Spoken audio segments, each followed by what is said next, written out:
This audiobook contains 83 censored sentences and 274 modified sentences to make it suitable for all audiences. Visit our website to listen to the original version without censorship or modifications. Link in the channel bio. Checking up on Yoimiya's dad per Suzaku's request, and she wanted to come with me. I walked over to Kajitsuru, who had become silent after I ended the invasion. However, he was clearly upset with me. From what I could tell from a distance, he and Ro probably shared some romantic feelings. Kogi, I know what you had to do, Jin-san, he said. I understand, no. She's alive, I told him, and he looked at me in shock. I then pulled her out of the ring and placed her on the ground. It is true that she will need to repent for her crimes, but I believe she deserves a second chance. But we will come back for her later. I already prevented her from leaving this realm and sealed her powers. Our first stop was Yoimiya's home. I, along with Suzaku and Shigeon, went there. The rest of the group decided to stay and help out the rest of the realm, and Ayelet went back into the ring for the Electa. Once I reached the location, I saw Yoimiya outside. She saw us and ran over. Suzaku-san, was it? Jean, she said, I know, where is he? I interrupted her, and she practically dragged me into her home and into the room where her father lay motionless. It was clear that he was dead. So, Suzaku wanted me to revive him, huh? You know my rules, right? I asked Suzaku, and she nodded. Yoimiya became confused and was told by Suzaku. It was clear she didn't like it, but she agreed in the end. Ryunosuke, I had briefly met this man during my date with Hephaestus here.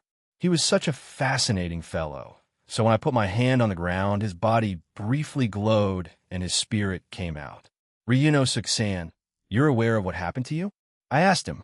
I died, huh? Well, I'm enjoying life on the other side with my wife, he replied while rubbing the back of his head. I could already tell what kind of response he would give, so I told him of his options, and Dad, please come back. Yoimiya pleaded, still emotional after what had happened today. Ryunosuke looked at his daughter and smiled. You're old enough to run the family business, though I'm still worried about you being single, he said and laughed. Tears started to stream down Yoimiya's face again, and she began to sob. She couldn't say anything to her dad. If that's his decision, she couldn't argue against it. I've missed my wife since her passing, and I've always wanted to meet her again. Yoimiya, please keep on living on. Middleman, take my daughter. I asked you this before, right? He asked rather excitedly. Why in the world is he asking me that now? I couldn't help but wonder and just awkwardly smiled at him. Why are you asking that now? There's a time and place for everything, Dad.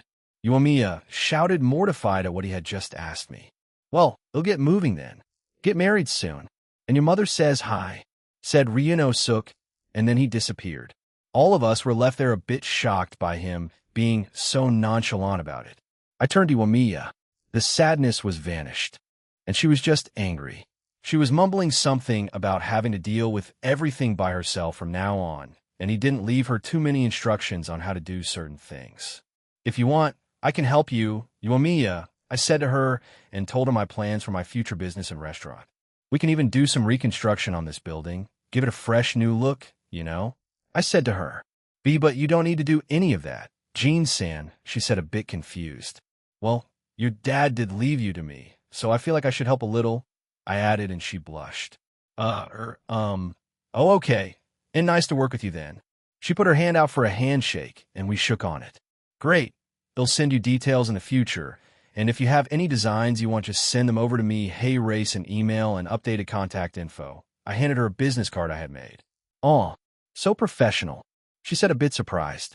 I had made them during the 100 years with the help of the girls, well, the one who wanted to be my secretary. So I wasn't the only one to design it. There were a multitude of suggestions, but in the end, the normal professional designed one. Latia, Grafia, and Rossweiss design. Anyway, they'll repair this shop before we leave, so don't hesitate to contact me in the future since we're basically business partners now. I also need to visit Uwabami after my trip back to the Oni realm and Tengu realm. Taking a deep breath, I repaired Yoimiya's damaged home. Once that was done, she saw us off outside. Thank you again, Jean. They'll make sure to contact you at a later date, she said to me. Yeah, take your time though.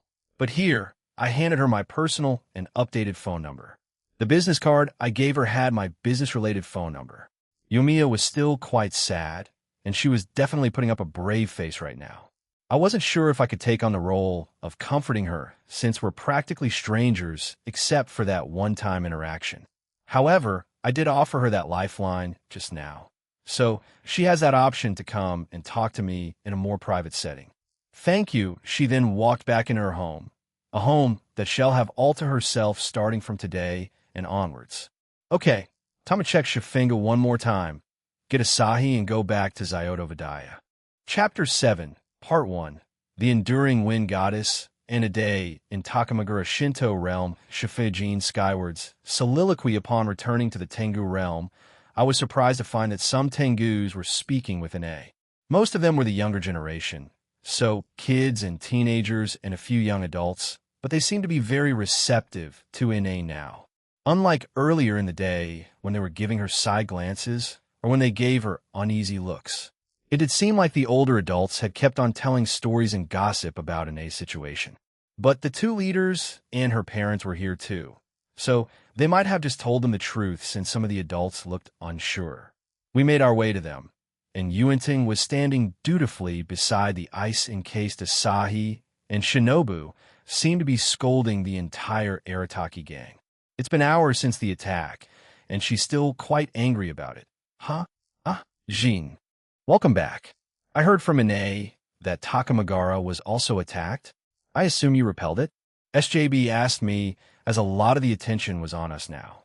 Yeah, it was resolved a few hours ago, and we've been helping with some repairs. There wasn't a lot, but a few stray attacks caused some damage. There were a few casualties and one death, but overall it ended it in a better note than one would hope for, I replied. By the way, did you? Yes, they know that we adopted her. That's why most of the youth are quite friendly with her now and hold no hostility. Ine helping defend the realm and saving their lives also played a factor in them accepting her, answered Suresu. I see. I looked at Ine from a distance, as she was still chatting happily with other Tengu. Even some of the older adults were starting to speak to her now. I'm glad she's being accepted now, though I'm a little upset that an attack needs to happen for them to accept her. Well, I hope it works out well for all of you. I need to check on a troublesome Oni now, I said to them, and they chuckled. I walked over to the Arataki gang, as they appeared to still be exhausted. Middleman, thanks for saving us earlier, especially you, Shigin-san, Ito said happily with his usual grin. I'm just glad you're safe, Ito-san, replied Shigin. I summoned 4 slime pills and gave it to all 4 of them, and told them what it would do. They quickly ate them, and their injuries were healed. Heck yeah, my arm is healed. I thought I needed to wait for months for it to heal. Thanks, Shinobu, but the middleman is damn miracle worker, Ito said as he jumped up and started to stretch his body. His other gang members also started to stretch their arms around and gave me thanks. Ito, I need your help, I said to him. Anything. You even spared Asahi. I know he still has to spend a lot of time in jail, but I started to see that idiot as a little brother. So, I'm grateful, he replied and clenched his fist. I see. Anyway, do you know where Asahi's base is? Or even a vague general location will do. I need to go there and check it, I told him, and he nodded. Yeah, we do, actually. He brought us there around 2 months ago, so we can take you there. He looked at his gang and punched his palm with his fist. Ora Talkigon. We got a new mission. Take the middleman to Asahi's base location. Announced Ito and got a shout of yeah from the guys. Shinobu simply shook her head at them. He'll teleport you guys back first. He'll meet you at your small village shortly. I need to speak with a few more people before I proceed. Ito simply gave me a thumbs up as the gang gathered around, and I teleported them back to Zyoto. Turning my attention to Yuentung, I made my way there and looked at Asahi. He was still alive and badly wounded from his earlier encounter. Ryusama was the one who did this, said Yuenting. I nodded and quickly read his memory. To my surprise, I saw most of his history. However, he wasn't in the Cow's Orders base that much, so they probably didn't see him as a threat to their organization, so they left his memories untouched. And they were right. However, they overlooked one thing: he had a conversation with Ro over the communication circle earlier in the day. So what they wanted to get from Shiryuki was one of King Enma's Uchiwa that he made and gave to Shiryuki. Huh? Interesting. They'll ask her for details about it then. Asahi, You were a lot more useful than I initially thought. I smiled after reading his memories and looked at Yuenting and gave her an affectionate gesture, making her blush. Good work. You can come back to the ring or accompany us to Zyodo. Which do you want to do? I wish to accompany you, she said meekly, still embarrassed after the quick kiss. All right, I said, and turned to look at Ine, who was still busy speaking to a bunch of Tengu. I guess we can leave her here for the time being. She seems genuinely happy, so it's fine. I brought back the majority of the shadow soldiers into my shadow, turned the dead enemies into more shadow soldiers, and left 4 in Ine's just in case of anything.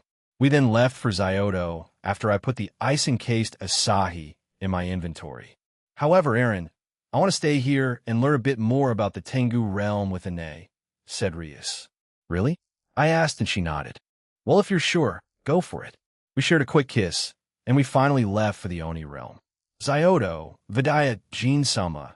As we said, Ram started and Rem just looked exhausted as she just sighed. I had teleported us directly outside of Shuten's throne room, and the 2 Oni maids were startled. Is Shirayuki here? I asked them. No. She went back to her IC. Thanks. I interrupted them and teleported away again. I think I'm just making Ram pissed off at me, but whatever, I have more important things to find out. Once we arrived in the center of the water pool again, Shirayuki was there in her human form, and she opened her eyes and looked at us. How can I help you, middleman? She asked calmly. The crisis in Takamagara is over, and I have something to ask you, I said, and then explained what I found out by reading Asahi's memories. This alerted Shirayuki, and she disappeared for a few minutes, but she eventually came back and looked quite pale. They took it. No. How can I can? Is everything okay? I asked her. No. She shouted, but covered her mouth and shook her head. I was gifted that by King Emma a very long time ago. We had a simple chat.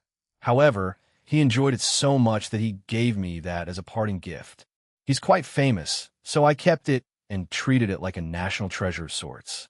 But that item is also quite dangerous, as it could be considered as an unofficial sacred gear or a holy relic of sorts. Shirayuki then told us about its abilities and how dangerous it could be in the wrong hands. I see. If the Cows Brigade had such an item, then it would be quite dangerous. What does it look like? I mean, the details on the fan. I have my shadow soldiers all over the world. If they see that fan, I can have them take it back instantly. I asked her. She described it as a normal-looking Uchiwa fan. However, the design on the fan itself was a Japanese flag and a blue wave on the left side and a red wave on the right side. On the handle was a small string that was attached to a red and green feather. Did he design it that way for any particular reason? I asked.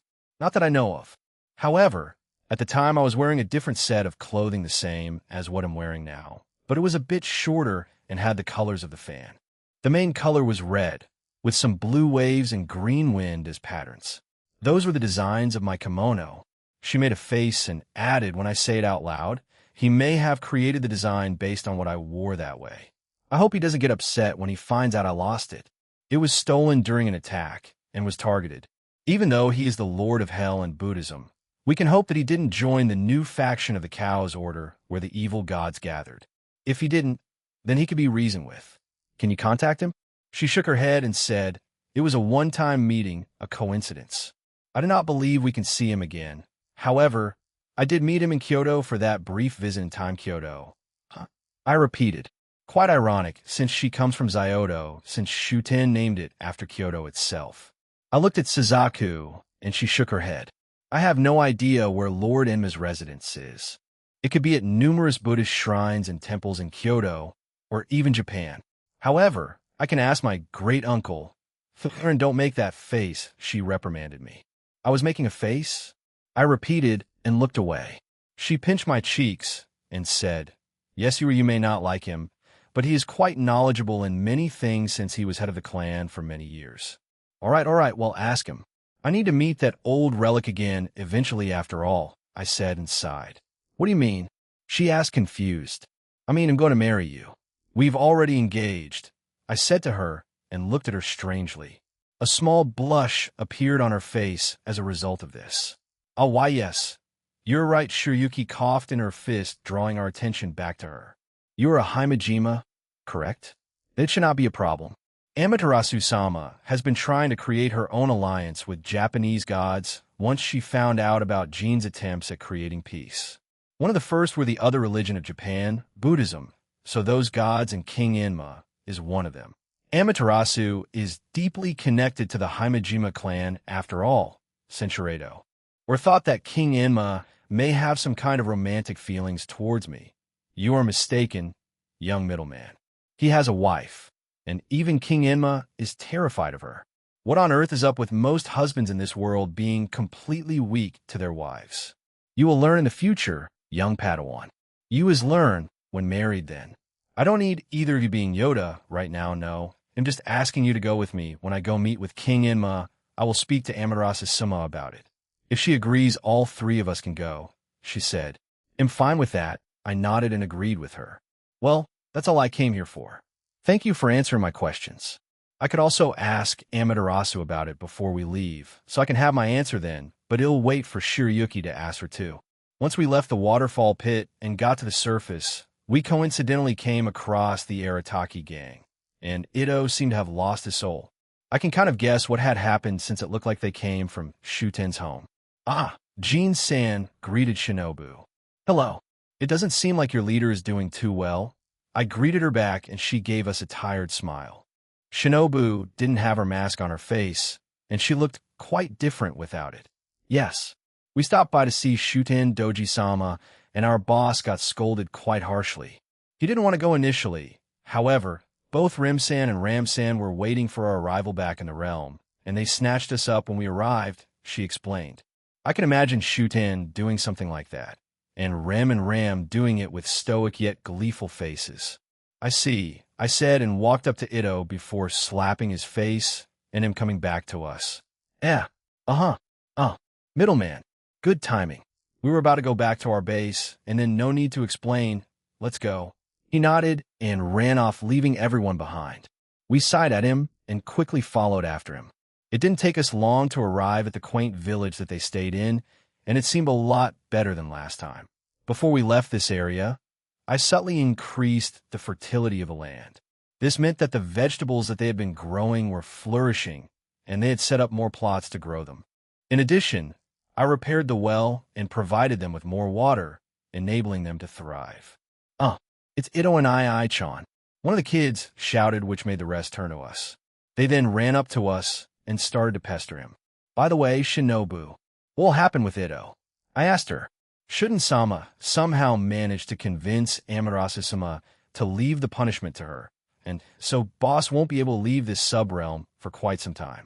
Although he isn't too bothered by that since he rarely leaves it, she replied. I see. I guess Shuten had her words with Amaterasu, or they just struck up a deal. Anyway, I was meant to ask this, but do you plan on sticking with this gang forever? It's not exactly a reliable way of getting income. Though I can understand wanting your own freedom and choices, I asked her. Well, I do plan on eventually leaving the gang, but I would think that would be far in the future. You're probably skilled with finances, right? I asked and she nodded. I thought so. You probably handle the finances for the gang, right? I plan on opening a restaurant that may expand into something bigger in the future. If you want, I can hire you. Kuki Shinobu seemed a bit surprised, but thought about it. As she did, the rest of us watched Ito play with the kids and also speak with the elderly of the small village. He was also scolded by them since he explained that he would still be punished by Shuten. May I have more time to think about it? I also need to talk to my boss about it for the future, she asked. Sure.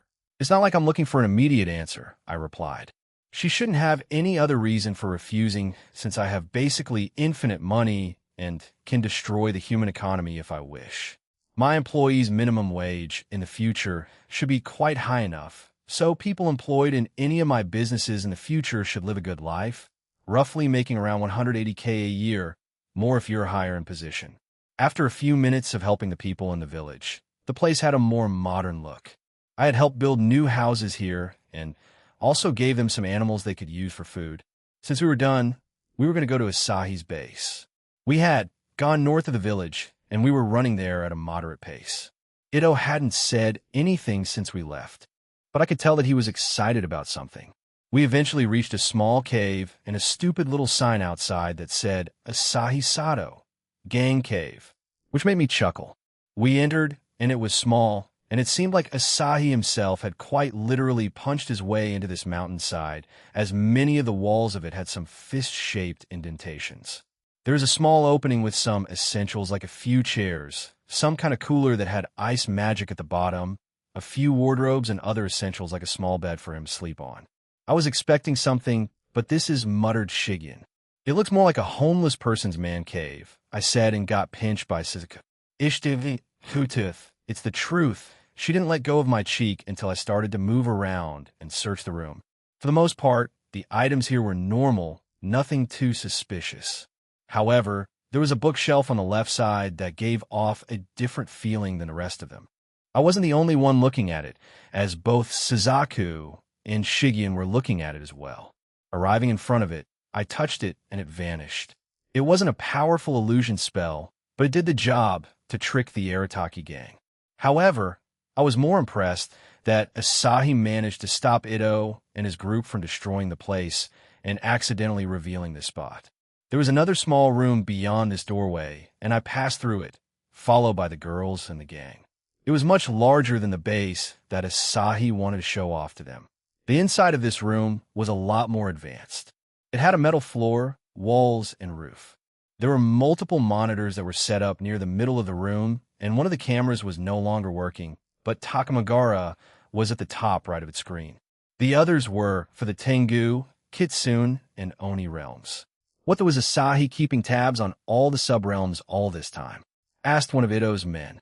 Shinobu walked over to the computer and touched it. This is pretty advanced tech. I saw this once at a place where they were showing off future tech in the human realm. I got curious and was at the beginning of my rebellion against my parents, so I resorted to it, if you were wondering, said Shinobu. Do you know who made it? I asked and joined her side as she sat down on the chair and began to mess with the computer, looking at the wanted poster of Promestine and Avetsa, and if I compared both women from back then it's probably them. I think they were trying to get funding or something. I don't know if that was before or after they joined the Cow's Order, she said, and continued to type on a keyboard until I'm in, she said.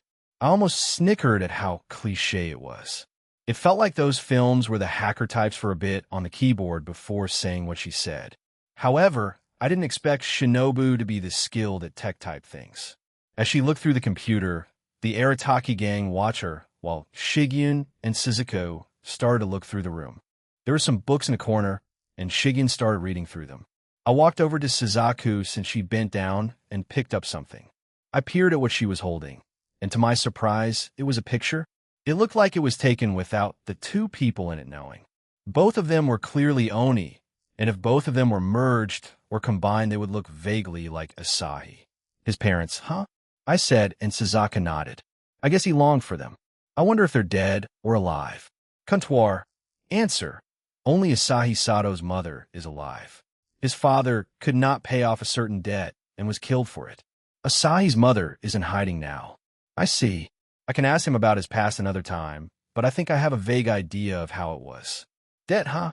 I don't think my parents were ever near that. I believe I had a reasonably rich life, maybe even spoiled if I stretched it. Can you keep this safe, Aaron? Suzaku asked me. Sure, I replied. Family to her is paramount. Both the overall Himejima clan and Akino's family. I took the picture and stored it in my inventory along with Asahi in there. We walked over to Shigen, and it seemed like she was reading something. I took another book from the ground, and it was called Why the Universe Exists, How Particle Physics Unlocks the Secrets of Everything.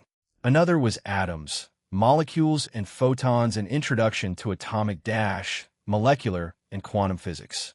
I didn't think Asahi was the type to read these kinds of things. Senchuredo and Suzaku joined in reading with Shigen. I walked back over to Shinobu. Any progress? I asked. Most of these are encrypted with passwords. I've been slowly working through all combinations, and I only unlocked Countdown has started initiating emergency protocol by Asahi Sato blow it up, because we got sneaky Onis. 15 seconds before the area explodes, a robotic voice suddenly said, startling all of us. Comptoir, can you access this? And if you can, take any and all relevant data. I ordered her. Comptoir. Answer. Give me a moment. All right, time to go, I said and put my hand in front of me and teleported everyone out of the base except for me and Yuenting. I watched the timer slowly go down and waited for Comptoir to finish. I also put a barrier around this place, so the explosion would be contained to only here and it won't destroy this mountainside. Finally, when it reached 5 seconds, Comptoir. Answer, I am finished, you can leave now. Taking one last look at everything, I stored a few items in my inventory, just in case the pile of books and other miscellaneous items. I grabbed Yuenting and we left. He'll ask Comptoir about it later on tonight. Excuse me, she mumbled and left to go inside the ring after we arrived in the village. I wonder if she was embarrassed by that. In the distance, we heard a loud explosion and the ground shook underneath us.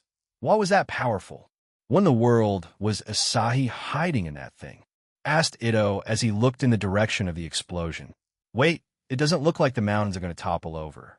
I sealed the place with a barrier, so only the base itself exploded. Everything else is safe. And no damage was done, I replied to the confused Oni. As expected of the middleman. Now, fight me, he said, and took out his club. Shinobu walked to his side and punched his gut, knocking the air out of him and making him keel over while clutching his stomach. No, she said coldly to him. She then turned to me and asked, Did you get anything from that computer, Jin-san? I think so, but I understand. I would like to know in the future if that's possible, she said, and I agreed. Sure thing, but for now we have to go. I still have a few things to do back in Takamagara. Shinobu nodded, turned around, and scolded Ito a bit more. I think she'd be a suitable fit for my future business. I turned around and left with my two companions. Takamagara, once we got back to Takamagara, much of the damage had already been repaired. However, the place that I was heading to was one that we were already familiar with. We eventually reached a certain inn and entered. Vel holy, Jin. You're here. Uwabami screamed out and ran out from the counter before pouncing on me, which surprised me. I caught her, and she immediately stepped down and started shaking me. Censuredo. She would definitely try to overpower you. Oh wow. Get me. I was joking. Don't back away from me. Also, don't look at me like that. I didn't want to see you, but I also came here to talk about our plans from before, I said to her. Ada.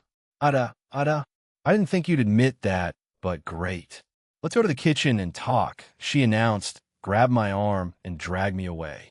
It's nice seeing you two again, Shigen-chan, Suzaka-chan. Why, yes, it's a pleasure seeing you again, Uwabami-san. It's been a while. I hope you're doing well. Both of them replied, and we sat down at table. Hit me. Bonk. I didn't mean literally, she complained as I jokingly tapped her forehead. So I explained to her my revised plan and showed her my business card. I also shared with her a few of my immediate plans if and when my restaurant finds any kind of success. I had already drawn this up with Ravel, Latia, and Grafia. That's what I have so far. What do you think? I asked her. I think you proposed to me. What?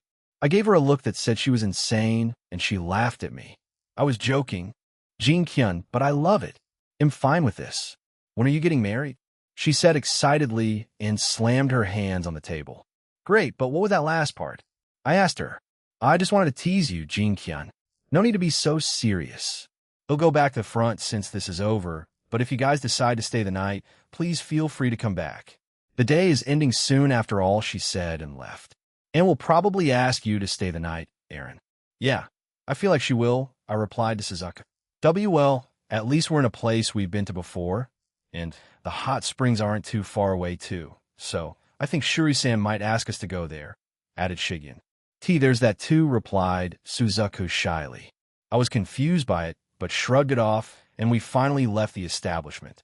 We started making our way back to the castle slowly, but I decided to make some stops first. First was Kathleen. We stepped into the shop, and she greeted us. Jin-san. Welcome. Business has been booming since my partnership with Hephaestus-sama. I wanted to thank you again for this opportunity, she said and shook my hand. It's due to your talents and hard work. All I did was introduce you too, so I didn't do too much, I replied as we shook hands.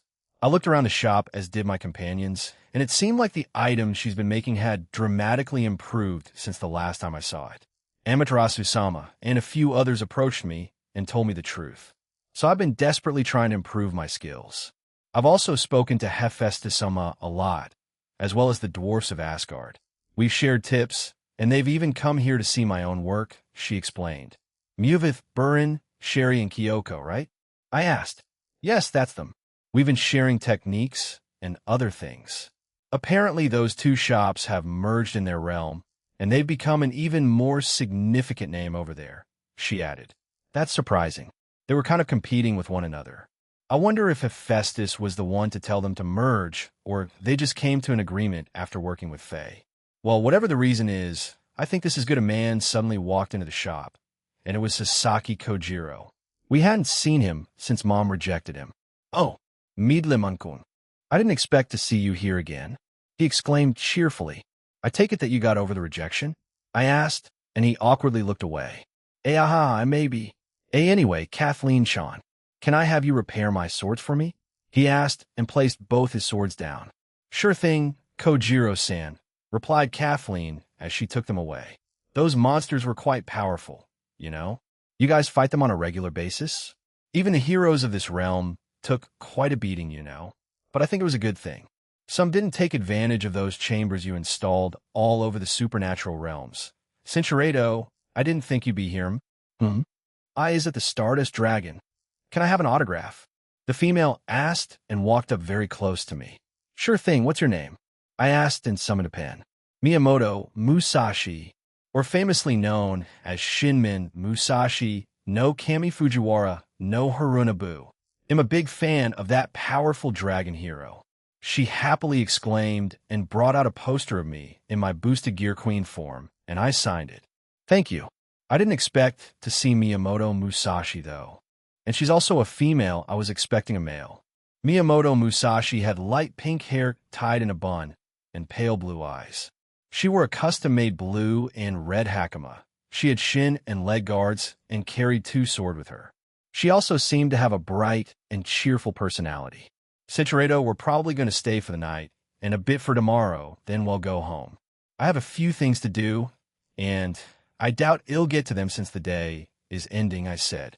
I looked out of the store to see the sun setting. This answer made Musashi grin, and she crossed her arms and declared, I will accompany you. I wish to see you working, and I would also like to be near the majestic dragon. Well, at least you're honest about it. I don't mind. I think Shuri would like to see another famous historical figure. I said and looked at Kojiro. What were you trying to say? Ahaha. I was planning to mention this little girl here, but she came in at the right time, explained Kojiro as he patted Musashi on the head. She quickly swiped it away and glared at him. I see anyway. We'll get moving then. Nice seeing you again, Kojiro, Kathleen. Oh, and also you better give up, Kojiro. Mom isn't the type of woman that would take too kindly to getting hit on, I think. And noted, he replied a bit nervously. What was that about? Did he try again? I thought.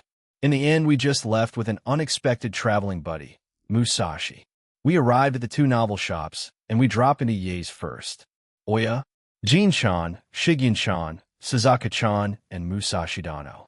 I'm glad you can make it. I have a few items that Akino may like, she said, and handed me a few books. I'll buy them, I told her. They were very strange books that I didn't want to keep looking at. Ye laughed at me, and we did the transaction. Akino-chan is quite bold, don't you think?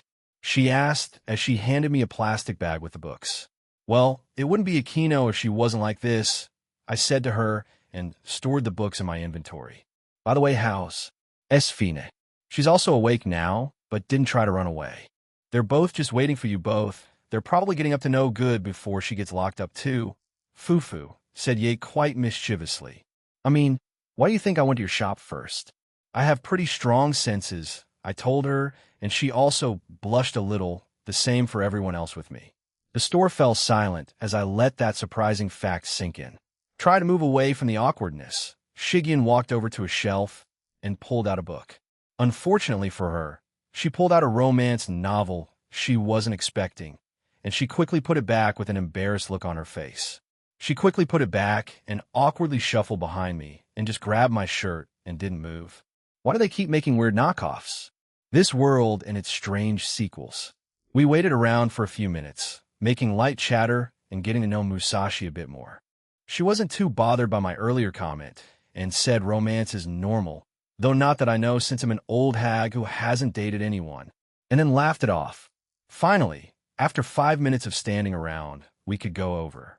Ye decided to join us. She may just mock Kajit Tsunemaru, but I wasn't going to stop her. We arrived at the shop, and the lovey-dovey atmosphere that these two had instantly shattered after they saw me. Hello, I greeted them. Jean, glad you could make it, Kajit Tsunemaru said in a depressed tone. Before I could reply, a familiar trio walked in with Sarah. Rosan, you're under arrest, said Yushitsun. Please come with us quietly. Ro didn't try to run or attack them. She simply agreed and quietly left with Sarah, followed by Yoichi and Benkei. We have been busy with many things over the last few hours. However, someone noted that Rosan was captured by you and left in Kajitsumaru-san's shop. And we had to spy Ye-san, so we knew she hadn't run away, explained to Shitsun. We looked at Ye, who winked at us. Kajitsumaru seemed a bit angry with Ye, but didn't do anything. Yoshitsun-san, what will happen to Ro? He asked. I personally do not know. What she did and whoever else— wait a minute here. I stopped Yoshitsun and summoned the icing case to Sai. He was also part of it. Do you want to take him with you? Ah yes, thank you, Jean-san. She snapped her fingers, and some people clad in ninja attire appeared and took Asahi away. As I was saying, I do not know. However, Ro-san and Asahi-san will be judged accordingly and will have punishments put on them accordingly. I or anyone else won't have a say in it. Even Jean-san won't have much of a say. They endangered this realm, and I'm sorry to say, I wouldn't be surprised if they got the death penalty, said Yoshitsun. Kajitsumaru fell to his knees in despair. If what Yoshitsun said was true, then I wouldn't have much of an impact if I decided to say something to Amaterasu, or whoever was the one to deal with their punishments. Silent tears streamed down Kajitsumaru's face as what she said destroyed him. I would probably feel the same if the woman I love was going to be executed, but at the same time, I would understand why, and that's why it's such a horrible feeling. Even if there was only one death, and it was due to the person wanting to move on and refusing to be revived. Even if I said that, I doubt it would be a strong argument, and I couldn't really say anything. In Ain's case, she only targeted me, and to an extent Asia and Rainier, who were with me that day. In the case of Medusa, well, she was being mind-controlled and had no choice in the matter. But with these two, Asahi and Ro, they had choices, and they decided to continue with it, and this is what happened. Actions have consequences. They have to deal with that, even if it means that their life will end. Exactly. And what they did endangered many lives. We can hope that they'll receive some sort of punishment that isn't death. I don't know Amaterasu much, but if what she gave the Himejima clan, and to an extent the other 5 principal clans, then we can have some hope that they won't die, I said, as I tried to console Kajitsumaru. However, he didn't respond, and I just summoned some coffee and put it beside him. I then left the shop with everyone else. We waved at Ye as she headed back to her shop. She didn't show any emotions regarding the situation, which was strange. Perhaps she believed in Amaterasu and Kajitsumaru. Do you really think they might die? I asked Yoshitsun. There's a chance. Amaterasu is a fair chief god. However, she is no pushover and will be quite harsh in her punishments even if they avoid the death penalty. However, I just wanted Kajitsumaru-san to know that those are possibilities. I don't think they will reach a verdict while you're still here, Jean-san. So I will update you via text when a decision is made, she said. We arrived just outside where Sarah would usually greet us, and she bowed her head. I will get moving then, and good night, Jean-san.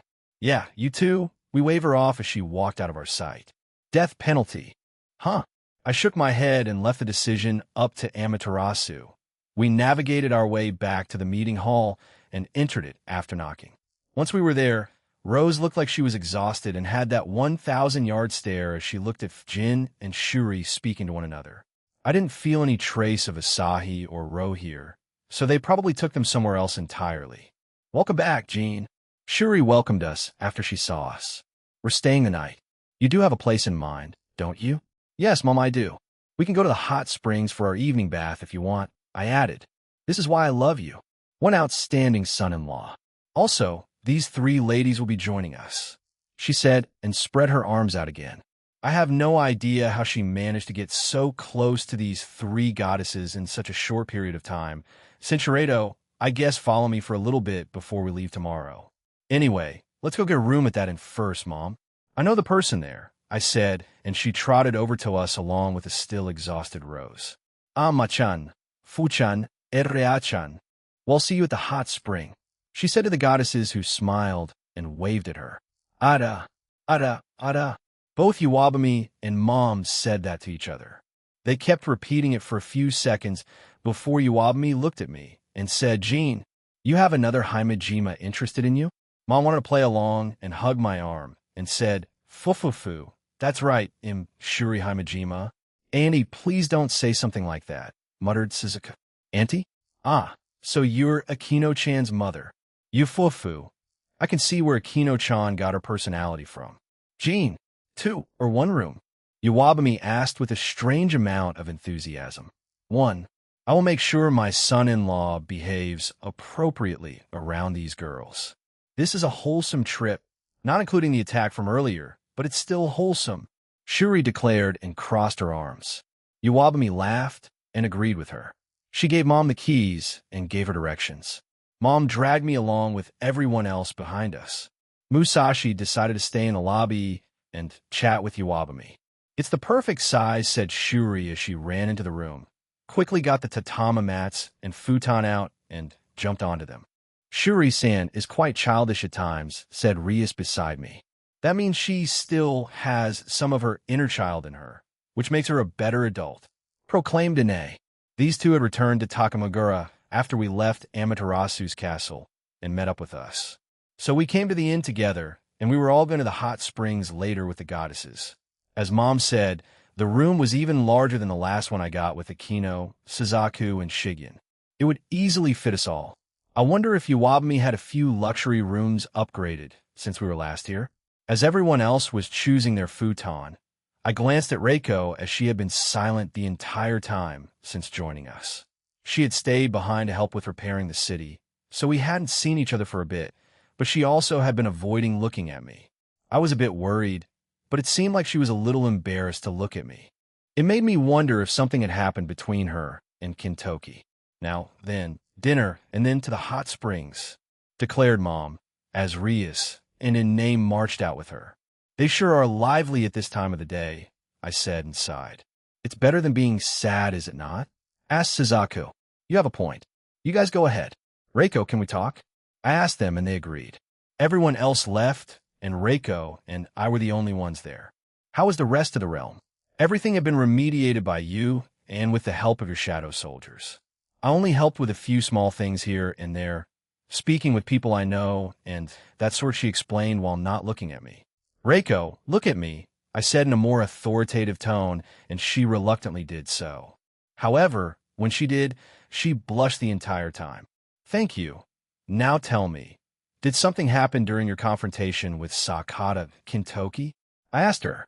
She squirmed a bit before finally settling down and looking at me.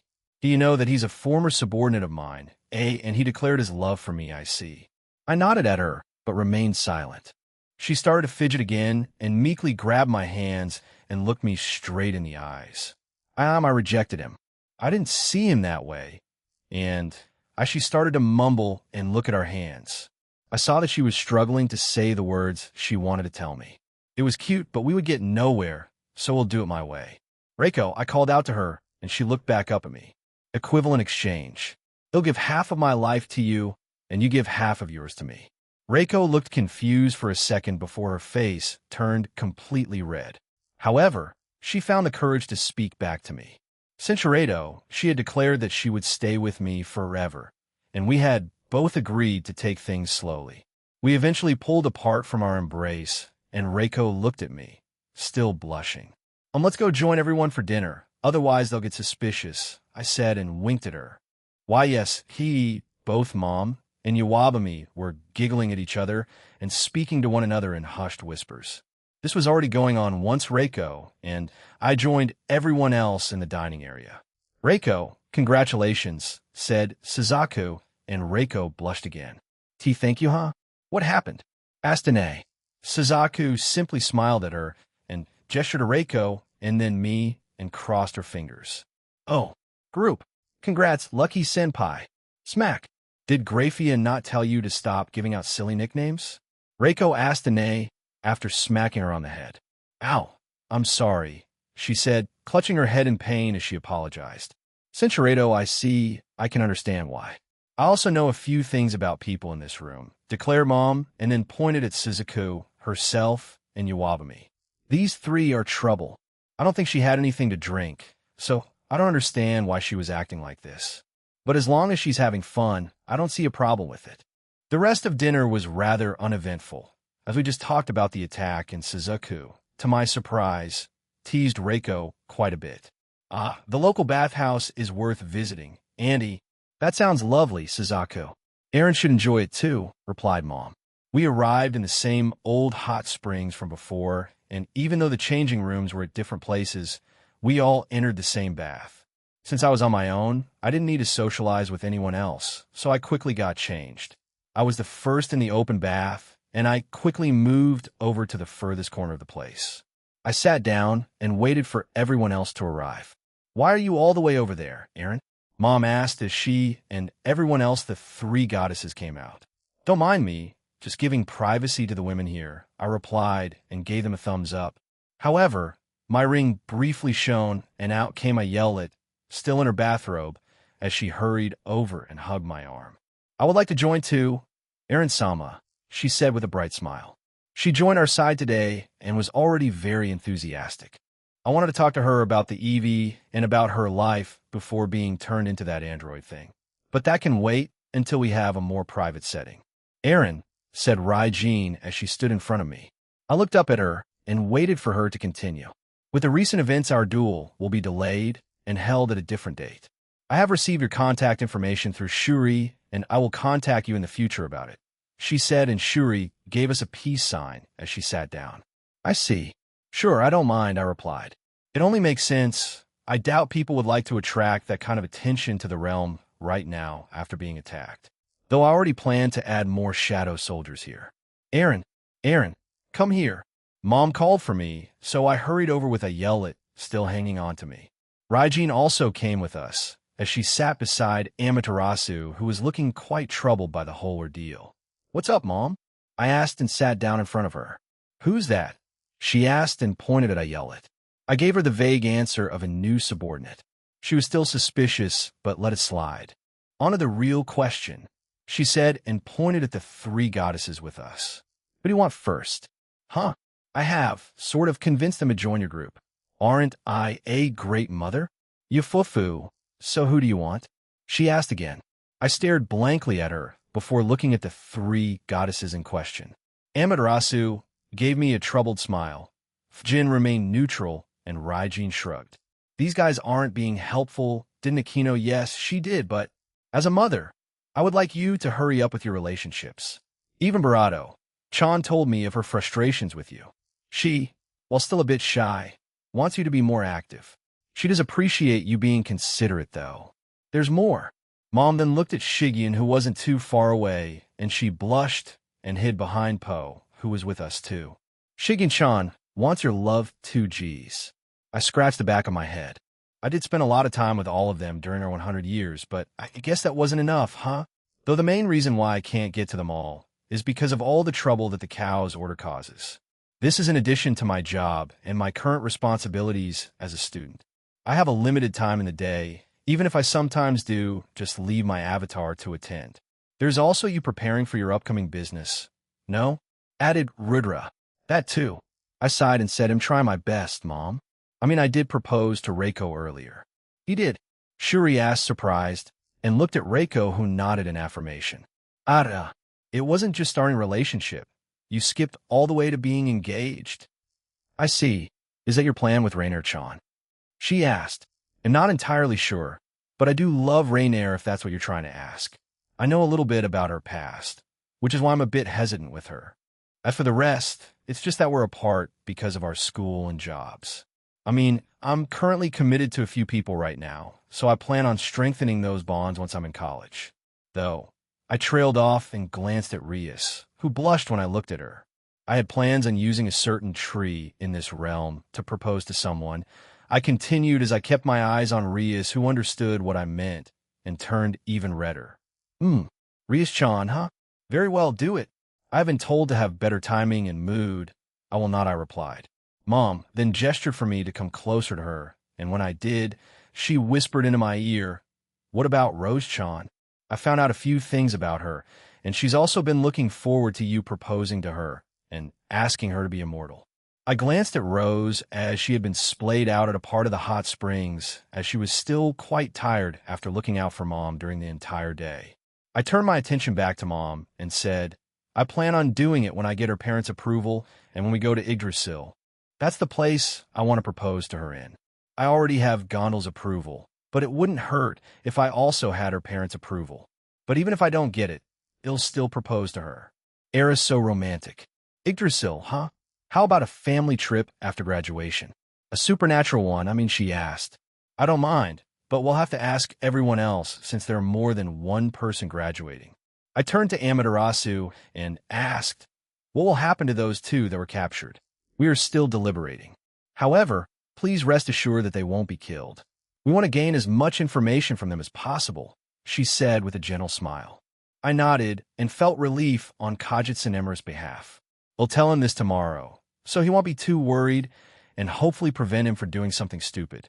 Ah, yes, by the way, Aaron-chan. Fjin is a giant like Barrakiel, said Mom in a deadpan tone, making the entire room fall silent. SSSS Shuri. Why did you say that? Fjin asked, horrified at the woman. A smile spread across Mom's face as she grabbed Fjin and pushed her toward me. Go on, she said, leaving me stunned. Aaron did not listen to her. We don't need morbid curiosity won over me, and I raised my right hand and tapped Jin's shoulder. Ah, she yelped out, but then covered her mouth and looked pale. Wait, Aaron, please, STO. I kept on tapping her shoulder, and she kept on yelping. I felt like my own image of Jin was slowly crumbling as I confronted her. I wasn't the only one. The rest of the girls in the bath with us looked defeated and horrified at the goddess of wind, reacting as I continued to push back against her. Finally, I stopped as she caught her breath while leaning against me for bravado. Cinchuredo, I got carried away there. I said to her, we can stop now, but Jin lunged at me and tried to bravado me, but I dodged. We basically started playing a game of tag, and I had to avoid her. What happened to her? I asked as I dodged her attempts at catching me. Raijin shrugged and said, she's a total wild card. She never knows when to quit. And the fact you just disciplined her a few times triggered it to come out. Whatever the case may be, either calm her down or subdue her. This rarely happens, but when it does, we just put her to sleep. I nodded and put my hand out and made Jin fall asleep. She had already lunged at me again, so I caught her as she fell asleep. I sighed and shook my head. What a troublesome goddess. I looked down to see Shigyan, even redder than before, with a shocked expression. What's wrong, Shigyan? I asked her. Huh, at least you seem capable and strong, said Raijin as she nodded in approval. My. Cinchuredo, the rest of our time, there was a bit more relaxed. However, Mom started to tease me about my appearance and joked about how popular I was with the girls. I yelled agreed with her, and near the end of our stay there, Jin woke up and avoided me as she was too embarrassed to be near me. Good night, you two. Tough luck, wind goddess, I added and laughed. Jin blushed again and ran away, with Amaterasu and Raijin following after her. Don't tease her too much, Aaron, scolded Suzaku. They'll try, I replied. Yes, my baby Suzaku. Be the one who wears the bravado in your relationship. Mom encouraged her on the sidelines. We were going back to the inn, which wasn't too far, but as we got nearer to it, we saw Ye with a beaten-up Kajitsunaru. Ye looked furious, as the male kitsune just hung his head down, not acknowledging us in any way. Ye, why are you here so late? I asked as we reached them. She then threw Kajitsunaru towards me, and I caught him. He did look pretty badly beaten, as his left eye was swollen. When I looked back at Ye, her right hand was swollen and bloody. It was clear that she was the one responsible for beating Kajitsunaru so much. That piece of trash was planning to try to go to the prison and break Ro out and run away with her. effectively making him a fugitive. I tried to reason with him using words, but he was hell-bent on it. So, I decided to use a bit more force. If my words couldn't reach him, my fists would, she explained. I didn't see her as a woman that used her fists to resolve issues. Her brains and intellect. Yes, and also magic, but fists? No, Kogi. Were you seriously planning to do that? I asked as I frowned at him. I can't let her die. I love her. Even if I have to stand up to this damn realm, he'll do it. He'll become a fugitive for her. He slowly said. His face was black and blue with that swollen eye, but he could speak. Well, sorry to rain down on your heroics, but there's a high chance that they won't be killed. But they will be kept as prisoners for a long time. I can ask them to let you guys see each other, but that's probably the best I can do, I said, and looked at Mom. She was close with those goddesses. I mean, she's trying to set me up with them for Christ's sake. But she understood what I meant and dragged Suzaku away. I think Mom was proficient with purification and could probably use the flame manipulation of the Himejima clan. But for magic, I have zero clue. He looked shocked, well as shocked as a badly bruised person can show. Are you serious? Well, my mother-in-law is about to ask them now, so give us a minute. But yes, the not being killed, it seemed like his body had been working overtime or with adrenaline since after he heard that, he basically collapsed and breathed a sigh of relief. See, you idiot? If Jean is involved, then there's a high chance of things going a certain way. I try to tell that dumb head of yours, shouted Ye. Even if these two don't see eye to eye a lot of the time, I believe they have a certain degree of trust in one another. So when she saw him acting irrationally, she just had to pummel some sense into him.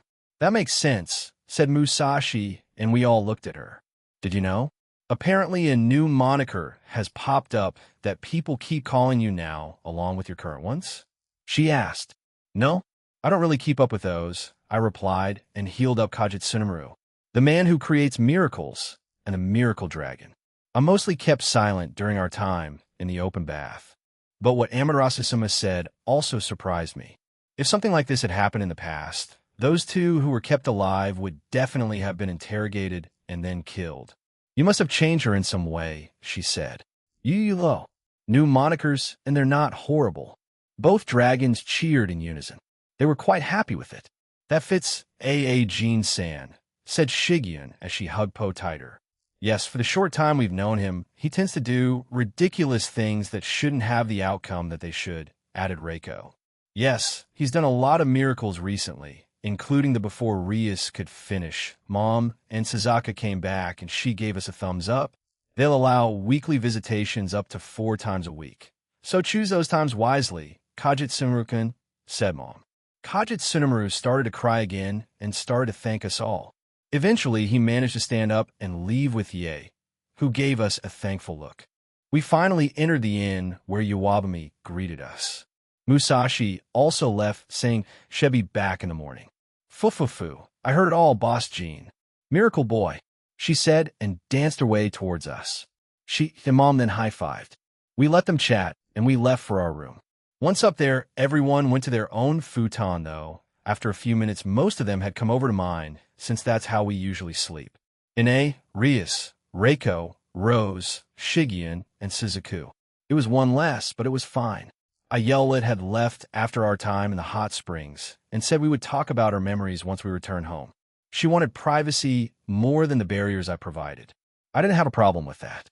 Mama, it looks like everyone has gathered in Aaron's room, Mom observed. It's usually like this, Annie, replied Suzaku. However, it's typically 7 and it's different every night, she added.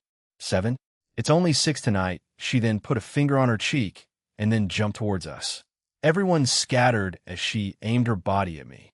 I pushed myself back up and caught her. They'll join everyone then. I've heard many times from Aquino that you're an excellent pillow. The same with Lavinia, she said and hugged me.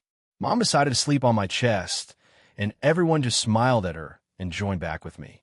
It felt a bit weird, but I just rolled with it. Jean Solim here, I said as a few of them turned to look at me. To my surprise, none of the women were there, leaving me confused.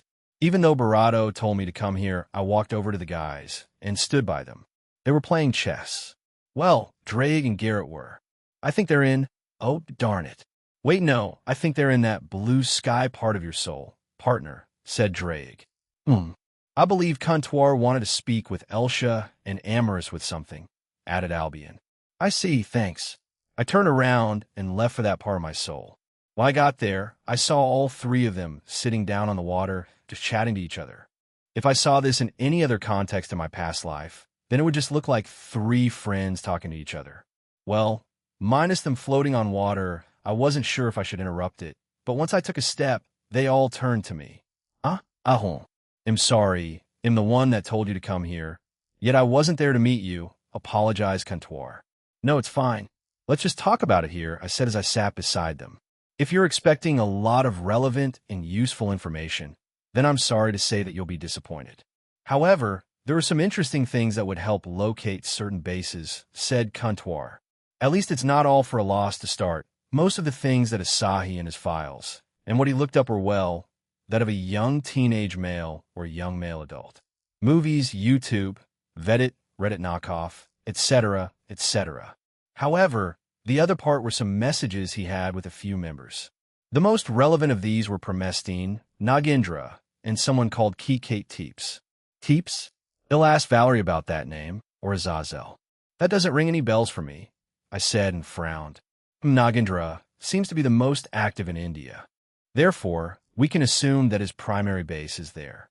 As for Promestine, there weren't any clear signs on where she primarily stays at. 10k-15kThis seems to be on the move all the time since her signals traveled from the USA to Canada, then to Denmark. India, huh? I might be heading to MT Sumeru and speaking with Shiva, Indra, and Vishnu. All three are in the top 10 strongest in the world. It should be interesting, I said and felt a bit of excitement in me. So we have a chance of killing one of the seekers of truth permanently? I'm getting all fired up, I said and grinned. Not only that, but it seems that Avetsa is planning on traveling to Italy very soon. It seems that her lover's death anniversary is coming, so she plans on visiting his grave over there, added Comptoir. So if we catch her off guard, and if she's not using a clone, we can capture her. If not, one of her bases is in the country. So better than nothing, it'll increase the number of shadow soldiers there too, and have one of the GOB on standby there since one of them is close to Italy. I don't think Zeno and Silva will be there by the time I visit, but if they're then I'll have them help us too. Anyway, anything else? Comptoir shook her head. I guess that's all the information on that computer then. I stood up and stretched my body and sighed. What do you plan on doing tomorrow and after, Aaron? Amorous asked. He'll go visit the Dragon Mountain in Takamagara, bring Yoru and Haru home. So Leanne and Aurelia can start training them. I've asked Tiamat to help train them too, since she's a dragon. And both Drake and Albion didn't mind helping as well, so they won't be with me for most of my adventures starting tomorrow. Only Ridra and us? Asked Elsha. Pretty much. Though it's not like they'll be there 24/7 until those two become Dragon God class or something. But they'll be there for quite some time. Also, bring Medusa to my home too. After that, hopefully I can squeeze in a date with Rias. Unless something else happens, then we'll have to postpone it again. The reason why Tiamat is helping me is for me to let Nikiri Uryu join Aurelia's international rating game team. So that's why Tiamat joined Team DXD and also is willing to help with training both Yoru and Haru in the future. As far as I know, there will only be 2 teams that will be in that international rating game that will play for me. Aurelia's team and Chow Chow.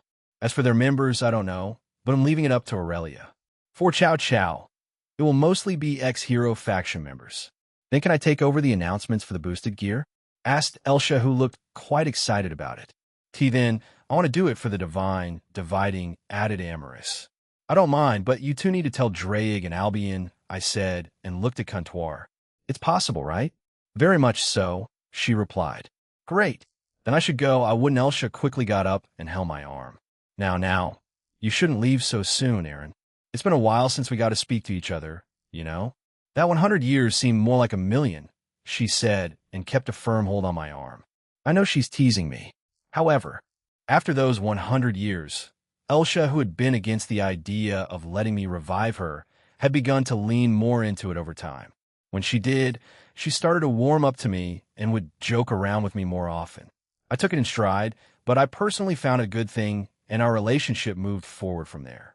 The same with Amorous, though neither of them has shared their personal history with me yet, but I'm still hopeful. I silently stared back at Elsha and said with a grin, "Well, Elsha-sama, you have to be a bit more convincing than that." "Ara." "All right," she said and kissed my cheek. I guess I'll stay for a little bit longer then." After that, for around an hour or two, I stayed there with him talking about random things and chatting casually until I woke up.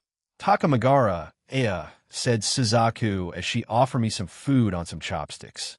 I opened my mouth and ate some. Shigeon, Reiko, and Rose did the same thing. In spite of the fact that we were eating breakfast, these girls were already competing on things like this. Mom and Iwabumi watched on in amusement. Ine and Rias tried to join in, but they were across from us, so they had trouble and were mostly pouting to themselves. "You guys really love him, huh?" asked Musashi at a different table. She had arrived quite early. When we came down for breakfast, she was already here. Yes, they answered in weird unison, making me laugh. Musashi was a bit dumbfounded, but laughed it off and turned back to eating her breakfast. This continued on until both Ine and Rias got too jealous and decided to bring chairs over behind me and fed me too. Even so, having multiple chopsticks and pieces of food shoved toward my face was exhausting. But I still enjoyed it. Our first stop was the castle. Mom wanted to meet with the three goddesses one more time. However, to our surprise, both Inari and Tamamo were there, so Mom got to meet up with two kitsunes. Shuri, who had started speaking the four goddesses, were acting like normal human women who had met up for a girls' night out and were casually chatting. Tamamo had joined us, and I asked her, "Why were you two here?" Inari-sama wanted to find out what had happened with the incidents. We had heard of the attack and delayed our arrival here by a day. "It seems things turned out well?" she asked me. "More or less. We do have two prisoners from the attack, though they were originally from this realm," I replied. "How have things been in your realm?" "They've been well. A few rowdy individuals and groups showed up trying to start something. However, they were quickly stopped by Inari-sama and Meho-sama. If those two are there, our sub-realm is in safe hands," said Tamamo. I looked at Tamamo, and she noticed me staring and gave me a questioning look. "Hey, can you do me a favor?" I asked. She was confused, but agreed. "Can you do this pose and say Maikon? And can I take a picture?" I asked again. Tamamo seemed confused, but still agreed to do it. She went into the pose I showed her and said Maikon, and I quickly snapped a picture with my smartphone. "Thank you." I wanted her to do that since I first met her, but I wasn't sure when to bring it up, or if I should, but I decided on a whim today, so, and not sure why, but I feel very embarrassed, she said, and her cute fox ears drooped slightly. "Ada, I did not think you would tease Tamamo like that, Jean, and you even made her do such a silly pose. You do know that she'll accept most of your requests for saving her?" "Ufufu," said Inari.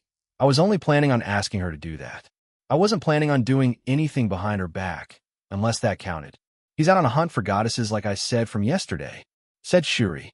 I looked at Rose, and she gave me a tired smile, but also shook her head.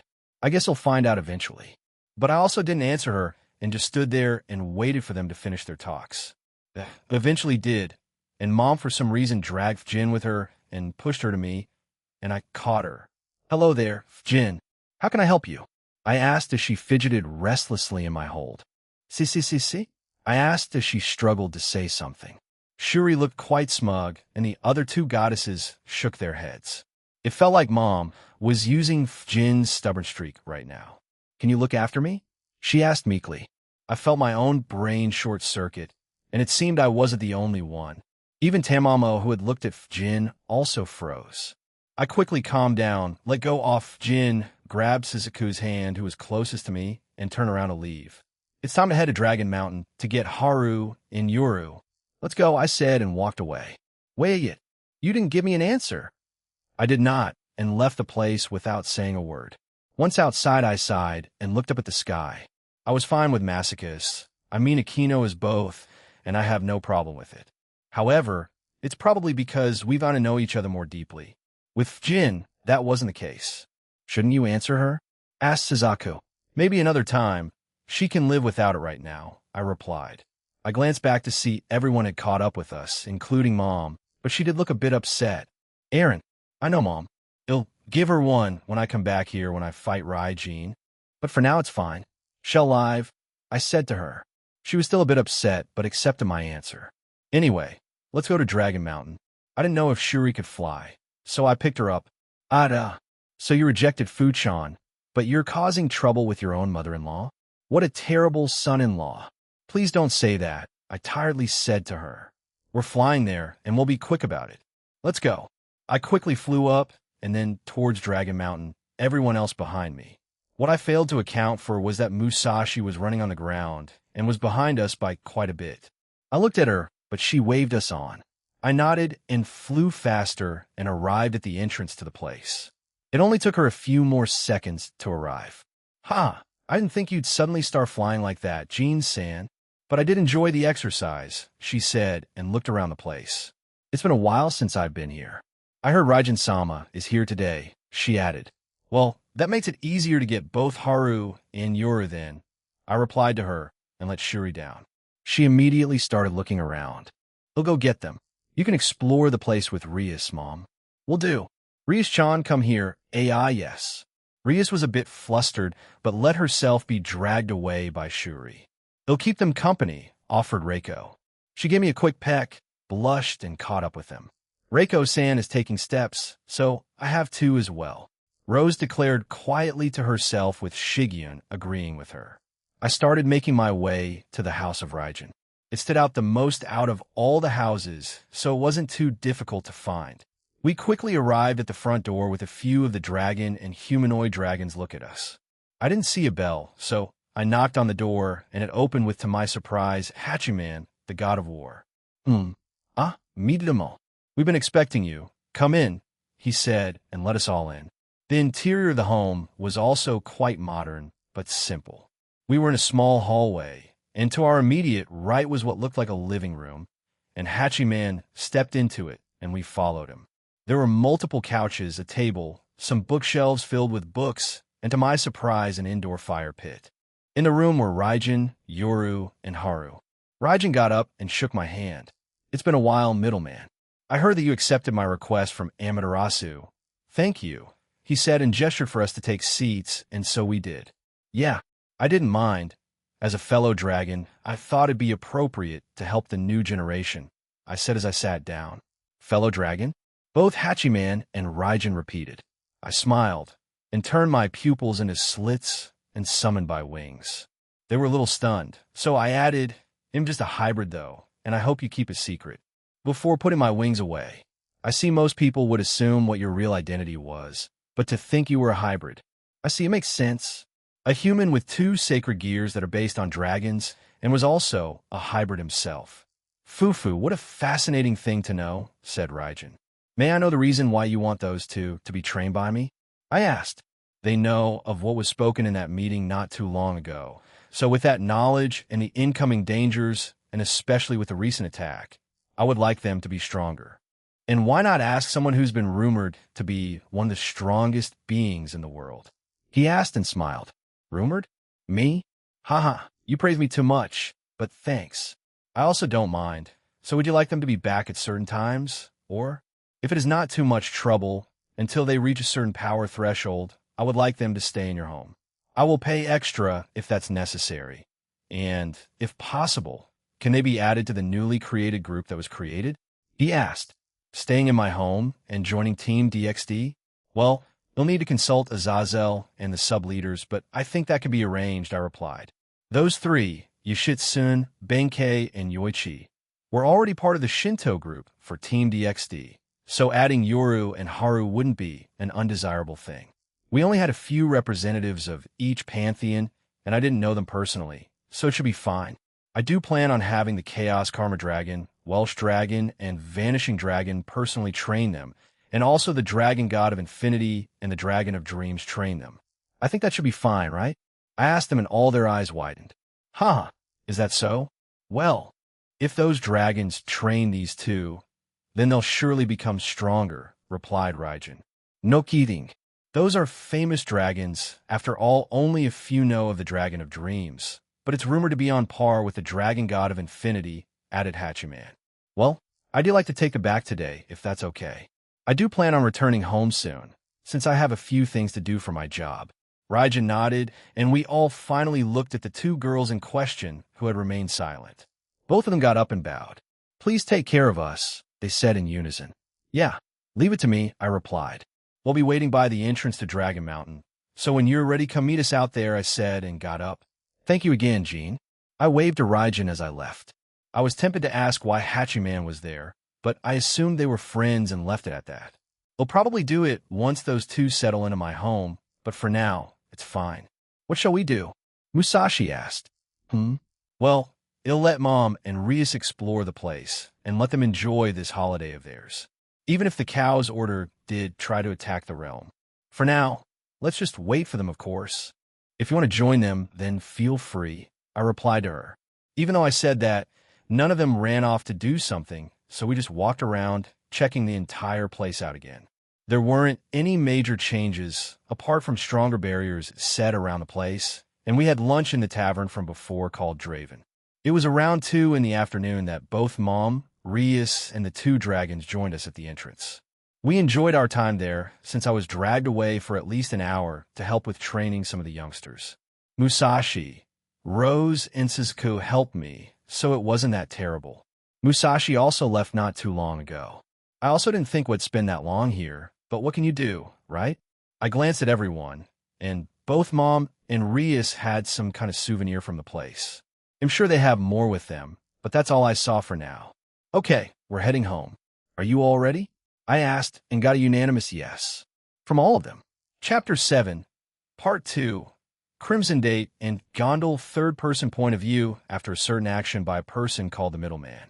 Two dragons that were known as the Evil Dragons escaped the facility that they were being held captive in, after capturing a certain member of the Cow's Order and forcing them to teleport them out of the Cow's Order's base. Both of them were free once again. These two evil dragons were Apophis and Krumkruch. These two were currently in the Amazon forest of South America, Brazil. They had been silently traveling for a while until they arrived at the Amazon River. They stopped, and finally one of them spoke up. "I will observe the forces that rally themselves around the middleman. I do not know what kind of person he is, but he is the one who freed us. Whether I ally myself with him, or become a neutral party that seeks him out for a fight that remains to be seen," declared Krumkruch. "What about the clone that was sent to Romania?" asked Apophis. "Killed by one of those eradicators. They were apparently working for the 7th rank, perhaps a direct subordinate or even right hand," said Krumkruch. "What will you do?" he asked and glanced at his fellow evil dragon. "I will also observe them. They are known as Team DXD apparently." "I have also heard of certain rumors," said Apophis. "Rumors?" "That some sort of international raiding game will be held and all factions and pantheons are invited to participate in. You can create any team for it. It is enticing to join the middleman side, just to have an opportunity to fight strong people in it," explained Apophis. Krumkruch's eyes shone. This new rumor interested him. However, to him, it is still just a rumor, so he won't act rashly yet. He will still continue with his original plan and simply observe from a distance on what Team DXD would do. "This is where we part ways," said Apophis, and he vanished into the shadows. "International raiding game? Huh. Strong people should gather in it. He'll observe and see how everything plays out. And if the time is right, I will reveal myself to him," he said to himself, and also teleported away. In a certain laboratory in the human world of the Draconic Dais, there sat a man on a throne of bones. This man was quite powerful, as these bones were of animals from a different universe. No, not just animals, but also humans and powerful beings. He had personally killed them and taken their bones as some sort of trophy. In most of the eyes of the Eradicators and the Phantasma, they try not to associate with Rank 7 as much as they could. Rank 7 was born with his power, talent, and skills. He only needed to train a little bit before becoming stronger again. Ranked 7th among the Eradicators, Yunuyo was that kind of man. Yunuyo had short black hair, black eyes with yellow pupils. He had tattoos on both his arms, and he wore a black, white, and gray business suit. Yunuyo believed the only real victor out of fight or battle was when the opponent was dead. He only needed to challenge rank 7th once before killing him. He has maintained his position because he knew when he couldn't match up to the rest of them. What confused him was why rank 16th stayed in her position. To him, it was idiotic, and he believed she should go up in ranks because she was not fit to be at her current rank. By his own estimation, she could rise up until rank 8th or 9th. Suddenly, a communication magic circle appeared beside him, and he glanced at it. Yunuyo, a new mission has appeared for you. The devil called Euclid Lucifuge wishes to collaborate with the Phantasma, a voice said through it. Why should I join you in that weakling? He asked dismissively. It will draw out the middleman and his companions. It will also cause significant damage to the underworld of the Draconic Dais.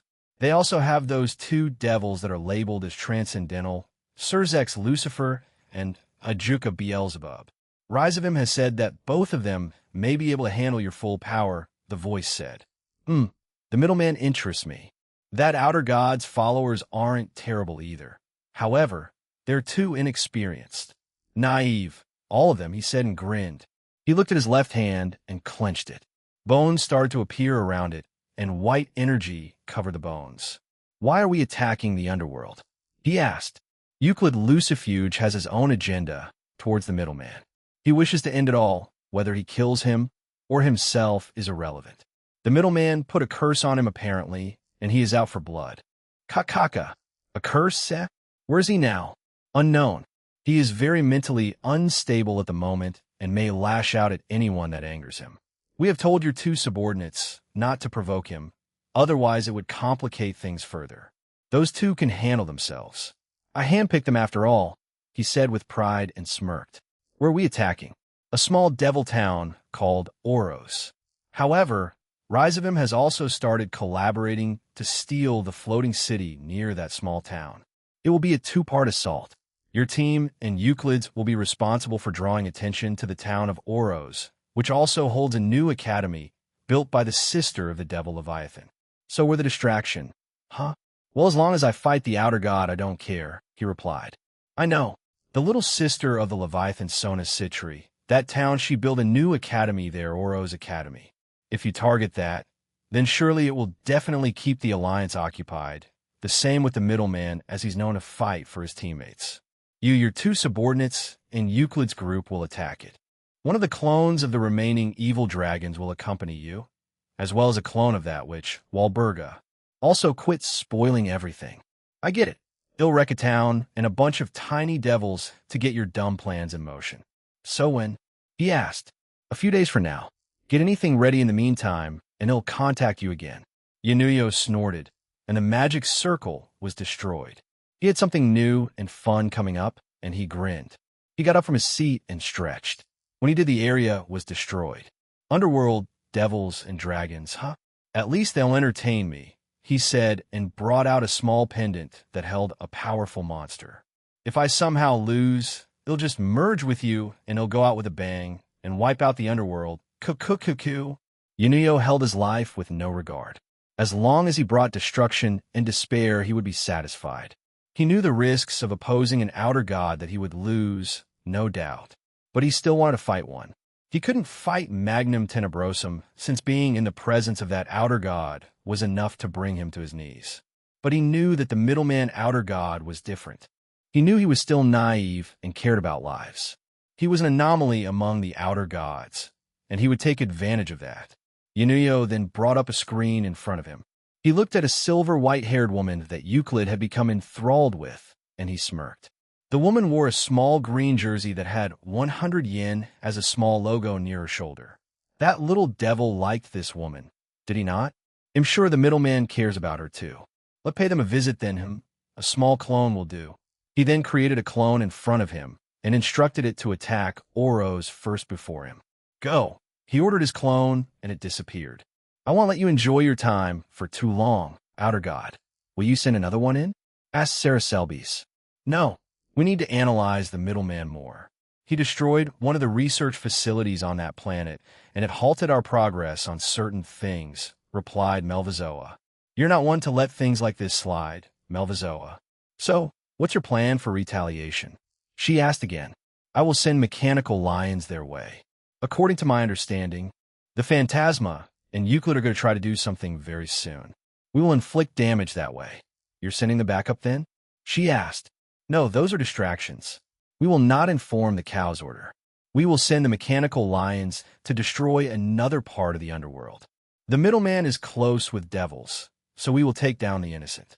You may see this as petty, but to me, it's my own revenge. Huh. Well, we're not known for being fair, are we? Are you only sending in the lions? Why not more? It is not necessary. They will do, said Melvizoa, and the conversation ended there. The Evie faction were notified of the loss of Vamadil, and the ones who defeated her and turned her into that mechanical being were angered. They requested their leader to retaliate, but found out he would only do that much, so they planned their own scheme. On the same day of the attack on Oro's academy, they would also launch an attack in the territory of the Astaroth. We're not satisfied with that. Not only did that flesh trash destroy one of our research facilities and also stole Vamadil, but our leader won't retaliate yet because of his grand plan. We will take it upon ourselves to retaliate, said a voice. Yes, we will send that Azirathol VVB 8671 to destroy as much of that devil's territory, said another. AZRAEL VVB 8671, or Azrael for short. This was a mechanical being that was created from scratch and based on one of the beings of the Draconic Deus, a person that Aaron had killed months ago, Azrael, the angel of death. These scientists were aware of what had happened to Aaron and this fallen angel, and they wanted to cause him psychological damage. However, unknown to them, it would be their biggest mistake, as they would be wiped out in the near future for their stupidity of opening old wounds of an outer god, further hindering the Evie in their research. Gene Skyward's soliloquy, "It'll drop you all off here for now, Mom. They'll take you back home," I said as I arrived home. Lavinia saw me, heard that, and I teleported away. She was very upset. They'll apologize after I get back. I failed to add that I would be going to the Greek realm too. Grigori, I'm going with you, she said. Lavinia had also teleported to Grigori and was standing in front of Shuri's home. Afufu, you know how attached she is with you. Don't go ignoring her now, Mom said, and left to go to her home.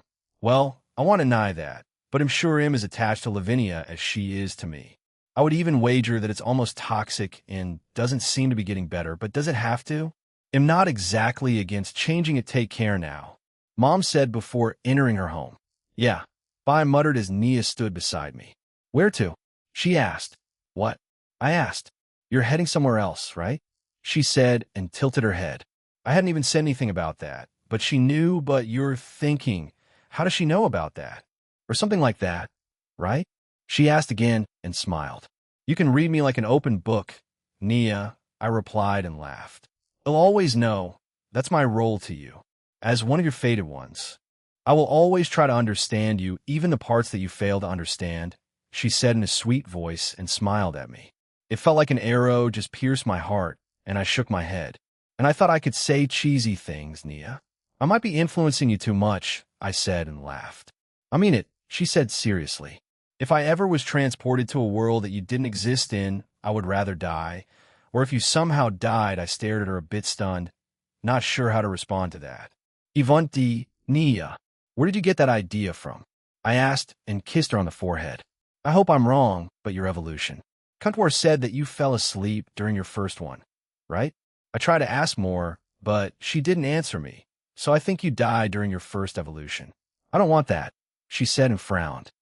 Now that I think about it, she might be right. I never really asked about it, but I, along with the two dragons and me, also fell asleep during it, so we had zero idea about the process. Kuntwar?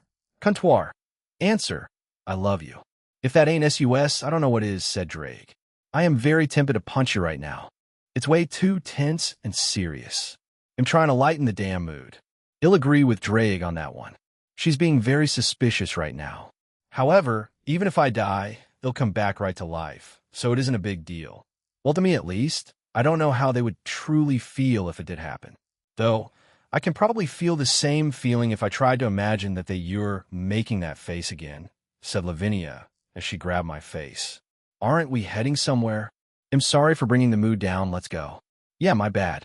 I had more worries now, and not just the things that were coming up, but my own Greek realm, Little Olympia. This is?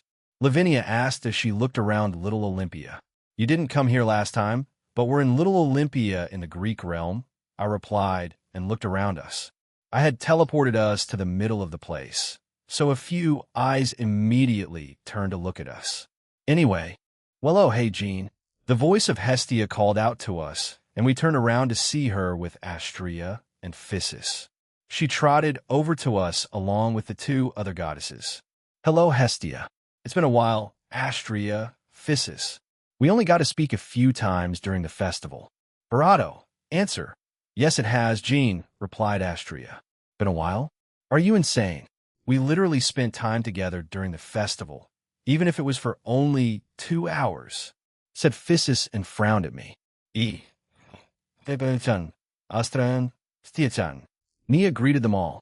Nia, Physis exclaimed, and the two of them started high-fiving. During the festival, Lavinia and I were mostly walking around by ourselves with a few others joining us every now and again. But these two joined us for 2 hours, and Lavinia and Physis really hit it off to both Astrea and my surprise. So why are you here, Jean? Asked Astrea. I'm here to speak to Zeus and then get Medusa. We've already spoken about it, so I just want to double-check with him. Is he on Mount Olympus? I asked. No, he said he would be in the Lamia's city. I guess that's why then, replied Hestia. I see. So he was expecting me to come sometime today. Well, this makes it convenient. That saves me a lot of trouble, as we'll be going there anyway, I said. He'll join, added Hestia. Don't give me that look. I've done all I needed to do, so I'm free. I don't know about these two, though. That's not what I meant. We won't be here for too long, you know? We'll be in and out after I speak with Zeus and get Medusa, I replied. Regardless. I mean, I can always just go to your home, right, business partner? I just sighed. I knew she wouldn't stop here, so I just gestured for her to join. But to my surprise, both Physis and Astrea came forward too. Let me join you too, another voice said behind us, and then someone draped a large, heavy sack over the top of my head. It's been a while, Demeter. Please get that thing off my head. Fufu, hello, Jean-Chan. I'm coming too, not wanting to argue with them. I teleported us away. Lamia City, I had teleported us just outside the doors of the Castle of Alice.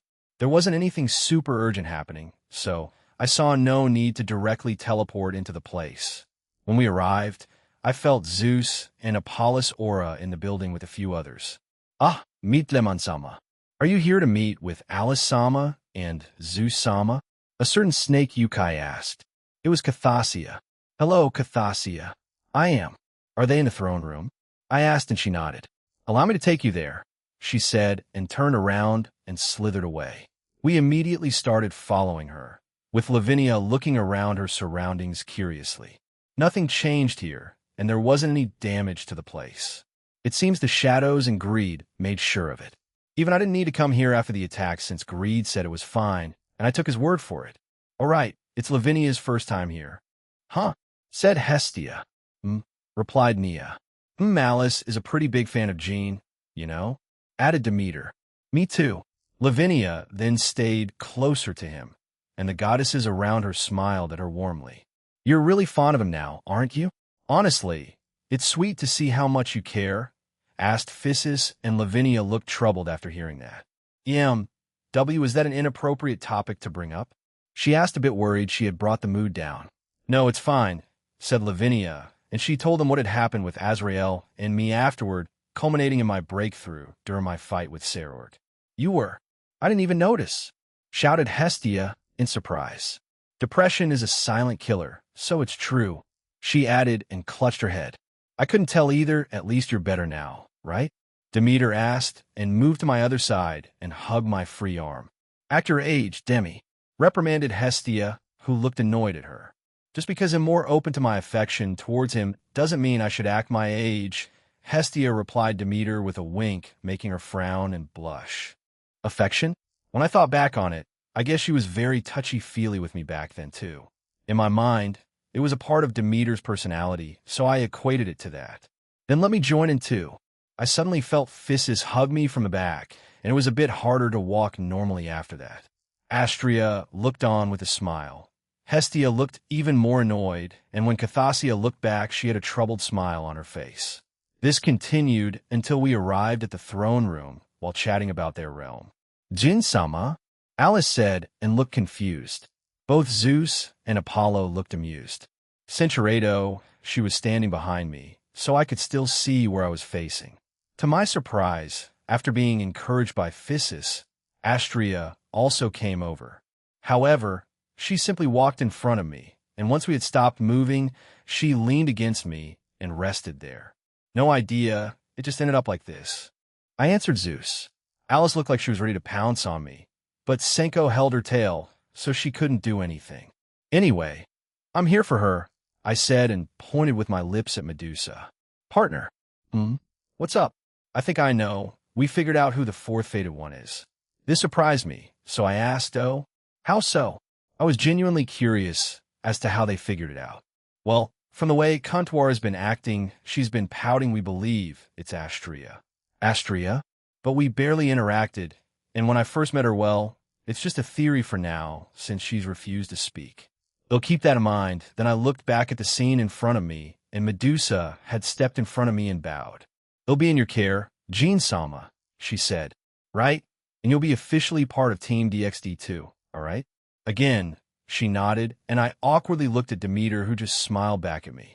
I looked at you and silently asked for you to step back from me. No, well, that was troubling. I had to leave home and do a few things. It's best if you reward them for a little bit, Jean. He gestured to the companions standing close beside me. How's that my job? I asked. You are the next chosen leader, no, Infinite King. Of course, it's your duty, he said and nodded sagely, and to my surprise, Apollon agreed with him. Did you know? He asked. Know what? People have started referring to you as the Infinite Ruler. He proclaimed and laughed. I don't know how to feel about that. Agreed. Who on earth came up with these names? I asked him. Zeus shrugged and said, I believe it came from the Irish pantheon. Perhaps someone there started calling you that? Ain, or Kana. Honestly, I kind of see her as the cheeky type too. I won't deny that possibility, but for now I'll assume it's Ain I sighed and decided to stay for a little bit longer in the realm and stay with the goddesses that were clinging on to me.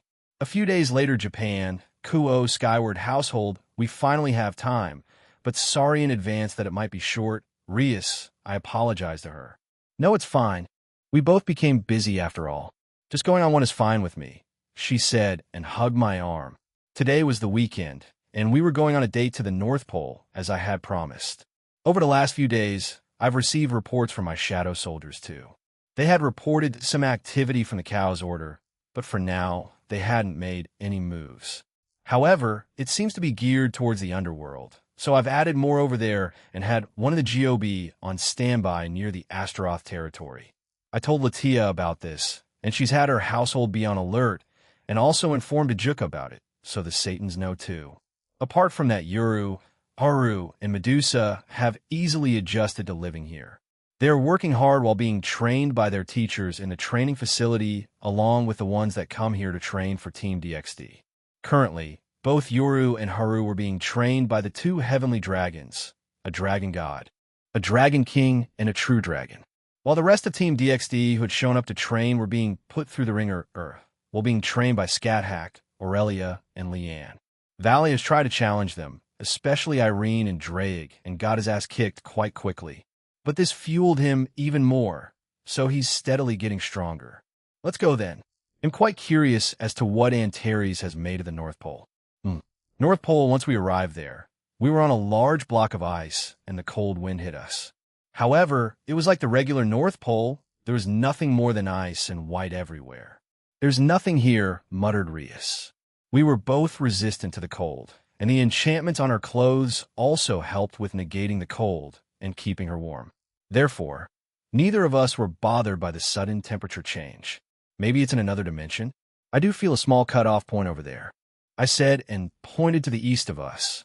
Now that you mention it, unless that's the dimension of St. Nicholas. Santa? Oh, right, he's real in this world. I snorted and started walking towards the cutoff point. As in the human tales, he does deliver presents to the nice children, but he also delivers coal to the naughty ones. He lives there with his elves, wife, and reindeer. Are you sure this dimension we're heading to is the one Antares made? She asked. Yeah, I feel a lot of draconic energy coming from it. I can sense it, no matter how hard he tries to hide it. Unless he did that on purpose. Anyway, maybe we can visit St. Nick for Christmas? I asked and smirked. Well, it wouldn't be a terrible idea to form an alliance with him, Rias asked while tilting her head. It'd make for a memorable Christmas if we had a bit of influence, I added. But Rias pinched my cheek for some reason. If we do not ruin Christmas, she said, unamused by me. I never implied that, I said to her. We chatted like this until we reached the border and we walked through it. Once we were through, we were greeted to a strange, yet small and compact town. I was expecting it to be over the top and very extravagant. However, I guess Antares planned on making it as efficient as possible. What's that large tower in the middle? Rias asked. I can feel a powerful aura. There are probably some dragons that Antares created. Anyway, let's go. They should know about us. Hey, they might have some fascinating places to explore, who knows? I added, and we started walking towards it. Antares seemed to have created the town that oversaw the North Pole in a different dimension. He surrounded it with tall mountains, and it seemed to have only one entrance point. A small black stone wall surrounded the town as well. The houses or buildings there didn't seem fancy since they had a medieval look to them. Maybe Antares liked that era of humanity? I wasn't sure, but as we got to the entrance, a large ice dragon flew down and got in our way. Great Dragon Sama, Antares Sama told us about your imminent arrival. Please go ahead. I am Yace, an ice dragon, said the dragon. Nice to meet you, Yace. I feel two auras in the tower. Who are they? I asked Yace. Faith Sama and Ilius, he said. Faith Sama works together with Antares Sama, and Ilius is a maid who helps both of them. He created them for you when he left. I see. Thank you. I thanked the dragon, and we continued on. I didn't expect Antares to create some dragons for me, but am more than willing to go with it. Yace bowed and flew away, and we arrived at the door which scanned us, and it opened. Once inside, we saw many humanoid dragons and small dragons walking around the place. It seemed like there was a powerful barrier that surrounded the place. I should have asked what the tower was, but let's just assume it's where Antares lived during his stay here. Anyway, let's go meet those two first and get a layout of the place. It'd be better to find out from them, I suggested, and Rias agreed. The tower's entrance was just in front of us, and it led up some large and long stairs. However, before that there were shops and other houses there. It seemed like this place functioned like a normal town or city. The humanoid dragons seemed to be the ones running the day-to-day work and necessities of this dimension, whereas the larger dragons were the fighting force. However, from what I saw, these dragons range from true Satan class to God class. It made me wonder how powerful those two that Yace mentioned were.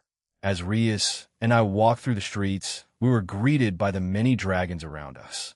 I let out my aura when a few of them looked at us rather questionably. Feels a bit lonely without those two, though. I am still here, Aaron, replied Rudra. Me too, said Elsha. I am here to take over, added Amaris. I am aware. Thanks, guys. We finally reached the top of the stairs, and there seemed to be two dragons waiting there. They were probably guards. They saw us, bowed, and let us through. The interior of the building was made out of some sort of metal and marble. This place was definitely his place of residence, since it looked a lot more advanced and lavish than the rest of the town. I doubt Antares made his followers live a less lavish lifestyle than himself. However, he may have prioritized his own comfort first, or he built this building before the rest. I can only find out when I contact him. For now, we saw what looked like an elevator, and we headed to it. There was a small reception area. However, no one was there. When we arrived, there were only 6 levels in total. I pressed the last button since I felt the 2 auras at the very top. We quickly arrived at the top, and we left the elevator, and there was only a single hallway with paintings of Antares and me. It felt weird to be revered this much, but I quickly moved on and arrived at the door at the end of the hallway. I pushed it open, and we stepped through. While traveling the short distance, Rias was curious about what she saw around her. She rarely gets to go out since we're mostly busy with other things. So this date and her outing to the Shinto realm was a needed break for her. Once we were inside the room, we saw two individuals. One of them had the typical maid attire. She had short light blue hair tied in short twin tails, light blue eyes, and wore a small red pendant near her chest. The other one had long, unkempt, pale blue hair that was tied into a right-side ponytail and blue eyes that seemed to always be sleepy. Her most distinct feature is the pair of dark circles beneath her eyes. She wore a flowing dress in a color like water droplets, decorated with flowers and golden jewelry. Aron-sama, velkommen to Antares Samasreal. I am Faith, and beside me is the maid Ilius, said Faith as she bowed to us. We walked over to her, and I had the weird urge to put my hand on her head, so I did. Everyone looked at me with curiosity. Glad to be here. I already informed Antares of our intentions here, I said, and took my hand off her head. She looked up at me and smiled. Yes, we're all aware. Please do enjoy yourselves. And here she produced a small digital map and explained what shops were, some services, and a hotel we could go to spend some quiet time together. She also added that everything here was paid for in magic or energy, but for us, it's all free. I felt a bit guilty after hearing that, so I planned on giving them some energy. I see. This all seems very convenient. Thank you. We'll come back here before we leave. I'd like to get to know both of you, I said before turning around. Please do. We were made to serve you and your companions. Aaron-sama, Ilyu said, and Faith agreed with her. Yes, we'll be here, I said again and left. Time for our date then, exclaimed Rias, and we held hands as we left the area. Ross Weiss's soliloquy, I was stuck at Aaron's home because I didn't have anything planned for today. I had thought of heading to a 100-yen shop, but held back. Even though I earn a lot of money now, I still have that habit of going. Aaron also promised me that he'd open a few 100-yen and 200-yen shops on Granny Gondol's island back in Asgard, as well as open up new jobs once he expands into the supernatural with his business. After he graduates, I will also leave my employment of being a teacher in Kuo, so I could be one of his secretaries. Whenever I say that to myself, I feel like I'm on the same level of selfishness and emotional connection as Lavinia-san and Aaron. Though I doubt I'm a bit jealous of their bond, even when Aaron treats us equally and spends equal amounts of time with us all. I sighed once more because I had my phone out looking at the texts I had received over the last week and few days. Granny had been asking me to bring Aaron over to Asgard since she wanted to see him again, if not she'd just come here by herself. The other part was that my parents had somehow found out about my relationship with him and wanted to meet him again too. I wasn't sure on when or how to bring this up. It's been plaguing my mind nearly every day. It made me conscious that it might have looked like I was being sneaky and cheating on him when all I was getting were texts from Granny. It didn't help when it happened during a time when Gaspercoin was caught cheating on Coriana-san with Tomo-san. He looked at me for a brief second and my heart nearly dropped. But he never asked me about it. I don't know if he suspected me or not, but I've been wanting to ask him that too. I need to get my thoughts and feelings in check. Also marriage, huh? I wonder if he'll ask me to? I couldn't help but ask myself. Oh, if it isn't Valkyrie-chan, a voice said beside me. I looked up to see Irene-san, or Great Red-san. She rarely came out, but she did stay out for a few years during our stay in the pocket dimension that Aaron made. We rarely get to speak, so I was a bit nervous. Irene-san. Hello, I said with a bit of a stutter. Good day to you, she said and grabbed a drink from the fridge, drank it and sat beside me. It seems like you're having some troubles. Care to share? She asked. I was about to decline when I thought, why not? She's in Aaron's necklace nearly 24/7 of the time and is close to him. Actually, I told her everything. Cinchuredo, you're not the only one who has told me about problems of a similar nature. However, let me tell you this regarding that cheating scandal that little Vladi vampire had, she said and looked at me with another smirk. He trusts all of you. He has never suspected any of you of cheating. Perhaps that's naive of him, though I doubt it. The fact that he trusts you all not to cheat is beyond stupid. When people are in such a complicated arrangement, they might think the same way, don't they? Yet he doesn't. Why? She asked. I would never cheat. I nearly screamed at her and then covered my mouth.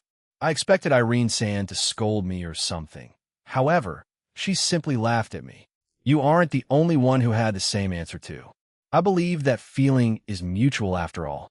However, you can look at having multiple partners as cheating too, right? Not everyone will always be on board with the idea, she added. Nevertheless, Aaron has always been honest about that part of his relationships. Not just to us, but the entire supernatural world knows about it. He wants a big family, and he has it.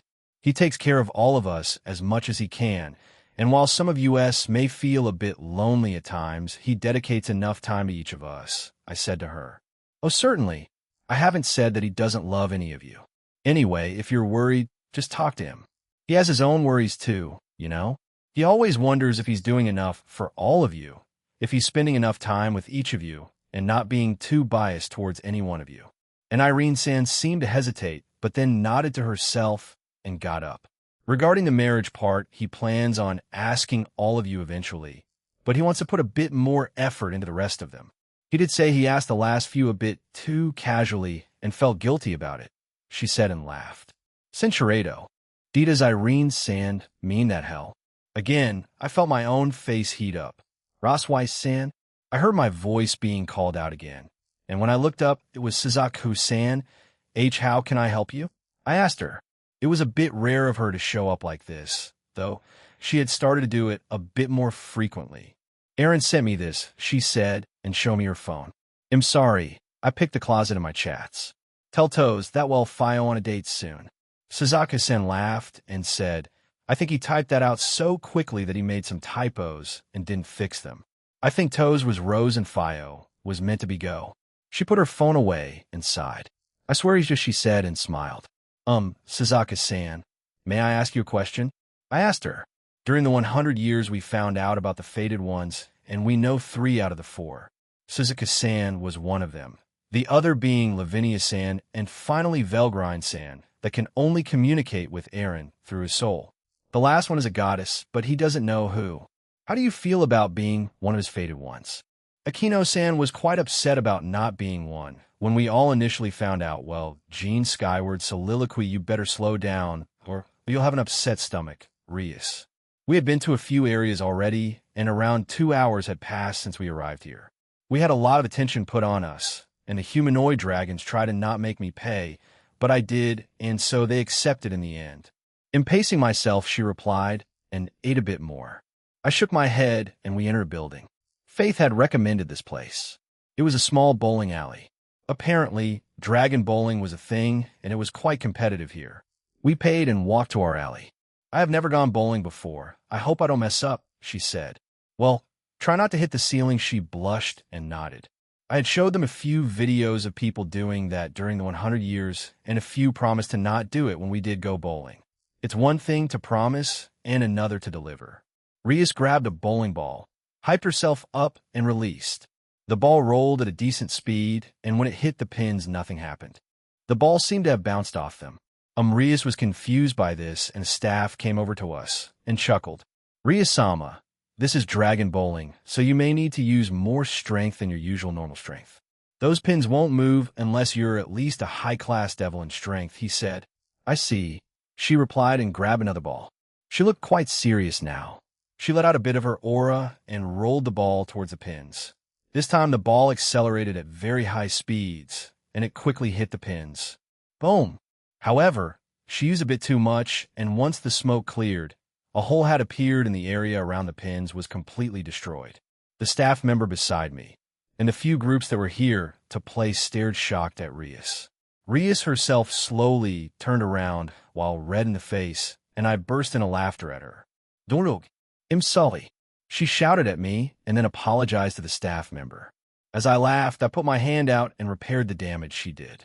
It's not a problem, Rias-sama, and thank you, Aaron-sama, the staff member said in a troubled and worried tone. Let's hold back a bit more this time. Okay, I said, still laughing. She cutely puffed her cheeks, crossed her arms, and looked away. You got better as time went on, I said as we left the bowling alley.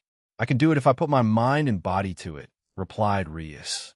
But I did mess up a few more times, and thank you for repairing them, don't worry about it. Anyway, let's go to that, I said and pointed at another building in the distance. According to Faith, Antares had been collecting all types of plants from around the world to prepare for something. Her own theories were that he was preparing for when I told him that I was going to move and build a new house. Had asked me to be the one to construct it. He would include a few large and beautiful gardens with all the flowers he had been hand-picking and collecting. Faith also said that he had started breeding his own unique and original flowers using his powers. There were a few types in here that were unique to the world. So you could say the building we were planning to venture into what was a personal flower garden made by him. We entered the building, and all of them were in display in all 3 rooms. Most of these I had an idea of because of Danu. She had told me a few of the plants and flowers she sold for her human job. And, of course, as a primordial goddess of nature, she's pretty knowledgeable about these things. That's the Passiflora vitifolia, or crimson passion flower. It's a species of Passiflora, native to southern Central America and northwestern South America. It fits your hair, doesn't it? I said, and summoned a red rose. Well, how about this, crimson-haired Sama? I asked and winked. Oh, Satan, you're so cheesy sometimes, she said and blushed. But thank you, instead of giving the red rose to her. I changed it and put it on her hair. Rias seemed to like it and kept it there. We walked around the place looking at each one, and the ones I knew about I told her about it. Finally, we arrived in the last room of the building, and we were both stunned. What is that flower alive? Rias asked, a bit shocked. In front of us was a large crimson flower in the shape of an Easter dragon, and it was clearly breathing and moving. However, I didn't feel any consciousness in it. Maybe it was alive in the simplest of terms. In the simplest term, then yeah, I guess it's alive, I replied. I chuckled at the name Antares gave it. Apparently, it's called the crimson camel dragon flower. I think Antares made it as a tribute to the Gremory family. However, Rias suddenly started to shake as she hugged my arm. Si camel? She asked, and her face paled. All right. She hates camels with a passion. I forgot about that. CC can WWE LL leave. She asked me while slowly pulling me out of the room. I obliged her, and we left the room. I do wonder how I can help her with this strange trauma of hers once outside, she sighed to herself. I'm sorry, I can't with camels. Renias won't be happy. You know, Renias had gotten used to texting people, and she would text me quite regularly, even during the 100 years. Centurato? Why? We can still explore the place a bit more, she replied, looking confused. I leaned in and whispered that we should head back soon. When I pulled away, Rias had turned red again, and she shyly nodded. So we made our way to the restaurant that both Faith and Ilius had recommended. It was the building just behind the tower, and it was the second largest building in the small town. We quickly made our way there, and the security and staff let us in and onto the second floor. Apparently, it's where the super VIPs would go to, so we were led there as honored guests. It's really lavish. I would say even more so than some of my father's restaurants in the human world, muttered Rias as we both looked around. The interior of the building was mostly gold and platinum, and some of the furniture was made out of bocote, a wood type and one of the most expensive in the world. Chandeliers hung from the ceiling, and some floating orbs of fire illuminated certain areas. Yeah, I take back what I said about the tower being the most expensive looking. This place is probably above its several folds, I replied. A waiter eventually approached us, gave us menus, and he took our order. The food here was the most expensive ones around the world. I wonder if Antares had made those humanoid dragons with just culinary skills in mind. That gave me an idea for some future staff members for my restaurant. Until I get some normal staff in there, we eventually got our food, and we ate and chatted the entire time. However, we were watched by the staff the entire time, and near the end, I gave them an approving thumbs up, making them sigh in relief. They really value your opinion and look up to you, said Rias as we left the restaurant. I mean, I could say the same thing to you and the devils of the underworld, especially in the Gremory territory. A fufu, point taken. We quickly arrived at the only hotel in the town. There were other places we could stay at, but I decided to go there. After paying, we were given our key to the room, and we made our way there. Once inside, we both became quiet for a moment. Rias seemed a little flustered from our earlier conversation, and when I glanced at her, her cheeks were pink. Independent Illinois, go freshen up, she said and hurried off. I'll wait for my turn, I said to myself, and waited for Rias to finish. Once she was done, she was wrapped in a towel. I told her I'd shower too, hurried through it, and finished as quickly as I could. When I got back outside, Rias was already lying down on the bed. Cinchuredo, cinchuredo, cinchuredo, cinchuredo, cinchuredo, cinchuredo, but before I could speak, I love you. Aaron, yeah, I love you too, Rias. After hearing those words, I'll never get tired of, I held her close in that tender moment. MH. After a deep embrace, we stayed together in silence. Cinchuredo, after a few seconds, she gave me a nod and added, "I'm fine now, go ahead." I gave her a barato on the cheek, and we stepped closer together. The room felt warm and inviting, and we moved in comfortable rhythm, sharing a quiet and tender moment. Cinchuredo, cinchuredo, cinchuredo, cinchuredo, cinchuredo. She saw right through me. I wanted to spend time with you for so long. I've heard stories from everyone, and even walked by you spending time with a few of the girls too. Go ahead, let's do all those fun things together as well, she said with teary eyes. Ugh, Rias, you're too charming. If you say that to me, cinchuredo, cinchuredo, cinchuredo, cinchuredo, cinchuredo, cinchuredo, cinchuredo, cinchuredo, I had forgotten how many outings we had shared together. I didn't think Rias was that wild. Maybe she was just full of surprises and had managed to keep her adventurous side a secret. Well, whatever the truth was, I was sure that we would spend a lot of time together with Rias in the coming days and weeks until things finally settled down. Cinchuredo, but yeah, I stayed up the rest of the night just thinking about stuff.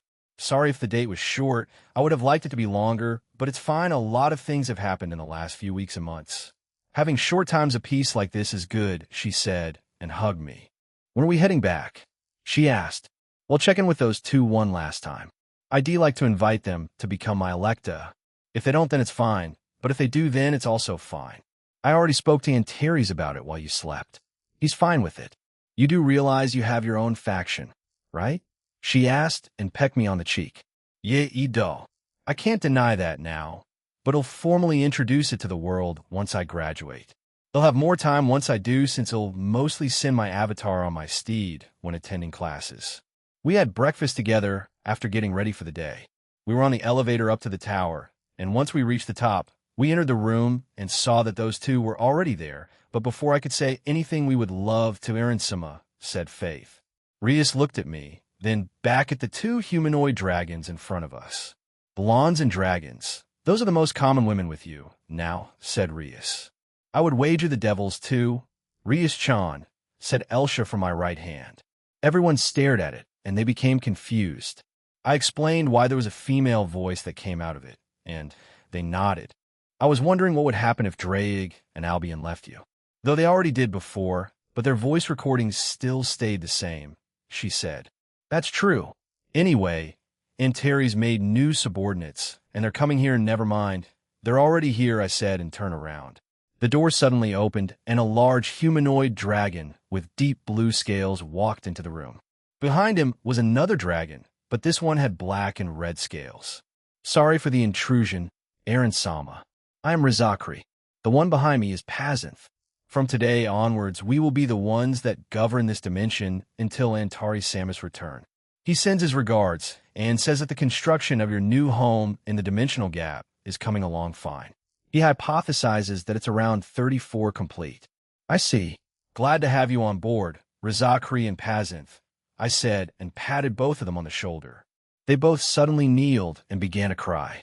To be praised and even touched. We are honored. I was dumbfounded by this and awkwardly told them to work hard. After that, I gestured for Faith and Ilius to join me outside with Rias. I touched both of them and changed them into the Electa. Their power levels changed from God class to the peak of Omniversal. You'll have homes in this ring, or you can stay in my home since there are infinite rooms. You can choose. Most of the other Electa tend to live in my home now, although some of them go back to my ring. At the moment, only Ayelet and Yuenting are the only ones in it, I explained. We will accompany you back, they both replied.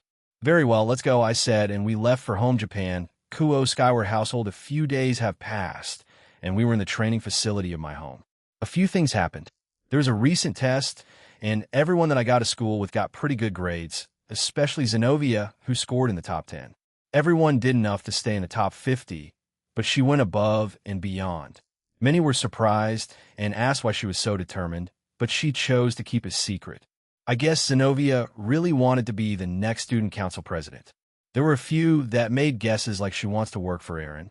So she can't stay ignorant or be content with her brain. Though that was mostly from Irina. Boom, boom, boom. Keep it up, I said as I dodged and deflected the attack from Yuru, Haru, and Medusa. I decided to take over for this training session and give the dragons that had been training them a break. Drake was on his phone, watching memes on YouTube. Albion meditated and Tiamat tried to scold both of them, but they ignored her.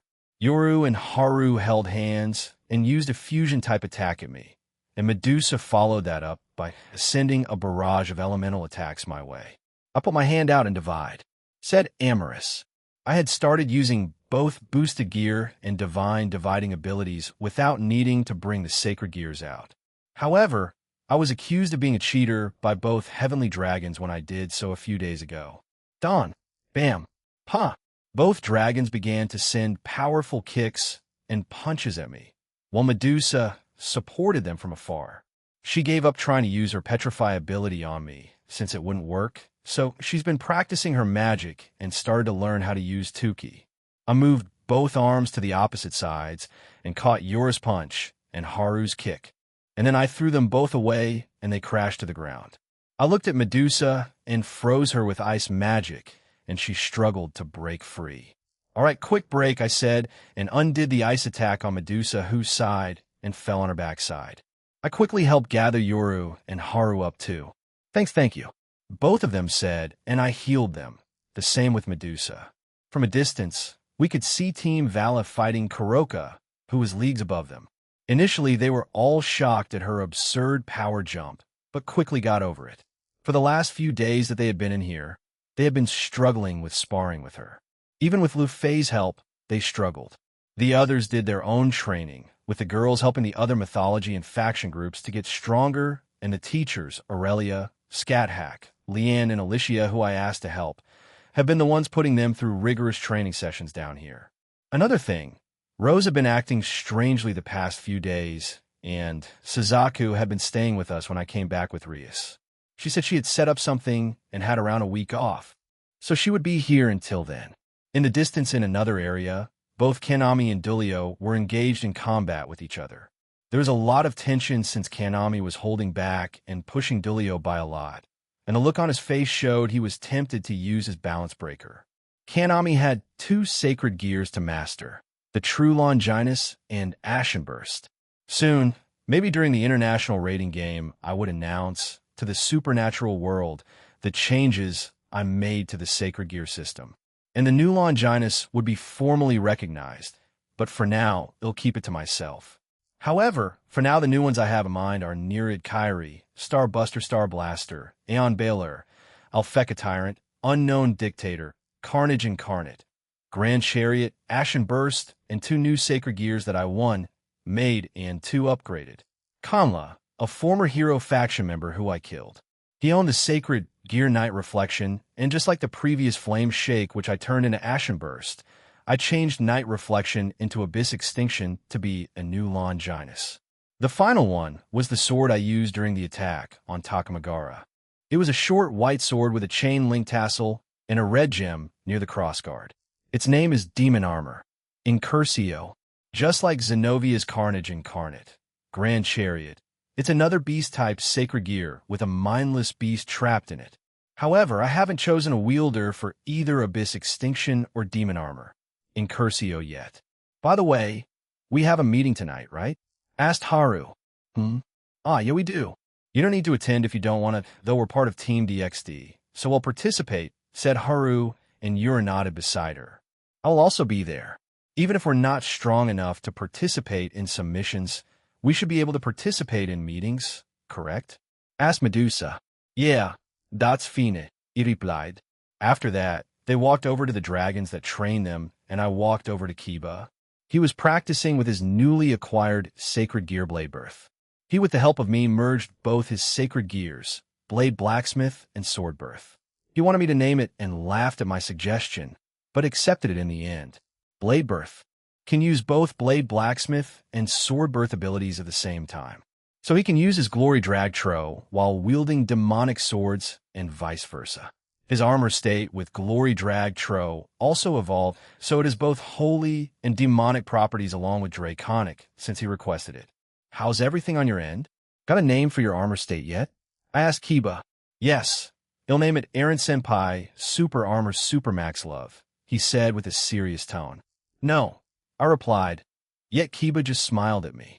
Would you consider my new blade birth as part of the new Longinus you plan on announcing to everyone? He asked. I'm not sure, but if you manage to make it evolve and acquire a new balance breaker, then he'll reconsider since both your holy demonic swords and glory dragtro are just considered normal abilities to it now. You have a point. That means I'm back to zero, since it's a new sacred gear, endless new possibilities then, correct? He asked, and I agreed. Then he'll call it Yumi Breaker. I sighed again and shook my head. You really need to move on from those jokes. Kiba, even Gasper has 2 girlfriends now, you know. I said to him, try not to sound like an asshole. I want him to have a fulfilling life. However, if he keeps on joking like this or pursuing me, I think heartache or frustration will only wait for him in the end. He's a guy, and he'll always see him as a guy. So, just wait, Eren Senpai. I have my own plans, Fufu, he said and grinned. I had an uneasy feeling about that grin. Well, you do you then anyway, keep up the good work, I said and patted his shoulder and left.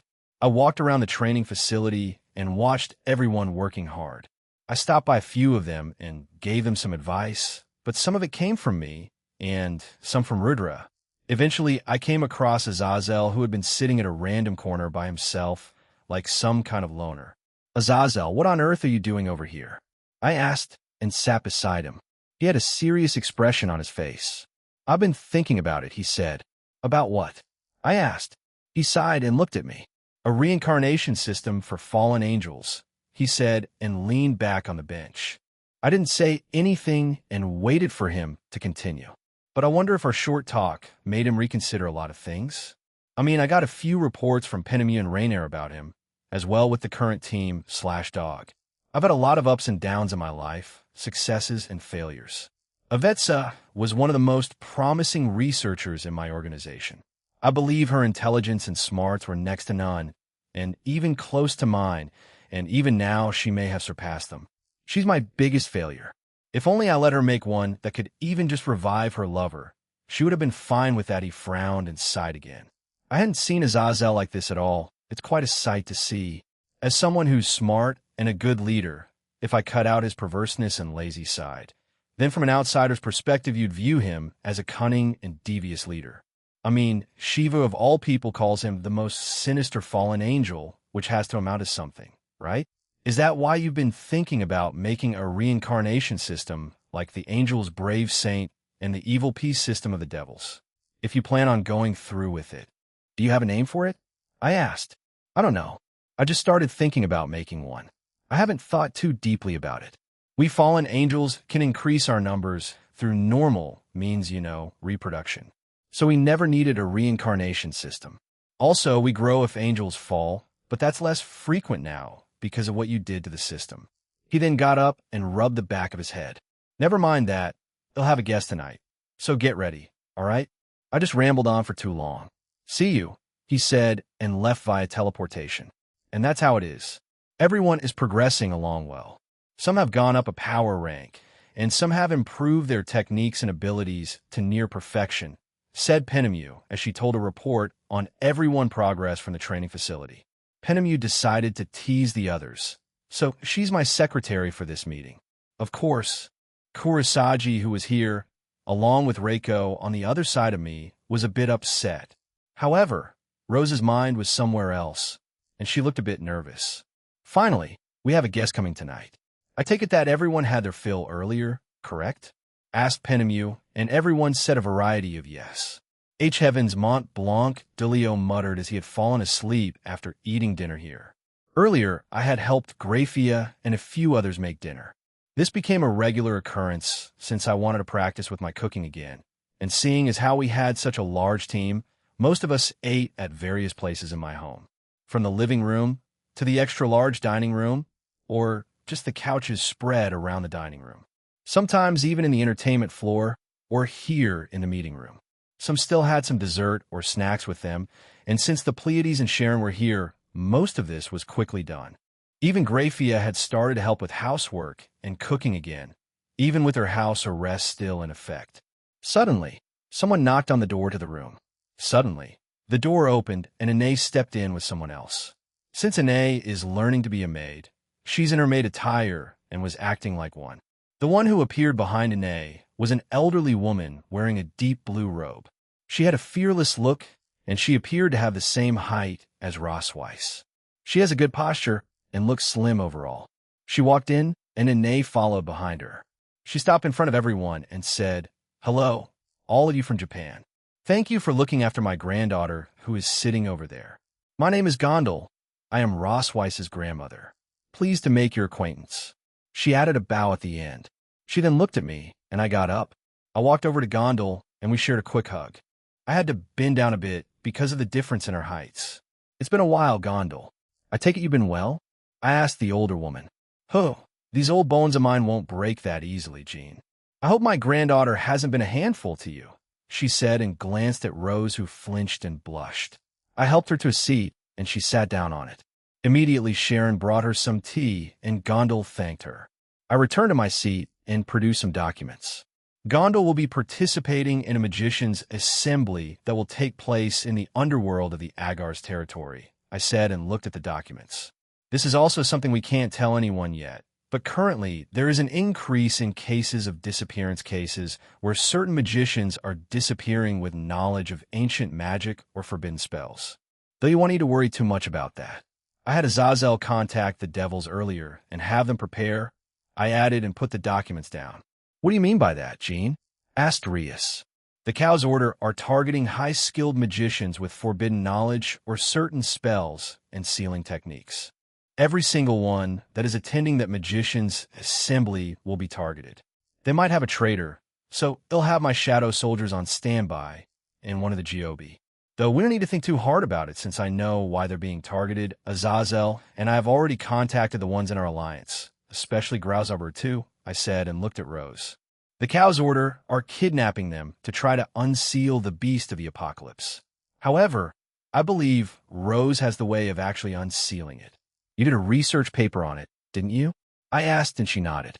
"They will still try to kidnap you and use you, but I believe they don't need you at the same time. The Eevee gods are beyond our normal understanding. They may even have ways to unseal Trihexa. Hell, even a Phantasma might have techniques to unseal the beast too. Am not evening including Lapis in this. So we inform the pantheons and factions around the supernatural world to prepare for the worst. Of course, if Trihexa has any chance of being unsealed, we'll just send Jean here to deal with it. We'll give you our factions if we have to," added Azazel. "That's a bit much." "Azazel, I don't need anything like this. This is my planet, my universe, so they'll protect it since I live here. I don't need anything that dramatic.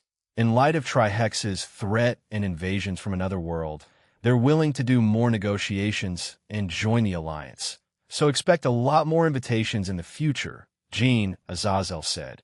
I looked back at Gondel and said, "Leave the traitor to me. As I said, my shadow soldiers are going to be there to stop them."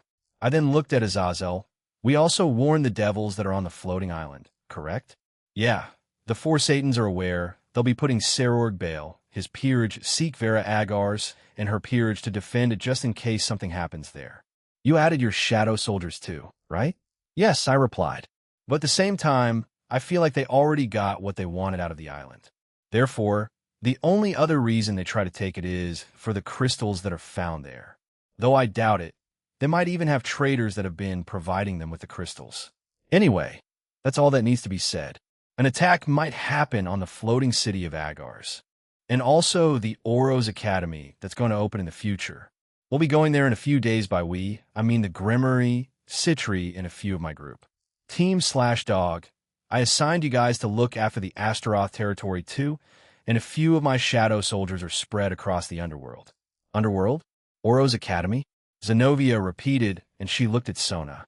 Yes, in a few days there will be a small trial, a day to experience what it would be like. Oro's Academy, the rating game school anyone can attend regardless of their status in Devil Society, answered Sona. Oh, so it's nearly a reality, then, President? So are we heading there to teach the children whole show up? She asked. Yes, essentially. Originally Sarorg and a few others would join, but we'll have Jean and his group come in as stand-ins, she added.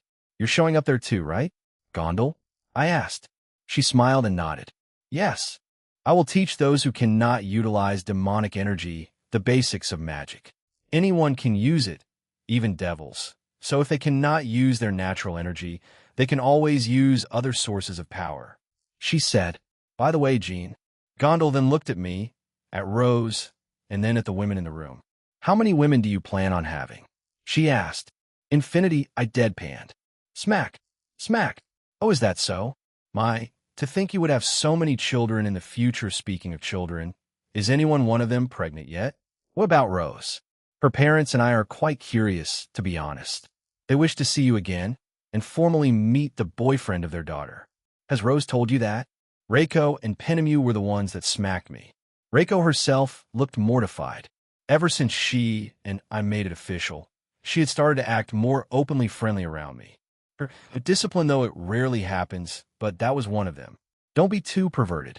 I don't want our future children to be perverted, like their father. That's what she said to me.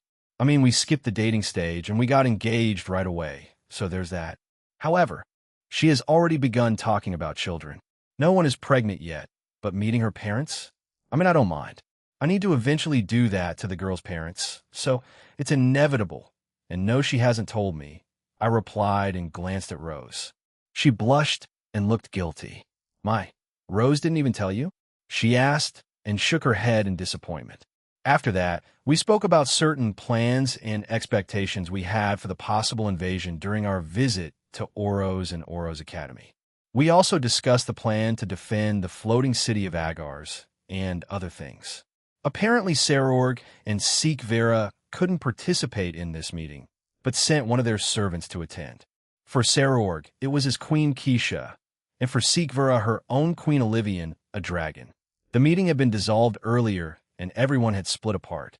The ones who lived here went to the various places of my home, while I was with Rose and Gondel. Rose, I'm sorry. I was meant to tell you, even during our time there, but I didn't get a chance. I'm sorry, said Rose, and kept shaking my shoulders. It's fine, don't worry about it. But I don't mind. I was meant to ask about meeting your parents eventually, I said. However, the two ignored me, and Gondel proceeded to lightly scold Rosweiss, and she just hung her head in shame. I let this go on for a minute before putting my hand on Gondel's shoulder and asking her to let it go, and she shook her head and sighed. You're lucky this boy is the one you're dating, my beloved Rose. Yes, your parents also want proof, so go on a date tomorrow, before you both go to Oro's in the underworld. Make sure to take pictures, okay? Just send them to me, Jean or Rose. It doesn't matter who does it. Proof? I asked and looked at Rose. We certainly can take some selfies during our date, so I don't mind, I said, and Rose nodded along. We're a reliable future husband, she said and smiled. We'll get going now. I have a few things to do and places to stop by. Cinchuredo. We have a date tomorrow after all, I said, and took Rose's hand, her face turning red with excitement as we walked toward my room to talk about our plans. Chapter 7, Part 3, Oro's Academy and Valkyrie Declaration, third-person point of view in the main base of the Chaos Order at the end of the multiverse. In a certain section were the devils. They were led by the original Satans, and their followers were their descendants, and the mass-produced super devils who range from low god class to the peak of power of a god class. The other ones who allied themselves with the true Satan faction of the Chaos Order were the Malbranche and Lilith, the mother of all devils of the 72 pillars. Malakota, the leader of the Malbranche, was in the same position as the original Satans. However, with Beelzebub and Lucifer essentially crippled, Leviathan was the one who truly led them with Malakota. However, Lucifer had gone to a different universe, just like Beelzebub, to find a cure and strengthen himself further. Lilith, who did not care for her husband, simply watched over everything. She did not take part in meetings. She did not take part in invasions. She simply watched over all of them. Cinceredo, he would get rid of the devils he had made and forced Lilith to create more devils. This cycle repeated over and over until the original 72 pillars were made. The only flesh and blood offspring that Lucifer and Lilith produced together was Rizavim Levon Lucifer, their only son. The rest of the devils were created using Lilith's flesh and Lucifer's powers. "Lilith, are you sure of your stance?" asked Leviathan. "I am," she answered plainly. "I am tired. However, I may act in the future. But for now, I will rest." Leviathan nodded before leaving. Lilith had avoided her husband the entire time since both of their revivals. Lilith was brought back with Lapis powers, while the original Satans were brought back using the powers of the Phantasma. The others were brought back by the Sephiroth Graal, and finally a method by the Eevee faction. Lilith, like many of the original devils, was crazy, had dreams and ambitions of world domination, and had a high ego. That was Lilith before she became a giant blob of flesh. However, after her subsequent death and disappearance, and spending many years locked up in that fleshy prison, Cinceredo, she would remain neutral in everything. Whether the world that she is in is destroyed and taken over by the Cow's order or flourish under the middleman's peace, she would simply watch from the side as it happens. Those were her initial thoughts. The strain that she had to endure during all those years had changed her. The young, arrogant, world-dominating, wanting Lilith was no more, and now an old relic who wished to remain a side character had replaced her.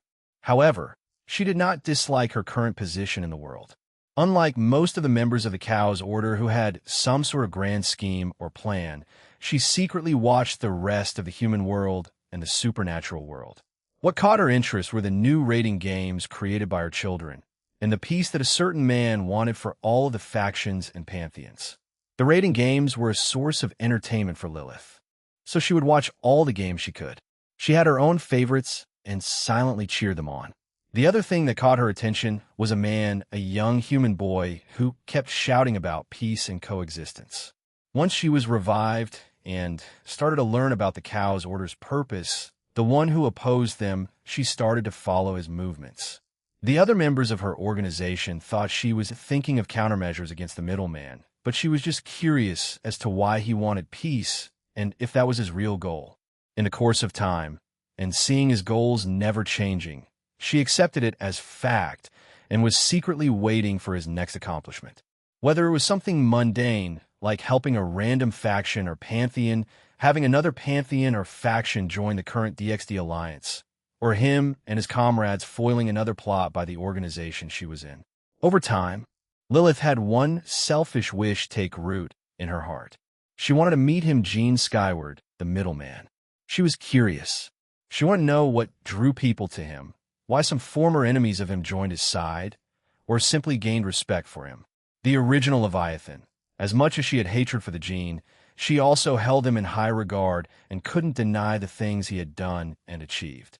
While the Leviathan wouldn't ever change sides or her beliefs, she had respect for one human, and that was Gene. When Lilith heard of this, she was shocked.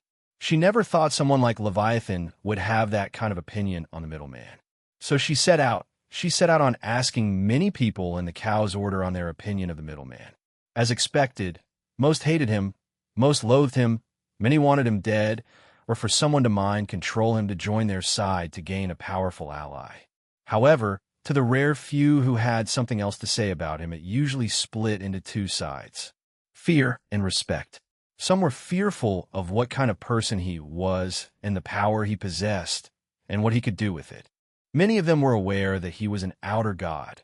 However, once they found out how easily he could end them if he wanted, they became fearful. Several thought of him as naive, wondering why he wouldn't choose to not leverage that power. Why doesn't he change everything to his liking with the snap of his fingers? His own stance and ways of doing things confused them. On the other hand, he was respected by some on the other side. They too knew of his outer god status, how easily he could destroy their world and organization. Yet he didn't, and they also wanted to know why. But some thought that he had a lot of restraint and thought that the middleman wanted to fight them equally and slowly destroy them that way. To have power like that, yet not obliterate everything, and have the restraint to fight them equally from time to time, some grew to respect that. Whether it was his naivety or something else entirely. To Lilith, it was something else. With her own powers, she created a few small creatures to spy on him, but they were quickly destroyed. So she did her best to find out anything and everything about the middleman. Interviews, opinions of the general supernatural beings, his achievements. With all of the things she found, she came to a conclusion. He was just like that. He heard of rumors that he used his powers in the silliest of things, the power to create anything. Yet he created robot-like creatures to do chores for him. Preposterous to some, amusing to Lilith. The power to resurrect anything and anyone without consequences. Abuse it. Revive all the dead gods, powerful creatures, legendary figures, and have them join your own faction and use them for world domination. While Lilith respected his own stance and rules for his own resurrection, she also thought they were stupid and naive. To give the souls the option to be resurrected or let them rest eternally, she couldn't help but bitterly smile. She didn't have that option. She was forced in her new body after all.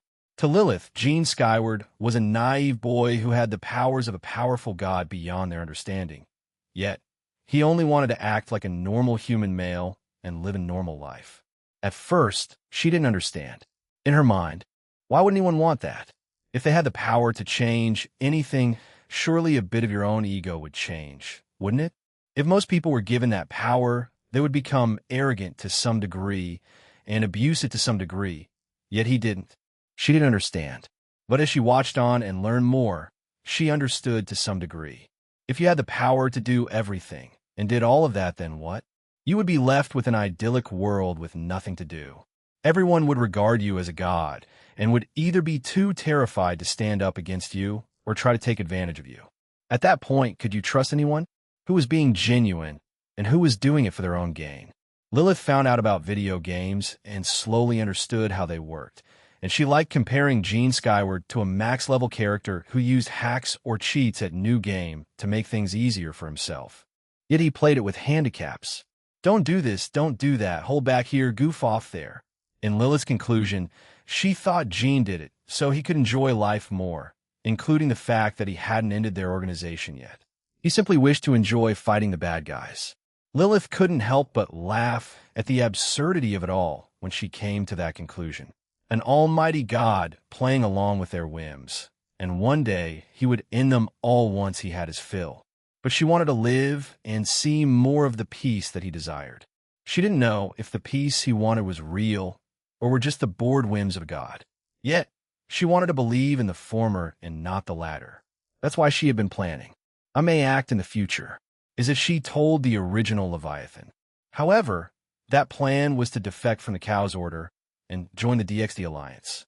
She would cooperate with them and provide them with all information she knows, and that's why she had been attending meetings and listening to the plans of others in the Cow's Order. Lilith did not like being imprisoned at the base of the Cow's Order. To her, it felt like her own imprisonment in that flesh for hundreds of years. She did not want to repeat, yet she still acted calmly so she could proceed with her plans for the future. She just wanted one chance to speak with the middleman and convince him she wanted to start anew. But after that, she wished to remain neutral, although she herself did not know if the middleman would also affect her. No, she knew that he had already influenced her. If he didn't, she wouldn't be having these kinds of thoughts, wouldn't she? When she realized this, it scared her, but it was not the type of fear that she held like she did with the God of the Bible, and how easily he could kill them with his lights and powers. She and the middleman had never met before, yet he had a profound effect on her. He had changed her in ways she wouldn't dare think of. For a devil who had been alive for many years, who had many experiences prior to being imprisoned, this kind of power was terrifying. To be able to influence both allies and enemies to this extent, even when not meeting. It piqued her interest to wonder if this was another power of his, a power that he had subconsciously been using over time. The power of change. Lilith, who was sitting on a chair, a book on her lap, and as she stared out a window into the city below her. She sighed and got up. I still have work to do, Asmodeus. How are the preparations coming along? Asked Leviathan. Asmodeus looked up and nodded. It is progressing well. However, it will take some time to prepare. For the time being, we have sent several super devils to a brand new universe to see how they fare against its inhabitants, he replied. And, for the time being, along with the soldiers of the EV and some phantoms of the Phantasma, they have taken over 75 of the world after 2 days. There has been some resistance, but they are not strong enough. Although they are mostly humans, a few yokais and monsters. The dragons of that world are the only ones who can truly stand up against them, explained Asmodeus. 2 days, and only at 75? Those dragons are at least on par with God-class beings, then? Asked Leviathan. It seems so. They call themselves dragon gods. However, it doesn't seem they have that kind of power, yet everything else in their world cannot stand against them, replied Asmodeus. Do they have devils? Asked Leviathan. Yes, and we have tried to recruit them, but like us, they are arrogant and prideful, so we killed them. We will, however, use their flesh and mix them with the divine beasts and cryptids to have another powerful army of otherworld demons at our disposal. If they do not bow down to us, then they will serve as nothing more than minions, said Leviathan. How about Lucifer and Beelzebub? I heard they traveled to the Evie and Phantasma, respectively. Yes, they did. Lucifer is seeking out assistance from the Evie, while Beelzebub has gone to the Phantasma. Lucifer didn't suffer much damage, yet he seeks to increase his power through cybernetic enhancement. Beelzebub was basically crippled, so he may seek out a new body entirely, one possibly made by the Phantasma, said Asmodeus. He then looked at her and asked, What about the Seekers of Truth? Do they not have any plans? The Wizards of Oz will do something in the coming months, but after that I do not know. However, they will apparently set the holiday of Halloween into an unending blaze for both the human and supernatural worlds. It is a large-scale attack, answered Leviathan. They also won't suffer too many losses, only a few strategic losses. So they plan on sacrificing some of their witches, huh? Asked Asmodeus. Yes, it sounds like it. After that briefly exchange, Leviathan left the area. She walked down a hallway and summoned a magic circle. Through that it showed a picture of a purple-haired diva, Ingvild Leviathan. She had become quite famous in the underworld and human world due to her voice and songs. Even though it hadn't been long since her debut, she had gained a lot of positive attention and had become a celebrity. Initially, Leviathan was disgusted by this. However, once she heard her sing, she also quite liked it. So she sought out the father of Ingvild Leviathan and had him join the Cow's Order. She also knew that Ingvild possessed a powerful sacred gear to which Lapis classified as a new Longinus that could manipulate dragons and the sea. She wanted that even if they had to use mind control on their own descendant or outright take it from her, killing her. Leviathan wanted it, but she wanted to entice Ingvild with the opportunity to meet her father. She knew that as a hybrid and being around the middleman, her own emotions would be used against her.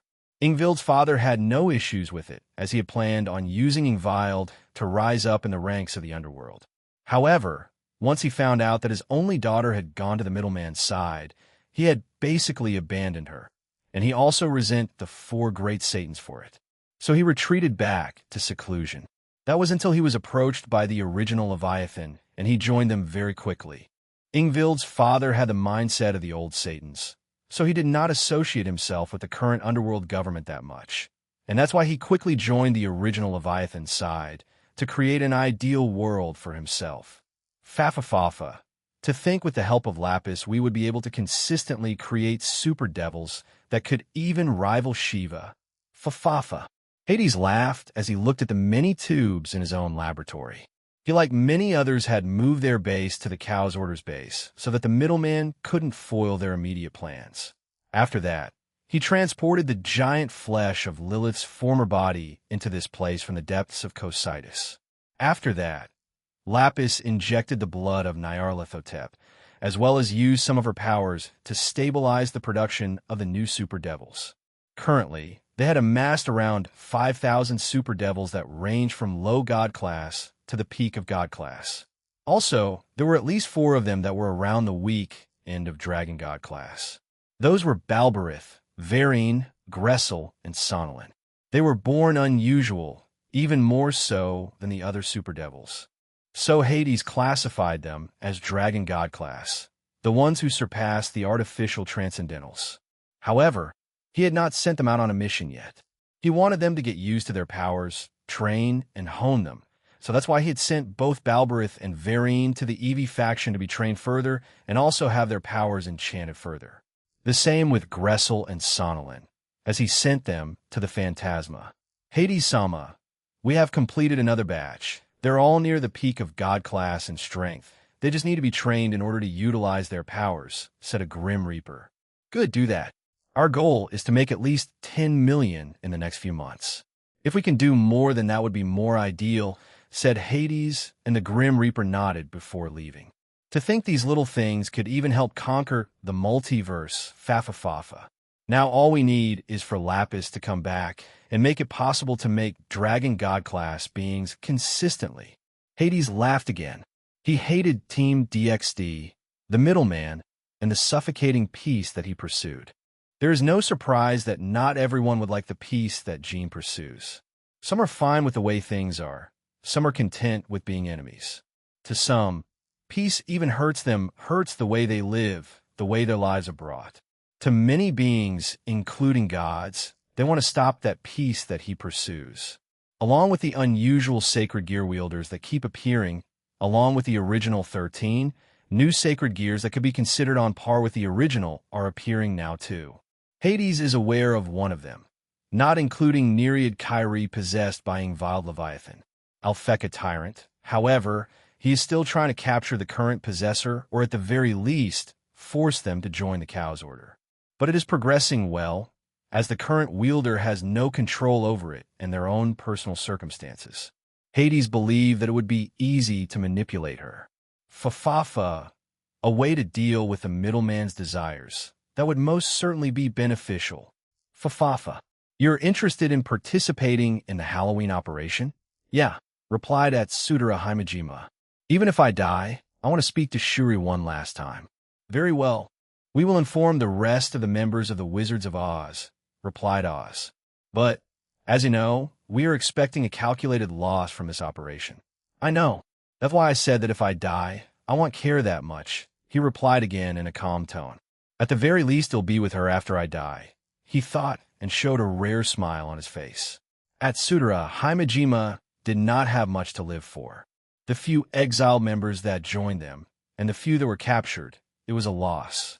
However, they would keep on moving forward, and even now, some exile members are still appearing, the ones that bear grudges toward the clans. What about you, Nakagami Nakiri? Atsudara asked his fellow members. I will do what I originally set out to do. After inheriting this divine beast that is on par with the yellow dragon of my clan, Huanglong, he said as his right arm started to turn into that of a dragon. You sent out your clone during that attack, right? You even had it pretend to be someone else. Pretty sly of you, said Atsudara. I only wish to test Ryuta, to see how far he's come, but it seems like he's still hung up on me. Well, it doesn't matter. I wish to get revenge on Vala Lucifer and Tobio Accuse, he said, and bloodlust poured out of his body. And they say I hold grudges, Atsudara laughed. Well, since you're not participating yet, I'll go and rattle them when times comes then, said Atsudara, and walked away as he dismissed the magic circle. Nakagami Nakiri silently watched Atsudara as he finally left his vision. He closed his eyes and looked at a scar he had obtained from his final confrontation with Vala Lucifer and Tobio Accuse. They had used a combined attack to finish him off, presumably to his death, but he was saved and now he was here. You two aren't the only ones who grew stronger with this divine beast. I am even stronger than before, just you wait. He then looked at a certain image of a blonde woman. Lavinia, Rennie will be mine, 2 dual Dragon Emperor Jean Skyward. You are a pest that is in my way. A man with silver hair was currently destroying his own living quarters. Every night since he had that showdown with Jean Skyward, he had not had a peaceful night's sleep. Every time he closed his eyes, he would have the same dream. Two women he was obsessed with would be inevitably taken away from him by Jean. Every time he slept, this would repeat. So he would force himself to stay awake. He even spoke to Avetsa and Promestine asking for some help. Centuredo chanced to stop him. However, the pills and experiments that he was put through did not help. And when he stayed awake for too long, he would start to see images while he was awake of those dreams come to life. He hated it. He couldn't take it anymore. My sister, why did you leave me? I need you by my side. I need our bond. I need Everett. He screamed in the depths of his mind. Tears streamed down his cheeks as his red eyes stared with a ferocity you would see only in a cornered animal. The picture he stared at was none other than Jean. He then fired a powerful ball at him. D, D, D, D, D, D, D, D. If only you never existed. He howled and destroyed his room again. Euclid-sama, we have found some intel, muttered a devil. What is it? He screamed at them. It seems that once he heard that, a large grin spread across Euclid's face. However, even in his own rage, he wouldn't be foolish enough to venture there himself. No, he would risk being captured. So prepare around 1,000 body doubles. I'm going to fight him there. I do not care how many lives are lost in the process. He ordered the other devil. At once.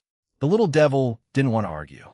He knew that his master was unstable, and if he refused, he would perish right there and then.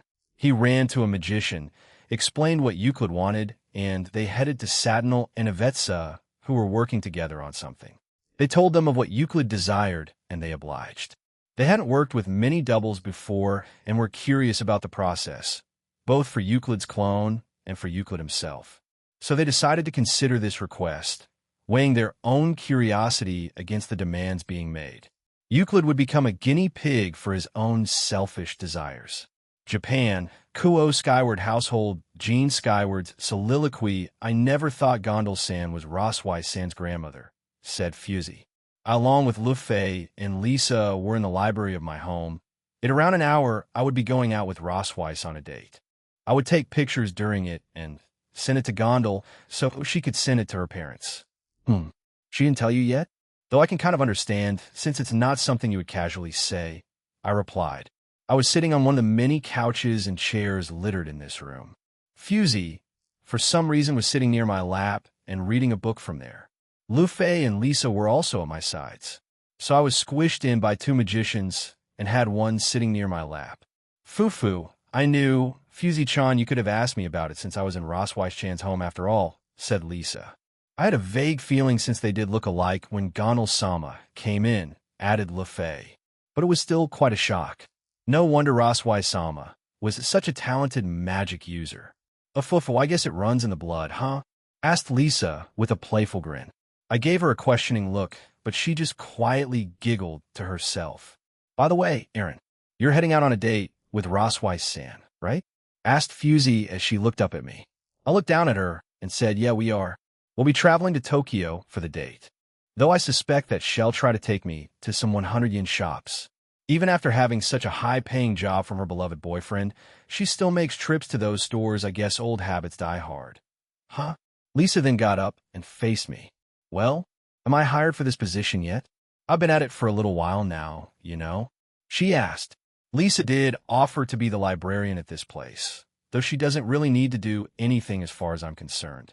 I mean, sure, but you don't really have a job of sorts here since everything is run on magic or advanced technology, I said to her. Or are you after money? I asked and smirked. Lisa leaned in closer with a confident look. How would you respond if I said, I wanted to win you over? An unexpected response. Well, partially. I didn't think helping her that one time made any sort of lasting impact on her. Well, go for it. But sure, why not? Welcome aboard as one of my employees, I said and put my hand out, but instead of shaking my hand, she pulled me into an awkward, unwanted hug. Please don't do that, I said, and pulled away. Fufu, I will pay you back that way. Aaron Cohen, she said, and walked away with her book. How can you deal with people like Lisa Senpai? Asked Fusey. She had gone back to reading her book during that short exchange between me and Lisa. I just got used to it.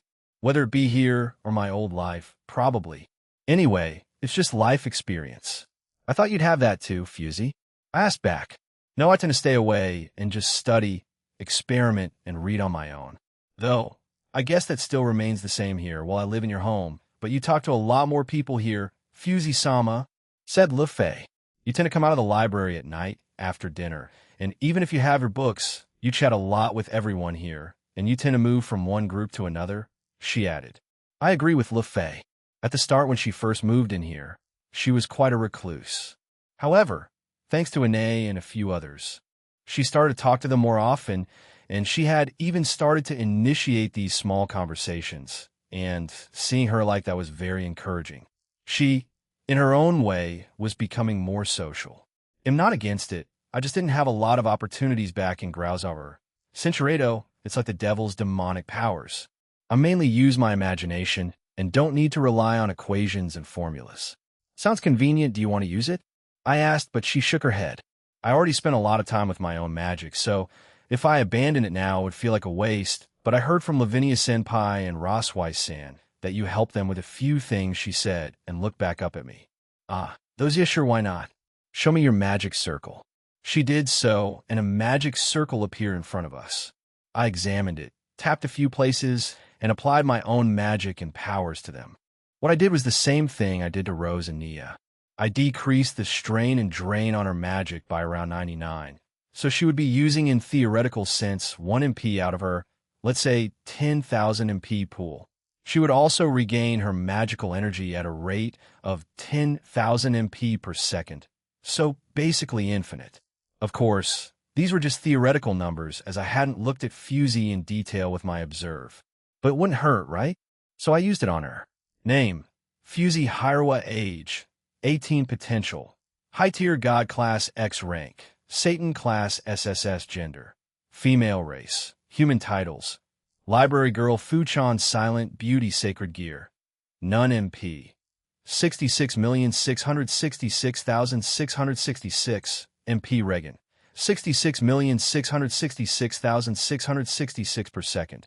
What the I know, I redacted her stats. But what kind of MP and MP Regan is that? I was quite shocked by the revelation.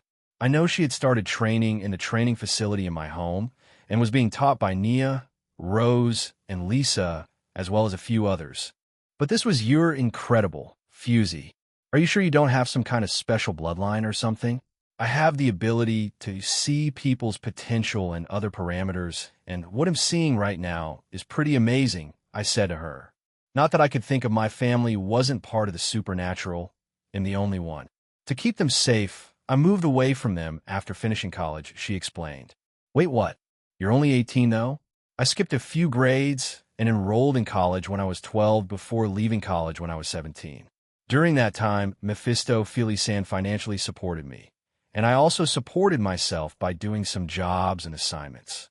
Damn, dare I say, you're a bigger genius than Rose on that part one, said, a bit shocked. 12 years old and in college, I couldn't even imagine such a thing, especially in my past life. That just sounds wild to me, though, as most would say. I lost my chance at youth because of that, but at last I can experience it here, she said and looked at me. I didn't know what she was implying there, so I just agreed with her. After that, I, along with Le Fei and Lisa, asked her a few questions regarding her time in college and other things. I arrived in the entrance hallway and found Rose patiently waiting there. She wore a long brown coat, a pink skirt, pantyhose, and brown boots. It also looked like she had put some lip cream on his lips. I took a look at myself and cringed a bit. I was being way too casual about this, so I quickly changed into more appropriate clothing. Well, my usual clothes for my job, but it's still better than what I was wearing. Hey, I can see you're ready. You look gorgeous, by the way, I said to her as I arrived beside her. Rose blushed and hugged my arm. To Tokyo, then. The normal way Tokyo was only around an hour away using Kuo's train station, so it wasn't that long of a journey. Though I had to thank Japan's easy-to-use and fast railway system, as well as their bus routes. Ireland was the same, kind of. The railways were only accessible in certain parts of the country, but the bus service was excellent, and I wish that more countries would implement it as well. We had to switch trains when we arrived at Shinjuku Station, and once we were on that train, a lot of people were drawn to her beauty. It's not every day that Rose dresses up or does her makeup though I noticed she started doing it more once we got into a relationship. Is she a model? She's so beautiful. Those were the whispers we heard when we sat down together, though I wasn't too far from the comments either, which were TCH. She has a boyfriend, lucky asshole. D. It should have been me, not him. It's not fair. Most were hostile, as you could guess. Rose, however, glared coldly at them and clutched my arm even tighter when she heard that. Maybe I should have worn something less conspicuous, she muttered to herself. Nah, anything you wear makes you cute, Rose. Upon hearing that, she blushed again and lightly hit me on the arm, making me laugh. We got even more glares because of that, and it made the ride to Tokyo both lively and tense. We had arrived at a station that was away from the city center, and she dragged me to a certain shop. And once we got there, she became rather excited. I wearily smiled, since the shop she dragged me to was a 100-yen shop. I more or less expected this, but seeing her this excited, I chose not to say anything, otherwise it would bring the mood down. We entered the shop, and she immediately let go of my arm, and this is the huge 100-yen store for women that I've been dreaming about. The Bella. It means beautiful or beauty in Italian, and this brand only has fashionable items for women all lined up. It's famous for having a high-grade item that really doesn't look like a 100-yen item just by the look of it. Oh, look, that plate looks very fashionable. Oh, that pen holder has a beautiful shape, which has no flaws to it. Oh, this one has a tremendous amount of storage space, even at this size. She was running around like a child, let loose in a toy shop. I had trouble trying to keep up with her excitement. I did promise her that I would bring a 100 and 200 yen shop to her countryside home and other places in Asgard. But I did expect her to relax a bit since she finally has extra income, and I also give some money to Gondel every now and again. Everything costs just exactly 100 yen. Nothing over it. Not 200 or 300, she exclaimed excitedly. Well, yes, we're in a 100-yen shop after all. I followed Rose along as she enjoyed her extended shopping spree in the store. Around an hour later, we had left. I couldn't help but buy around 10,000 worth of items. I'm sorry, Aaron, she said apologetically. That was around 75 or 70. Or, if I count them individually, around 0.70 or 0.75 per item. She really bought a lot of things. The majority of the bags were carried out by me before we slipped into an alleyway and stored them inside her ring. Don't worry about it. I paid for all of it after all, I said as we walked away and held hands. Ugh, I'm sorry. I'll pay you back, she said and squeezed my hand. I laughed, pecked her on the lips, and said, There, you paid me back. That's unfair, she mumbled to herself as she blushed again. After just a short while, we bought some food and walked to a small park to eat it. We sat on a bench and ate in silence for a few minutes. I never thought my life would take me here. I believe most of my previous choices led me here, and am happy with it, she suddenly said. I was able to become a Valkyrie because I put all my time and effort into studying. I ignored my youth for it, but now I look back at it, I think I made the right choice, she said and looked at me. But I have my own failures, Aaron, she said, and took out an emblem from her ring and presented it to me. I knew what that was, and I guess she was about to share a bit of her history with me. I tried to breach the topic a few times over the 15 and 100 years. However, she said another time, or he'll tell you when I'm ready, so I didn't push her after that. This is a unique symbol, a house crest that has been passed down through my family for generations. The oldest child in the family inherits this symbol and gets it carved into their body and soul in order to pass it on to the next. I am the oldest child, the oldest daughter to be specific, but I couldn't. Rose stopped there and then said in a lower tone, I couldn't inherit this symbol. In Asgard, the demigods that live there create and polish their unique magic, techniques, and traditions. Those will be passed down through the generations. That symbol that Rose carried was proof of that, proof that she inherited it, as it would be carved into her body and soul. Yet she failed. Rose's family was no different. They had planned for her to carry that symbol into the next generation and inherit it from her mother, who had inherited it from her own mother. But Rose couldn't do it. She couldn't inherit the emblem. No matter how many times she performed the ritual to inherit it, the emblem didn't get carved into Rosweiss's body. Soul and magic circle. I don't have any siblings, so my distant cousin inherited the emblem in the end. That child completed the ritual with no complications and inherited it immediately. I remember it very well because no one at the time made any complaints about it. I was originally bad at using the magic that my family used. I don't know if I had bad compatibility with it, the Say style, but I still can't use it even after I tried it after meeting you. However, I learned how to use Rune style and the Gandalf style, but what shocked me the most was that I easily got used to the Battle Maiden's offensive magic. Currently, I have become the user of one of the most powerful offensive magic in my family. However, among my family, who had learned all three rune styles, I was the only irregular one. To have great compatibility of magic that my family barely used, it's quite strange, isn't it? But I was fortunate enough to become a Valkyrie, but am nothing compared to my grandmother during her prime. The results she showed back then. I already knew all of that, but hearing it from her personally, and how close we are, I can sort of understand her feelings about it. Rose had compatibility issues. You could even compare her to Sarorg in a way. This is because he didn't inherit the power of destruction from the Bale family, nor could he utilize the power of demonic energy. Yet, both of these people managed to thrive with the handicaps they were given in life. For example, Sarorg rose to where he was, and even he came the heir to the family, even without those things. Rose also got to where she was a bodyguard of Odin, even it wasn't the best position in the world. It was too much for me to understand, at least at their level. I think that I felt inferior in my past life. Both my parents were successful, as were my other family members and cousins. I think I was an only child, and my dad, who was successful, pressured me to succeed. I squeezed her hand and said, well, even if you couldn't, it's as you say, you learned to be competent or even better at other areas of magic. You showed your family that you could become an excellent magician and a Valkyrie without those things. And with your hard work, you became stronger when we went there, didn't you? She blushed and nodded, so I continued. You've even learned many new spells, techniques, and abilities that you have yet to show everyone, especially in that upcoming international rating game. But before we met, I had a lot of anxieties. I worried about my future. I was desperate, you know? Brynhilde Senpai and the other Valkyries didn't have this problem either, so I felt even more pressure, and I then became Odin Samus' bodyguard. But you gave me a job, and we eventually... She blushed and couldn't say the rest.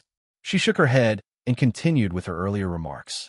None of my parents, the people of my family, and my grandmother blamed me and even treated me normally when I couldn't inherit it. My family accepted my situation and said, well, there will always come a time when a child like her appears and can inherit it. I was bothered by it, but also happy they didn't shun me.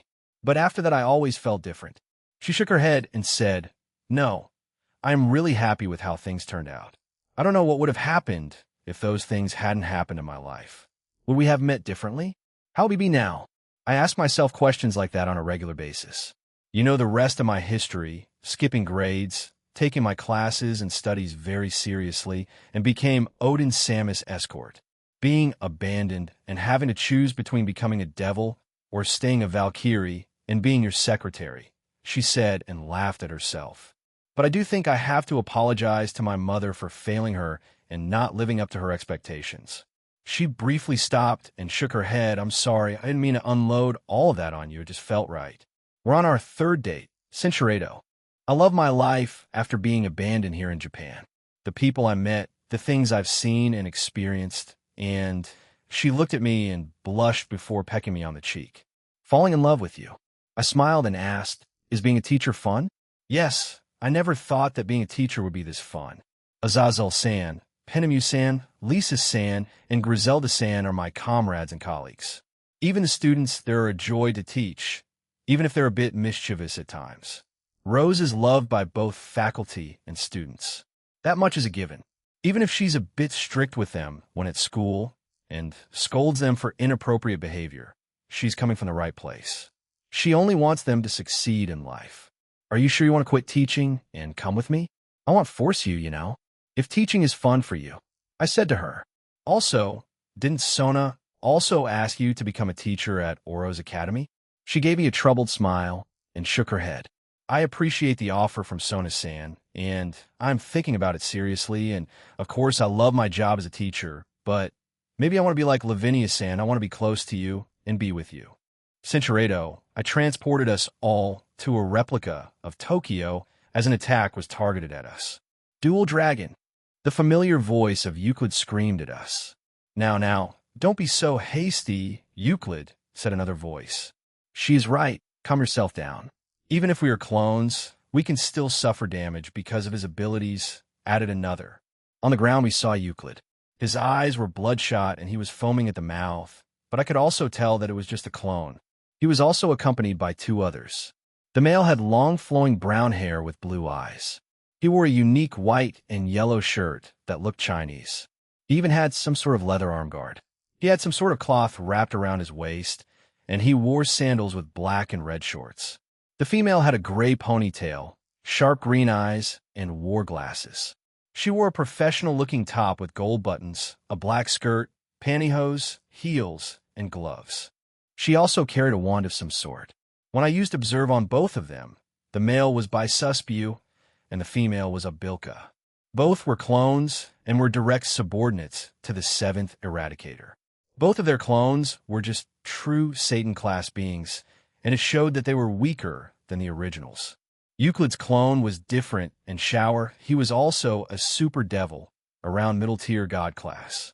We're here for the Valkyrie, they both said in unison, but before I could answer, another shadow tried to attack us, and I pulled Rose towards me and avoided the attack. We looked back to see another one, but when I used Observe, I was shocked to see it was a clone of the seventh Eradicator, Yunuyo. Yunuyo had short black hair, black eyes, with yellow pupils. He had tattoos on both his arms, and he wore a black, white, and gray business suit. Kakik, hey there, middleman man, he said with a strange laugh. I put my arm in front of Rose in a protective manner and released the illusion around me. Oh, so scary. Who would think an outer god like you would be for justice and peace? Kakik, and look at him, defending his companion like some kind of hero of justice. She sneered. Kakik bam. I appeared in front of them, and with a single punch, blasted them all away. After they were hit, I immediately sealed their abilities, making it impossible for them to do anything, including escape. Haha, amazing. I can't even use my powers anymore. The originals should know what happened. So what's your plan, oh magnificent outer god? Read our memories. We got rid of those, you know.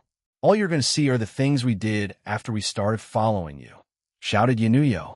Oh, and don't mistake it. I'm only this weak because I'm not the original. All of us are, well, maybe not the devil beside us, he said and waved his hand, making Euclid even angrier. Silence, fool, shouted Euclid, and he ran towards us, furious because of the curse I put on him and rise of him. I didn't have a plan for them. I simply wanted to trap them here for foolishly attacking us. Euclid eventually appeared in front of me and threw a punch towards my face. I easily dodged it and kicked him in the stomach, causing him to collapse. He struggled to recover as I followed up with a strong strike that sent him down. Then finally kicking him away to our left side. Rose, I called out to her. MHM.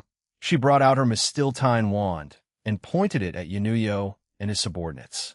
Hundreds of magic circles appeared behind her, and then it started to multiply to thousands, hundreds of thousands, to millions, and finally tens of millions.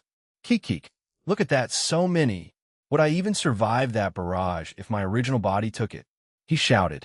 Since they couldn't do anything, they accepted their fate. Rose fired her new full burst at them and obliterated them from existence. Once her attack was complete, only a flat space and an empty park were left behind. Euclid, who I had kicked away, started to weakly stumble his way back to us. He eventually arrived in front of us and fell on his ass. But his rage and hatred never wavered. Here is wisdom. He that hath understanding, let him count the number of the beast. For it is a number of a man, and the number of him is 666, said Euclid as he coughed up more blood. I believe that was a verse in the Bible. He then looked at us and said to Rose, I heard that you wrote a certain essay during your time as a student in Asgard. And the title of your essay was regarding the beast of Apocalypse. Euclid simply smirked and brought out some kind of device. It then played a voice recording. It sounded like a female's voice. When I looked at Rose, his face was pale, but also full of anger. Centurato, silver-haired Valkyrie. However, I personally would love you to join my side, and I will eventually acquire my sister too, Dual Dragon, he said and smirked at me. Again, he pulled out something and struck himself. His body began to wither away. Whether it is now or in the future, we will succeed in our plan to bring the apocalypse and the two kings together, and we will rule everything. So until then, wait for me, he said and smiled at Rose before finally disappearing. No. Let's go home. Sorry for abruptly ending it here, Rose. Rose looked distraught, and I refused to let her think that way, or let whatever was going through her mind stick. So I decided to take charge and go home. We could talk to Team DXD afterward. We no longer need you. Silver-haired Valkyrie, the words spoken by Euclid echoed in my mind. That small sentence confirmed it for me that they already found a way to unseal Trihexa, and are just waiting for Lapis to bring Ghidorah and the Death King here to our universe. I hope Velgrind finds their base, or at least finds some kind of trace of Ghidorah before it all happens. To think a clone of Euclid would appear in Tokyo, and also one of the Eradicators and his subordinates. How is he? Asked Azazel. We murdered them. Smack. I was smacked by Graphia on the head with my bluntness. Although I didn't lie, we quite literally beat them down by a lot, and they couldn't even fight back well. I sealed their powers as soon as they tried to fight us, but they were clones, so they were much weaker. As to what their real strength is, I don't know. But I would wager they should be around battle-oriented god class and strength, and the 7th Eradicator. Unio should be at least Dragon God class, I explained. What about Roswai-san's essay on Trihexa? Asked Shigeon. Even if they say that they don't need her anymore, there's always a chance, right? Especially if Euclid-san wants her in another way. I already produced a copy, she said, and handed it to Azazel, who took it and read through it. Everyone waited for him, and he nodded. I see. So this was the way you were going with it, huh? Said Azazel as he stroked his chin. What do you mean?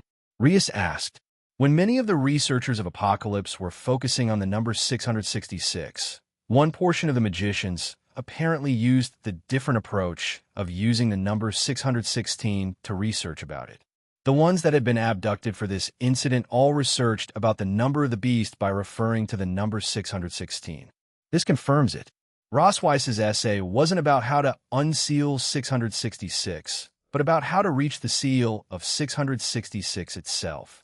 She truly is a genius.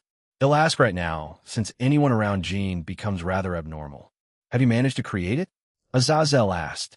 While I believe Jean can do it himself without a problem, yes, I have completed the sealing technique for it, replied Rose. Well, I had help from Jean with it, but in the end, I completed it on my own. After that, Rose created a magic circle and explained it to Azazel. Everyone else tried to understand it, but it was rather complex. In the end, what in the world? Don't you think that's a bit too much magic? Any normal person who tries to use that will die. Unless you're an abnormal existence, or a powerful god, or god-class being. Rosweiss, did you consider anyone else apart from Jean to use this? He asked. No, this seal is unique to me. In spite of the fact that I believe some of the women here are able to reproduce. It will be slightly different from mine, replied Rose. Does that mean it's possible to recreate it then? If so, how long will it take? Writing down the necessary information won't take too long, but for a person to master it, it will take some time. I see. After that, we spoke more about the sealing technique and what to expect when we travel to Oros and Oros Academy. Every territory in the underworld would be on high alert for any major attack. The defenses of the floating city of Agars would also be defended by 2 peerages. Idea of peace of mind if Serorg's peerage was the one defending it. Sigvera's isn't terrible, but their power isn't reliable yet, so it'll rely on my shadow soldiers too. Apart from that, it sounds like Silvatila will also join them. Underworld Agar's territory, Oros Academy. The raiding game school anyone can attend. It was a dream of Sonus, and it's slowly becoming a reality. Usually, you would expect this place to be located in the Citri territory, but due to political matters, it was put here instead. Serafall was heavily in favor of Sona's school being established. However, due to the older devils bitching about it, especially about keeping the pure bloodline of devils, and having a school like this would break those norms for them. The world of politics is a giant headache that I try to avoid as much as possible. I don't want to come off as a tyrant, but at times, when those old devils act like this, I simply wish to erase them since it makes unnecessary trouble for us. However, even after Serafall wanting to protest, a savior appeared for Sona. A middleman appeared. They were the House of Agars. Just one rank below the House of Baal, the Agars the Archduke saved the day. Oros was a small town in the Agars territory, hence why Sona decided to name the school after the town Oros. It mostly dealt with agriculture and wasn't too notably large, and that's why today we were here to help with the experience day. The Grimory, Citri and my group would be here. Originally Serorg's group would also attend, but he somehow found time, and Sarah would attend some of the classes and help out, but after a certain time he would leave. My group consisted of Rosweiss, Reiko, Fusey, Gabriel, Rainier, Ravel, Irina, Ine, Ingvild, and Kuroka. I had invited a few more like Penemu and Griselda, but apparently Azazel had asked them to stay behind in their respective factions just in case they were attacked as well. This place seems quite calm, doesn't it? Asked Saji. Yes, it's an idyllic and quiet place. I would like to live in the countryside for a short while, proclaimed Asia. Doing farming for a bit of our lives doesn't sound bad, added Zenobia. It also doesn't sound like a terrible place to raise children. In the far distance, from where we were walking, we could clearly see the floating island of Agars, the place where Rias had her raiding game against Serorg, and where I achieved my queen form. All around the underworld, I had many of my allies ready in case anything happened. Team/Dog was in the Astaroth territory along with Latia, Shadow Soldiers, and one of the GOB.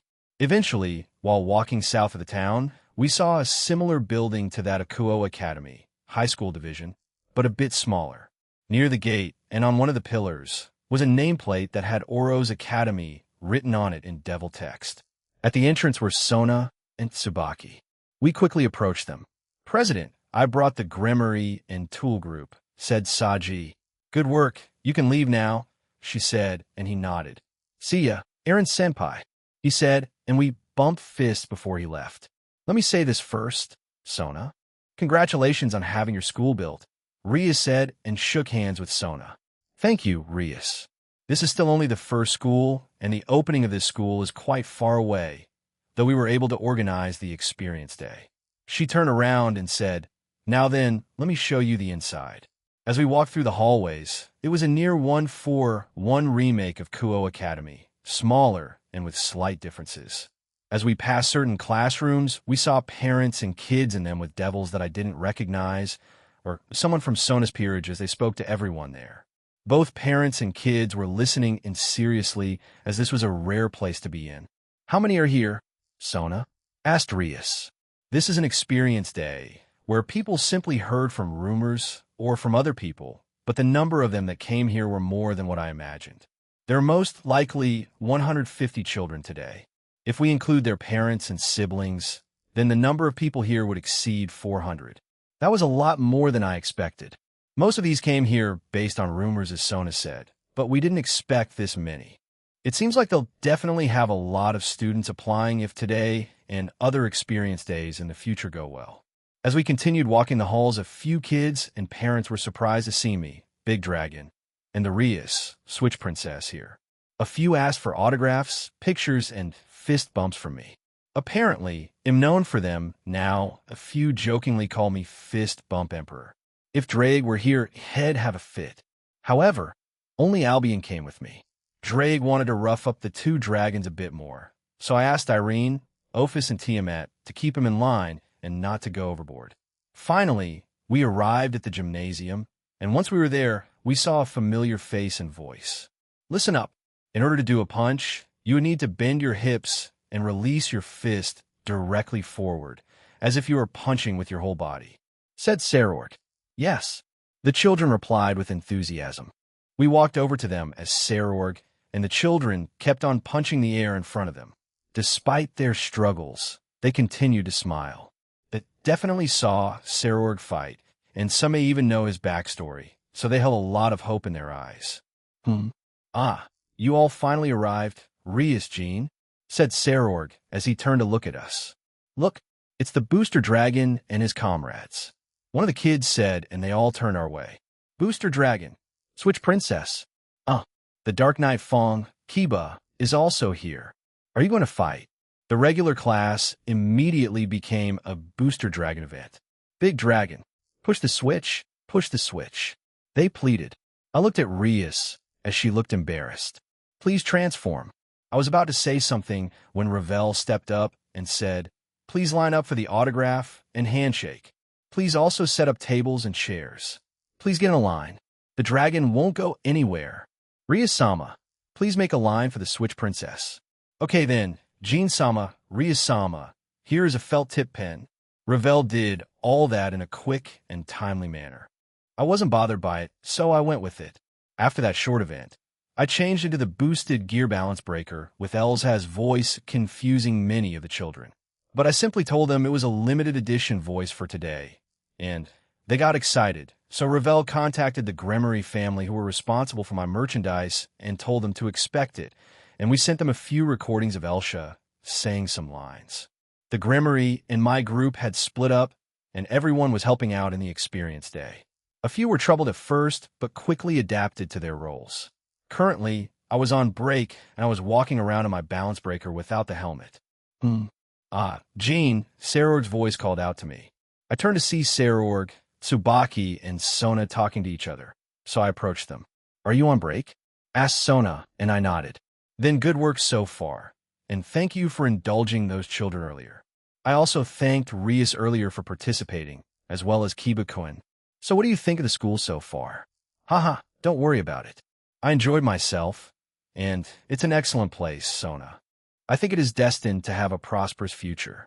If you want, I can help fund the place in the future and provide some help with staff like Shala, since she's quite skilled at magic, or Aurelia, though Aurelia don't know. Fwahaha, she will surely kill one of these children by accident. I worry for your future children, especially one made between you and her, said Sarorg. I'll do my best not to have that happen, I replied. This place isn't just for low-class or middle-class devils, but for everyone else too.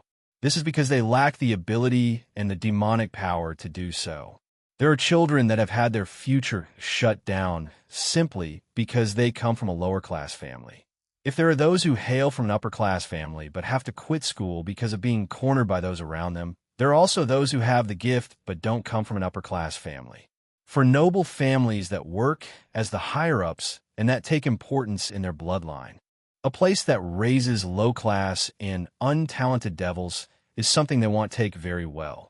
There's a chance that a devil nurtured here might become more powerful than the high-class devils when their potential comes out.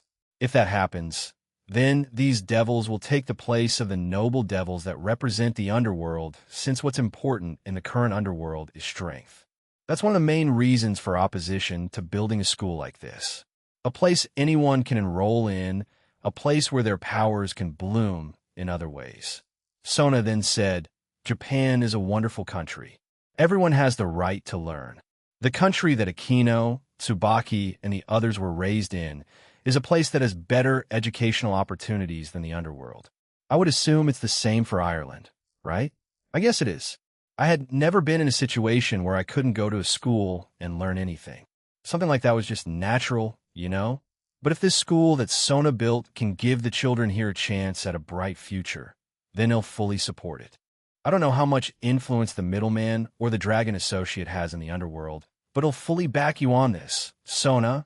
Even if they try to shut it down, he'll stand with you to keep it open. I declared and grabbed her hands, startling her a bit. Everyone has a right to an education. I've heard that a lot in my past life, and I believe it even more now. Fwahaha. If you make such a declaration, even Sona might fall for you, Jean. Yet, the establishment of this school, which has never been done before, has a profound significance in itself. I hope one day that this example will spread to each of the territories. No, we must make sure of it, he said seriously as he looked at the school building. I get it, so let go of my hands already, she stuttered out. I'm teaching them hand-to-hand combat, said Sarorg. I remembered earlier that he was definitely doing that. He was teaching them the right way to throw a punch. If they lack in talent, then they can use something else to make up for it. It can be wisdom, it can be strength or something else. I'm in charge of strength, to the children who have come here for that alone. I will guide them, even if I'm only here for a short time. I'm also using a book as a guide. Even during those 100 years, I was not a teacher, I was being taught. It was clear that Sarorg was enjoying his time here by showing us a bright smile. They were taking it very seriously. Each of them was throwing a serious punch, I said. Indeed. I also felt the same way when I saw them.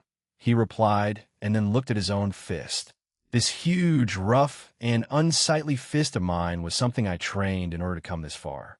But while I taught them hand-to-hand combat, I came to realize something. He looked at all three of us and said, I, who was born without the power of destruction, must have been born in order to teach them this. I may be exaggerating, but I felt like I was blessed to find out that my fist had such value. Let's do our best then, for our own goals, and for the children of the future, I said and looked at the school building. I guess I can turn up the heat a bit more since I'm here. However, we suddenly heard screams, and phrases like he's come, and he's here, when all of us turned to look in the direction of his shouts. The one who is standing at the center is a man with ash-gray eyes and hair.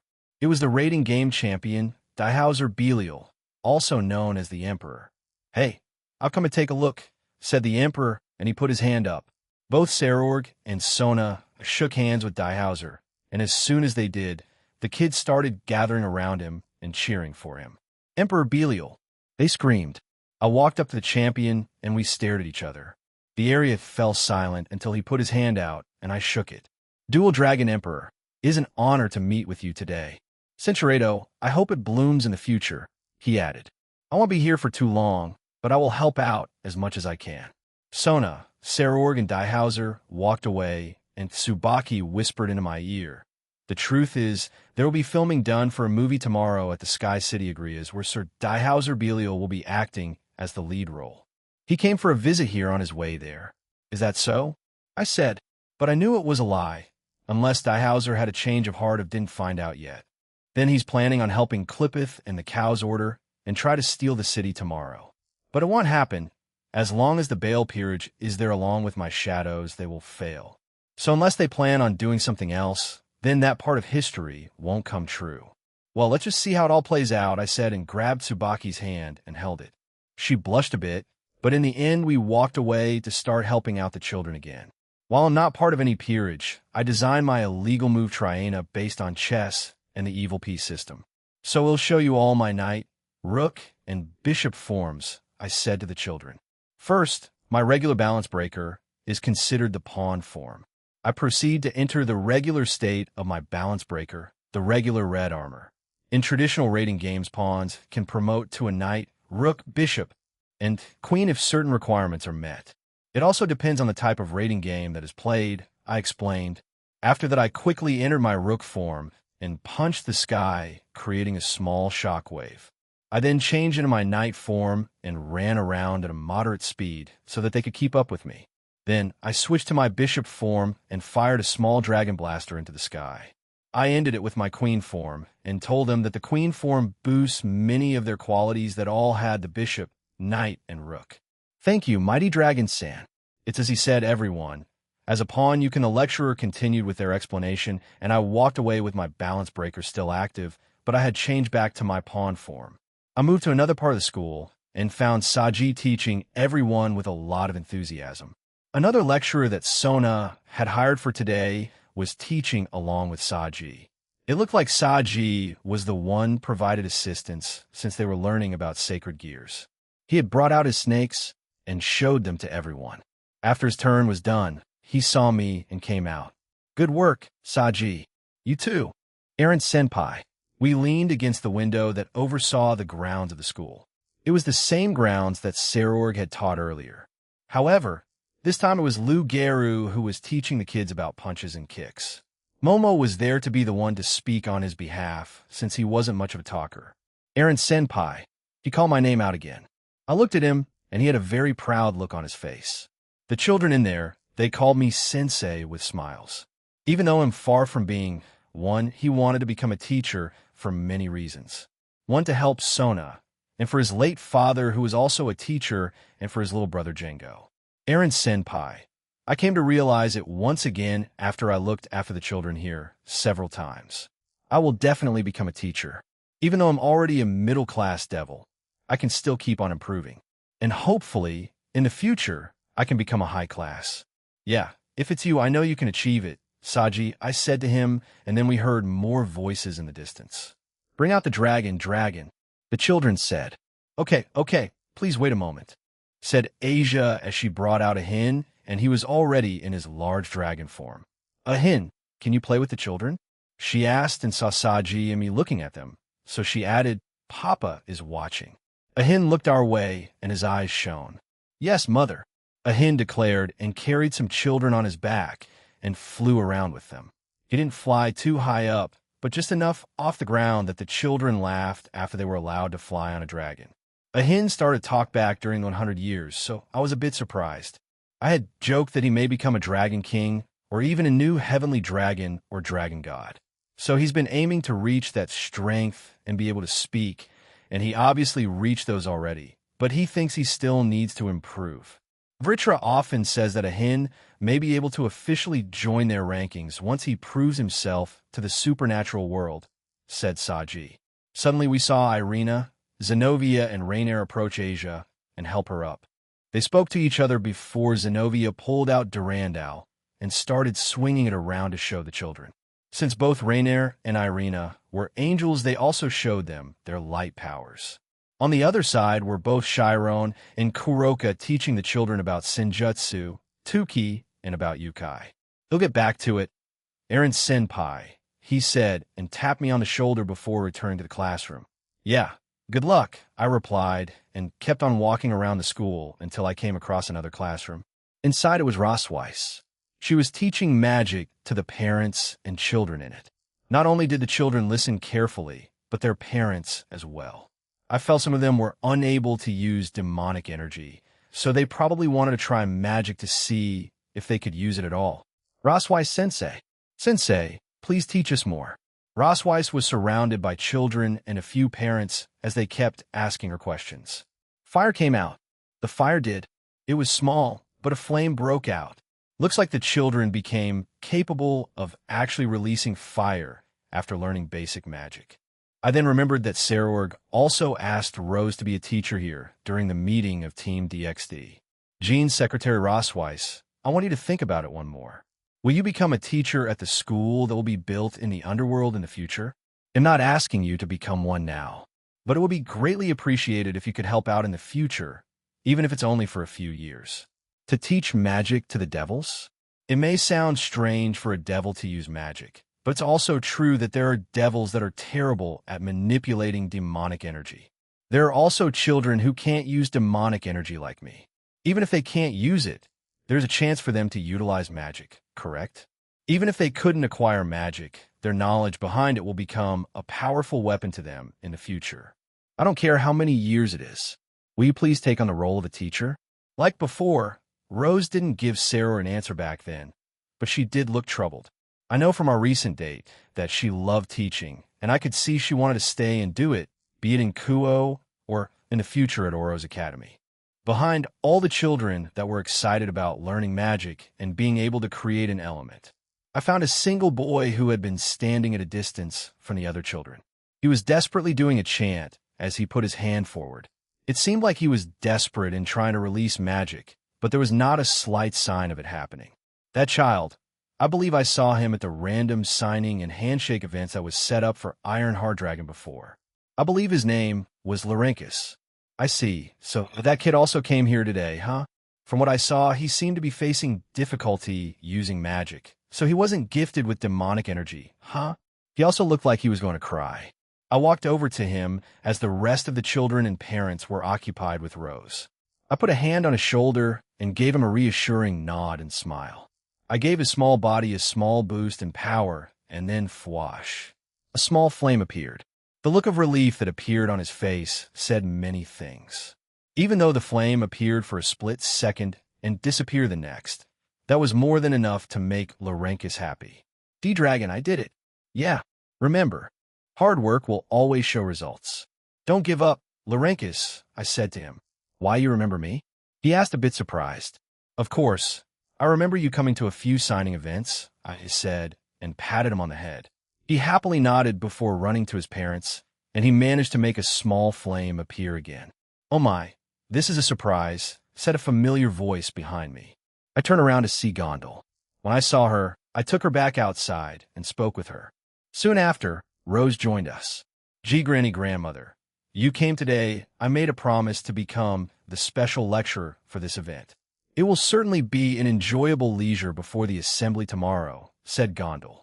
Ho-ho, it seems you gave that boy some encouraging words, Jean.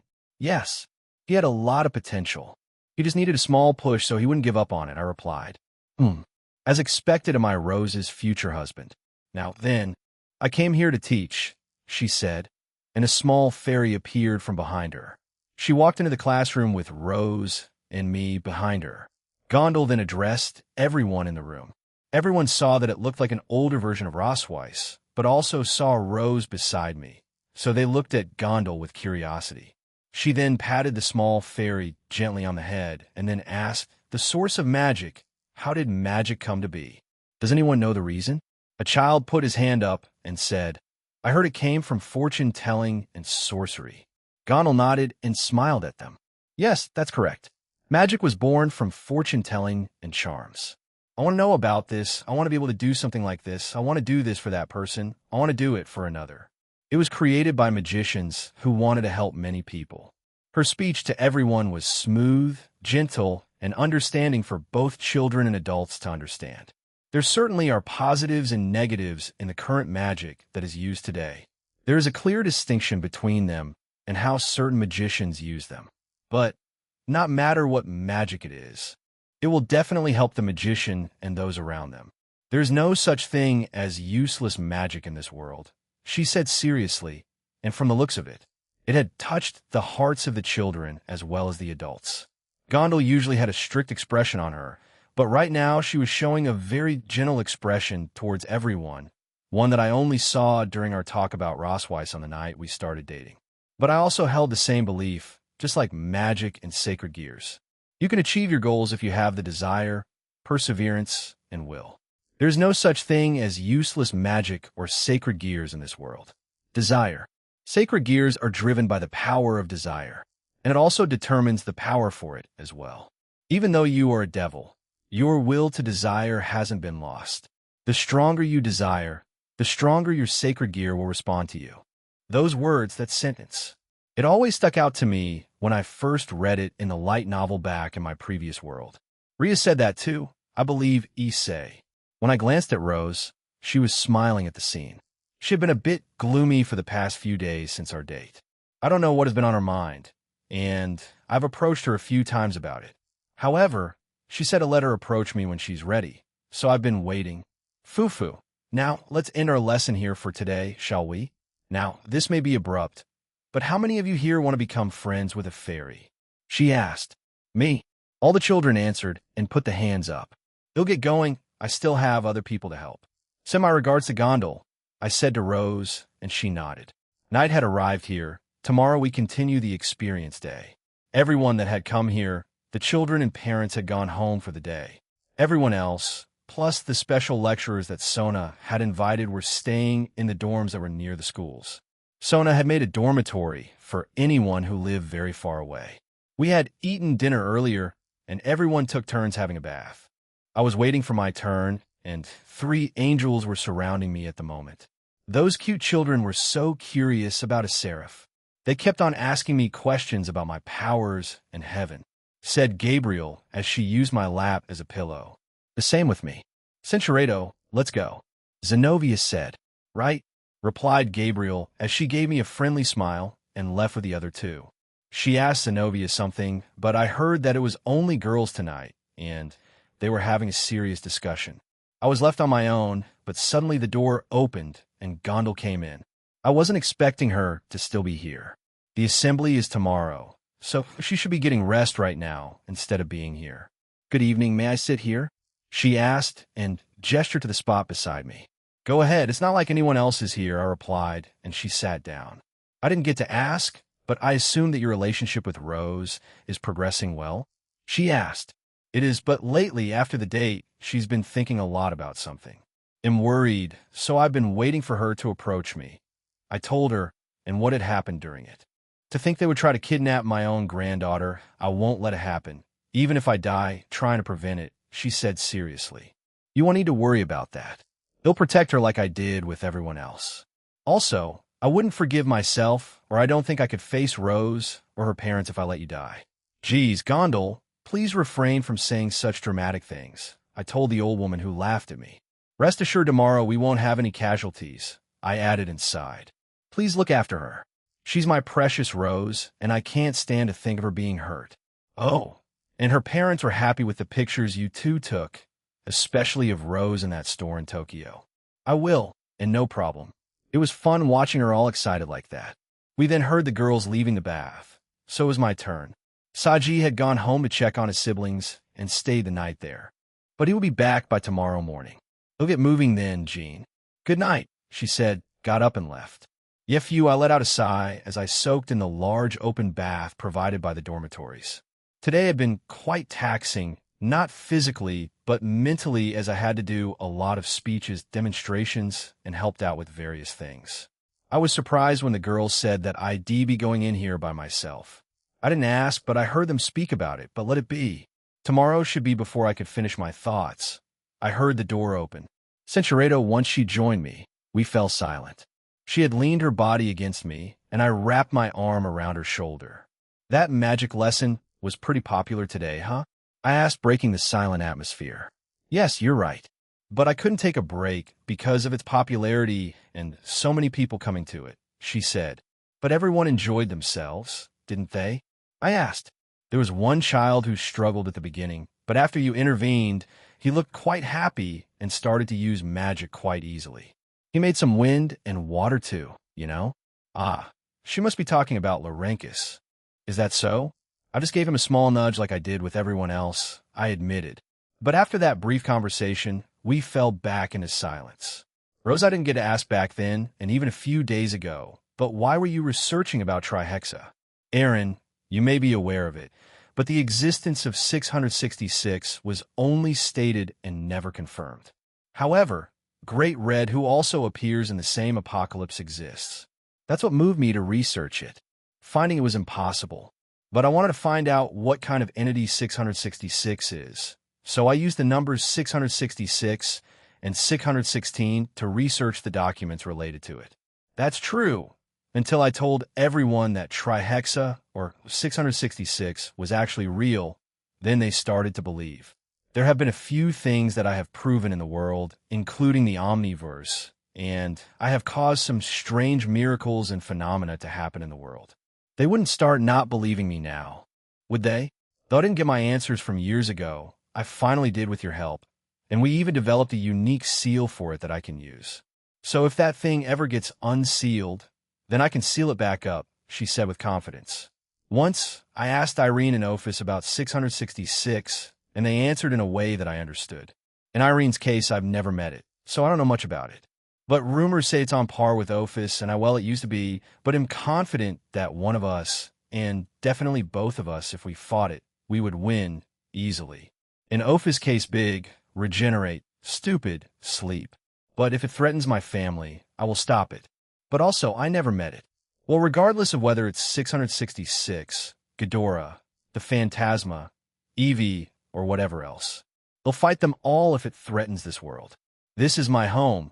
I've come to love it, and even if I do go traveling to the multiverse in the future, this will be my home. Aaron, even if it's unlikely to happen, but if they ever use me against my will, please don't let that happen to me. Hearing those words stirred something in me. I felt sudden cold sweat appear all over my body. My stomach dropped, and my own anger started to rise.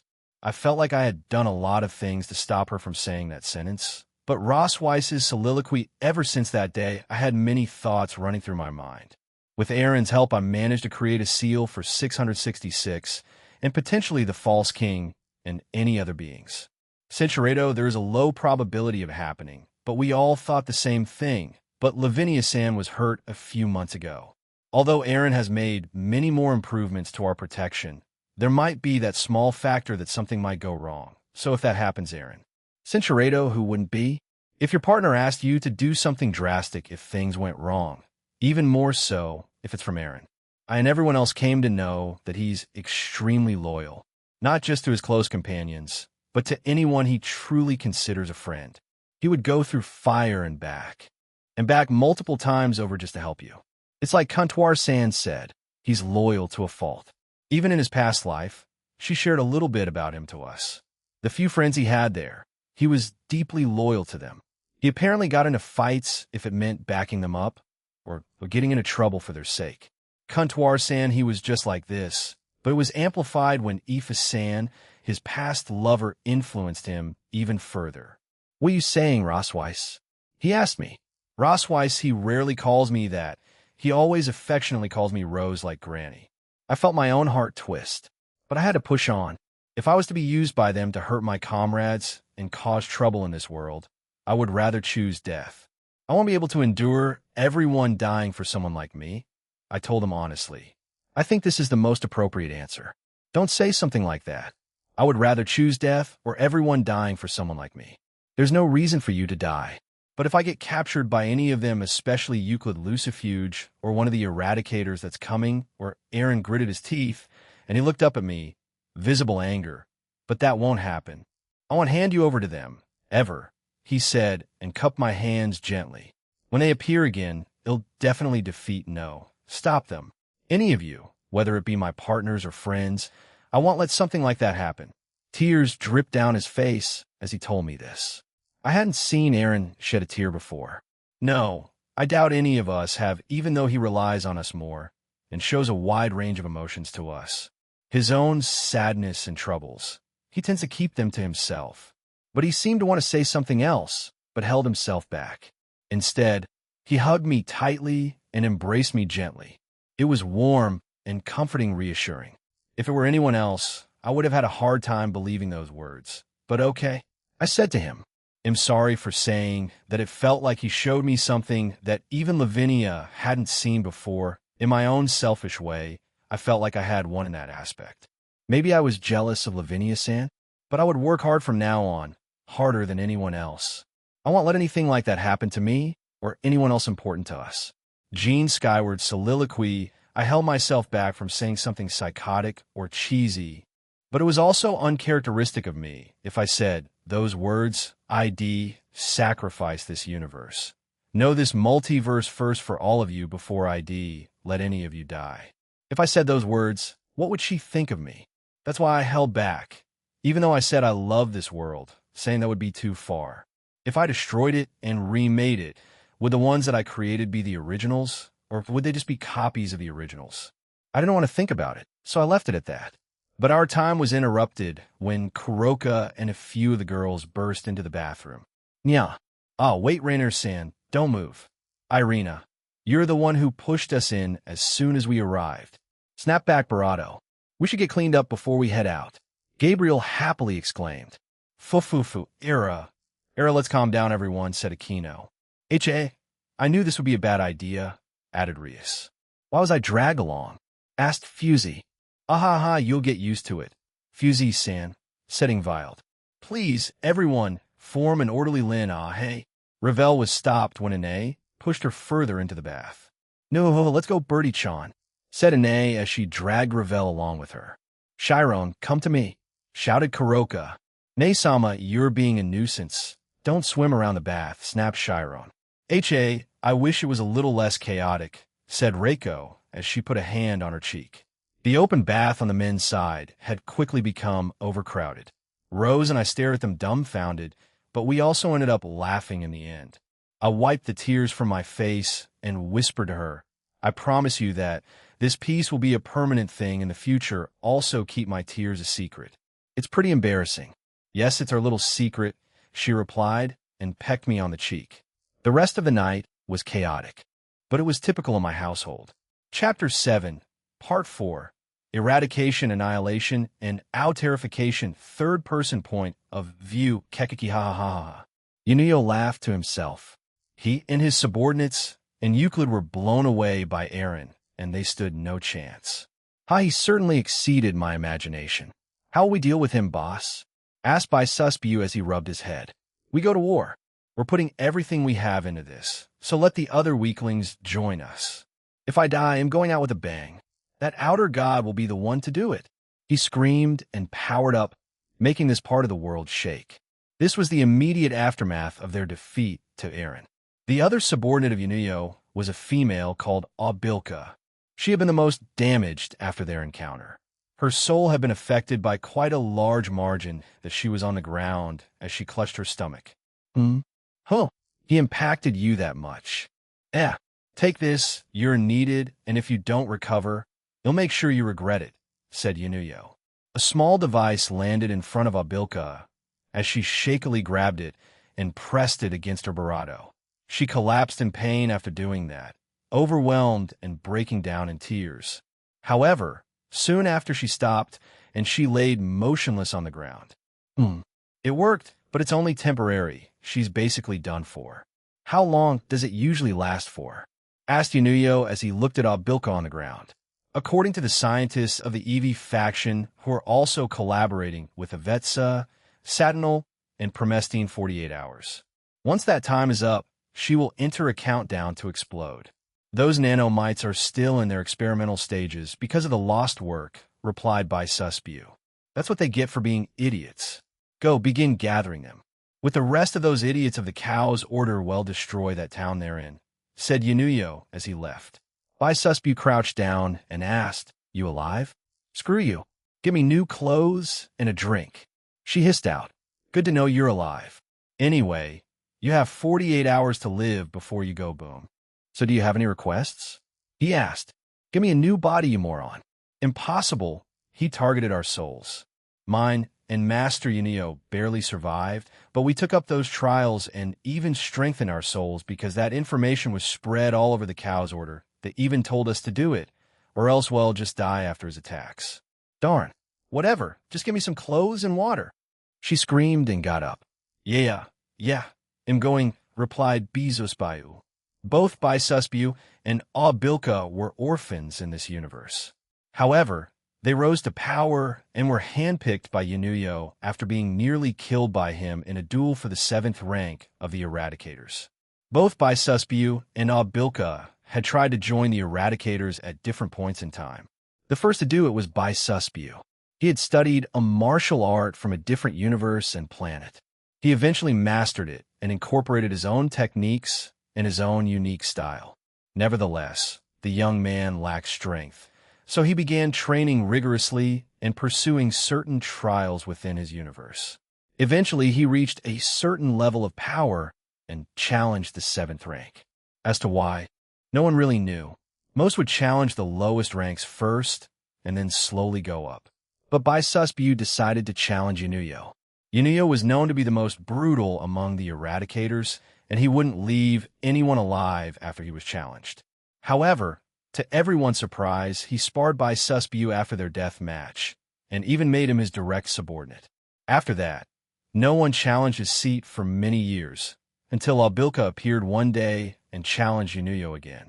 And again, he defeated her quite easily, but also spared her, surprising everyone again.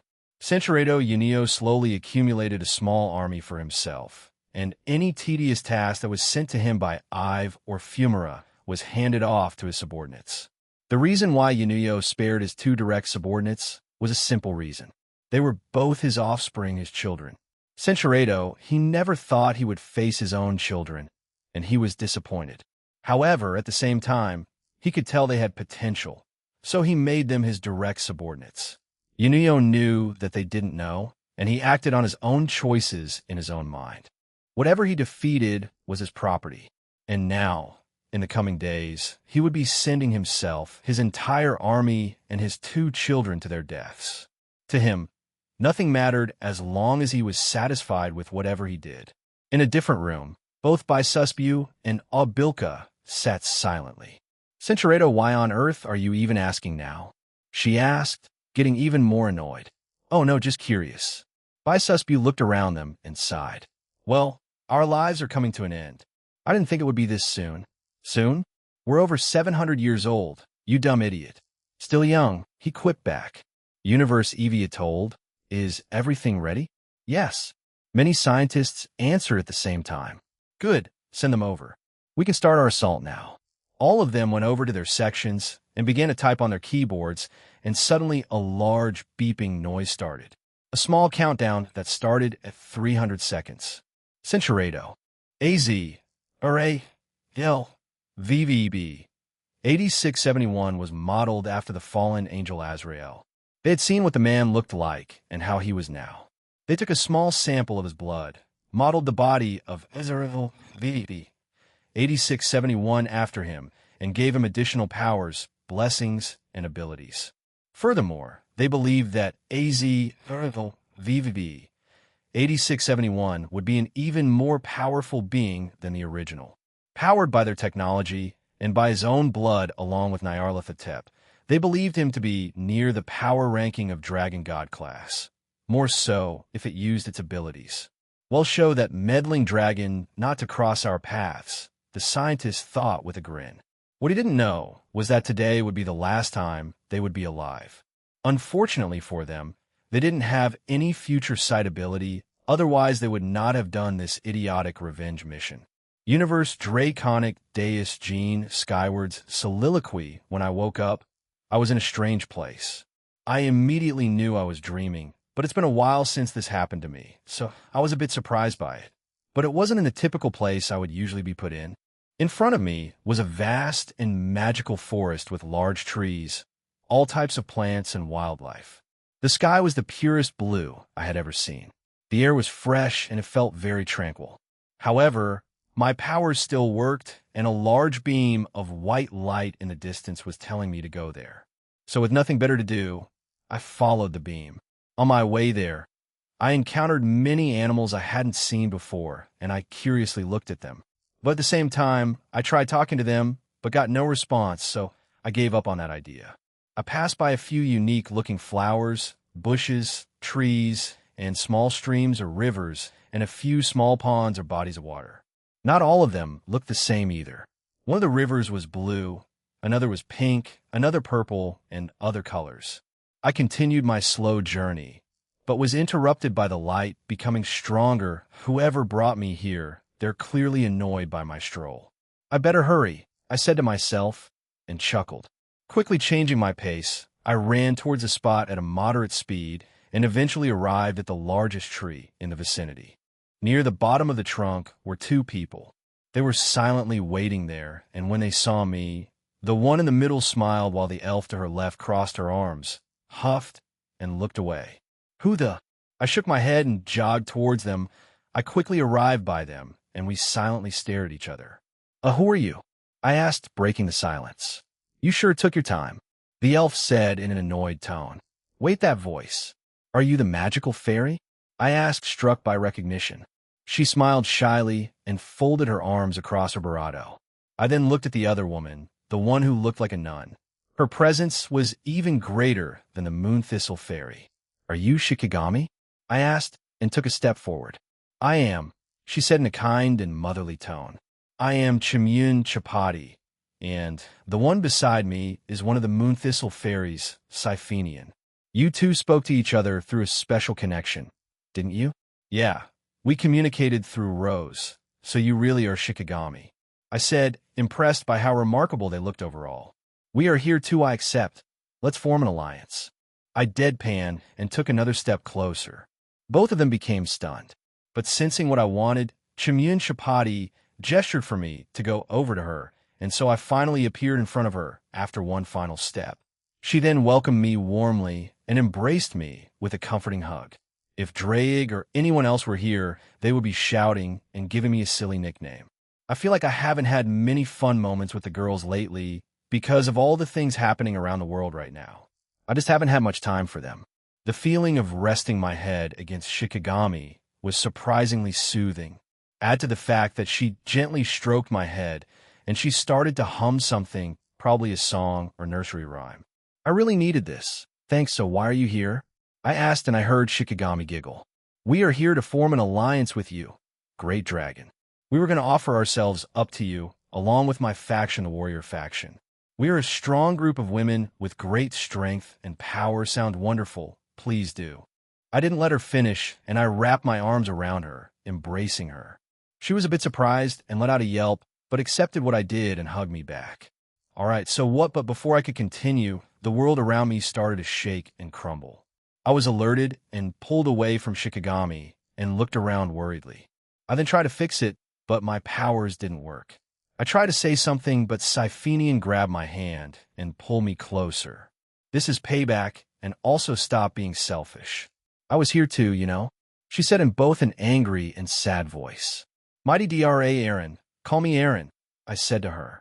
Then Aaron, Mighty Dragon. Our time here was cut short due to you taking your time, but the next time we come into your dreams, please come here at a quicker pace. We wish to discuss many things with you, and yes, you will have free and unlimited access to our assets, said Shikigami. All the scenery in front of me finally faded away, and I was left in the usual white void. When I turned around, I saw Irene there, arms crossed, and she was coldly glaring at me. Hello, Irene. How can I help you? I asked. You're already quite close to two women that you have just met. They're also from another universe. I shouldn't be surprised. But really, Aaron? She asked and sighed. Huh.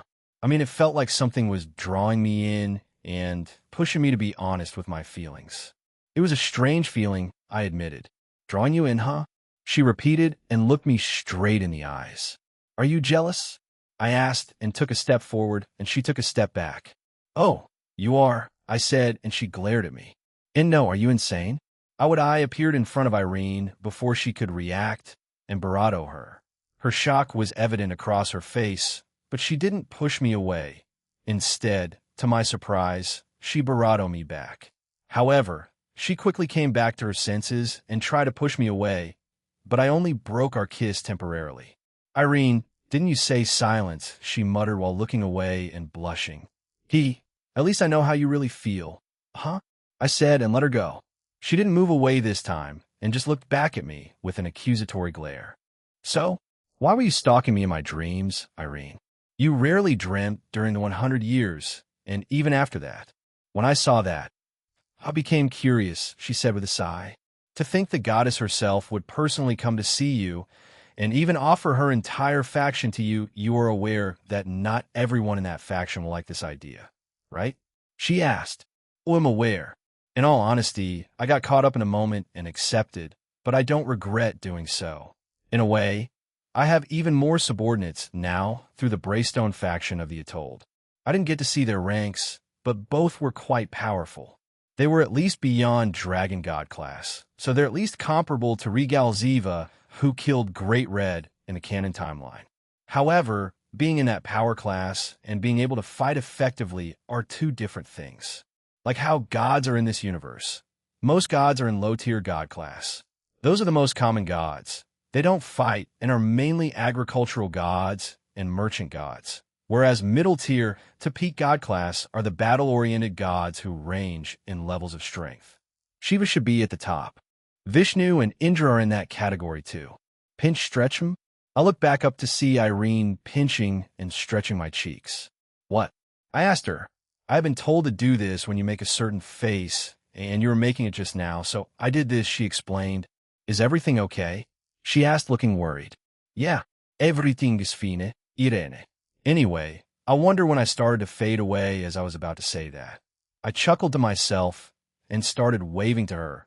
Well, see you in a day or two, Irene. I hope the training with Yoru and Haru is progressing well. She nodded, and before I fully disappeared, she gave me a bravado on the cheek, and then she vanished. When I woke up, I was in the bedroom that was assigned to me, but my entire body was heavy. I knew the reason for this, and when I tried to look up, someone was sitting right in front of my face. This feels like déjà vu. I then used a bird's-eye view and saw that nearly all of the girls had snuck into my room and were lying around sleeping in the same space as me. What added to the absurdity of it was that the bed I slept on had been changed using magic, and it was at least 30 times larger than it was when I fell asleep on it. The only ones I didn't see here were Sona, Ruruko, and Tomo for obvious reasons. I was shocked to see Tsubaki even here. I tried to move, and that didn't work. All their combined weight kept me down.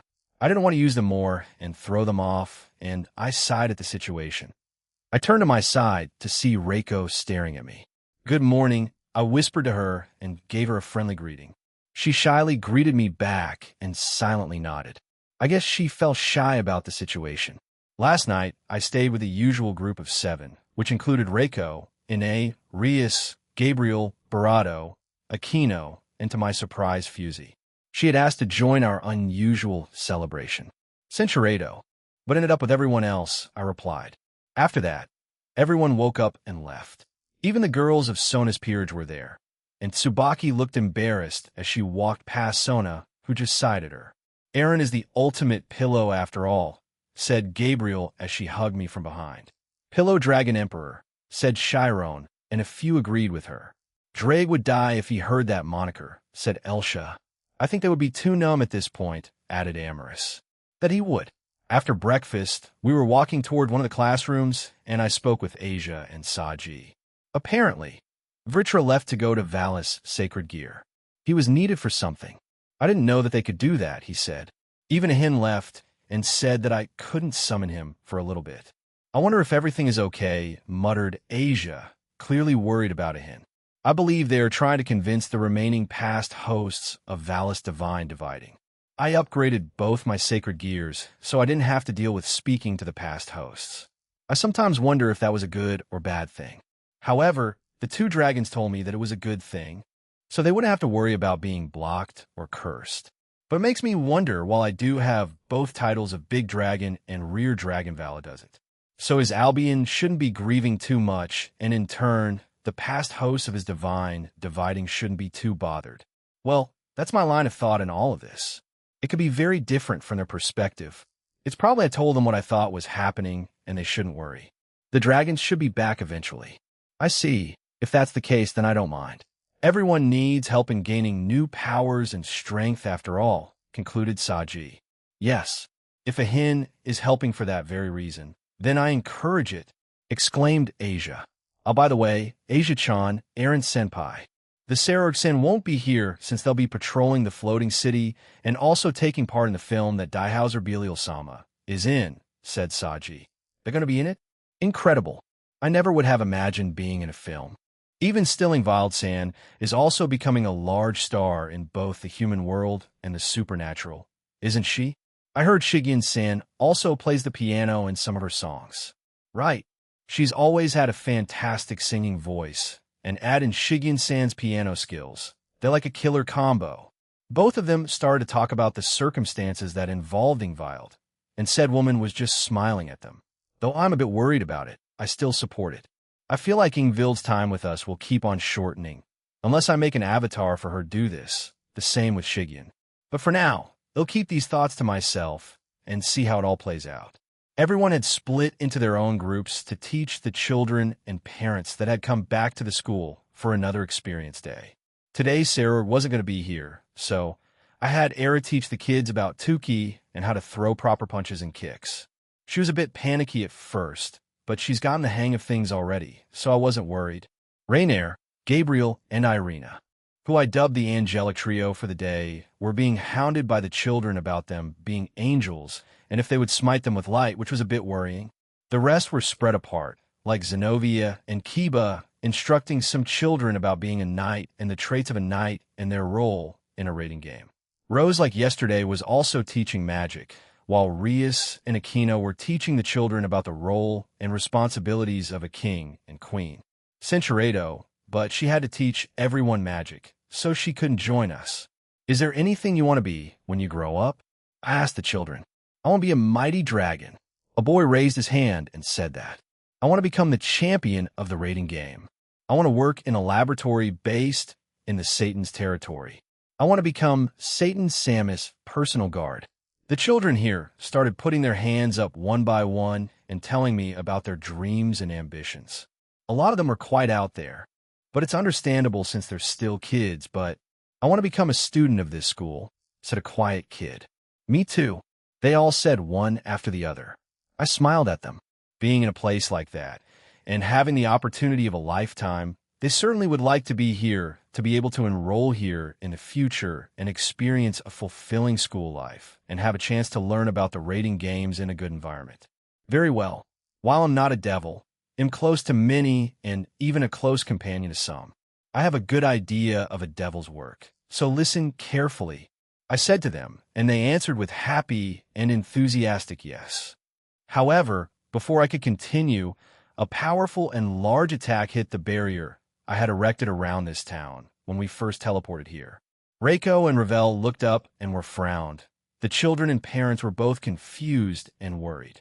Aaron-sama, there said a voice in my ear. Someone had used the communication function of their rings. You're with Team/Dog? I will leave it to you guys.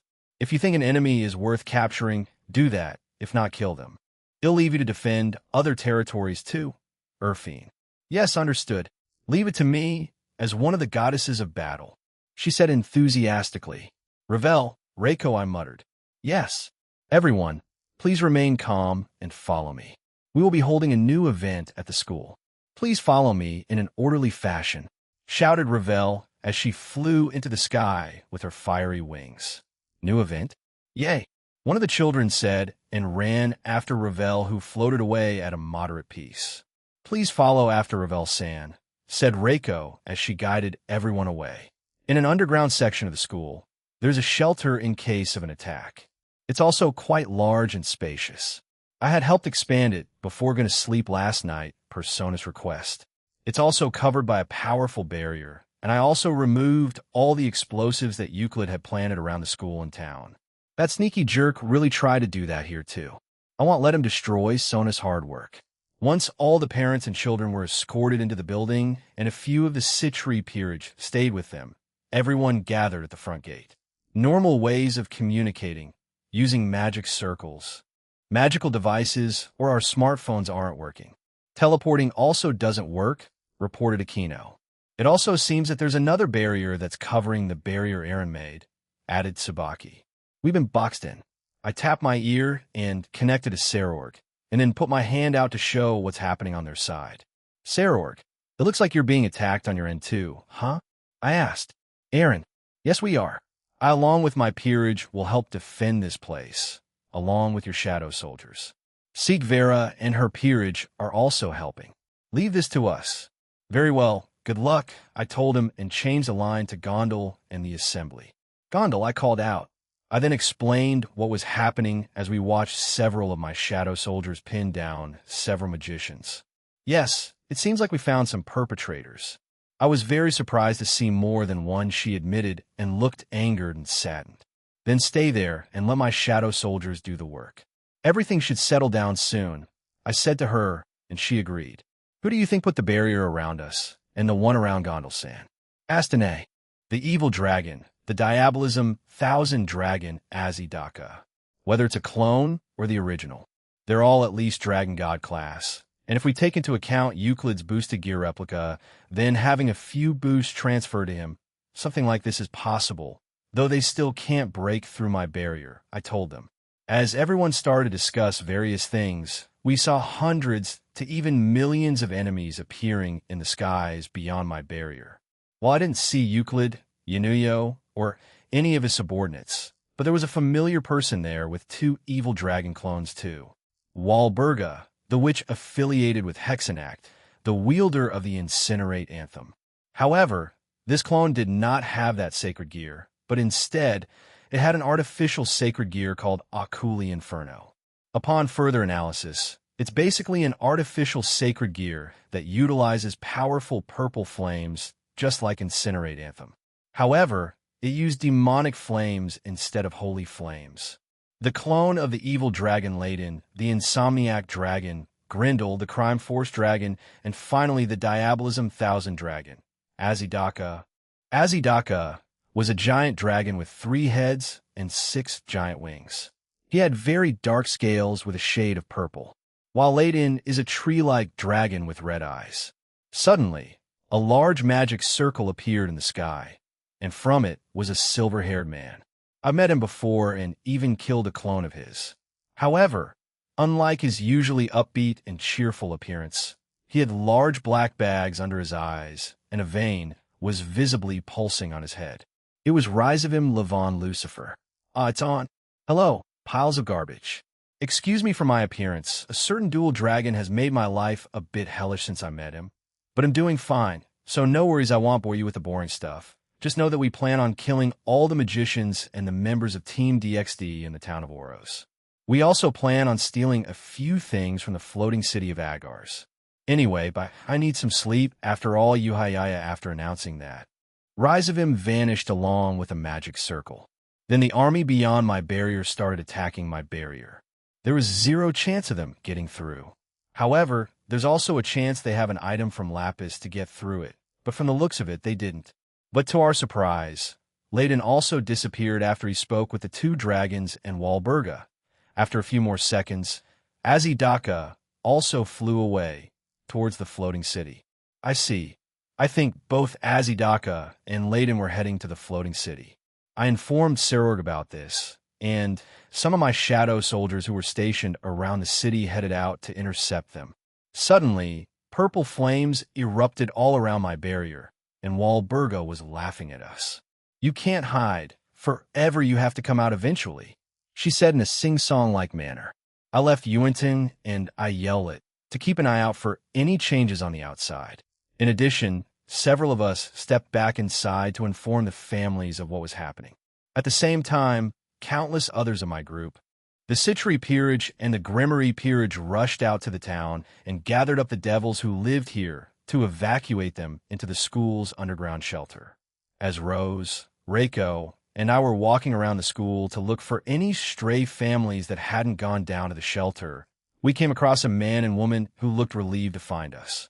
Excuse me, Dragon-san, is everything going to be okay? The woman asked. Yes. Rest assured, ma'am, everything will be fine. We will bring you back to the shelter, so you will have more protection there in case anything goes wrong, I told her, and both of them nodded. The father then stepped up and said, my son smiled. He wasn't blessed with demonic power from birth, so he had been living life while being neglected by his peers.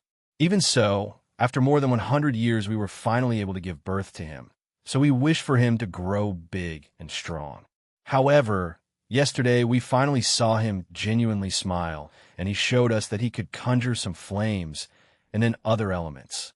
He said that you helped him? And also remember his name? Asked the father. I smiled and nodded. Yes.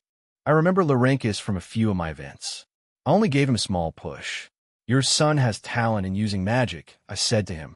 Suddenly Laurenkus came running, and in his hand was a small icicle. Mom, Dad, look, I made some ice. He also saw us and shouted, Dragon, look.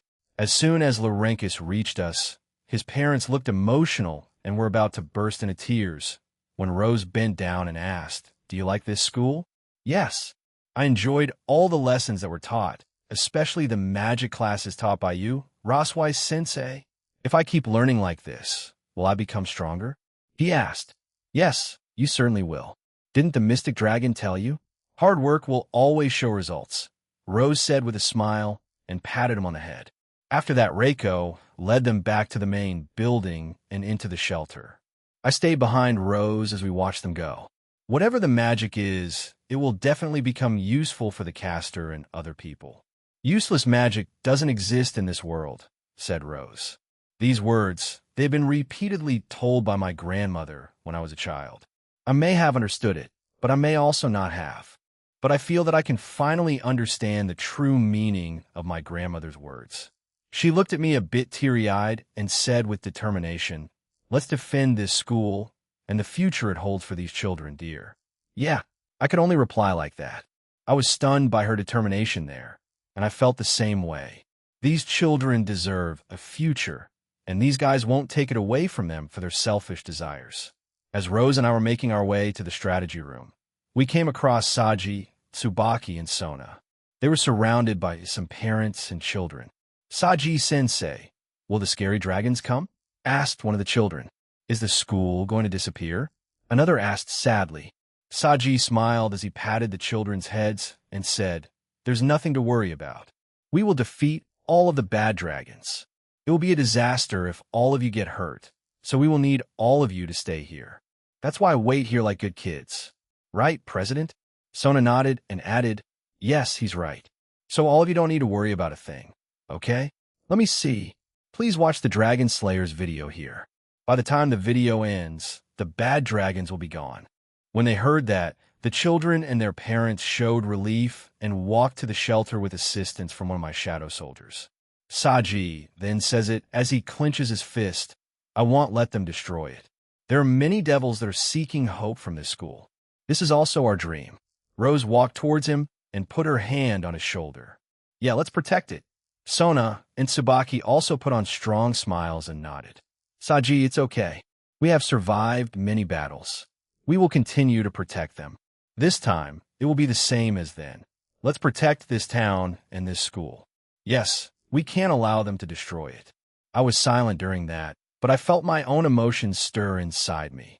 Everyone was so determined to do this that I was also. After our strategy meeting was over, we decided to check on the children and parents that were in the shelter. Upon entering the small room before the main shelter, we found writing all over the walls. I want to become the rating game champion. I hope I can attend this school. I'm happy I could meet the big dragon. I want to come here again. I want to enroll in this school. Again, my own feelings stirred deep within me as I read these sentences. These were all just innocent wishes from them. Suddenly, a group of men approached us. They had come out of the main shelter. They all looked serious and were carrying tools with them. We too will fight, one of them said, revealing himself to be their leader. I believe these are the brothers and fathers of the families down there. Even Lorenka's father was among them. There are only a few people in this town that can fight, and I also heard that soldiers aren't stationed here. The presence of even one more person must be better. There must definitely be things where we can also contribute besides fighting. There may be residents that haven't escaped yet. Rias Grimmery's soliloquy before I could answer. Aaron stepped in front of us and gently put a hand on the man's soldier. I hear all of you loud and clear, but please stay down there. I can't in good conscience allow that.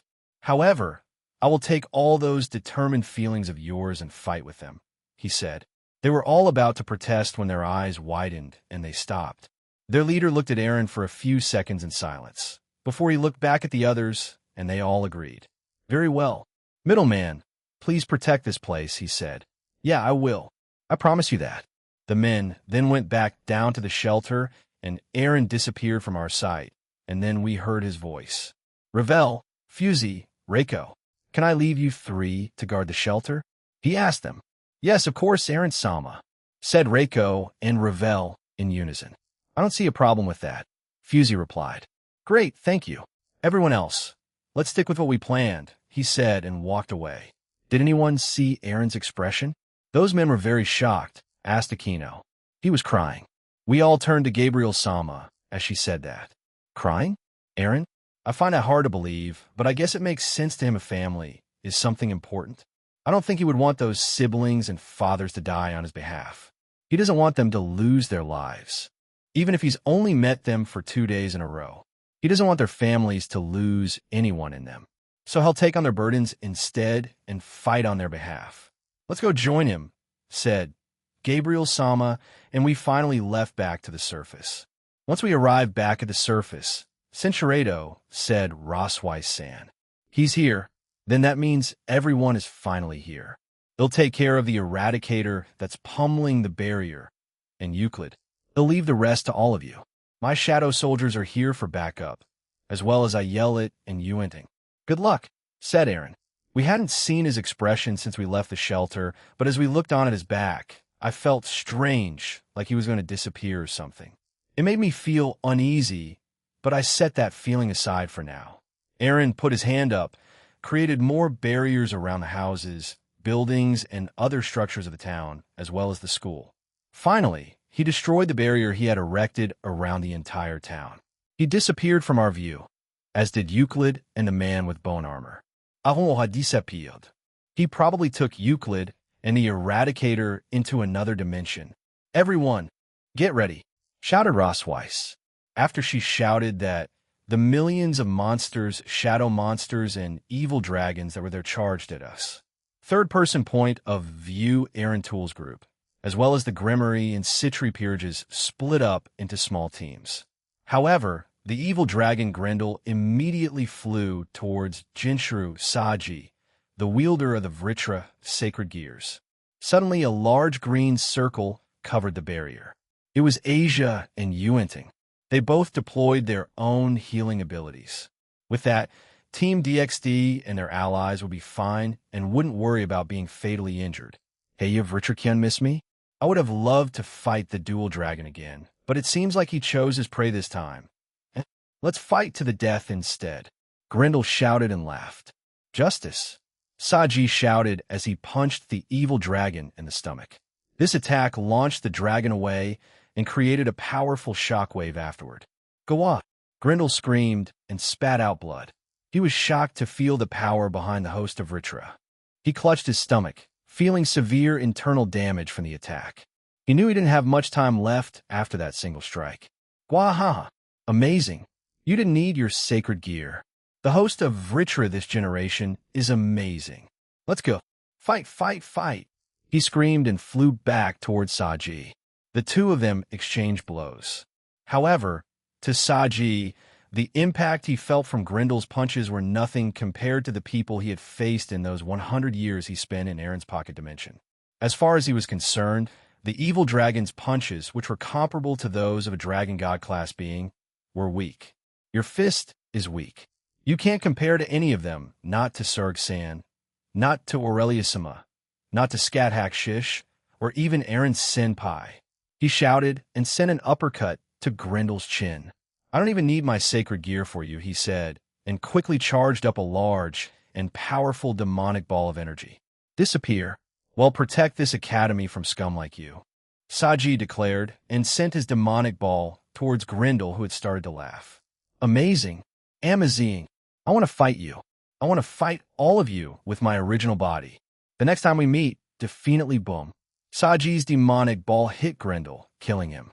Saji frowned at the words of the clone, but promised in his heart that he would fight him again if the opportunity arose.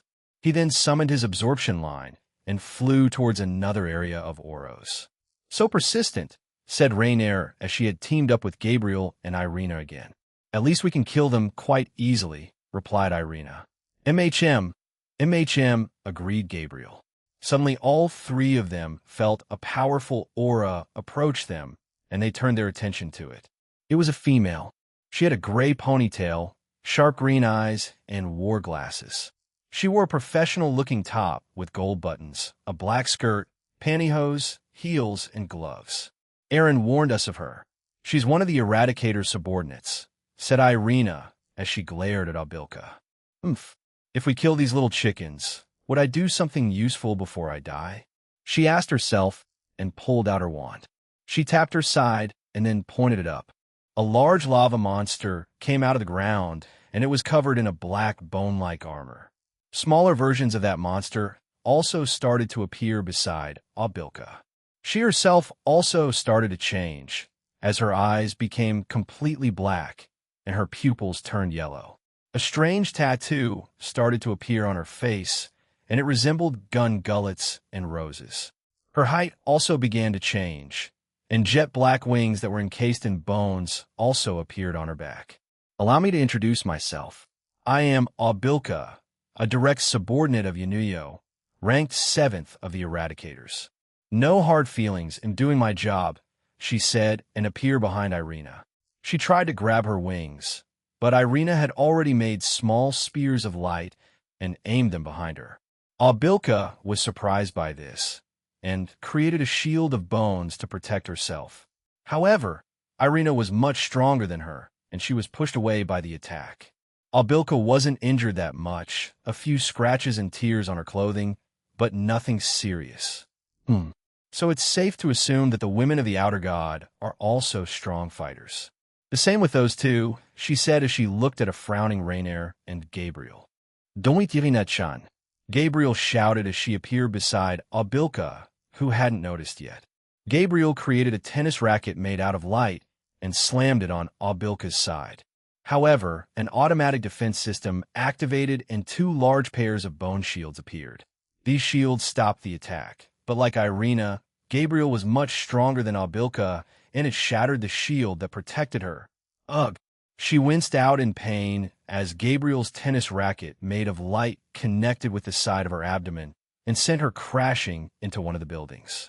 But thanks to Aaron's barrier, she only slammed into it and didn't cause any damage. Albilka quickly recovered but winced. She touched the side that was hit and grimaced.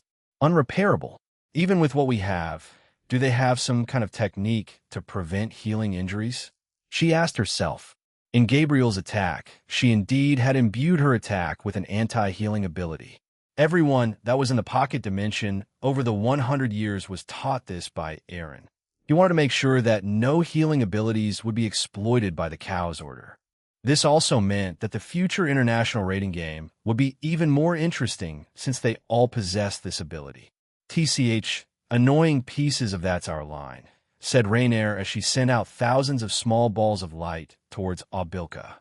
The ball started off at a slow speed, but quickly started increasing in speed, and they hit Albilka. Not even her automatic defense system could keep up as they pierced right through them.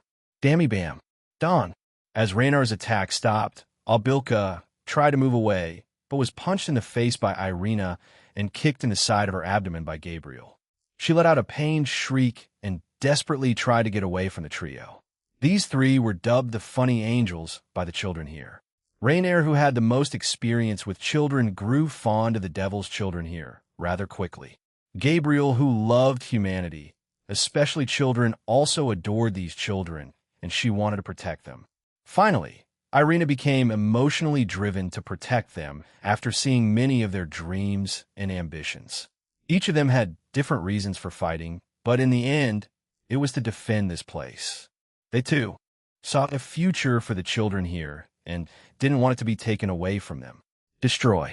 I feel something awful from her, said Gabriel as she and Irina kicked and punched Albilka away. Maybe she was implanted with some kind of explosive device. It'll deal with the monster she summoned, said Rainier as she flew away and quickly dealt with the monsters. She had aimed some of her earlier balls of light at the smaller monsters that were summoned and killed them. In addition, she also kept the larger one at bay with the balls too. Irina helped by throwing some hoops made of light at the monster to restrain it too. Rainier-san, let's do that, shouted Irina cheerfully. And no, that's embarrassing, Rainier shouted back, but Irina made a cute pouty face and Rainier flinched back. You look fine. Were you spouty? Albilka was interrupted again as Gabriel bound her with a rope made out of light and created a small seal that limited her ability to move even further. Gabriel wanted to see what was wrong with the woman in front of her, so once that action was done, she flew towards her and examined her with a new item that Aaron gave all of them through their rings. If their rings could show them their status page, then it also gave them the ability to use a very simplistic appraisal ability, or in Aaron's case, they had the ability to use observe on a simpler scale with their rings. Gabriel used that and gasped at what she saw. Why would you do this to yourself? She asked in horror. Don't you love life? She asked in a sad tone. Everything is for power, and everything is for my father, Albilka shouted, and her body started to change and morph. I held this back, but it can't be stopped. Not anymore. To Gabriel's horror, her binds were destroyed, and she flew back to avoid the woman's transformation. What was meant to make Albilka just explode and take out this large portion of the territory of Agars, she had changed it to a small but temporary power with the help of Promestine and Avetsa. She had become a 60-meter tall monstrosity of a monster made out of lava, bones, and what looked like small red bombs dropping from her body everywhere. While the houses were safe, the ground and anything else that wasn't covered by Aaron's barriers were destroyed. Let's finish this quickly, Barato-san. Fine, just get it over with, shouted Barato. Both Irina and Barato joined hands, and with flushed faces from exertion, both uttered, Miracle, miracle, Pomph, Pomph, to the God of heaven, our Lord and Savior. We shall bring you to justice. Flash, flash, shine, pierce everything that we touch. They then pointed their joined hands to the monster. After they both said that strange chant, a large sword of light appeared in the sky, but just as quickly it appeared, it plummeted directly onto the lava bone monster, killing it as the attack pierced its whole body before exploding. It created a large pillar of light, which made several shadow monsters and evil dragons flinch, and the vast majority of them were destroyed by it. Barato covered her face and exclaimed, "Ah, that's so embarrassing. Hehe, Gabriel-sama. Boss Griselda, Penemu-sama, and I came up with it. Originally, we thought of having me and Gabriel-sama perform it first, but since fallen angels and angels aren't too different, we thought it would be fine, and it seems like it was." Even after explaining that, Rainier simply kept on screaming, still too embarrassed by it. "Rainier, Irina, please come here," called Gabriel. "We're killing it?" they asked, and Gabriel nodded. "We will put this poor soul to rest." "I will do it. Please create another barrier around us," she said, and the two agreed. To their surprise, Ayala flew over to them and offered her help. "It looks fun over here. Let me help with the barrier," she said, and then all three of them created a barrier around Gabriel. "TCH, so annoying," shouted by Suspio. He had been engaged in combat with the Gremory Peerage for quite some time now. He, like Abilka, went into this mission with death in mind, so he was using his full power already. But to his utter horror and surprise, just two of the Gremory's Peerage managed to hold him back. Gaspar Vladi in his forbidden invade Baylor the Beast, and Kiba Yudo with his new Blade Birth Sacred Gear were fighting by Suspio. Gaspar was mostly support as Kiba tried out new moves, techniques, and abilities with his Blade Birth. Kiba had entered his Glory Drag armor and were attacking by Suspio along with his Glory Drag Tro. Kiba was also using a new sword that had a mix of holy, demonic, and draconic properties. By Suspio was using a form of martial arts and energy to repel the attacks. However, he also knew that the blonde man in front of him was holding back quite a bit, and that made him feel insulted. "Why you hold back?" he screamed at him. By Suspio refused to use the same power as his father, so he pursued the power he had, his martial arts. "Please forgive me, but I need to experiment in these types of conditions," replied Kiba as he continued his assault on By Suspio, who became even more irritated by him. "Enough."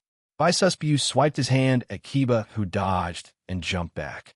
Centuredo, but By Suspio followed it up with a series of powerful kicks, which Kiba dodged and blocked with his sword. However, one of Kiba's knights appeared behind him and blocked an incoming attack. What was that?" he thought, and sent out a slash at By Suspio and created some distance from him. "I guess I have to take this a bit more seriously," he said to himself, and charged By Suspio. By Suspio was shocked when he felt Kiba's entire presence vanish. He could no longer see him anymore, but in his gut, he knew that the young blonde knight was still here. By Suspio focused all his power on trying to detect Kiba, and when Kiba struck, he blocked the attack. However, Kiba smiled as multiple cuts and slashes started to appear all over By Suspio's body. "KHHH." He hissed and jumped away from Kiba, but to his shock, Kiba had already appeared behind him and slashed his back. He let out a pained cry as he twisted his body and sent a downward kick towards the knight, but Kiba had already disappeared again. "Am outmatched by speed. Then how about power?" By Suspio shouted in his mind and changed into a different stance. Centuredo, but it would usually be more than enough to take down his opponents. He held back from using a mix of Breapad, Kahik, Wulria, and a final one. He first used this when he fought Yanuyo.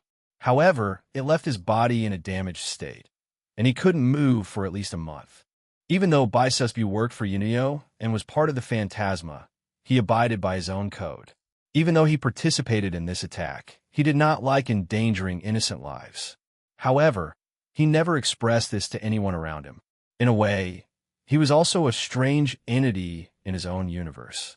If he so wished, he could send powerful shockwave punches and obliterate his surroundings, and typically he would do this if they were ordered to conquer a planet or universe. But since he knew that these devils were alive, he couldn't do it. His own consciousness wouldn't allow it. So from the second he accepted his mission, he already lost and held a handicap. To By Suspio, this wasn't an unpleasant way of dying. He was facing another person with honor, so he would try his best in this situation. "Are you sure we should only be watching, President?" asked Gasper, but when he looked at his king, she was casually killing monsters with small balls of power of destruction. The same with the rest of the peerage. Aquino was killing monsters and evil dragons around them, using her holy draconic lightning. Zenobia was slashing them apart with her Durandal, and Chiron killed them all easily with her Tuki and Kasha. Gasper sighed in weariness at the situation around him. Never mind, then he thought, and kept an eye on the fight between Kiba and Bisuspiu. "Interesting to think I would be immobilized this much by singing," said Azidaka. He had come back after feeling Grendel's clone be killed. Unfortunately for him, he had to face Ingvild Leviathan and Rosweiss. "Ingvild-san, I will face him, so thank you in advance," said Rosweiss as she had changed into her Valkyrie outfit, but it had changed since she had asked Eren to change it again during the 100 years. It was redesigned and upgraded to reflect the color red. She wanted it to match the Red Dragon Emperor's armor. However, now it is mostly black, with silver, gold, and blue as its primary colors. It was also upgraded and had the enchantments added to it. Rosweiss summoned her Mistiltine wand and pointed it at Azidaka, who grinned. "I do not need to move. I can activate magic without needing to move," he shouted, and hundreds of magic circles appeared behind him. In response, Rosweiss summoned the same number of magic circles and fired them at Azidaka's attacks. Both of them clashed as a wonderful array of colors spread across the sky. Ingvild, who had watched this short exchange, kept on singing. She had only trained with the sacred gear to a certain extent. This was because she focused on its water manipulation and her own clan's sea serpent of the end. However, Ingvild increased the power of her voice, which in turn halted any ability of Azidaka from using his magic, which shocked even him. To think such a powerful sacred gear like this existed. "No wonder the original Leviathan wants you," he said to Ingvild and looked at her. Ingvild was shocked at this revelation, but she and Eren had hypothesized that this could have been the case. So she didn't let it deter her. Instead, she glared at him and he laughed. "Allow me to tell you one more thing then. Your father has joined the Chaos Order. He resents the current four Satans in your existence," shouted Azidaka. Once she heard that, Ingvild stopped singing and stared at Azidaka in shock.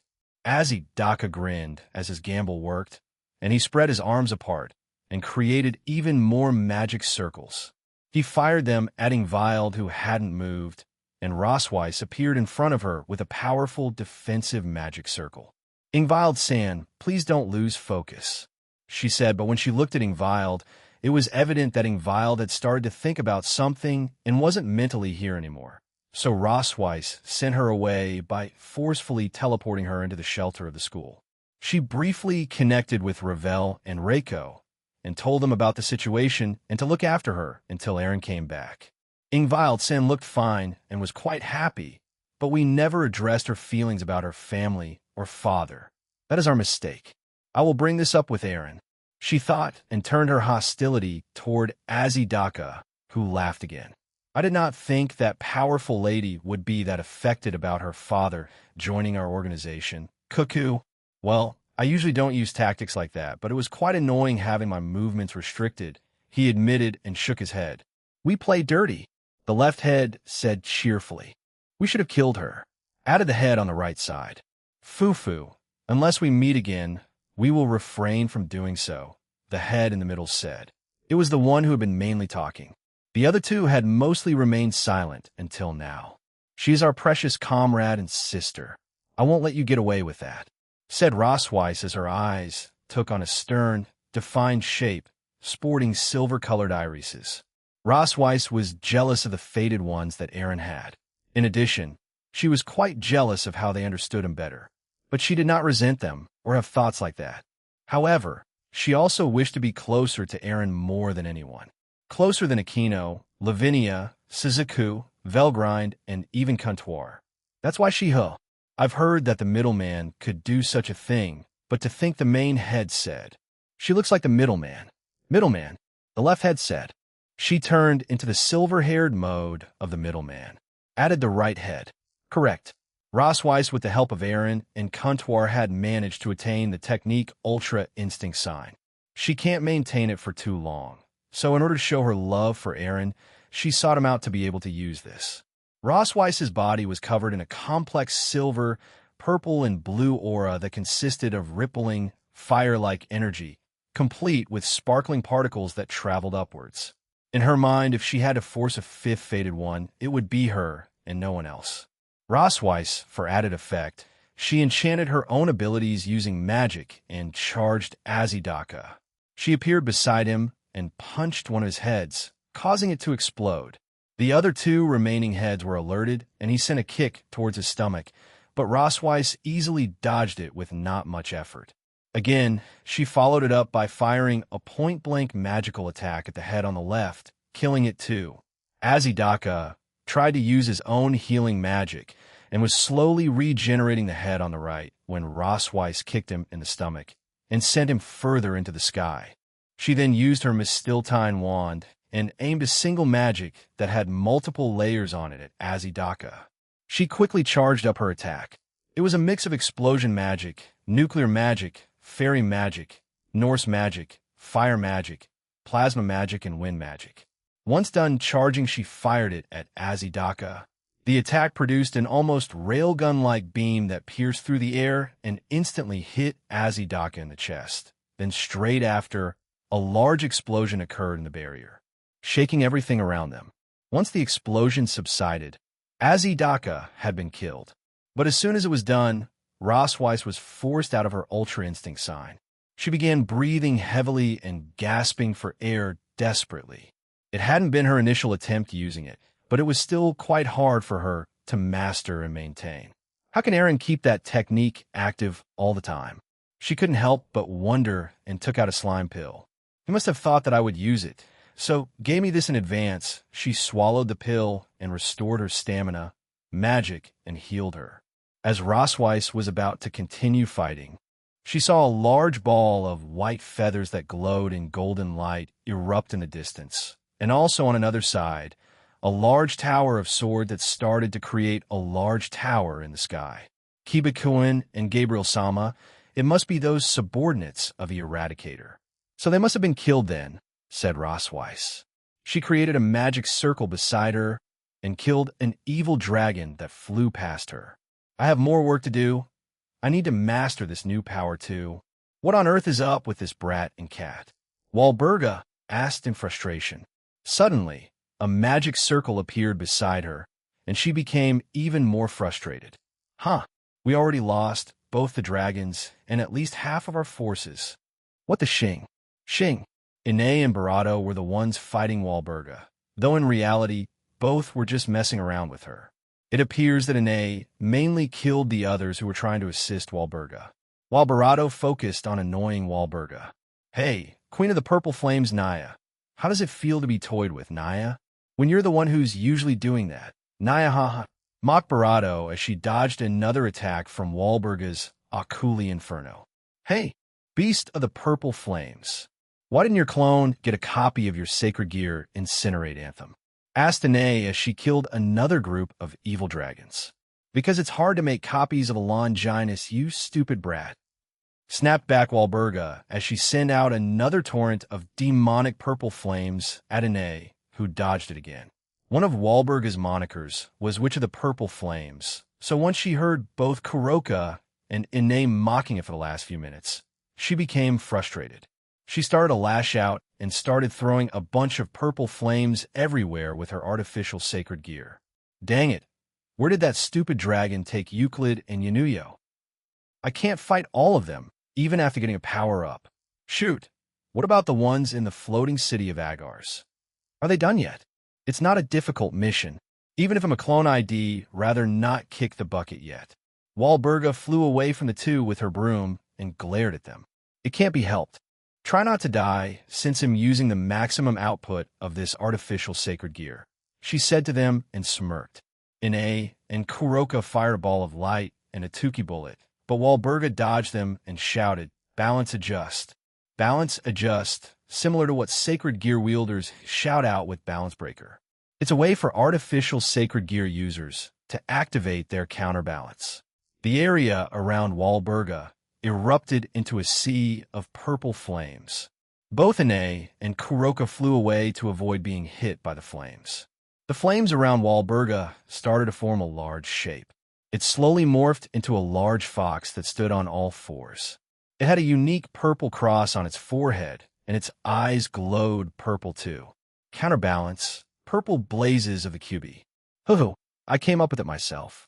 Do you like it? I based it of the legendary Supreme Yukai, a mythical fox spirit, said Walburga as she laughed from her broom. Lame, shouted back Ine. She then put her hand up to the sky and instantly gathered a large amount of light and changed the shape into a cross to mock Walburga even more. Nyaha, I guess I'm an excellent counter, then Kuroka said as she summoned black flames in the form of large spinning wheels. Both Ine and Kuroka looked at each other before grinning at each other and throwing their attacks at Walburga and her large flaming QB. The large flaming QB was hit and it exploded, but Walburga grinned at them as it quickly regenerated. It's made with the collaboration of the Phantasma, you know?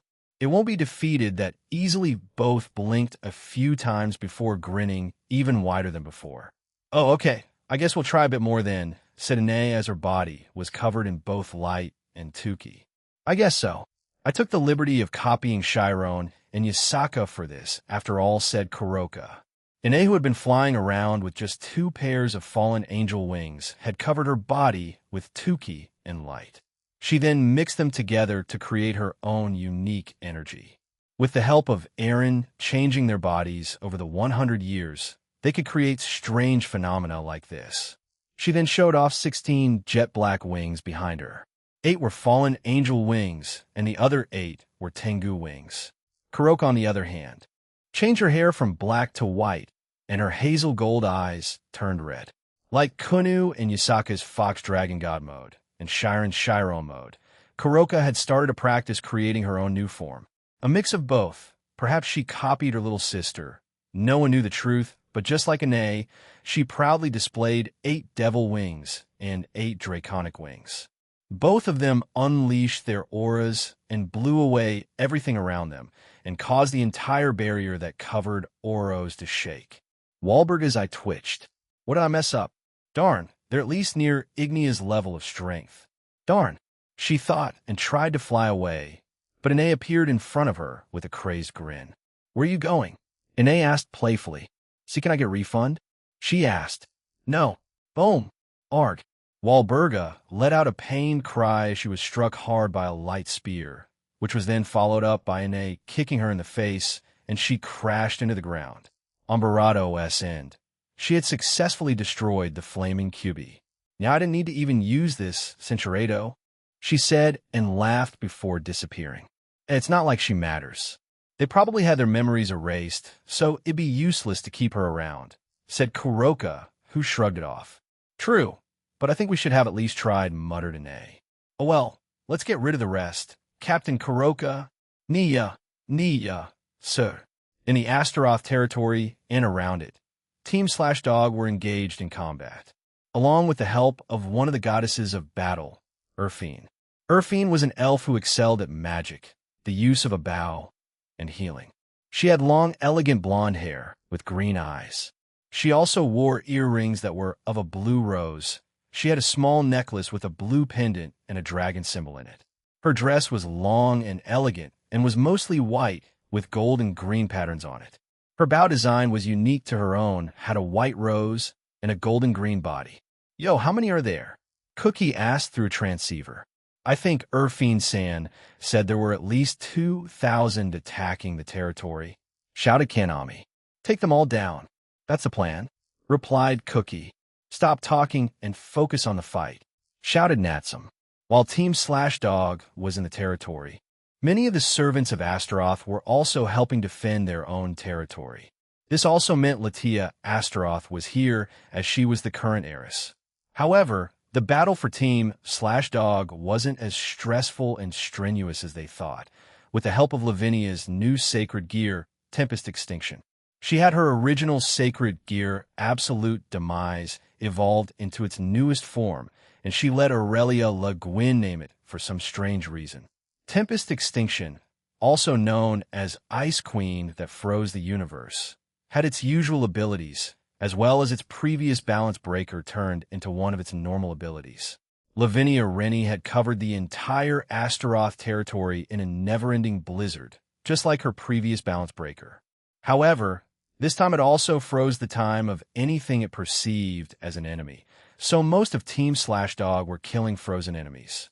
If they could resist the ice abilities, then they would have their time frozen instead. The range of this ability is an entire universe. Therefore, when Lavinia Rennie completely masters it, Aaron and a few theorized that she could potentially freeze the entire multiverse along with laws and concepts.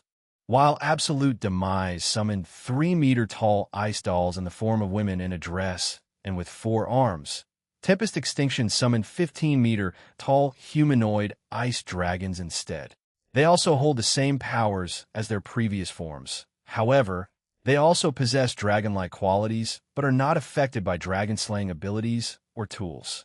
Lavinia Rennie has yet to achieve a balance breaker with her new sacred gear. However, she has an idea on where to take it. She isn't entirely sure yet, however. Cease, Natsum called out as she watched from Griffin's back in his true form. Kanami Managawa was currently utilizing her Ashen Burst only, and not her true Longinus. Kanami flew around using magic and killing her enemies with her white flames. It's not used Natsu. She's way too focused on killing everything, said Sylph. The wind spirit was currently on her shoulders as she watched the scene from a distance. Along with Lavinia's blizzard, the entire territory was also covered by Latia's room. This made it easier for everyone as they just coordinated with her and made any enemies that resisted the cold be swapped places with something and be killed instantly. There were, however, only a few capable of resisting the cold. Hey, the hell's that? Did Azazel send a fallen angel to help us? Shouted Cookie. All of them turned in a certain direction and saw some kind of figure that was quickly approaching them. However, a certain lady had a reaction, and it made the entire area even colder. They weren't even sure if there was anything beyond absolute zero, but the chill they left made them think otherwise. Lavinia Rennie was one of the few who reached Omniversal in rank along with Ophis, Irene, and Suzuka. So she usually had to hold back by quite a lot, but it seemed that this unknown figure had caused her emotions to rise. Lavinia, what's wrong? Asked Natsum worriedly.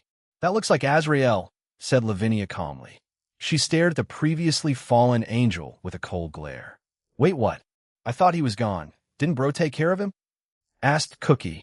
No, from what I can tell, it seems to have mechanical parts. Perhaps the cow's order made him a new body? Said Ajimo. Maybe the Eevee faction helped reconstruct a body for him? Added Shigeon. Lavinia remembered her defeat towards him, and her temporary death and how it greatly affected Aaron and probably still does.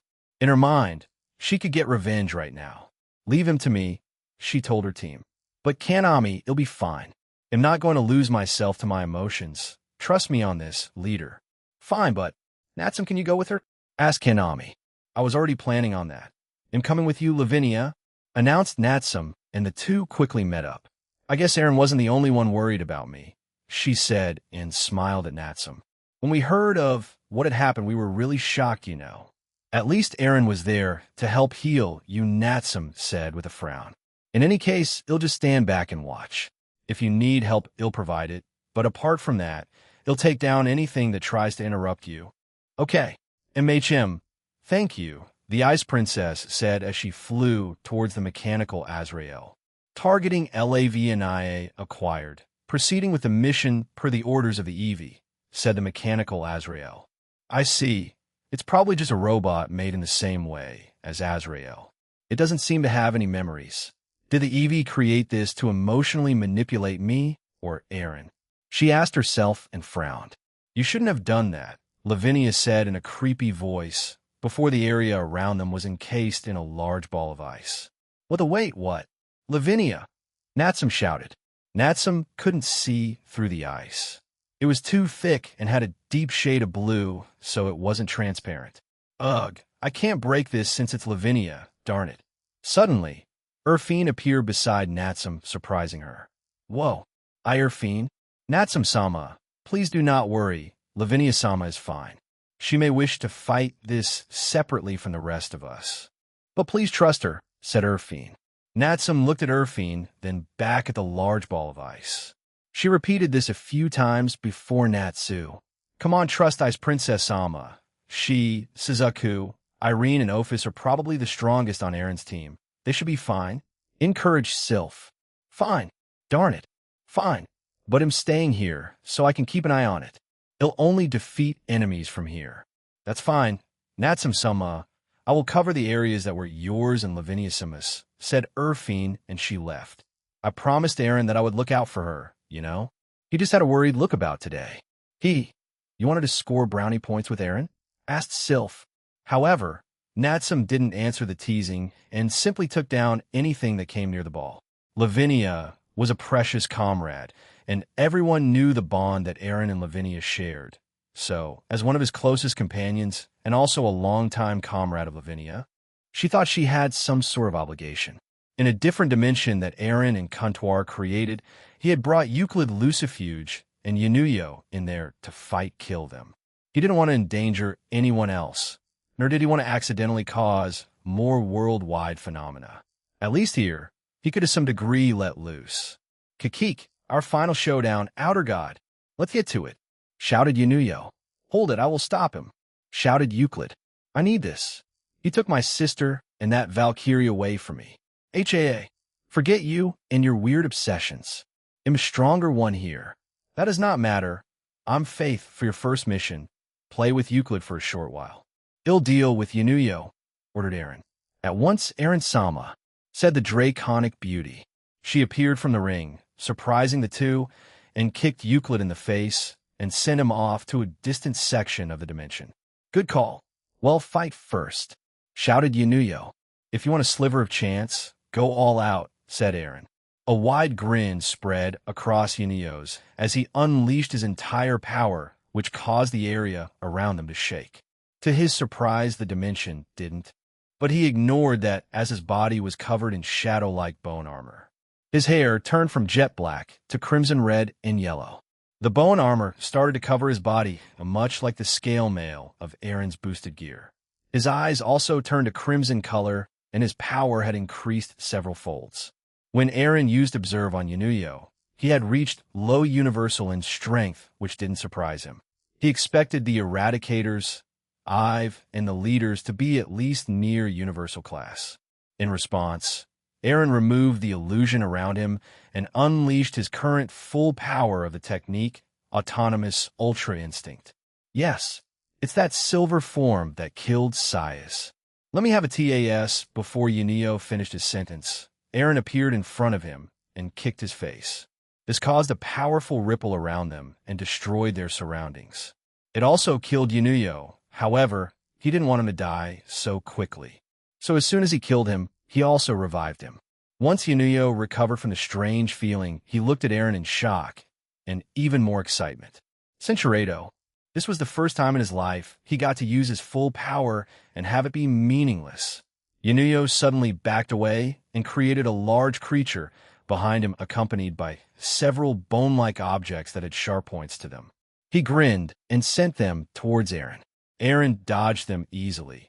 However, they had a homing function, so the attacks just turned around and flew right back at him. He swiped his hand and destroyed the attacks. However, when he looked back at Yanuyo, he had sent another large energy attack, and the monster had fired a large beam that was shaped like a bone covered in crimson shadows. Aaron cocked his arm back and then punched in front of him.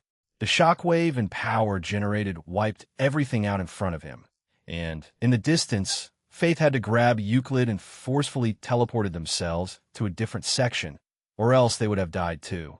Yanuyo died, as expected, and the monster was also killed, but Aaron resurrected him, and they continued their fight.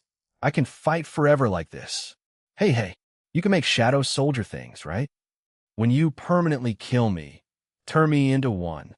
Impowerful Senzolado. But I guess that sounds like a reasonable idea. I wonder how I can change him, thought Aaron, and he smiled at Yunuyo. If that's what you want, then so be it, he said. Great, shouted Yunuyo. They both disappeared again and clashed at different spots in the dimension. If Aaron hadn't forced them here, then the damage they would create would have destroyed large parts of the underworld, and probably the human world and other realms. Aaron dodged a punch from Yunuyo much to his surprise, and he then punched him in the chest. However, he added thought acceleration to it, and then he decreased his power and pummeled Yunuyo with multiple punches, kicks, and a few blasts of energy. In reality, this only lasted a few seconds, but to Yunuyo, it felt like at least tens of millions of years. In a way, Aaron had made every second stretch into an eternity for him. Once Yunuyo stopped moving after the beating, he released the thought acceleration on him, and he began to scream. However, it wasn't like the previous screams he did. This was one of pure agony. Aaron looked at Yunuyo without any change in expression and thought. Did I break his mind? I expected him to be quite old, so he should have been able to handle that Aaron saw that Yunuyo couldn't fight anymore. He created a replica of his body and put it to the side as the man continued screaming. Aaron double-checked with bravado that everything was ready, and he killed Yunuyo. He then transferred his soul and consciousness into the new body while also making changes to Yunuyo. The first thing he did was make him extremely loyal to him, just as Antares was. Yunuyo would be a fanatic of him. Next, he would also be extremely loyal to everyone he saw as an ally, friend, or lover. After that, he changed his overall strength to match the rest of the Electa. And finally, he would retain all his memories, but with a twist. This new Yunuyo had been created by Aaron from the start along with Leanne and Antares. He had also been a spy for him, as he had been in the universe of the Phantasma. Once all these changes and a few more minor ones were made, he woke Yunuyo, who stared at Aaron and then bowed his head. Aaron-sama, forgive me. It seems like I blacked out. Do you wish to know more about the things I learned while being in the Phantasma and as a fake eradicator? Yunuyo asked. Tell me another time. He'll also have a yell at tell me her information about the EV, since too many things have happened, so I didn't have time to sit down and hear it. Let's try to do that by tonight, if not tomorrow, he said. Very well. Then what about Euclid Lucifuge? Yunuyo asked. I will deal with him.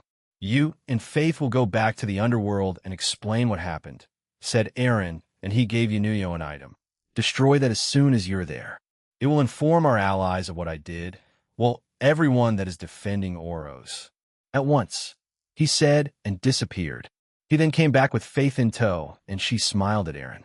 He's quite weak even after being called a super devil. It was a bit disappointing. So Yunuyo-san is Ufufu. What an interesting thing you did. Aaron-sama. She Faith as she looked at Yunuyo, who looked confused. We shall be off. Aaron-sama, said Yunuyo, and they left. Aaron let out a sigh and waited for Euclid. It didn't take long as a large burst of demonic energy flew towards him. Dual Dragon! Euclid screamed. Don! Ugh! However, as soon as he reached Aaron, he dodged his attack and punched Euclid in the stomach and threw him away. He recovered after wincing from the hit and glared at Aaron quite intensely. Balance break! Euclid screamed, and he was covered in his boosted gear replica scale mail. Wear it! I will prove that I have better mastery of this stupid tool, and I will then take my sister back, and as well as that Valkyrie. However, much to his surprise, Aaron surrounded himself with his illusion again. He did not plan on using autonomous Ultra Instinct on Euclid. Are we doing that, Aaron? Asked Albion. Yeah, he replied. He then looked Euclid in the eye and said, that won't happen, as well as the fact that we don't need another Red Dragon Emperor in this world. 2 White Dragon Emperors is already a lot, don't you think? Aaron then summoned his Divine Diving and entered its Balance Breaker, and then into his Imperio Juggernaut Overdrive. Ha ha! So you plan on defeating me, using your Divine Dividing. Excellent, let me defeat the White Dragon Emperor too.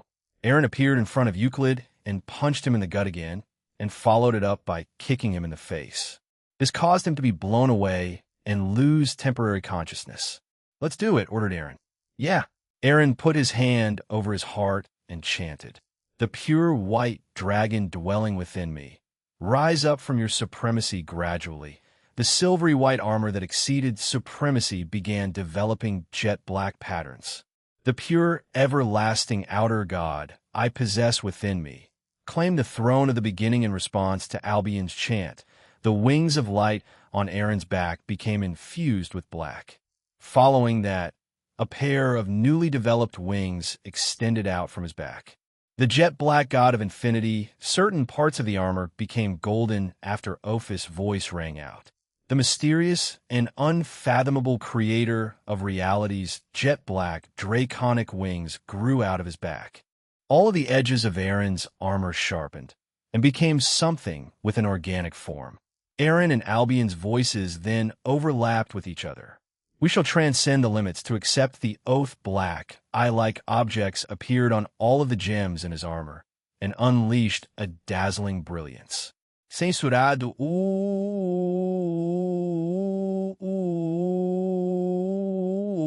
God. The sound that echoed out from the gems seemed to indicate a malfunction. And then, a powerful and majestic voice rang out. Outer drive. Euclid regained his consciousness as he saw a bright light consume the entire dimension. What is this? He covered his eyes as the light nearly blinded him. However, at the same time he felt terror.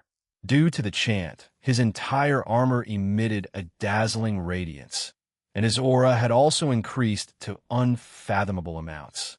Aaron was covered in silvery white armor with jet black and golden tones. He had 16 draconic wings behind him. 8 were that of his outer god wings, and the other 8 were of divine dividing S. His body was also covered in a silver, blue, and gold aura. After looking at it again, it made Euclid tremble to his very core. Aaron channeled his power through his wings, releasing a brilliant surge of energy that crackled through the air. A faulty-sounding noise once again blared out from the gems of his armor. Then his 16 wings parted in the middle and were ejected out from Aaron's back. The 16 wings that had been ejected began to change in appearance and form. They were exactly like his dividing wyvern fairies, but it belonged to divine dividing. A total of 12 dividing wyvern fairies surrounded Aaron. Go, he commanded, and all of the dividing wyvern fairies flew towards Euclid, who tried to destroy them, but reflect. One of the wyverns announced and reflected the attack back at Euclid. He defended against his attack, but looked shocked. Don't screw with me, screamed Euclid in rage. His gems then started blinking rapidly, and they blinked a total of 12 times. Euclid had just boosted a total of 12 times, and he fired multiple dragon shots at Aaron. Ooh, ooh, ooh, ooh, ooh, ooh, ooh. Outer compression divider. What Aaron released was the ultimate blast of various energies. Silvery white, jet black, deep blue, and golden streams of light were interwoven with each other, and all of the dragon shots that Euclid released were instantly compressed over and over again and eventually eliminated. I promised Graphia I wouldn't kill you. They need to interrogate you after all, said Aaron as he quickly flew to Euclid and hit him with a barrage of punches. This knocked him away and caused him to black out again. Aaron used this opportunity to surround Euclid with some of his wyverns. There were at least 4 around him, and they all started using half-dimension on his body, which forced him to wake up. Ugh, I can't move. He roared. I promised Graphia that I'd bring you back safe. Even if you're rotten to the core, she still believes in you. You don't. But if that's what she wants, then he'll fulfill it, said Aaron. Euclid glared at Aaron, but grinned. I will just destroy that school then. Fool! He shouted and managed to snap his fingers even after being constantly hit with half-dimension by the 4 wyverns. But nothing happened. The grin on Euclid's face instantly vanished. Why? Why? Why? Why isn't it working? He asked. Because I got rid of them. If you think he'll let you destroy that school, you are seriously stupid, Euclid Lucifuge. I won't let you destroy Sona's hard work and dream. Aaron increased his own power even more and dedicated it all to settling the scuffle in one final attack. He spread open his black wings of an outer god. The armor on his chest and abdomen rattled as they separated and slid open. What appeared? There was the muzzle of a cannon that was ready to fire. It quietly emitted a charging sound as aura gathered at the muzzle of the cannon.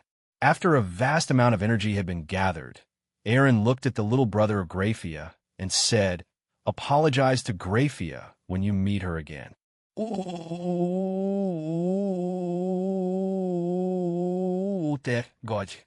Outer Longinus Smasher. All three of them shouted. Boom! The massive bombardment of silvery white, jet black, deep blue, and golden streams was shot out from the cannon on his abdomen, and it consumed Euclid. In the midst of the different dimensions, Euclid Lucifuge lay defeated on the ground. He lay in a pool of his own blood, but was still conscious. Aaron had obviously held back from killing him, yet he was still impressed that Euclid managed to stay awake after the attack. The sky above them had changed to the color of the aura that Aaron had used. The colors of silvery white, jet black, deep blue, and gold. It was truly a rare sight to see. Aaron looked back at the ground still in his Diabolo's outer god armor. There was no way Euclid planned to flee. He had run out of strength and will to fight back. "Sister, do you like silver that much?" "I'm silver too, you know," he muttered to himself. A single tear left his eye. When Aaron arrived back in Oros, the attackers, they were also all killed. When he met up with everyone else, they also got confirmation from the floating city of Agars wasn't taken away, nor were there any serious fatalities there. After that, he sent Euclid off with the reinforcements that arrived. Euclid would be taken away to the Satan's territory to be interrogated. Sarorg and his peerage, along with Sikvera Agars and her peerage, plus Aaron's shadow soldiers, were able to kill and repel the attackers. However, mysteriously, the champion Diehauser Belial disappeared during the attack. Apparently, a few were worried when both Faith and Yanuyo appeared. However, after destroying the device, they were informed of what had happened, and they worked together to stop the attack. Jean Skyward's soliloquy after everything settled down in Oros, I headed over to the Astaroth territory, and to my surprise, there was a large ball of ice. I ignored everything else and flew towards as I was still in my Diabolo's outer god form of divine dividing. Once I entered the ball of ice, I saw Lavinia slowly hurting Azrael. I felt my blood boil when I saw him, but quickly but forcefully calmed myself down. "Nia?" I called out. She turned around, a face I had rarely seen her have. It made me frown. There was both a sense of fury and sadness in it. So I quickly rushed over to her and embraced her. She hugged me just as tightly. I looked at the robot that looked like Azrael. If this was the plan of the Eevee, they had certainly made a poor choice. "Barato, let's do the same thing with this like we did with Ayelit's old body. Can you pinpoint the location of where it was created?" I asked. "Barato, answer." "Easily. And done. Ready when you are." I told Lavinia what I and Barato did, and if she wanted to have part of it. She tilted her head in confusion and asked how. Her expression had softened, but she still looked furious at the imitation of Azrael. I held her hand and pointed both of our hands at Azrael. "Like this," I said, and the robot disappeared.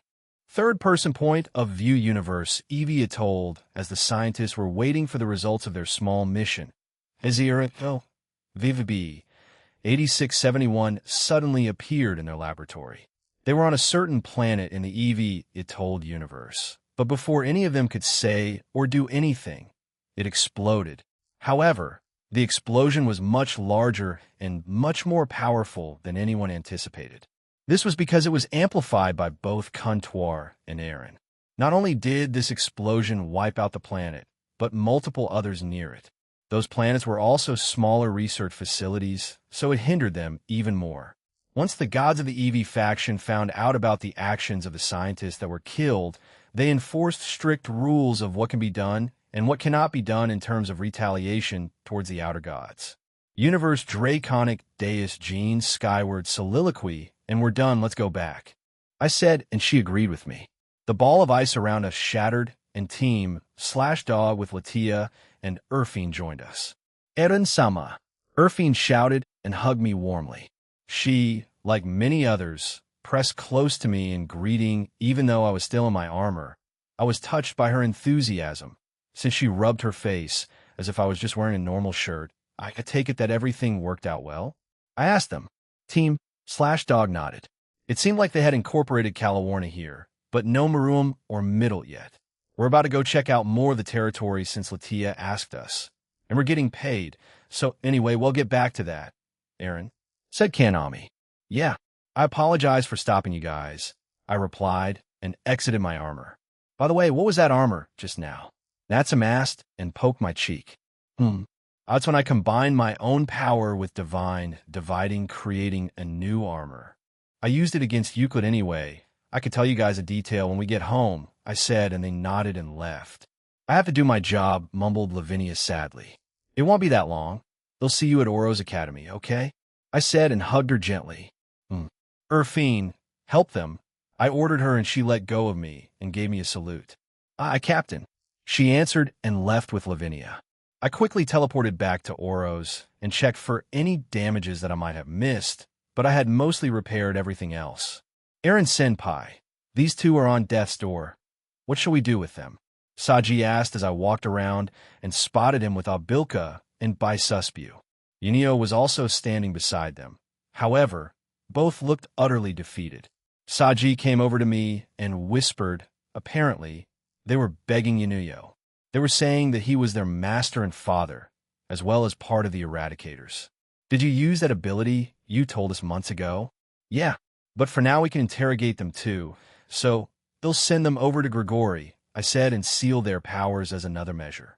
When the Fallen arrive, give them over to them for me. Roger that, Saji said and saluted me. I came across Rose as she hurriedly ran over to me and said, I didn't see you earlier, but inviled she. I waited for Rose to calm down and have her explain what had happened. I muttered. I have been wondering about this more. We both hypothesized that it might come to this, but Ingval didn't show any signs of being bothered by it back then. No, it was me being neglectful that this happened. I shouldn't have brought her here today. Thank you for telling me. Where is she now? I asked. She's in one of the classrooms. She's been silently staring at the desk with a blank face, replied Rose. He'll go see her. Thank you again. Rose nodded before I located Ingvild's aura and rushed to that location. Upon arriving, it's like Rose said, she was sitting in one of the chairs and staring at the desk blankly. In? I called out to her. Her body twitched, and she looked up at me.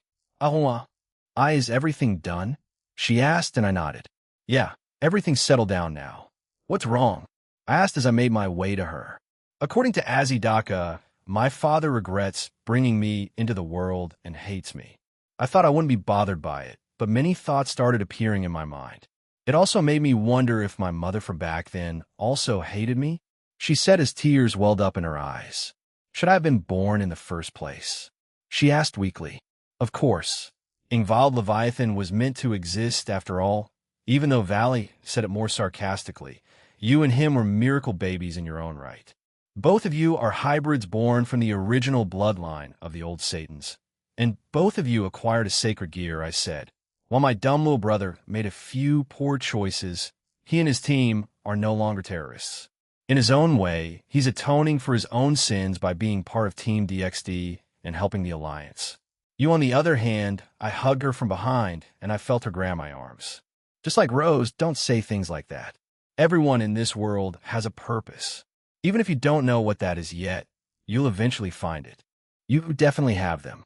Since you woke up, and as more people in our home showed up, you've greeted and welcomed them with open arms. You don't discriminate, and you've provided the whole world with your beautiful voice. Even if your biological family might not love you, I know we will. A family is made, and not all of them are from blood. But I believe that your own mother loved you, Ingvild, even if she isn't around anymore. She tightened her hold on my arm. Is that the middleman guarantee? She asked as she looked up at me, tears streaming down her face. I grinned at her and said, absolutely, it is. No, let's take it up a notch. It's an outer god's guarantee. I then pulled her up and out of her seat and hugged her. Let's go. We still have forever to spend together, don't we? I asked. Can we start a family in the future? She asked a bit timidly. Sure thing, if that's what you want, I replied. Thank you. She mumbled and looked at me. She was silently telling me to do it. She didn't want to say it with words, but I understood. I barato her and made Ingvild immortal, but you are. The heartful dragon is barato, someone else. One of the children shouted. Ingvild and I stopped kissing, and we looked to our side, and we saw a few children and adults there. Some of the adults had covered their child's eyes, while some were blushing at us. Ah, I guess we should have expected this, Ingvild said while turning red. Ingvild and I walked out of the school building and found Sona waiting by the gate. I could sense a lot of the people in the shelter had left, and many of my shadow soldiers were helping clean up, patrol, and even play with the children here. Jo, Sona, what are you doing there? I asked as she arrived by her. She turned to stare at us, but didn't say anything. It seemed like she was thinking of doing something, and then she started to shake. Excuse me, but I can't hold back anymore, she announced, took a step forward and grabbed my collar. Ingvild, who was beside me, was shocked, and so was I. My eyes widened as Sona stepped close to me for a moment before stepping back. I heard what you did from Barato. She connected your fight to my mind. I promised Tsubaki that I wouldn't fall for you, and even planned on rejecting you when the time came, but I can't deny it anymore. For you and everyone to defend this school, thank you, she said and showed me a bright smile. I felt my heart skip a beat at seeing her smile like that. It was rare for Sona to show a side like this to the public. I couldn't help but chuckle and hug her. So did I conquer the school's president's heart? I asked a rhetorical question. Yes, you did, she replied, and we shared another sweet moment. No, Prezi I didn't. Saji's voice screamed in the background. You at least it's Aaron Senpai, and not any other jerk. I can live with this dwash. Vuvait, Eruru Kohan. W8. Well. After we separated again, we saw the rest of her peerage, my group, and the Gremory peerage come our way. Welcome aboard, President Sona, said Aquino as she giggled. I knew this would eventually happen, said Rias as she shook her head. Another one bites the dust, mumbled Rainier, and she then stared at me. This is a good opportunity. I would like to announce something to everyone, Zenobia said and stepped forward. She looked at me, Rias, Aquino, Sona, and Tsubaki. She then smiled and said, I plan on running for the election. I want to become the next student council president. Ho! Saji screamed, and a few others reacted the same way as him, albeit slightly less dramatic. Is that why you've been studying so much lately, Zenobia? Asked Rainier. Yes, that's correct. But if I do this, I guess I will have to leave the Occult Research Club. But I already gained approval from President Rias, explained Zenobia. I've already given her approval, and she will still be part of the peerage, so there are no problems with it, added Rias.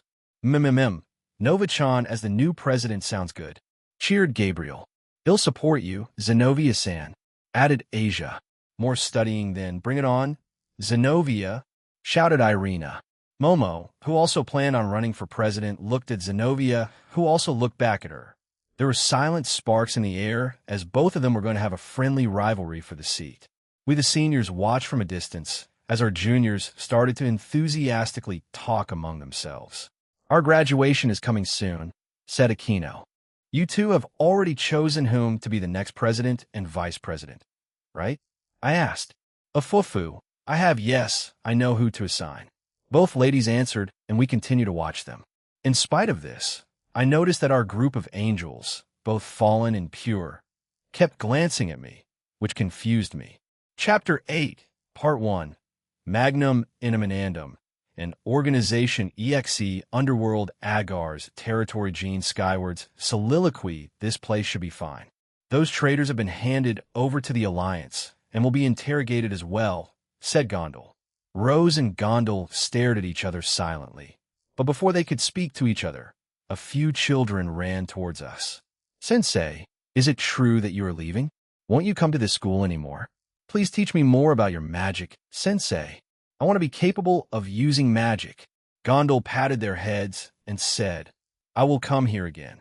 And Raswai Sensei will definitely come here one day as well.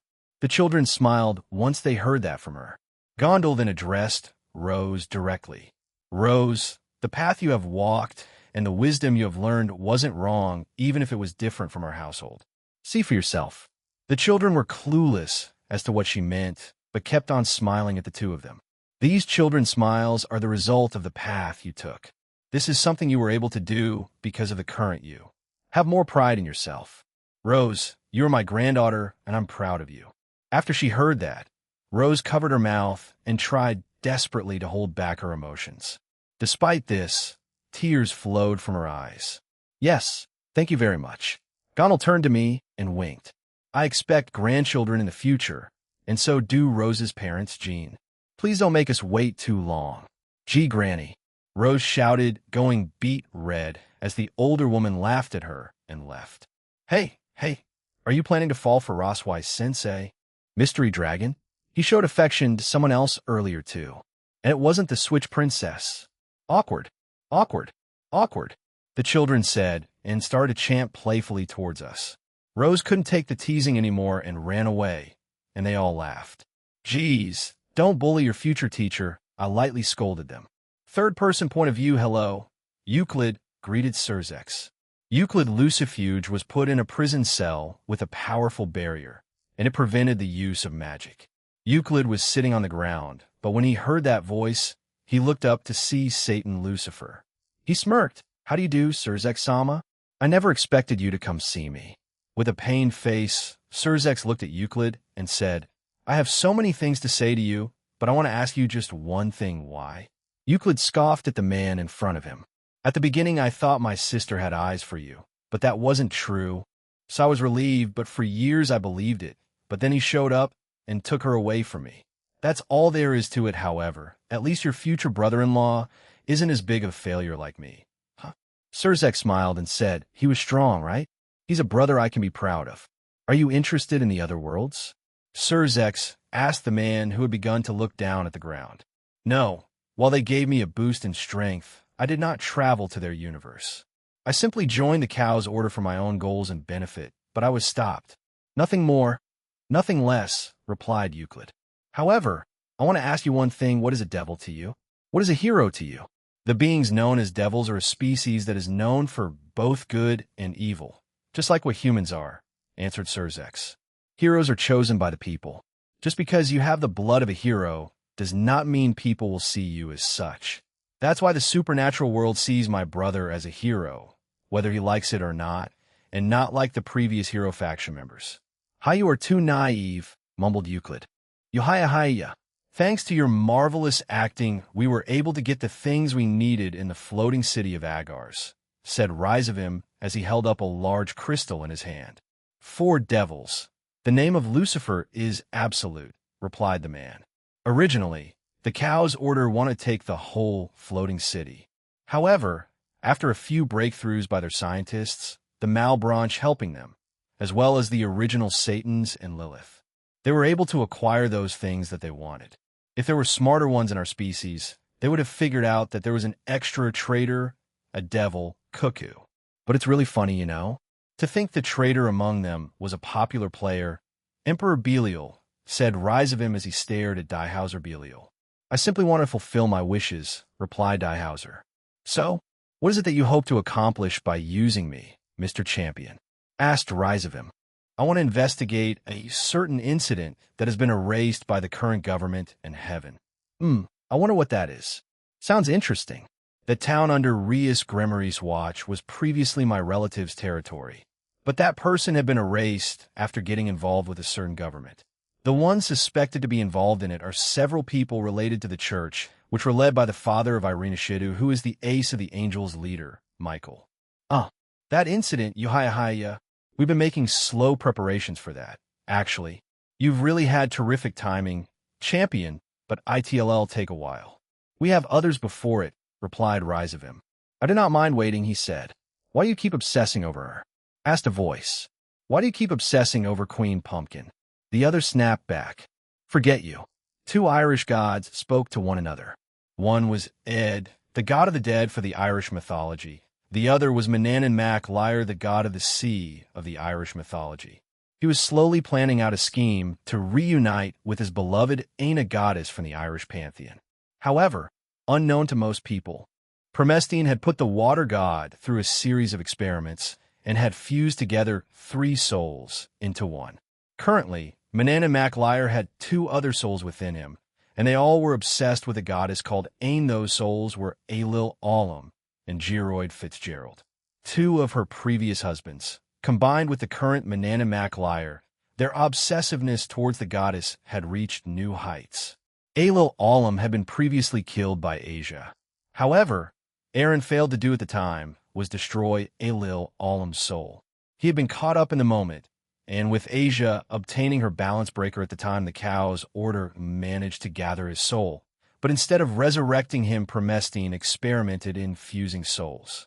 She had also gathered another former husband of Ain, Gearoid Fitzgerald, and with that she fused all three together. According to Manana Mac Lyre, it was unbearable at the start. However, once they all found out about their history with Ain, they got along very well after that. So, you're going after your not-so-former wife. You do know she's under that pesky middleman's protection, right? Said Ed. It does not matter. For as long as we live, we will be together with her in the end. It's as they say, I know, all three of us are destined to be with Ain. She will be by our side eventually. We can promise you that, little Ed, replied Manana Mac Lyre. Our histories are intertwined, after all. No one is better suited than us. Ain, Ain, Ain, shouted Manana Mac Lyre. However, let's see that Danu is also not a bad woman. We will also take her too, he added. Whatever, weirdo. He'll still stick with Orla, Queen Halloween, and get Alice Keitler too. I will have the help of Petronilla de Meath, after all, said Ed. Having suffered a grim fate long ago, she holds a strong grudge against Alice. And you say we have an obsession, huh? All three voices said at the same time. That's just creepy universe crepuscule phantasma. It seems that Yanuyo has defected, or to be more specific, the outer god did something to him, and he changed to their side, said Iva. She reported to her leader, Fumara. The other incident was of the outer gods doing too, she added. Fumara was becoming nervous. It was the second time in her life that she felt nervous. The only other time was when she interacted with the outer god, Magnum Tenebrosum. She knows how powerful they are and what they can do. At first, when she found out about Aaron being an outer god, it confused her. His actions and motives did not make sense. It did not reflect that of an outer god beings made of chaos. But at the same time, she was relieved. But now he must have been toying with us. That is the only logical conclusion. He conceals his affairs with the guise of justice or peace, but in the end, his opponents and allies are mere puppets in his play. Have the other eradicators been notified? Asked Fumara. Yes, Ecthrois, Raria, and Autumn were the first to be informed. After that, the rest followed. Most are indifferent. However, they have the same question. Who will fill his spot? Will we need to put a new one in? Or will we move all their ranks up by one and leave the 16th spot open? Asked Ive. Since the creation of the Eradicators, no one has been killed in this type of way. The only time that the Eradicators lost someone was due to someone challenging whatever rank they wanted to fight and killing them. However, the Eradicators losing was a rare case. So the news of one of them defecting and siding with the enemy was quite shocking, but not a major loss for them. The vacant spot will be opened, but they must have the ability to defeat both rank 8 and 9 in order to succeed in the rank. Make the announcement. Anyone is welcome to try to fill the spot, but they must satisfy those requirements and also be approved by Eleanor too, ordered Fumara. Very well, I'll make arrangements. I've bowed and left the room. I was a strange entity. She was not originally from the universe of the crepuscule phantasma. She was part of a universe that was conquered and destroyed by the phantasma. However, that was during their golden age, and when Fumara was still quite new as a leader.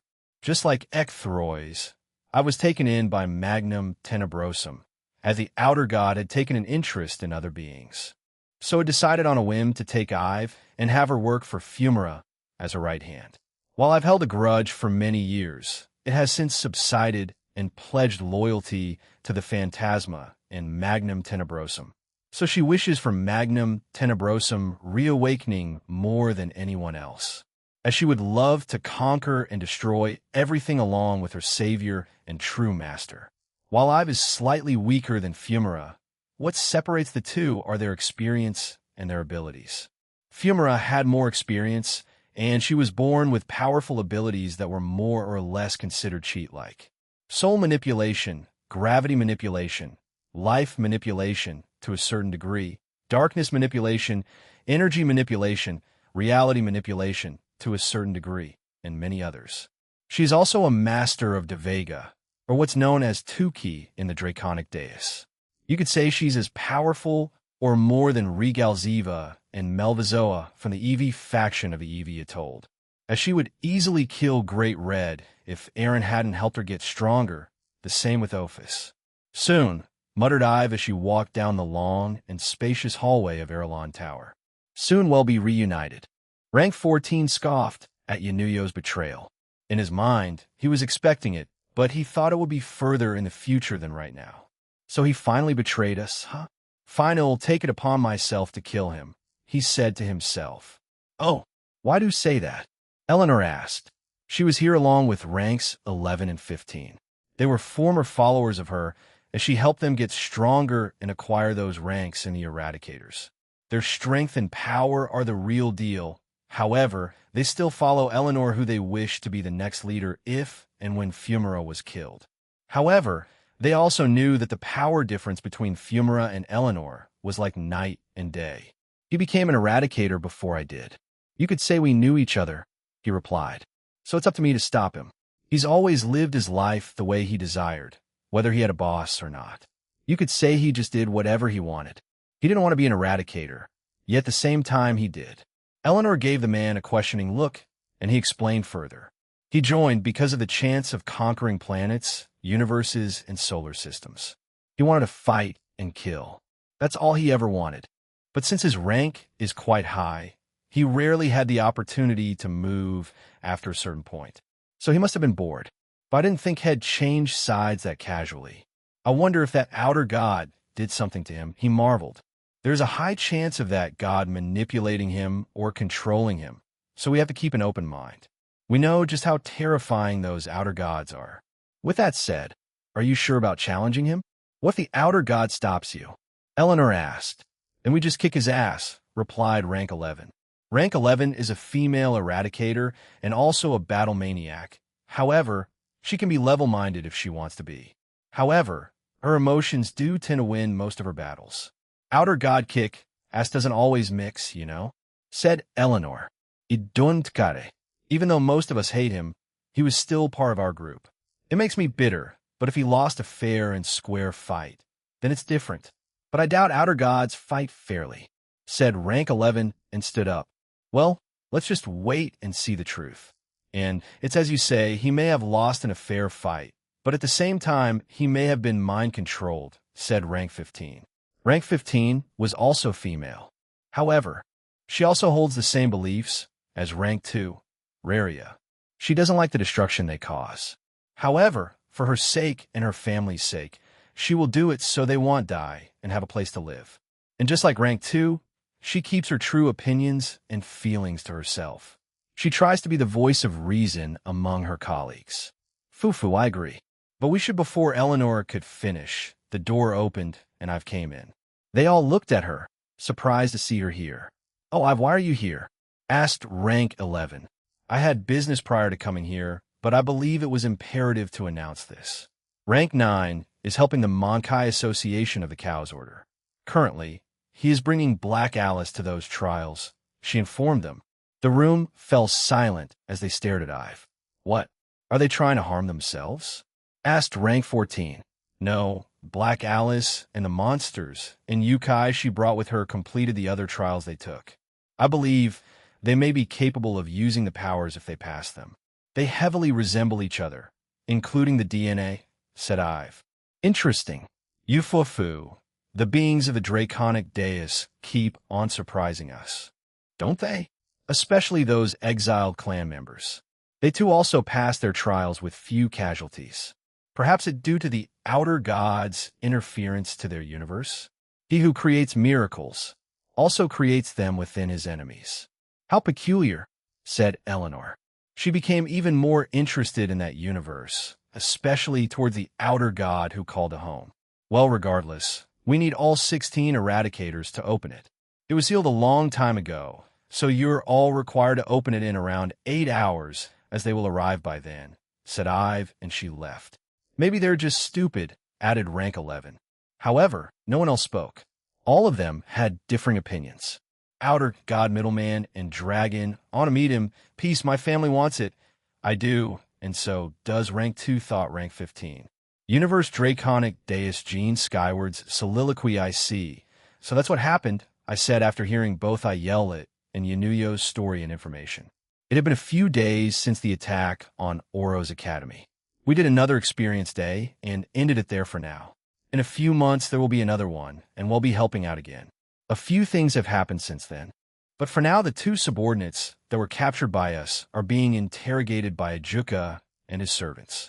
Apparently, things have been going well for Asahi and Rotu, but they won't be out of prison for a long time. Apart from that, I was told by Yunuyo more about the Phantasma. Apparently, an upcoming group is being formed just below the Eradicators that will be dubbed the Weiboros. They will only have 12 members, unlike the 16 for the Eradicators. Their hierarchy apparently went like this: Magnum Tenebrosum, Outer God, Fumara, Leader, Ive, Right Hand, Umbra, Eradicators, Weiboros, everything else. The Umbra are 4 individuals that are under Ive and do other jobs for her. I will make them do the dirty work. She will just report everything back to Fumara. Yunuyo doesn't know anything else about them apart from the group's name, since he only heard of them in passing and never met any of them. I also learned all the names and ranks of the Eradicators from him. They went like this: Rank 1 Ecthrois, Rank 2 Raria, Rank 3 Autumn, Rank 4 Virion Demon, Male. Rank 5 Thoza, Male. Rank 6 Ethnics, Female. Rank 7 Yunuyo, Male. May be replaced. Rank 8 Arendoliaris, Male. Rank 9 Abyssner, Male. Rank 10 Radelia Vacarel, Female. Rank 11 Scariosa, Female. Rank 12 Surienda, Female. Rank 13 Renuyi, Female. Rank 14 Assisvid, Male. Rank 15 Vekosha, Female. Rank 16 Eleanor. I'm more surprised that they had equal male and females there, unless the new rank 7 will break the 8-to-8 ratio. After them are the Weiboros, but Yunuyo doesn't know much about them since only the Eradicators or anyone that meets the requirements can join a group, and Yunuyo previously didn't care for any of that. Additionally, according to Yunuyo, they plus the Eevee have conquered a total of 108 universes and around 2,000 planets. Some are still in the process of being conquered, but that's quite a lot once I'm fully evolved. It'll reverse that. I also told Ayelet that I would do the same thing to her planet and also give her the opportunity to go back. But she didn't give me an answer for that and said that she'll wait and see. So I didn't push her on it. But she did tell us about her planet and her universe, Fatter Fedora. According to her, it's a universe diverse with life, much like this one, the Draconic Deus. It has planets of different races, instead of them being in just different realms and dimensions. However, there are still some uncertain planets where there are other factions within that species. Ayelet, or formerly known as Vamidal, was an ordinary human at some point in her lifetime. However, eventually she ascended into godhood and became known as the Goddess of Swords. She excelled at using most weaponry, but especially the 2 sword that I gave her, as she was a natural at dual wielding. But when I heard this, it made me wonder, where did that Miko from the Fatter Fedora come from? I believe her name was Sephara Saraselbes, just like the wicked god Saraselbes, who was the younger sister of Regal Ziva and Melvazoa.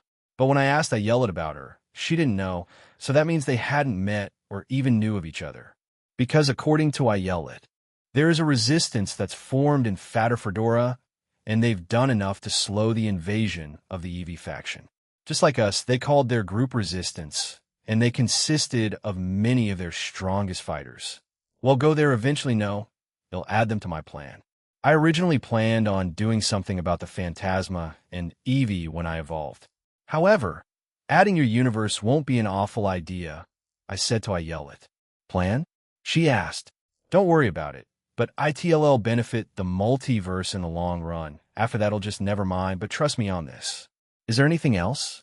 The temporary base I have in the Phantasma. I would like to retrieve a few items from there, Aaron Summa, said Yunuyo. The difference between his speaking style is like night and day. I don't think he'll get used to it this soon, but sure thing, but wait until Chow Chow and his team are ready. He'll send them to help you since I want them to take down as many beings in that world. He'll let them defeat, capture, or whatever else they want based on their own judgment. He should be nearly done. And after that there is one thing in my universe. Aaron Sama, said I yell it. I'm led to believe that the Eevee gods have it in their possession, but it's called the Inrios. It's a gem that grants powers to the chosen few that ascend to godhood. I was granted divinity when it was used on me, so if they have it, I do not know what they will use it for, or if they already have. Inrios? What in the world is that? A gem that can grant divinity seems pretty powerful. But Barato? Barato. Answer. Inrios contains the powers of Infinity D, REA, MS, and Cha OS and S. With the state of the universe called Fatter Fedora, the outer god governed this universe along with several others, and gave them something similar to the Inrios. Comptoir. Answer. Magnum Inaminandum, Nyarlathotep, or the Nameless Mist. Much like Nyarlathotep of today, or Magnum Tenebrosum of the past, they were bored and curious. Azathoth did not want to interfere with their creations back then, so Azathoth let them roam free. Centuredo, but they eventually did after Tenebrosum helped the Phantasma, and Inaminandum helped a few universes too. I didn't think the outer gods messed with the universe that much. Hell, it was great that most of them went to sleep straight after being made. However, the original three that Azathoth created didn't sleep at the same time as the others they created. First Tenebrosum, next Inaminandum. All that's left is Nyarlathotep, and he'll make her sleep for all of eternity. Hold up, what other gods govern it? Comptoir. Answer. Gods created by Magnum Inaminandum to help govern Fatter Fedora. He made 6, but only 2 remained. The other 4 were killed by the Eevee gods. Unlike Nyarlathotep's children, the gods that Magnum Inaminandum created were only chief god class, so around middle tier to the peak of god class. And as you know, the Eevee gods are beyond that. Barato. Answer. The ones that survived had unique powers that let them fight and escape with the resistance. However, just like the Atoll faction, they are slowly running out of time. If you send help their way now, you can prolong their fight until you evolve. Velgrind is out there in the multiverse searching on my behalf, as well as Ignia is looking for Lapis.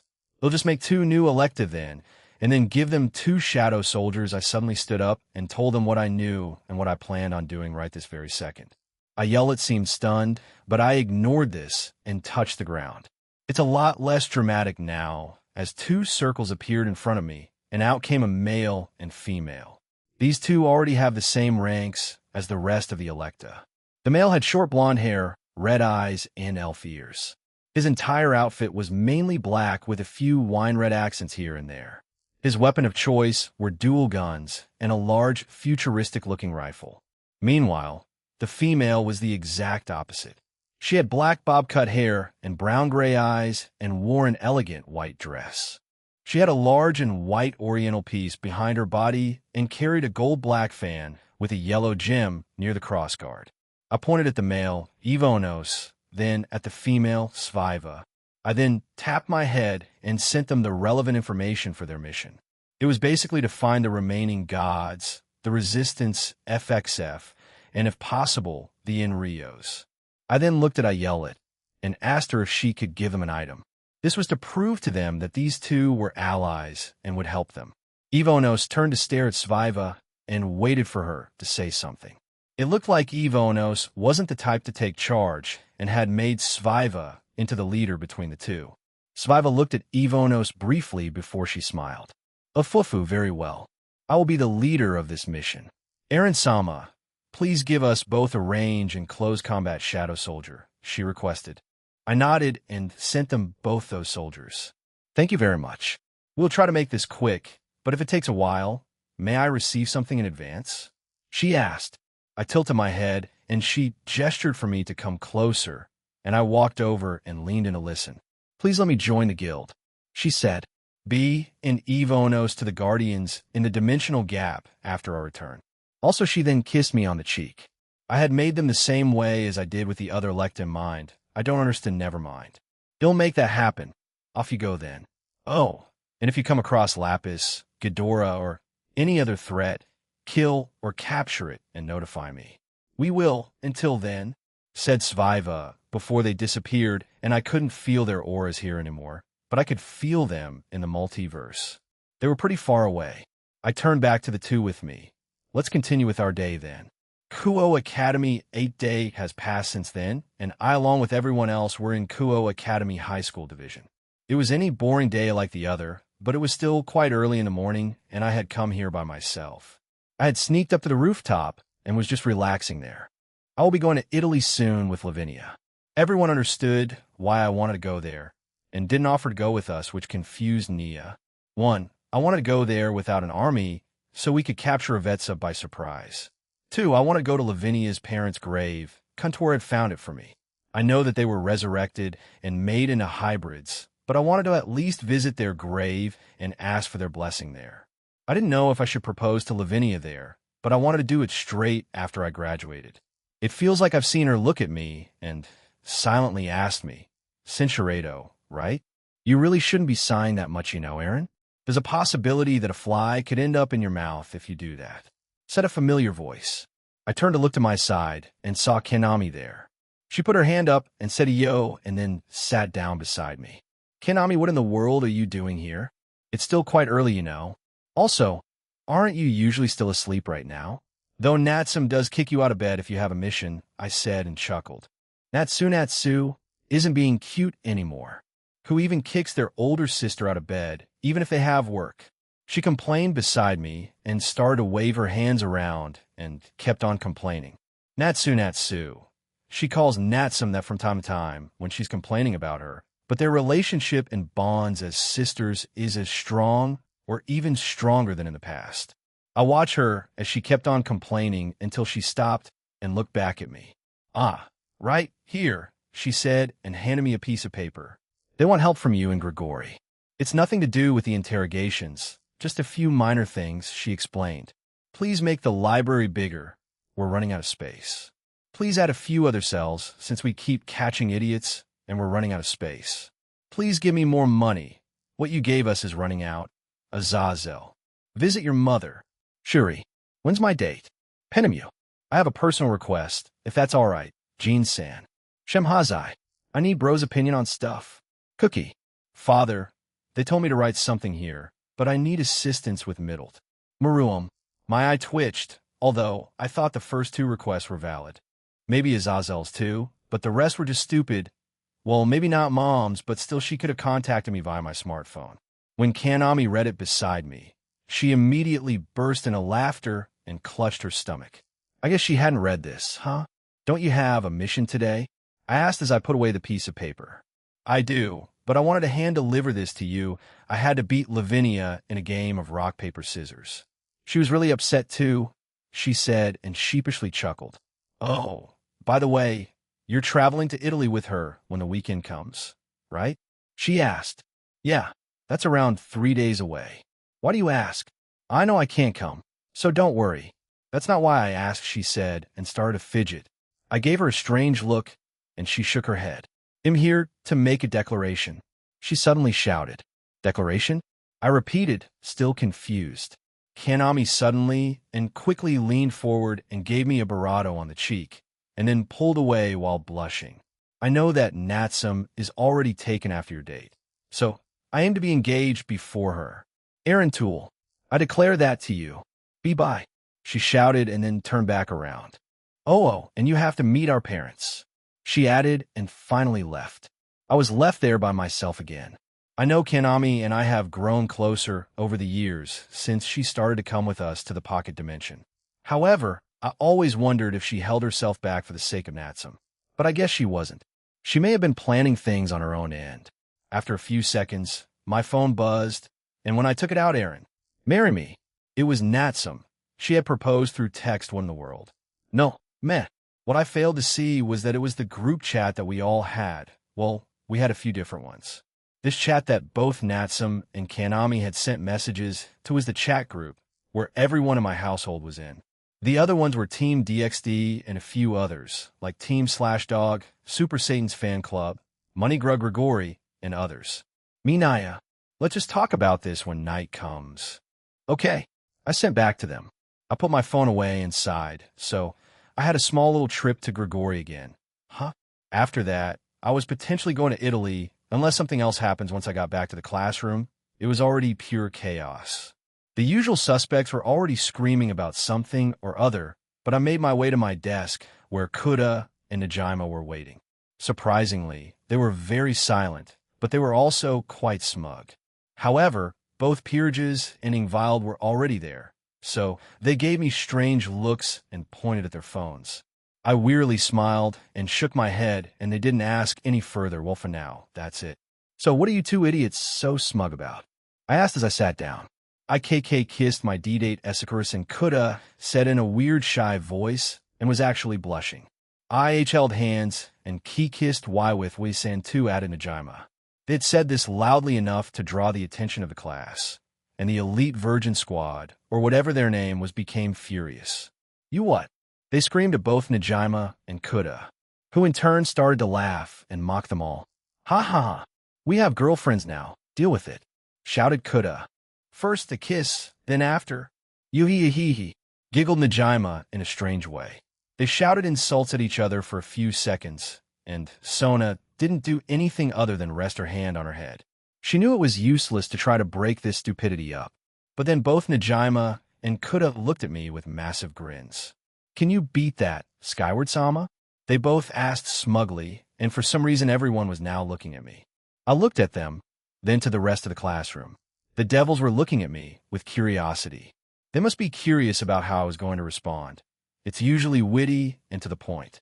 Normally, I'd just brush it off with a clever comment to shut them up. But instead, I nodded and said, okay, give me a second. What are you planning to do? Bring out your phone and try to make empty threats? No thanks, said Kuda. Yeah, that threat gets old, Skyward-sama. I looked at them one more time. I hadn't moved yet, but I then glanced at Akino and gestured for her to come over to me. She cutely tilted her head, but came over to me.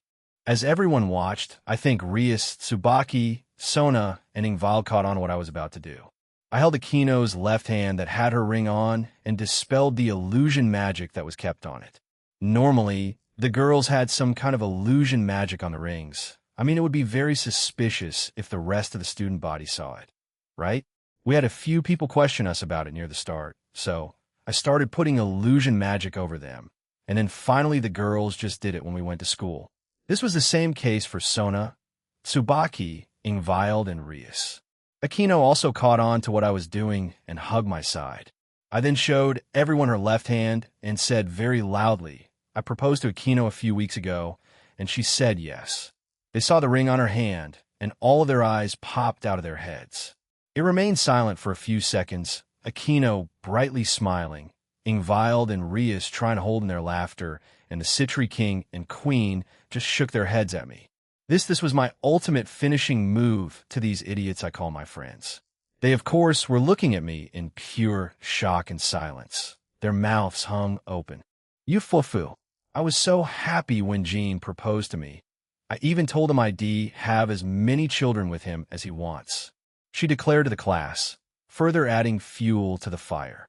This also caused Rias and Sona to facepalm. I want a boy as our first child, though. The first guy shouted in shock. The classroom erupted into screaming and things being thrown. Even some other classes came over to ours to check what was happening, and once they found out, they also freaked out. Well, Akino is known as one of the great one-semis of the school after all. For them to freak out this much is expected since that awful guy is dating her. I thought you were back home teaching Yoru and Haru. Also, I'm not aware of that new nickname. I took the day off. It's Albion's turn. You two did the Diabolo's Dragon God form, right? I wanted to be here just in case also. I just hear some of this when you're not listening to the gossip around you. Jealous, are we? I asked and got umph. From the Welsh dragon. Man, you guys need to shut up. It's so early in the morning. Azazel said as he walked into the room. Sensei. Azazel Sensei. Did you know Himejima-san and Jean are engaged? A student asked. Huh? He asked and looked at me, before a smug grin spread across his face. I knew when I saw that more chaos was coming. No. Did I know? Absolutely yes, I knew. It'll confirm one thing for you all. That little brat actually has so many admirers. He's even dating Rias Gremery, Ingvild Kyrie, and Sona Shurtorai. He screamed. The room fell silent once more, and the students turned to look at Rias, Sona, and Ingvild, who just smiled at Azazel. That man knew he had made a terrible mistake and ran out of the room. But not my Gremery honey. A male student screamed and slammed his head against his table. No way. Not my Sona. A female student screamed too and looked at Sona, who looked rather uneasy. Also, when did we get another American classmate? She also screamed that out in a weird American accent. It's over, it's really over. My springtime of youth, my Himejima, is gone. A guy said as he was on all fours and tears streamed down his face. He was that guy from a few months ago, I'm sorry, dude. Not really also. She's not dead. She's still right here. Finally, Rose came into the classroom to scold us, but Azazel came back too and added, by the way, Raswai-sensei is also dating Jean, bye. He said that and ran away. Rose obviously turned red and robotically walked out of the room. And then we heard a loud screech of Azazel's name from Rose and a loud smacking sound down the hallway. The rest of the morning classes were filled with chaos as the normal teachers also found out about the fiasco that had happened in my classroom. Era to think you'd actually announce it to the school, said Lisa as she hugged me from behind. We were in the occult research club room as we had our lunch. Everyone was here since we wanted to avoid the student body, since most of them asked us a lot of questions. Every girl in the club were asked, are you also dating Jean Senpai? Or something along those lines. But why, when did this happen? I asked as I looked at Kiba. Or should I refer to her as Yumi Kira? I mean, he literally transformed himself into a girl again and doesn't want to go back. Is this what he meant by I have my own plans? From back then? Kiba, you're absolutely terrifying. Did you finally come to terms with your own feelings? Because I seriously don't know how to respond to them, even if you take this extreme approach. So you'll reject him?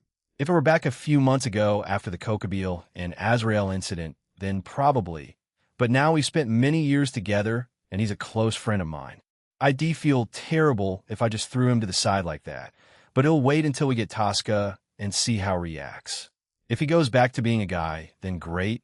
If not, he'll need to rethink how to approach this. What do you mean, Aaron Senpai? Asked Kira playfully. Kira then put a finger on her cheek and said, I was also asked by many people if I was dating you. Do you know what I said? No, I replied. Her smile only got wider as she shook her head. She brought her necklace out and said, he gave me a promise necklace, a fufu. I just sighed at him. I swear he takes these things a bit too far at times. Sona is also being hounded, you know? Even the girls in the student council were being asked as well. Well, save for Tomo and Ruruko, as it's clear they're dating Gasper and Saji, respectively. Added Rias, as she glared at a half-beaten Azazel in the corner. The girls in the class, Rias, Sona, Ingvild, and Tsubaki, as well as Rose, tracked him down a short while ago and beat the living daylights out of him. So now the governor of the fallen angels was sulking in a corner. TCH, it's not like I'm lying. It's the truth. He finally said, to us, and to the supernatural? Yes, it's the truth for the humans. No, please, you're the governor, have more tact. Aren't you older than us? Asked Rias tiredly. I was just going along with the student's energy. Can you blame me? Come on, act more, you damn ages. TCH. He fired back and went back to moping. All right, Jean, I need you for tomorrow. So skip the day, well, a lot of us do. But you're needed by the devils today, added Azazel. Yeah, I know. I got the message from Kanami. Also the devils? I asked and looked at Rias, who shook her head. Yeah, the Satans each require you for something. Expect them to be either serious or something dumb. They said that they didn't need your help yet, since Euclid is being strangely cooperative. This is because Graphia is the one interrogating him, and she's pretty cold and ruthless about it. Yeah, she did say that she would do that, but all of the Satans? I repeated, and he nodded. He then threw something at me, and it seemed to have a magic circle on it.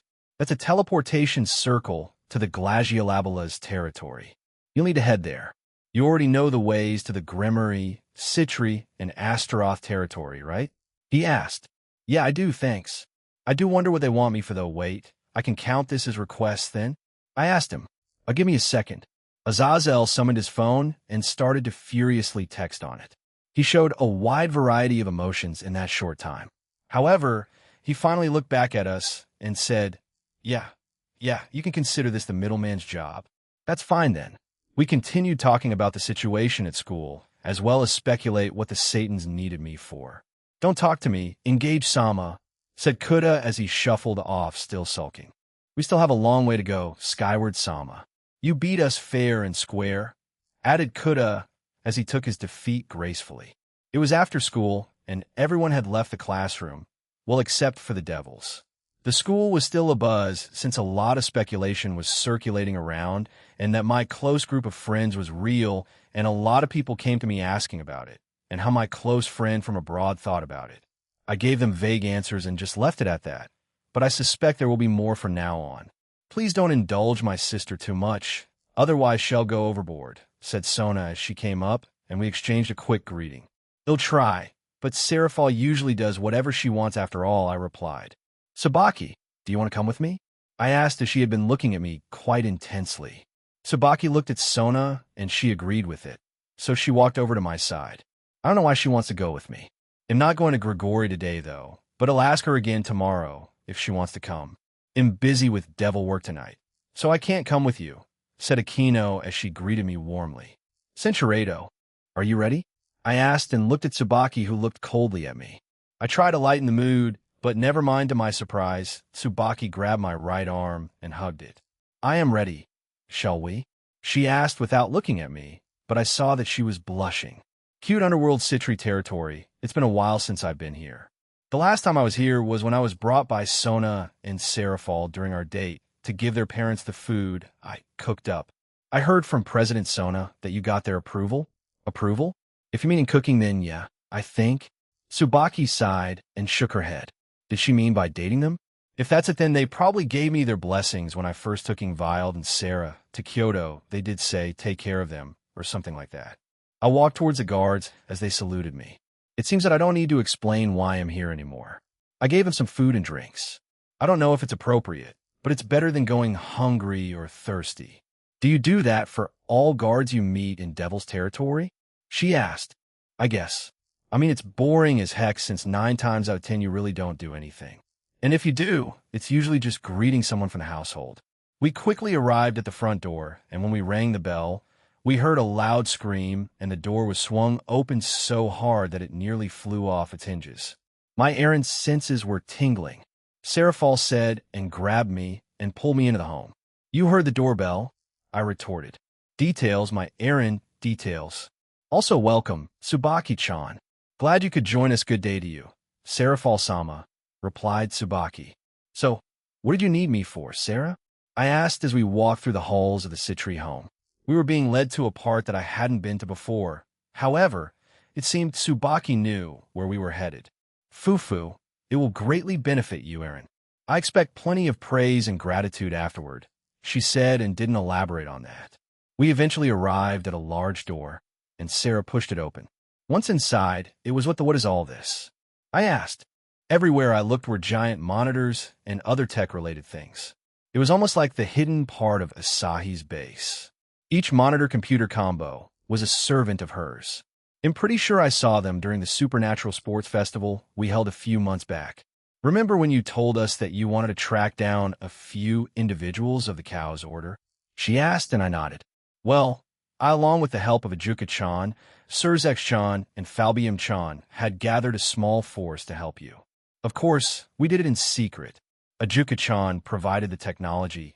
Surzek also helped in his own way. The same with Falbium, and I and some of my servants have been monitoring things. Each of these monitors connects to certain parts of the human world and places where the supernatural are the most active. You mentioned a few places when we were there, right?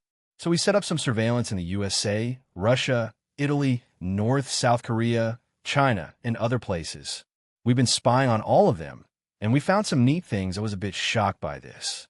I had my shadows already doing this, as well as the GOB, but I didn't think these guys would help out. So, what did you find out? I asked. It's actually very good. Did you know that we've heard a few of their lackeys talking about a certain scientist you've been meaning to capture go to Italy soon? Lavinia-chan told me you two are traveling to Italy soon. So here, she pulled out something and gave it to me. It basically said that Avetsa was going to show up on the day that Lavinia and I were going to go to Italy. I'd found this out too, but it also mentioned on what part that she was going to. It was in a place called Norcia, Umbria. It was a small town somewhere in Italy. According to this report, that's where someone important to her was in. I'm led to believe that it's her past lover that died many years ago. Meanwhile, Lavinia and I are traveling to a place called Pacentro, Abruzzo. That's where she apparently lived with her parents before their untimely passing. And again, it was a small town too. And they had her parents buried in their now abandoned home. With this new information, I quickly informed my shadow soldiers that were stationed near Norcia, Umbria, to be on the lookout even more. I also stationed some in Lavinia's room, since we'd be spending time there, so we don't know how things would be. Cinceredo, we can't let her know that she's there. Yeah, I know. They'll make it quick, just like we did with Yanuyo. We have her new body ready after all. Avetsa is smart, so she may even have her spell ready in her mind or soul to activate if she senses that we may try to read into it, so we aim to prevent that. Cinceredo, they'll only have at least only 2 reliable scientists in the Cow's Order. While on the side of the Draconic Deus, as for the Eevee or Phantasma, I don't know. However, they'll cross that bridge when I get there. I looked back at Seraphal as she looked quite giddy and expectant. I smiled and brought her into a one-arm hug. It's very useful. Thank you. It should make things easier when we go there soon. Thank you. Hee. Praise me more, no wait. Praise me a lot instead. She said, happily, making everyone in the room blush with the exception of me. They'll think about it. Anyway, you really did help though, thanks. I'm serious, she said and glared at me. All right. We'll do it tonight after I said that. She looked very triumphant. Please keep your inappropriate comments to yourselves, begged Tsubaki. Good point. Anyway, is there anything else you want from me, Sarah? I asked the Satan as she pouted slightly. No, but I need to get back to work. I only have a few more documents left, so I won't be too long. Where do you plan on heading after this? She asked. After this, I will travel to the Grimory territory, then to Astaroth, and finally to Glaciolabalas. Do you want to join us? Yes. All right. They'll go and finish up now go. Shoo. She started to push both of us out of the door, and I stored the document she gave me in my inventory. Seraphal skipped away happily as we watched her. She eventually turned a corner and disappeared. Well, it's time to go, Era. If it isn't Jean-Kun and Tsubaki-chan, said the voice of Sona and Seraphal's mother behind us.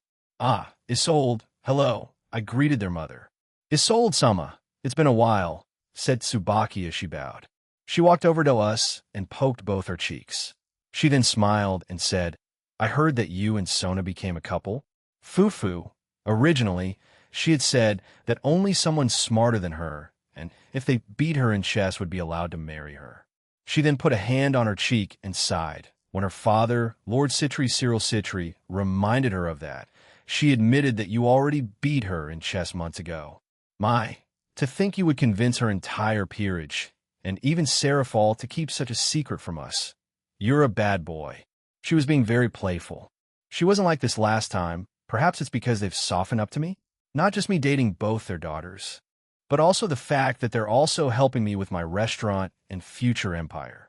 Sorry, but I didn't want to force her into a relationship with me if she didn't want to be in on it just because she lost in a competitive match.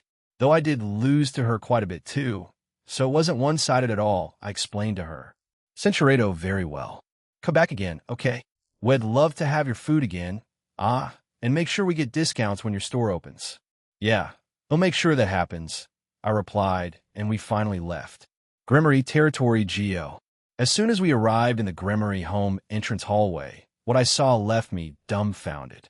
In front of us was Zeodicus kneeling on the ground as Runius sat on his back, pretending to ride him like a horse. Around them were other servants, as well as Venelana, Astery, Chaisis, Millikas, and Surzex, who all had strange smiles on their faces. "Oh, Jean, have you come here to entertain me?" she asked, which made everyone else look at us. Indeed, he is first-generation Sama, right, Jean-Coin? Surzex interrupted me and asked that. I see. So he wanted me to entertain Runius? I inwardly sighed and agreed. Yes, I am. Runi is great. Is your companion coming along? She asked and hopped off Zeoticus, who seemed more than happy to comply with her whims. If that's a problem, then no, it's fine. Cool me. She grabbed my hand and started to lead me away. Everyone else came with us too. So this is your castle, huh? It's pretty unique, I guess. I commented as I looked around the room we were teleported into. We were taken to a small room in an underground section of the main Grimoire home. From there, we stepped into an already drawn magic circle that teleported us to Runia's previous castle that she had been sleeping in. It was in a faraway location located in the Grimoire territory. While I used my powers to look outside, you'd mistake it for an abandoned mansion. However, it was still kept up and cleaned by the servants of Grimoire because Zeoticus apparently said that their progenitor's home needed to be maintained even if they were dead. But of course, he knew that she was still alive along with a select few. The room we were in was quite spacious. It had extravagant and ludicrous decorations. Most of the decorations were gold, black, crimson, and had some sort of camel design. However, we didn't get time to admire it as Runias pulled us away. We walked through a few hallways that were insanely large. We passed by some rooms and what seemed to be the entrance hallway that was even larger than the main house of the current clan head. What in the world is that? I asked and pointed at some kind of large Floyu 2014 A floating camel, said Runius. No, I can see that, but why? I like camels. Anyway, it's not here, come. And so we kept on walking through her home until we came into a large room where there were multiple facilities. I'm getting deja vu here with Latia, but I don't think Runius is the type to test my powers. I would like you to help me with something, she said, and then snapped her fingers. Immediately after, a few servants appeared and handed Runius a red button. She then pressed it. The entire area started to shake, and from the end of the room, a small hole opened and it started to spread apart. What came out was some kind of robot arm. Is that a camel? I asked. Correct. I wish to redesign this to resemble your scale mail of the Red Dragon Emperor. Sikvera Agars is quite into that anime show, is she not? She is currently in a collaboration with Grigori to make her own mechanized suits, and I wish to create my own prototype. She explained passionately. And you want the design to resemble a camel? I asked. Correct. I didn't expect this, and in all honesty, I was expecting this type of request to come from Sikvera herself. However, when I looked back at Runias, she had stars in her eyes as she waited patiently for my answer. So, something similar to my scale mail. And what do you expect from it? What I mean is, what type of abilities do you want from the mecha suit? Do you also want it to be those giant ones, or one that is of your body size? I have these in mind, she said, and took out some kind of paper with designs on it. I took it and looked over it. I found that the design was poorly drawn, but I could understand what she desired, as well as the abilities she hoped for from it. Just like mine, she wanted some thrusters on it. She also wanted backup wings in case she ran out of demonic energy. A few guns, turrets, and cannons on it that will use her own demonic energy as a power source. She wanted the armor to be a mix of brown, silver, and crimson. It said in writing, silver because of Jean. Important must-have. I found it amusing. It was quite basic, but I could probably make it. I've been meaning to make armor like that. What I forgot to add, can you make it, how do I say this, adaptable to any body type? She asked. I think I understand what you're asking, so if I use it, it will fit me. If you use the mecha, it still will fit you and anyone else, right? Yes.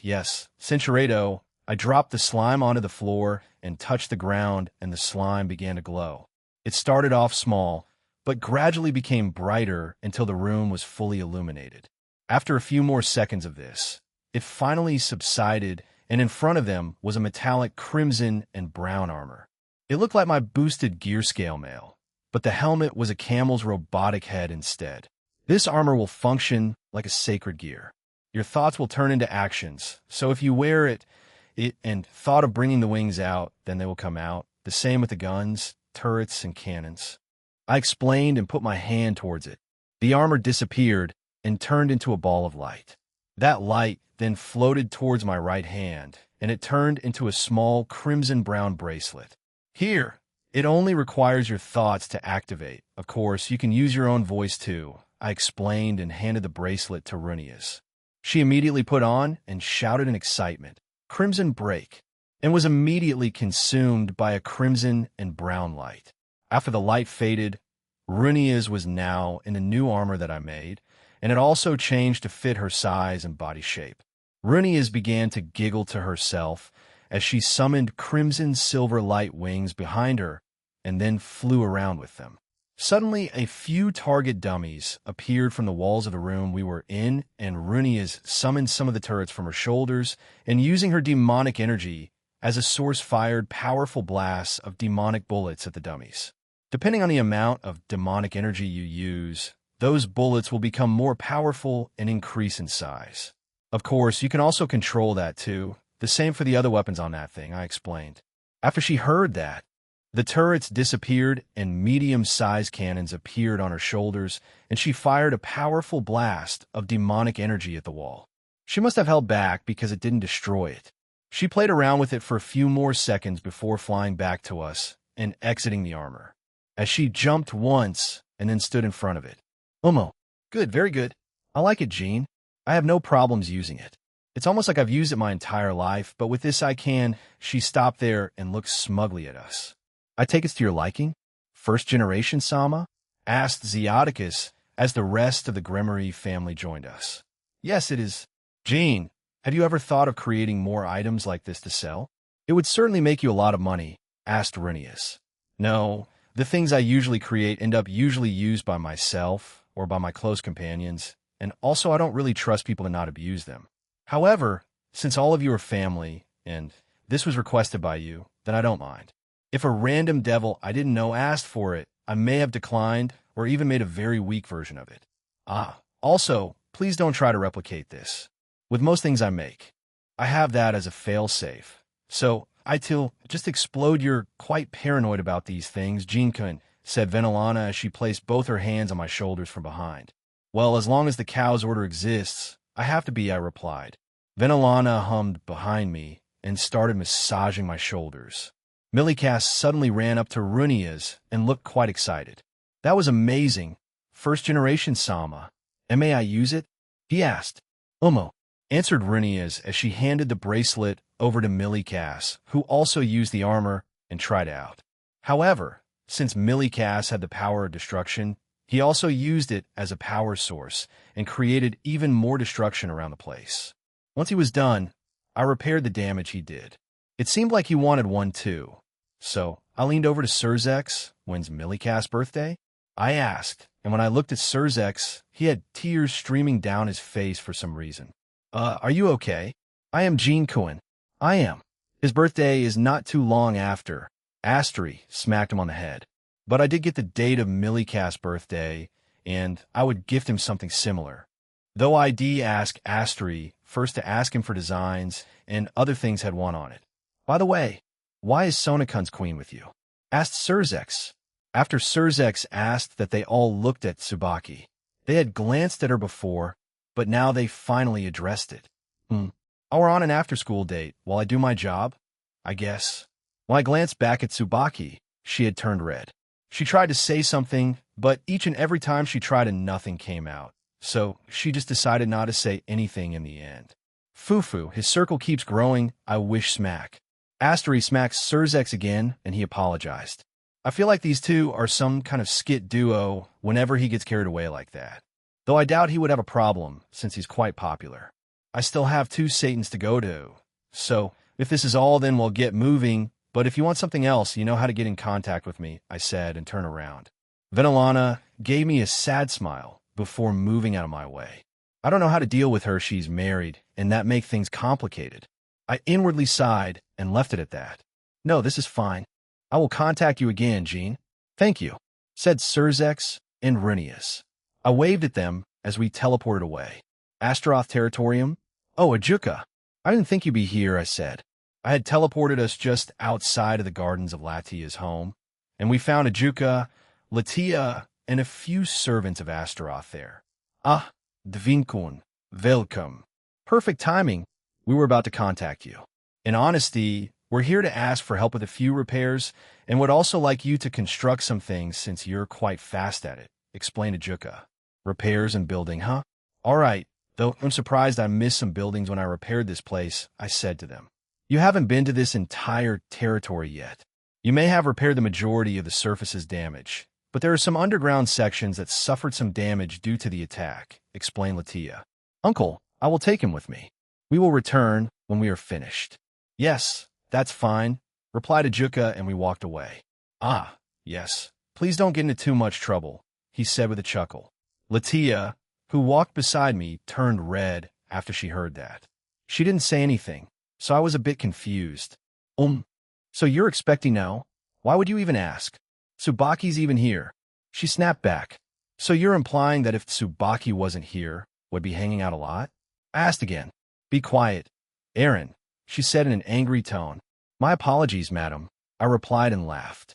Latia brought us to a part of the Astaroth territory I hadn't been in before, although I've only been here a handful of times, not including the time I arrived during the attack on Oro's Academy. This is? I asked. Uncle likes creating things. He's also a genius. These are his old toys from the past. He may have used some of them during the Civil War many years ago, she explained as we stepped into the room. We will repair the first part, then proceed to the other sections. The homes of the devils that live in our territories were repaired first along with other essential shops and businesses. Of course, you had a hand in that, didn't you? So it didn't take us long to repair them fully. Now then, if you can. She then gestured to the room around us. There were a few monitors around that were being produced by the crystals that Ajuka used from the floating city of Agars. I began to repair the room when I asked Latia, did you find out what they took from the floating city? According to Uncle, a sizable chunk of the crystals that he uses to create the evil pieces were taken, and as well as a few rooms that he hasn't explored fully yet. It seems they were targeting certain things that we don't know the purpose of, replied Latia. Do you think they'll find a way to utilize them? She asked worriedly. If the king piece is any indicator, then I had told all of them what the king piece did, and they also know how many were distributed. I even told them who utilized them, and Rias was both shocked and relieved to hear at least the champion of the raiding games didn't use it. But she was angry and disappointed by it, even Sona. I did tell them to expect something to happen in the future, but who knows if ITLL still go through. The floating city wasn't taken, but it seems that the champion was still quite annoyed when we met. But I did take some countermeasures. Too bad I couldn't get to a certain person on time. I think the cow's order has them already. I'm not sure, but if they create items that will increase their power further, then who knows what might happen? I mean, the original Satans are there too, and they have the Malbranche with them. Maybe they'll create a mix? Or just the king pieces, but with AX 100 multiplier instead of 10 to 100. I shook my head and added, speculating and bringing our mood down isn't worth it. Let's focus on the now, and let's wait for any updates on my double agents. They'll have them inform me soon. We shouldn't worry too much, Latia. We're quite strong now, and also, Aaron, didn't you say you'll bring us back there for an extra 100 years? Asked Tsubaki. Yeah, just in case. I want quite a lot of you to reach at least Omniversal, and then I can stop worrying so much. Also, ITLL make the future international rating game even more entertaining. They'll have fun watching all of you guys destroy each other, I said with a grin. Do you plan on participating? Both of them asked. Partner?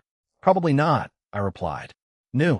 Both of them seemed surprised, so I continued. As much as I want to, I'm helping fund and organize it. Also the prize for the winner, I'm the one granting it. Prize, what would that be? Asked Latia. Fufu, would you like to know? Asked Ajuka. After turning around, we saw Satan walking into the room. You know, Uncle? Asked Latia.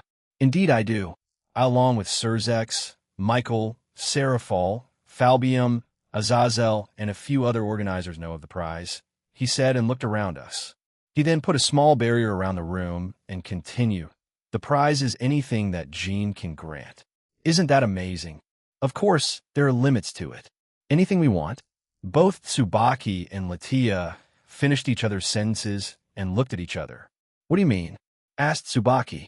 It's as it sounds. I will grant the winning team whatever they want. Though, I can't grant them infinite power or anything like that. However, if they wish to have their potential to be increased to match the dragon gods, I can do that.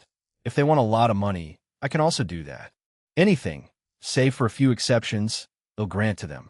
But there is still one more thing, I explained. One more thing? And what's that? Asked Latia. The winners can participate in an exhibition match against my own team. It'll obviously be king. I have my team in mind already, so I have an idea of a few who want to fight me in the end. Team Valley, Team Rias, Team Sarorg, probably Team/Dog if Tobio comes back for it, and a few others. Each of them has a reason to want to fight me again. Vala for obvious reasons, Rias and the Grimmery Peerage for a revenge match. The same with Sarorg and Tobio. Whoever reaches me in the end, will grant them a wish and fight them. Fight you, muttered Tsubaki. It's enticing, right? A wish granted by the middleman along with the opportunity to fight him. It's a 2-in-1 deal. I'd say many teams, regardless of who they are, will definitely try their best, added Ajuka. And keep this a secret from the others. All right? I want it to be a surprise. Also, I think I'll have at least 2 teams that will compete for me. Aurelia will participate with her own team, shall surely be near the top, and Chow Chow's team will also be part of it. Maybe even Team Jichi stars, but who knows? I'm still waiting for them to contact me. Aurelia, what would she want as a prize? Asked Latia. I shrugged, who knows? She hasn't told me, and I doubt she will. Wait, will Aurelia San's team be composed of just your subordinates? They're at least Dragon God class beings, and I doubt I stopped Tsubaki by holding my hand up. I knew she lied in front of Ajuka about the Dragon God class part, but no, there are obviously rules to stop something like that from happening, but I believe her team will be quite powerful. Fufu, anyone that spends time with you gets a large boost in strength. This event will surely shock and scare the gods. I do look forward to seeing it, Jean, said Ajuka, and then he left saying he still had things to finish. Who will be the queen for you? Asked Latia. Who indeed, there are a lot of Candy the Fated ones.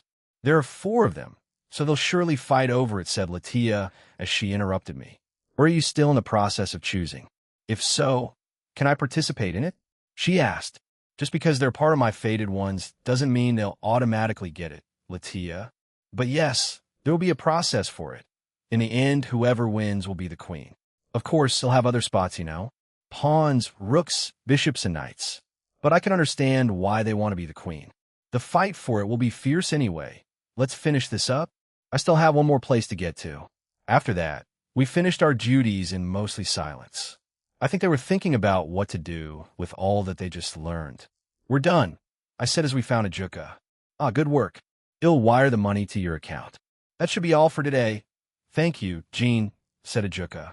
Actually, I'd like to speak to you once you're done with your request with Falbium. I don't mind. Where do you want to speak at? I asked. Meet me back here, and I will bring us to a more secure place, he said. Sure thing. He nodded and left. We'll get going then, Latia. I'll see you at home tonight, I said, and she nodded. What? She asked. Are you expecting something? Go. You have a job, she said and glared at me. So heartless. My heart shattered. I replied and grabbed Tsubaki and left. Latia rolled her eyes at me as we did. Glaciolabalist territory. As we arrived in the Glaciolabalist territory, it was like any other territory I had been to up until now. The same old era type housing around the place, large decorative trees, fancy roads and pathways, large and tall buildings. When I located Falbium's aura, we started walking towards it. At the same time, I also felt another familiar aura. It was Iriuka Glaciolabalis. I had only met her once, but it wasn't a bad experience. She was quite an interesting girl. We arrived near a large castle's garden. The guards looked like they were going to stop us, but when they got a better look at me, they lowered their weapons and became a bit stiff. Middleman Sama. How can we help you? One of the asked. I'm here for a job. Falbium called for me. I replied. Where is he? Asmodeus Sama is within the front garden. He should be east of here. Shall we call for a guide? The other asked. No, it's fine. We'll go there ourselves. Thanks, I said, and gave them the usual, and we walked past them. The front garden of the castle was large, dare I say, larger than the granaries or even the one Roygun had. However, we quickly navigated our way through it, getting questioning and confused glances by the Glaciolabala's servants. Hmm? Ah, Jean. Welcome to our home. I'm glad you could do this request for me, said Falbium without yawning. Beside him were Iriuka, Glaciolabalas, and Seraphol. I had been wondering if she would make it or not, but it seemed like she was waiting here for us. Yeah, no problem. Hello, Iriuka, and glad you could join us, Seraphol. Anyway, what request is it? I asked. I was held up with a few things. Teehee, she said, and playfully hit her head. It's been a while, Jean-san. It'll be in your care for however long this takes, said Iriuka, and she bowed. To put it simply, Iriuka will transfer to Kuo Academy starting next year, and I'd like her to have a small tour of the school. I had Seraphol here contact her little sister, Sona Citri, so you should have permission already, he explained and took a bite out of a biscuit. I see. If that's the case, they'll have Ravel tag along. You two were classmates until she moved, right? She should be able to help you a bit more, I said. Ravel, huh? I've missed her so I'd like that. Great, let's go then. It's after school, and a few clubs should still be there. So if you're interested, you can take a look at them. But since it's after school, there shouldn't be too many, so it's good timing. I added and gestured for them to join me. At the same time, I sent a text to Ravel explaining the situation, and I got an immediate response. I will be at the front gate. Texted Ravel. Once we arrived back at Kuo Academy, Ravel, like the attentive junior she is, was waiting there patiently. We left the spot we teleported to and joined her. Hey, Ravel, greeted Iriuka. It's been some time, Iriuka, replied Ravel as the two of them high-fived and spoke to each other. Ravel, they'll leave it up to you to show her around and explain. We'll just follow along. Oh, and if you have anything to add, Tsubaki, then feel free, I told them. Yes, leave it to me, Jean-sama, replied Ravel. Then follow me, Iriuka. This place that Sona-sama and Ria-sama built up is a wonderful place. Ravel started out with the clubs and outside facilities and explained them in great detail to Iriuka, who looked at them with interest. I didn't think Ravel would research all of the clubs here or the outside facilities, so I was even surprised by that. Bullying here is punished quite severely, isn't it? Ravel asked Tsubaki. Yes, it is. After a few incidents after we made the school co-ed, there was rampant bullying and someone nearly took their life. The school has now made bullying punishable by expulsion, said Tsubaki. Akino did mention something about that. And her own stalker, that Chase guy, well, at least they won't show up anymore. Even on the human side of things, it got pretty tense for them. Honestly, that recent teacher-student incident at the academy is still fresh in my mind. Our tour around the school lasted around an hour and 30 minutes. Ravel told Iriuka everything and anything she wanted. Tsubaki and I added in anything we thought was relevant. Seraphol just used me as a walking body pillow the entire time, but I didn't mind. We ended our tour at the front gate. So, what do you think, Iriuka? I asked. It's an interesting place. Ravel does text me from time to time about her experience here, and that's why I'm interested in transferring too. Even though you won't be here next year, Jean-san, I'd like a transfer here, she said. Hey, Rias, Sona, Tsubaki, Akino. Ingviled, and I will be just at the college division, so we're just a few minutes walk away. So we can just come back here if the need arises, or you can go over to us. So don't sweat too much, I said. Yes, that's true. Anyway, I will go back and explain how I feel to Falbium G-san. Thank you again for the tour. Everyone, she said, bowed and left. I patted Ravel on the head and said, good job on the tour. I didn't think you knew that much about the academy. In all honesty, I learned a bit myself. I want to be knowledgeable about as many things as possible. I will be one of your secretaries in the future, so having information is key, she explained enthusiastically. Is that so? They'll rely on you then, Ravel. Anyway, you and Tsubaki can leave now. I still have some business in the underworld with Ajuka. Yes, I will excuse myself. Ravel then left looking very happy. I will also join my peerage. Thank you for indulging me, Aaron. Don't sweat it. Oh, I'm heading to Grigori tomorrow. Care to join? I asked. Her eyes widened, and she agreed to come. After that, she left for the student council room. It was just Serafal and I left. So, I'm meeting with Ajuka. I don't know if he'll be allowed, though I'm going, and he can fight this magical girl if he wants. I laughed, knowing that she wouldn't take any other answers. We quickly arrived at the Astaroth territory, and Ajuka was already there waiting. He saw us, gave me a look that asked, "Why is Serafal here?" In response, I just shook my head. He understood and gestured for both of us to join him. Once we did, he teleported us to a different place. The place he brought us was a different dimension. No was somewhere in the multiverse, a pocket dimension like mine, but built outside the boundaries of the Draconic Dais. I didn't think you would build this after I told the truth of the Omniverse and Multiverse. Ajuka, I commented and looked at our surroundings. We were in an open area. Behind and above us was a large building. I could feel multiple devils here. They were probably his servants working on whatever project he had going on. In front of us was a large beach and an open ocean. It appeared to be the end of the day here, as there was a sunset going down on the horizon. He gestured for both Serafal and I to sit down, and we did. I didn't even see those chairs and table there. He clicked his fingers, and some tea and cups appeared. He poured us some, and then he started. I would like to start off with, I've spoken to all the current leaders of the Alliance about this, and they're in favor for this, Gene. To start, I will be establishing a secret intelligence bureau. Using an example from the human world, it will be similar to the American CIA or the English MI6, explained Ajuka. I and many others believe that you should be the main central focal point for it, the leader or face of it. You're already known worldwide, aren't you? The famous middleman, Dual Dragon Emperor, and the Mighty and Shadow Dragon. Not to mention the many more titles that started appearing for you. This is happening a lot earlier than I expected. Though this did say that this was discussed during or after the attack on Oro's Academy, I'm sure that there will be future trouble that will happen to our world that will probably include the multiverse. So we wanted to create this organization. Probably not since I'm closing of any world travel, but I may make exceptions for my allies. But apart from that, I don't want to deal with psychopaths that want to take over the multiverse or something like that. We plan to name this organization EXE, and as I said, you will be the head of it, the leader. I, along with the other gods, will work behind the scenes to help provide for everyone in it. So this is like the Black Ops or something. Team DXD is the one that the public knows, while the organization of EXE helps in the background. I can assume that most that will be in this won't be the teams that are in Team DXD? I asked. Most of it will be, but a lot of them will have better skills in espionage, assassination, and information gathering. Of course, the members will also be powerful. I originally had plans for Tobio Accuse/Dog to be one of the leaders.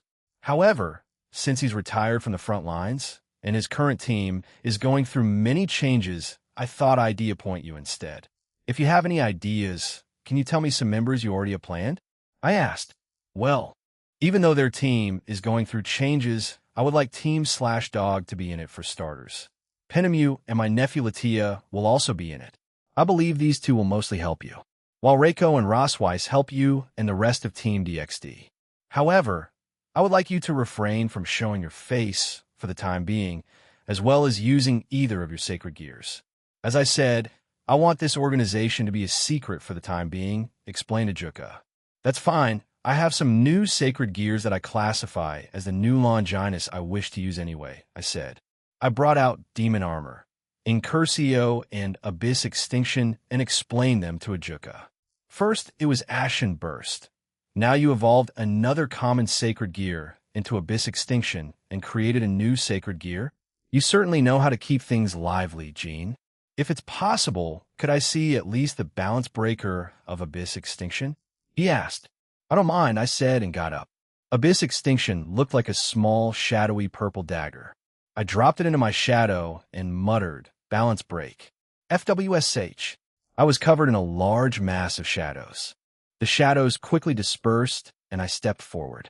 The armor I was in had glowing flame-like purple hair, glowing purple eyes, 2 curved black horns, and sharp claws. I also had a long, smoky black cloak on my back. Abyss Extinction, also known as Night Emperor of the Flawless Abyss. And which state of balance breaker is this? The regular crest side, subspecies? Abyss side or X side? Ajuka asked as he looked at me in fascination. I had modeled the balance breaker armor for this sacred gear as Ashborn from solo leveling. I debated on Jean Wu's shadow armor or this. In the end, I chose this. Abyss side. No chant required either, so that's a plus. Though if I give this to someone, they may evolve it further, but who knows? I see, quite interesting. So these two are part of the new Longinus, you say? Does Azazel know about this? He asked. Not yet, but I'm going to Grigori tomorrow, so we'll tell him about these new classifications and other things. Did you know he wanted to make a fallen angel reincarnation system? He has not. Interesting, I wonder what changed his mind after all this time. He asked himself. I wasn't sure if it was appropriate to tell him. But Ajuka laughed at me quietly and shook his head. You do not need to tell me. The governor will tell us when he is ready. However, I only wanted to inform you of that, Jean. We can speak more about it in the future when we have more leaders with us. With that, you can go home, but feel free to come here, as I am sometimes here to expand on my research of the multiverse. Speaking of the multiverse, I have my own plans with it. So as a heads up, universe traveling, the same as traveling to the past or future, will be heavily restricted by me in the future, so keep that in mind. But since I consider you a good friend and a relative of Latia, they'll give you certain permissions, I told him. He smiled and nodded.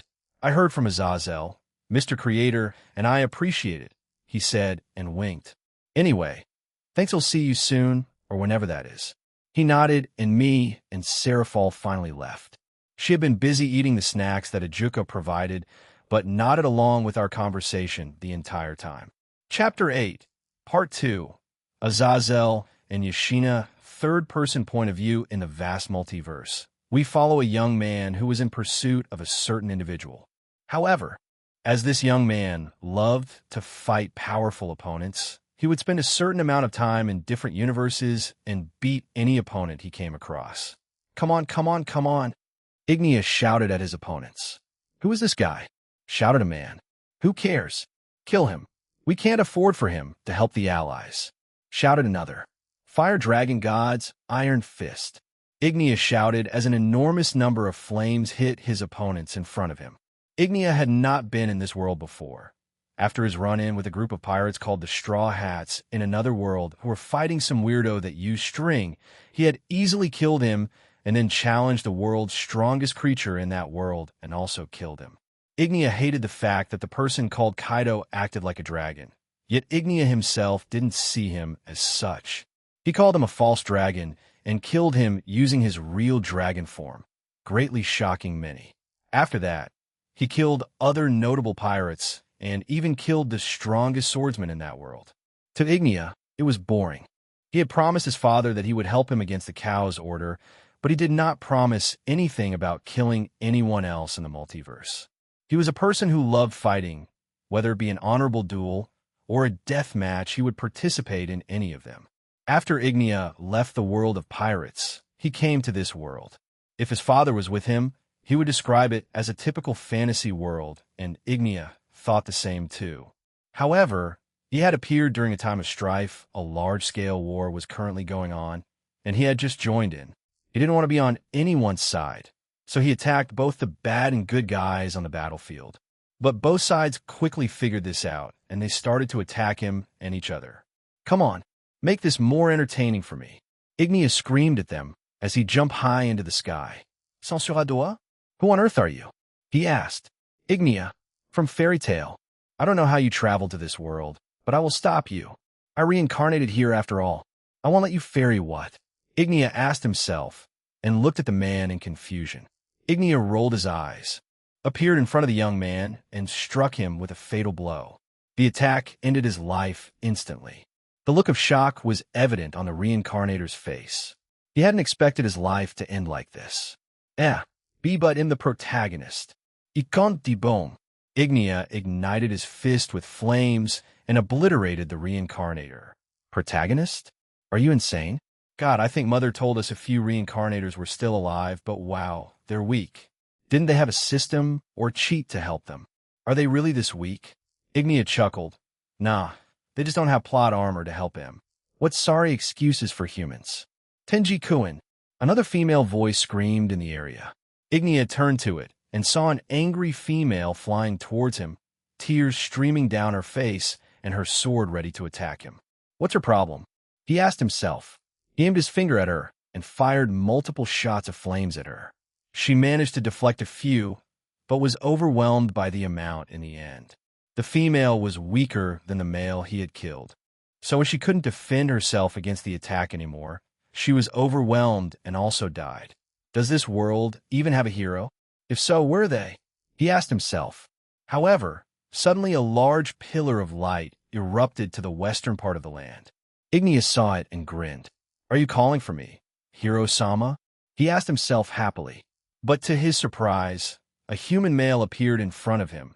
A blonde-haired, green-eyed male with short hair and golden armor stood there. You bastard! You killed Tenji. He was my sworn rival and the unofficial hero. How dare you? The hero said. Huh? Ignia was confused.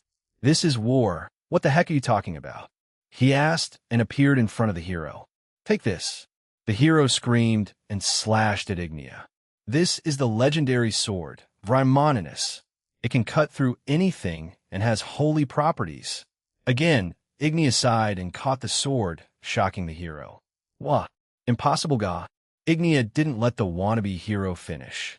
With a swift move, Ignia disarmed the hero and sent him stumbling backward. The hero cried out and fell to the ground, defeated. The hero glared at Ignia with righteous fury and began to chant. Oh, holy sword of Medon. SBSHHH. Sorry. Father is probably the only one ID let do his chant. You. However, I will not since it sounds totally lame, explained Ignia. Just like the reincarnator called Tenji, he pierced the hero through his heart and crushed it. Ignia had no interest in this wannabe hero and simply killed him. This place is a disappointment. Is there anyone at least strong? And I'm really lowering my standards here. If those two were the heroes, who the heck you rascal? Ignia didn't waste any time as he appeared beside the large monster that was screaming at him.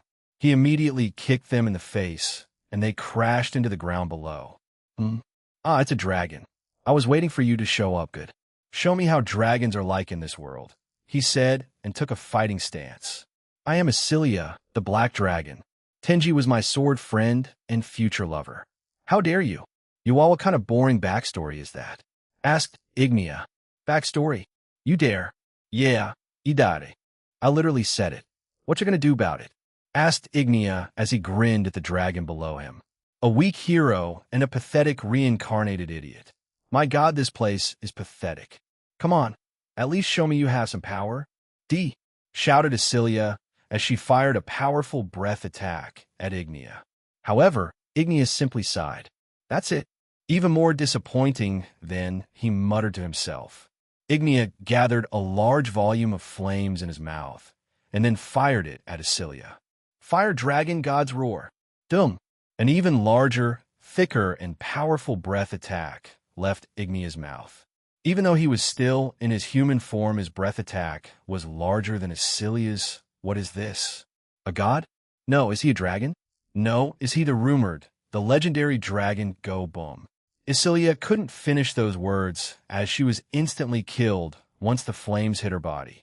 She was a normal dragon, slightly stronger than the ones in her world, as she gained the title of Black Dragon Queen, but in front of Ignia's power, she was nothing. Boring.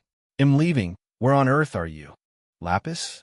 I swear if you're heading towards Ghidorah, then that would make things a bit more annoying for Father before he evolves, you know? Ah, whatever. I'll leave this place. Nothing worth it here. I might as well hunt down other reincarnators that are left too. Ignia pointed above him and created an enormous ball of fire. It was twice as big as this universe's planet and let it fall down on them. This is my last gift to you all. Enjoy, try your best to stop it, he said and left the universe. Unfortunately for the inhabitants of this universe, they cannot. Try as they might, they used their strongest spells, forced some retired adventurers who were quite powerful to try to stop it. They even had other dragons of the world help even the demons of this world, yet they could not. The gods of this universe could not help, as Ignia had killed them first when he entered this world beforehand. So humanity had already lost their last hope before they were even aware of it. As the ball finally collided with this universe's Earth, it destroyed it a large explosion that caused that galaxy to shake, even destroying a few nearby planets in the process. Back in the base of the Cow's Order, certain individuals were preparing to go with a certain scientist of theirs to a certain country. "I will be fine on my own. All of you are being way too paranoid," said Avetsa. "I have my own to escape, and even memory wipe, and I also stored any relevant information in that, so if you need my knowledge, you can get it from there. I also don't feel comfortable sending a clone over there," she added. "We will send some magicians with you, Avetsa. At least with them, you will have enough time to escape if things go south. Also, someone else will accompany you, well, a clone of theirs. We also managed to replicate their sacred gear. It's supposedly on par with a Longinus, but still quite far from its destructive capabilities," explained Promestine. "Her, huh? Demon God manifestation. Demon's extract, was it? Quite a fascinating sacred gear that could probably develop into a new Longinus. She's also part of the Seekers of Truth, but she is very unstable. However, the Wizards of Oz wish to add her to their ranks. She's a very talented magician, and even Glinda compared her new Longinus-type sacred gear to her previous student, Lavinia Rennie's absolute demise," said Promestine. "As far as I can tell, they're almost identical, and it seems that she has more control over Demon God manifestation, Demon's extract, including that powerful balance breaker. Mapadma, quite formidable. Not many can move in it. Even some gods are rendered useless. Is that why it's considered to be a potential Longinus?" asked Avetsa. "Indeed. However, I am confused as to why she named her sacred gear that. I asked her once about it. Apparently, it was due to her upbringing. She has used her balance breaker once, and it was to fight a powerful enemy, and it rendered them useless. So according to her, it should be able to stand against the gods, and if so, only a god is worthy of its name, hence why she calls it a god, as she believes only those two beings can fight her in her fully power state," explained Avetsa. "Then what about the demon in its name?" "She did not tell me why. However, she may be paying homage to the two strongest devils of the underworld, Surzex Lucifer and Ajuka Beelzebub, as they are rumored to be stronger than certain gods, hence the demon god part of her sacred gear's name. But this is my own theory. She hails from Russia, does she not? From a secluded tribe of warriors that were aware of the supernatural," added Promestine as she opened a file on her wrist device that acted like a computer. "Yes, perhaps that's how her own unique sacred gear manifested. I heard that the tribe that she was in mostly stayed in the cold regions of Russia, where it snows. She has a resistance to cold, and maybe her sacred gear formed like that. She as a child was quite skilled and powerful after all. She only became stronger when she started learning the use of magic. Her strongest elements are both water and ice. Her sacred gear is based on ice after all. Honestly, the more I talk about it, the more I believe it's just a better version of absolute demise. As she said, its temperatures also reaches absolute zero," explained Avetsa.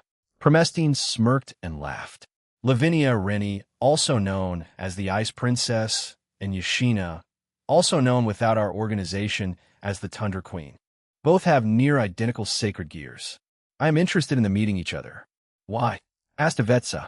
"Apart from those points you mentioned, she's also quite interested in the middleman. While she thought of him as naive at the start, she grew to become obsessed with him. Perhaps it's a fated rivalry? Or are women with ice-based abilities just destined to cross paths with the dual Dragon Emperor?" asked Promestine. "She wishes to participate in the Halloween attack too, which should be interesting. I do wonder which of the two is stronger, Fufu." Avetsa glanced at Promestine and shook her head. While she too was interested, she had other things to focus on. One of them was to go and visit her former lover's grave. This was a yearly ritual for her. Even after many years, she is still deeply in love with him and still affected by his death.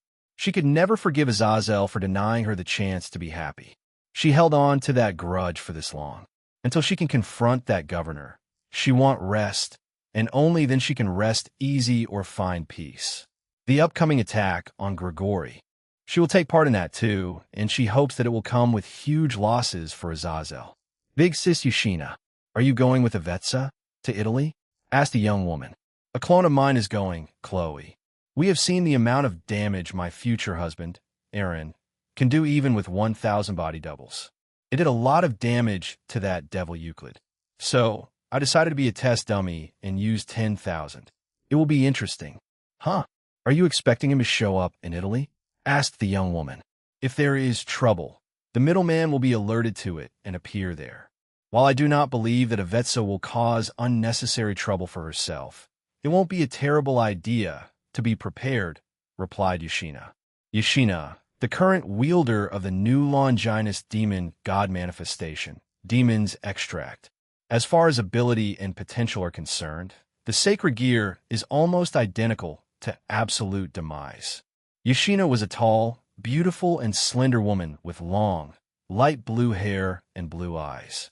She wore a general's apparel with long sleeves with buttons on the upper arms, a blue scarf on her neck, and high-heel boots. She also has a tattoo on her chest, which is the emblem of her sacred gear. Big sis, why do you call the middleman your husband? Asked the young lady. Because he will be. No one else in this world is suited to be my husband. A man of his power, also an outer god. No one else qualifies, replied Yushina. In layman terms, Yushina is every bit of the word Yandra towards Aaron. It started out like any other interest to the woman. Like most people in the supernatural world, they became interested in the new generation Red Dragon Emperor. He preached love, peace, unity, and coexistence. And like the rest, Yushina found it ludicrous. However, as time passed, that dream of his slowly became a reality along with the things he had achieved. Yushina's interest in the man increased more and more, until it became an obsession for her. She herself doesn't know when she started referring to Aaron as her husband. However, she did not question it, nor did the people of the Cow's Order. Yushina is among the few people in the world that have reached God-class combat status as a human or near it, to be able to fight against powerful beings of that class. Not many could do the same. The only few out there were Vasco Strata, Tobio Accuse, Chow Chow, prior to being resurrected, Arthur Pendragon, and Mitsuya Kenzaki. Potential humans that could reach it are Hirokazu Miller, Fusey Hirawa, Lisa Mincy, and a few yet to be discovered by the supernatural world.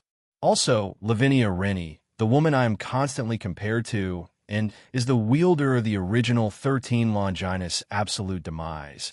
Glinda had a lot of praise of the girl, however, said that she had a weak mindset.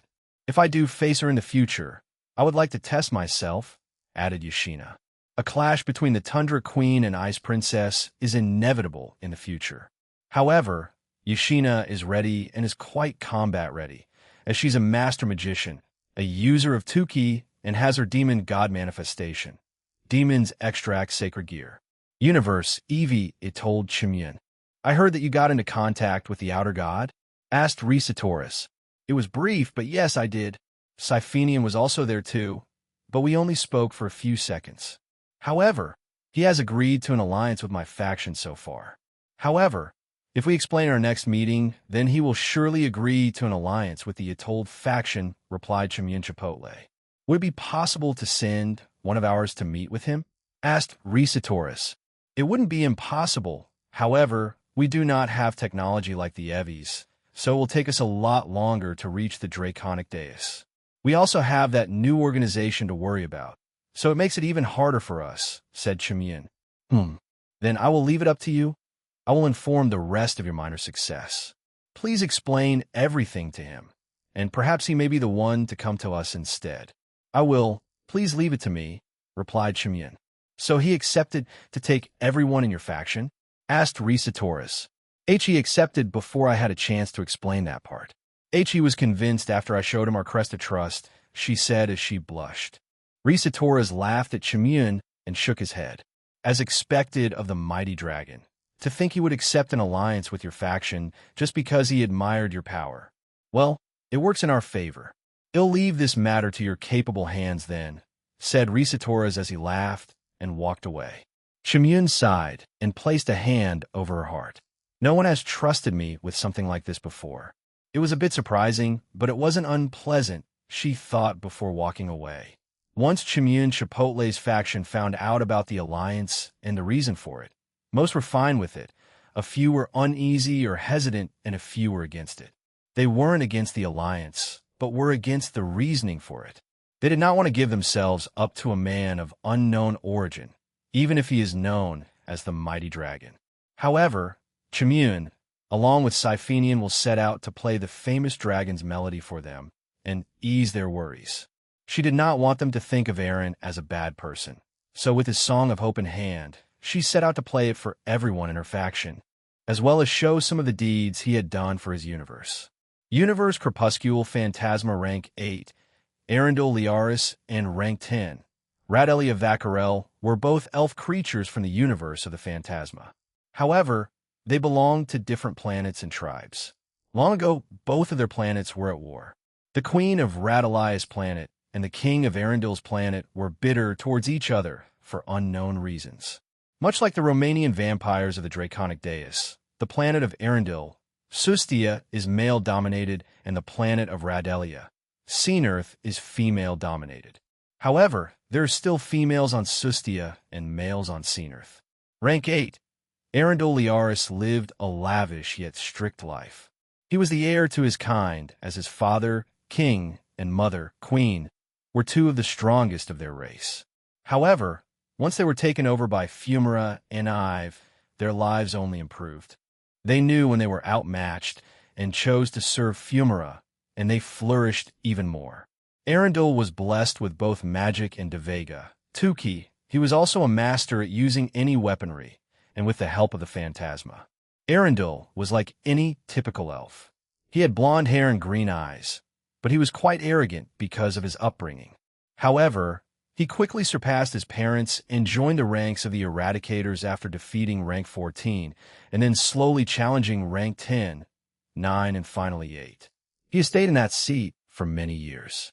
Rank 10, Radelia Vacarel, was the opposite. She was born different from her fellow elves. Most elves on her planet had either blonde or ash-colored hair. However, she had black hair and sharp yellow eyes. She was not born into a noble family or family of any noteworthy individuals. She was born as a common elf, yet because of her appearance they were shunned. At an early age, this caused her mother to abandon her, forcing her father to work harder to provide for her. Yet he did not leave her. It is thanks to her father that Radelia could flourish and slowly grow in strength and knowledge. However, at the age of 13, her father died of exhaustion from work, leaving Radelia alone in this world. When she went out to seek out her mother, she found out she had found a brand new family and refused to accept her into it. So from that day onward, she lived only for herself and worked hard for herself, and slowly she gained strength and notoriety. As she grew, her temper rose, and she became quite short with everyone. Anyone who challenged her faced harsh consequences. Radelia didn't like taking life. That's a lesson her father instilled in her. However, when the Phantasma took over their planet and she slowly entered the ranks of the Eradicators, she was forced to take life. She did it as quickly and painlessly as possible. Because of this mindset, her fellow elf, Arundel, detested her and thought of her as weak. Cincherato, who in their right mind would stay with you? A fake elf. Only the insane would, he replied calmly. Even wearing that cheapao, was it?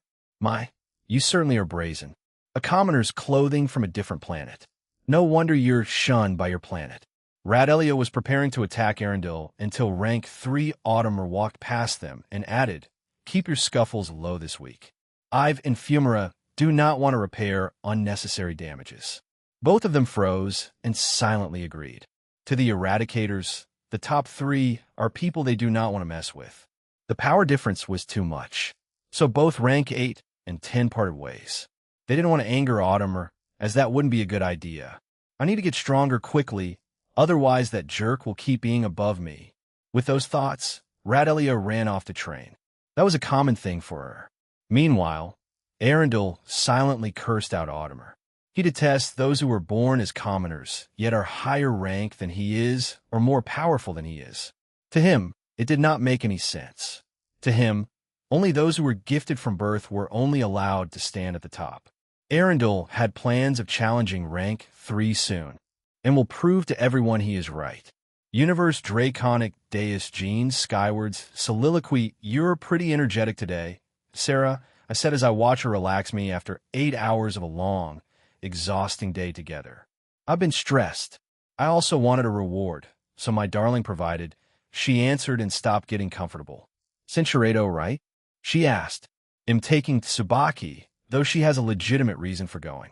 As for anyone else, I haven't really thought about it, but everyone knows, so they can choose to travel with me or not. But knowing Lavinia, she may just appear in Grigori to join me. Unless they get mission tomorrow, I replied. I can't join you being a Satan, sometimes sucks 'em. Will our child in the future take my role? She asked me.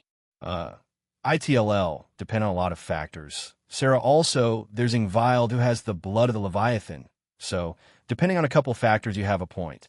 I remembered that Surzek-chan, Ajuka-chan, and Falbium-chan wants to create a new Satan system.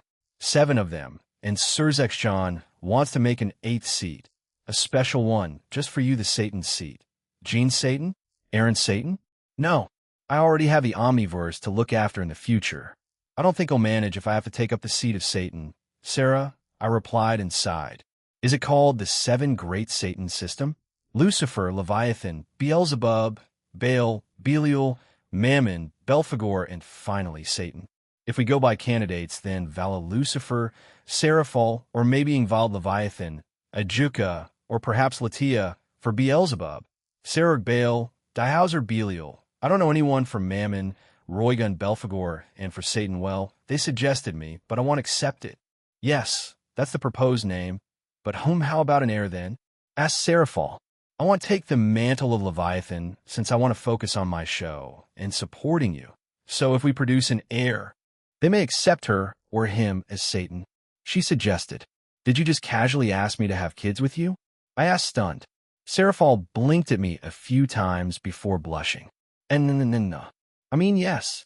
I want kids, but not now. Ugh, Ajuka-chan said it's a suggestion for a faraway future. So by the time it comes, it may be for the next generation. You know? Next generation. I looked through that list of suggestions. Satan, Leviathan, and Belphegor may have my future children in them. I looked to the side. Maybe a future crimson-haired Red Dragon Emperor or Empress with the seed of Satan. That doesn't sound bad, I muttered. That sounds possible, and probably chaotic. I don't think people would mind having 3 of the Dual Dragon's children in those seats. However, hopefully by that time, the old boomer devils will accept it, she said with a huff. Also, you're already adding Roygun-chan to your group?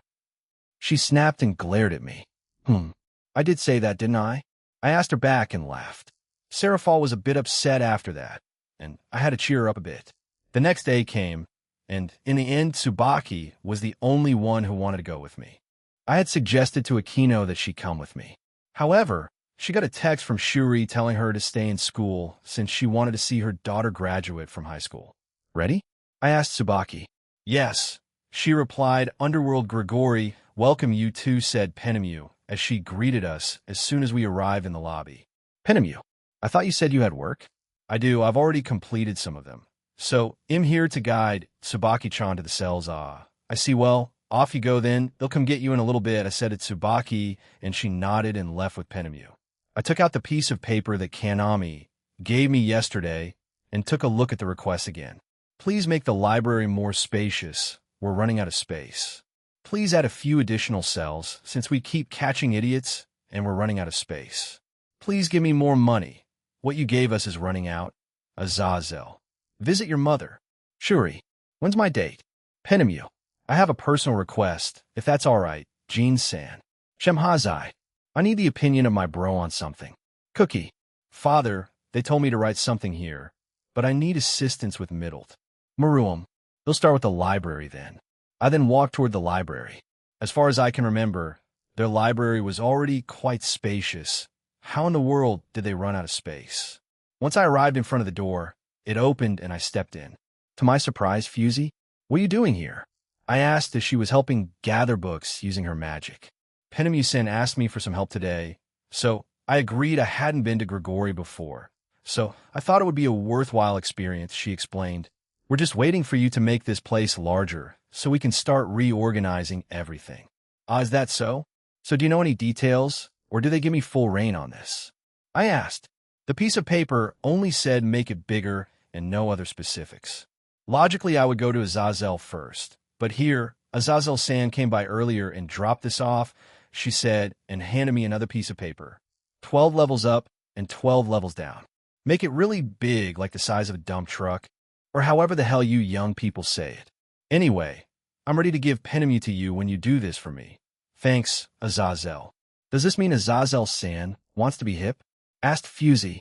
Also, he has control of his executives like that? I don't know, but at least I have a vague outline now, and I also doubt that he does, I replied. Have all the books been moved? Yes.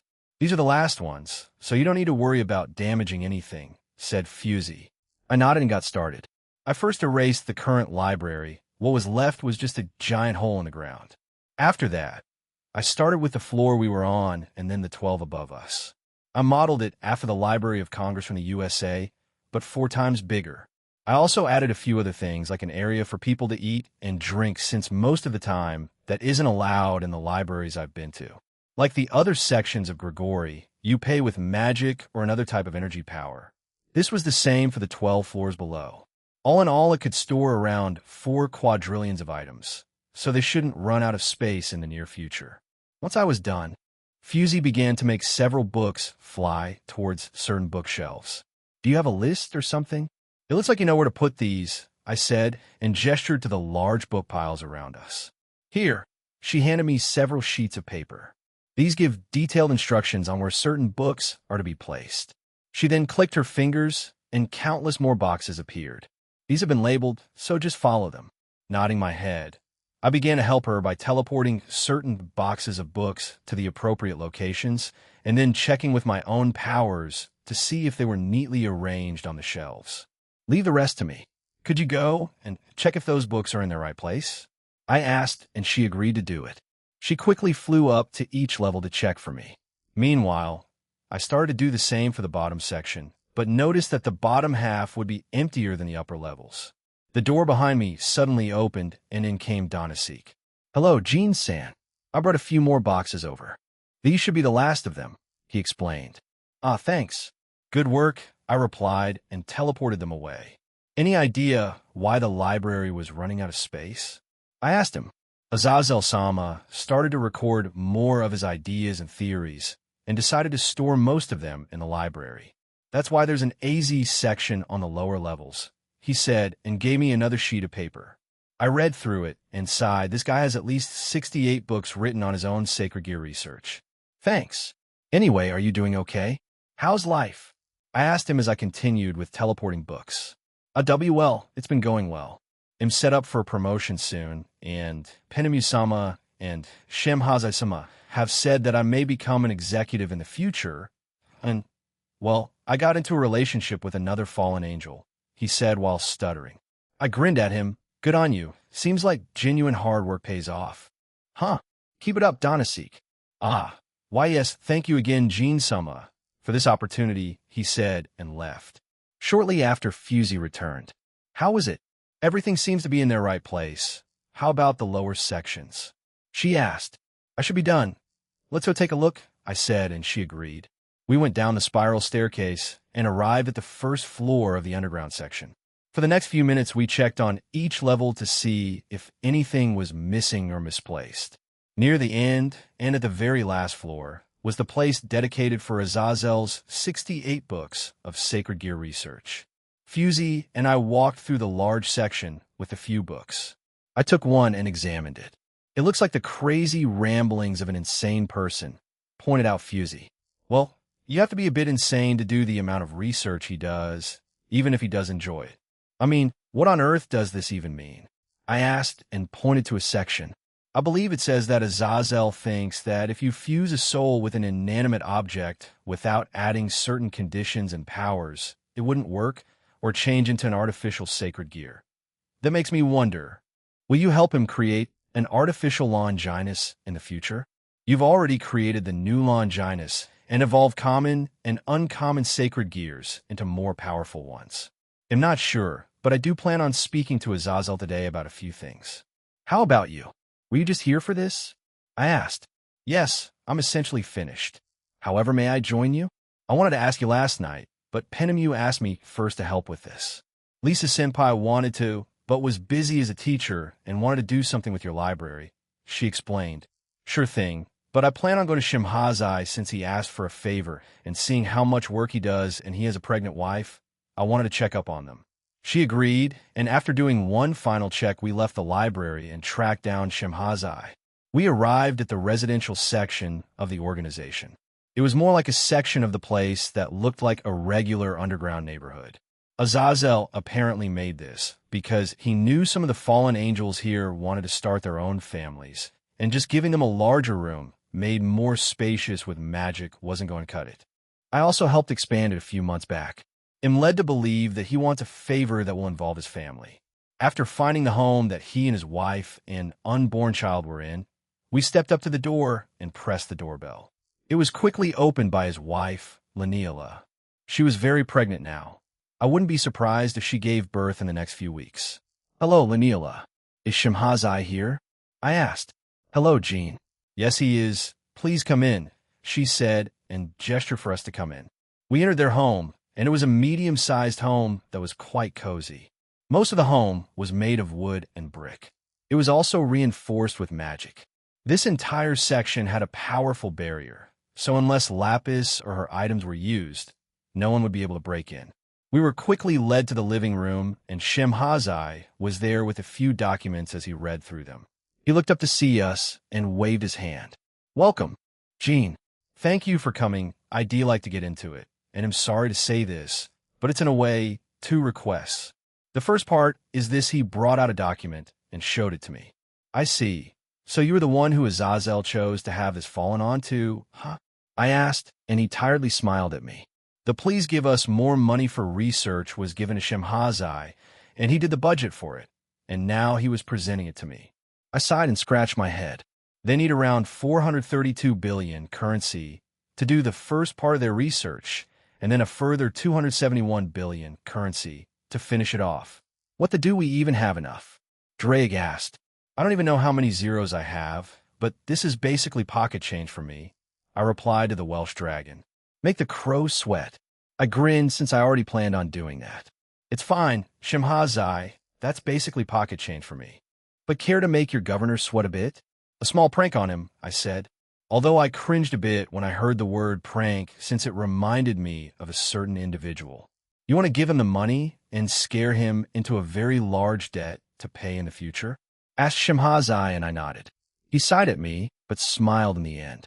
For all the stress he gives me, a small joke like this isn't too bad. Very well, I will follow through with it. Great, thanks. I clicked my fingers and made hundreds of thousands of briefcases of money appear. Centredo, you look after Slashdog and a few others for me. So, I don't mind, I replied and went over to Laniela. I asked for permission, and she allowed me to touch her pregnant stomach. Just like with SE, I gave the unborn child protection, changed their potential, and also made them immune to any disease and let them be born healthy. That should do. How do you feel? I asked and got up. I don't feel any different. Is that good? She asked. Perfectly normal. That should do it then. We'll get going then. I await his future reaction. Shimhazai, I said and laughed. Thank you, and I will text you as soon as I find out. Jean Cohen. I waved to him as we left his home. Next stop was 3 out of the 8, so we have 5 left. The leave mom last, and the cell second last. Let's get the others done first. Let's go with Cookie next. If he's here, I felt for his aura, but he wasn't here, meaning Team/Dog wasn't here. Never mind. Let's go to a magic circle appear beside me before I could finish my sentence. I looked at it, and it was one of my secret channels I made not too long ago. It simply said, I am finished. I am coming to your location. Gao gao. A quick detour it is then. Fusey, come with me, I said and walked away. She was a bit confused, but followed me. Once we got to a certain section of Grigori, I was a bit surprised to see a certain individual there. What? He asked, sounding annoyed to see me. I didn't think you'd be here of all places. I was sure you were in the underworld, I replied. The person in front of me was the kangaroo Yukai that was originally from Asgard. He was busy cleaning the floor of this section. He had something around his collar. I had sealed his powers and made it impossible for him to use or gain any powers. And that thing around his neck was just another safety measure. TCH, mind your damn business, he replied and walked away. That was? Asked Fusey, so I explained my history to him, and she looked at the guy. It was a misunderstanding, and you tried to make it up for him. It is entirely his fault that his life has become like this. It's stupidity on his part. Fusey concluded and shook her head. Well, I can't really do anything about it anymore. I'll let the other leaders choose what to do with him. Anyway, we should on cue. A magic circle appeared in front of us, and out came Chow Chow. He was wearing the same clothes as he did, but he had a few new scars on him, some on his face and many on his hands. He probably has more around his body. It's been a while, Chow Chow. The rest of your former team is here. What about the new ones? I asked. I have gathered 2 others, but since you killed Kamla, I still need to find one more. However, I'm still not done with my journey. I still have a few places to visit, he replied. He had already started kneeling in front of me. Even though it was a strange feeling, I didn't say anything about it. Although I don't want to give him a new weapon since he lost his true Longinus. I summoned the new spear in front of him. The spear had a gold aura around it with a unique shape. It had a ring near the tip, and the shaft was silver. Its name is Eridoval, also known as the Spear of the Heavenly King. I know how well you can use a spear, so I thought you'd like another one. You can treat this like a sacred gear if you want. It reacts to its wielder's will and desire, and will evolve along with its user, and also get stronger. Perhaps you'll achieve a balance breaker with it. I explained to him, and he grabbed the spear. As soon as he did, a small orange light covered his body and then quickly disappeared. It's bound to you now. Just like with your last spear, it will appear and reappear as it's attached to your soul. He tried it, and it did what I said. He nodded and said, I see. I will go and do a few things, then, after, I will come back here and gather the rest of my team. The international rating game is coming. I will apply on your behalf. And also, I will go to that universe, the Crepuscule Phantasma. Slow down. They'll have you and the rest of your team train first. If you go as you are, all of you will be slaughtered. So once you're done with whatever you need to do, contact me again, and it'll have you train in a different place to get stronger. I see. Very well, he replied and left. Wasn't he the former terrorist and leader of the hero faction of the Cows Order? Asked Fusey. Yeah, but I got him pardoned, and he's working under me now. I'm pretty sure Sakura will be mad about it. I'm curious as to how he'll act once I travel to MT Sumeru. That should be soon too, I said to her. Anyway, now that's done, let's go to Marum, then to Penemu Azazel. Finally meet back up with Tsubaki and finish at Mom's. After walking around for a few minutes and asking around where Maruam was located, I found out where he was rather quickly. He was near the daycare center with Middle and probably Rainair and Heracles, so we made our way there. And once we arrived, old guy, do that thing. One of the kids asked. I'm not that old. I'm still in my 20s, replied Heracles, and he flexed his muscles and ripped a bit of his shirt. This made the children laugh as Rainair, another fallen angel, Middle and Maruam watched them. We walked over to them, and they turned to us. Big-hearted dragon, shouted most. Barato's husband. A few shouted this. Ashi. Barato turned red and tried to correct them, but she was ultimately ignored. Father, you're here, said Maruam. Yeah, I didn't think I'd find you here, though, I replied as I stood beside him. So what did you need me for? Help with her? I asked and subtly pointed at Middle. I have asked Penemu and Shuri, but all they did was giggle at me. What does it mean if someone, in this case, Middle, starts offering to make me breakfast, lunch, and dinner? He asked quite loudly. Centurado, then Donasek, and finally Middle. I'm growing old, said the fallen angel. Listen, everyone, if you want a proper romance in the future, be honest and upfront about it, said Heracles to the kids. Yes, old guy, they responded enthusiastically. Aya, Middle screamed and ran away. Maruam reached his hand out, but I stopped him. Let her be. But for now, let's go over here, I said, and led him away from everyone else. So, tell me about your progress here, and how you're feeling about everything. My feelings? He asked, sounding confused. Well, ignoring that part for now, just tell me everything you've been through here.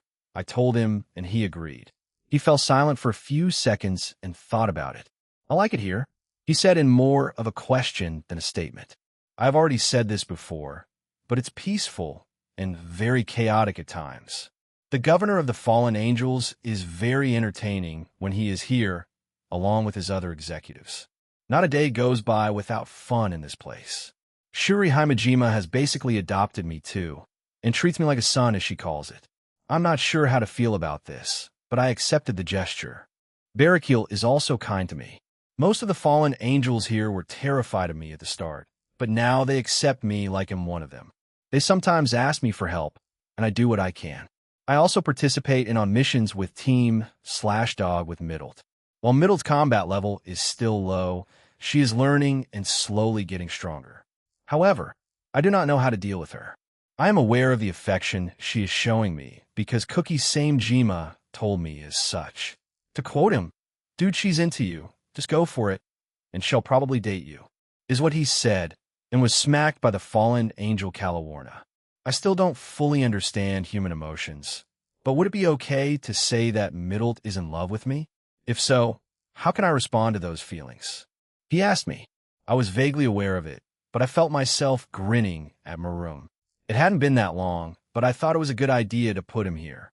Grigori is full of a lot of different individuals with strong personalities. Honestly, it could have gone either way, but I'm glad it went in this direction. Before I give him my answer, what do you think you should do? I asked him. He stared at me in surprise and looked at the ground and started to think about it. He also started to mutter, "What would I do?" over and over. As he did that, Middle came back but was still quite red. But Rainier teased her instantly, but to our surprise, she didn't retaliate and just sat on the bench and sulked. I heard this from Gabriel before since Michael asked her this question, but how would you feel if Middle was suddenly killed, or even taken away from Grigori, or held hostage by the cow's order and harmed? I asked. The first part was apparently asked by Michael to Gabriel about me. The last two were my own suggestions to him, but I could see from his face it bothered him no. He looked like he would lash out at everyone there. I put a hand on his shoulder as his powers and emotions were starting to rise, and I said, "It seems like you know the answer to that. Even if you don't have a definitive answer, tell her what's on your mind." He calmed down, looked at me, and nodded. Maruam turned around and walked back to Middlet. I followed behind him. He kneeled down and gently grabbed both Middlet's hand and said, "Stay by my side, and until I understand my own feelings, please make me food every day too." I nearly laughed at that last part, but stopped myself. Middlet looked at Maruam confused and dumbstruck. She tried to say something, but kept on stuttering and stopping herself. So in the end, she just nodded silently while blushing. "Proposal?" asked one of the children. "They got married." A few of them cheered. This in its own way is a form of love, said Heracles, and nodded sagely. The children then copied him and started chanting love. An old guy said love. Rainier was left speechless, but her face said it all. I was beaten, and she didn't seem too fond of that. But I'm glad that I helped my son on this. I think he'll start to truly change from here on out, hopefully. Fusey walked over to me and smiled. "It seems like you were successful?" she asked. I didn't do much. I just helped him organize his thoughts and gave him a small push. He should be the one to figure the rest out. But if he needs more help, I'm not against it, I replied to Fusey. However, before we could continue our conversation, Rainier stomped over to me, her face furious, and she had something to say to me. "Aaron, yes. Take me on a date soon," she demanded. "I don't mind, but I have a few others first. That includes me," said a voice behind me. I turned around and saw that it was Penemu. "It feels like all the people I need to speak to are slowly gathering here." "Yeah, you," I said and pointed at Penemu. "You heard him. Rainier-chan him first. Then you probably? Lisa, Griselda, Irina, Zenev, I get it. Just get to me when you can." She stopped me and looked a bit sad because of it. I sighed and said, "I don't know if you're more than a handful now, or when we were still enemies." I then pulled her close and gave her a barato. "The dragon barato barato." One of the kids shouted, "Barato, barato, barato." They chanted. "Oh, look at them," added another child. "Look, look, look." It felt like we were in a cult or something. Barato didn't struggle as much as I thought, but responded to me instead. Finally, we separated and Penemu started to tease her. I won't run away anymore, she declared to Penemu. Ada, is this a challenge, Rainier-chan? Asked Penemu, who also looked quite serious. Yes. Both fallen angels stared at each other, a strange tension in the air. But let's go, Aaron, said Fusey as she grabbed my hand and pulled me away. Both sounded confused by this development, and so was I. Penemu ran up and caught up with us. Ada, is Fusey-chan jealous? Asked Penemu. No, we still have quite a few places to go to. Your request was already fulfilled, so we didn't need to find you, so we're heading to the last few, explained Fusey. In a way, she was right. Since Penemu came to us and heard her answer, then we could just move on to our next one. However, Era, I'm coming too then. I'm mostly done with my job here. I can spare a few hours before returning to Kuo, or I can skip a horrible teacher your students are waiting for you, you know? Said Fusey. Penemu hugged my other free arm as we left the people behind us. I felt Censuredo fuming as we did. Fufu. So, who's next, Tool-sama? Azazel, then I'll expand the cells, and then go to Mom's house, because she's asking for me, I think. I replied, and we quickly walked into his office. However, once we arrived in front of the door and stepped in, he saw me, sighed, and said, I need to speak with Jean privately. ITLL take a little bit. So can you two give us some space? I'm all right. Fusey-chan, since you're still unfamiliar with this place, let me show you some other places. I'll contact Jean periodically to see if they're done, said Penemu as they left. Azazel gestured for me to sit down, and I did. To start, let's lay out what we'll discuss. First, what we found out about Euclid and the exiled clan members. Second, Sacred Gears. Third, the organization EXE. And finally, Avetsa, and your plan for her, said Azazel. I nodded and waited for him to continue. About Euclid, you probably spoke with Ajuka recently, right? We didn't get much from him. In all honesty, he didn't involve himself too much with the EV or Phantasma. He only had his own plans and helped Rizavim with a few things. However, Rizavim also didn't tell him everything he had planned, nor did the original Satans. But Euclid did say that the mother of all devils, Lilith, was alive. He said that she acted strangely and was very interested in the raiding games and you. I don't know why she is, but work that gene magic and make Lilith switch sides so we can get even more information, he added and chuckled. Gene magic? What the hell does that even mean? I gave him a strange look, and he just shrugged at me. What did Euclid mean by acting strangely? I asked. Apart from looking at many raiding games, she's following your every move and trying to find out a lot about you. Euclid said he didn't know why, or does anyone else, but they speculate that she wants to harm you or something. All right, that part is done. Graphia is apparently still interrogating him, but you already know that, right? He asked and I nodded. Okay, next exiled clan members, the ones we captured. Gekshii Dumen, Kamiko Dumen, Akishi Kushihashi, Shizu Shinra, and Tessila Shinra, he said and sighed. We didn't get much. Even with Tsubaki-chan helping today, they outright shut her out and had some choice words to say. Honestly, it was better that you weren't there, because I don't know how you would have reacted. I'm not a child. Azazel, it's true that you aren't, but you clearly care about many people, including Tsubaki-chan. If you heard the things they said, you'd probably be furious and want to make them pay for it. Over and over, he said. I couldn't deny that. But I don't know what they said, so I couldn't exactly say, oh no, I wouldn't do that, or something along those lines. You already read most of their memories, right? We can rely on them, since they refuse to say anything. We've been trying for days, but we won't get anything. For now, we'll start pressuring them, and try to get an answer that way. Though I suspect that the Connected Harmony faction has long since abandoned them, speculated Azazel. Anyway, you should see Tsubaki-chan after this. She definitely needs you. But for now, I had her move to a different section. This will sound bad, but please add more cells before you go see her, he said awkwardly. Yeah, no problem, I replied. I want to leave now since I was worried, but I'll just get through this first. Next, I heard from Ajuka, you want to start calling certain new sacred gears with the term new Longinus? He asked and raised an eyebrow. Yeah, I wanted to give these sacred gears that had the potential of being classified as Longinus another term. And I chose the simple term New Longinus, I explained. Which ones? He asked, becoming even more interested. We'll just tell him about the ones that I know and that we both are aware of.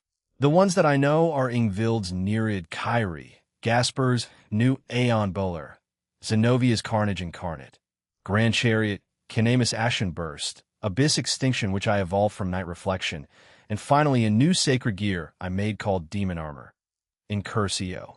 I sighed and sat back in my seat. There are probably more out there, and I've heard reports from my shadow soldiers, but we may see them participate during the international rating game. So we'll classify even more as the New Longinus. Do you have an idea of their names? He asked. Azazel looked very excited about the thought and wrote these down on a notepad. Depending on a few factors, Kiba, Yuma's new sacred gear that she combined both Blade Blacksmith and Sword Birth in a Blade Birth. If she can achieve a new balance breaker, then he'll also classify it. But the others that my shadow soldiers saw were called Starbuster, Starblaster, Alpheka Tyrant, and Unknown Dictator. However, I've seen sacred gears that may evolve from their normal state to something else. A future subordinate of mine. Did you hear about him from Mephisto? His name is Hirokazu Miller. He has a twice critical, but it may change to something else. I look forward to seeing him again, I said and grinned. While I went back to heaven and did that miracle for the humans, I also changed a few things for the sacred gears. Every single sacred gear, whether it be normal, uncommon, rare, or the original 13 Longinus, has a small chance of evolving if the wielder has the desire and power for it. Apart from that, the new spear I gave to Chow Chow can be considered a sacred gear type weapon, or we could just call it another holy spear. It's called Eridoval. We can also assume that the Cow's Order may also possess sacred gears that may equal the new Longinus classification. I explained to him, and he agreed. Chow, does that mean he finally left that place? Asked Azazel. Azazel was also interested in the twice critical, potentially changing into something else, but decided not to say anything. Yeah, just today. He actually came to Grigori earlier, and we spoke. I also gifted him with a spear. Anyway, apart from Aurelia, Chow Chow, and maybe Hirokazu, they may enter the international rating game on my behalf, but also want to fight me in the end. Also that fan that was stolen from Shiryuki. We can also identify it as sacred gear-like because of its destructive capabilities. She didn't tell me the name for it, but yeah, that's another one, I explained. Right, that fan of hers, when do you plan on going? He asked. I've sent text to Amaterasu about it, and she said she'd ask on my and her behalf, and well go from there. But so far King Inma hasn't responded. Well, getting those gods to answer is quite a hassle after all. There are more realms, pantheons, and factions that are easier to get into contact with than some others, Gene. So don't lose hope, yet let's see. That's all about sacred gears, right? If there's anything else you remember, then just bring it up in the end. Azazel then flipped through a couple of pages before he stopped. Next topic is Yexi Igius. I know Ajuka spoke to you about it.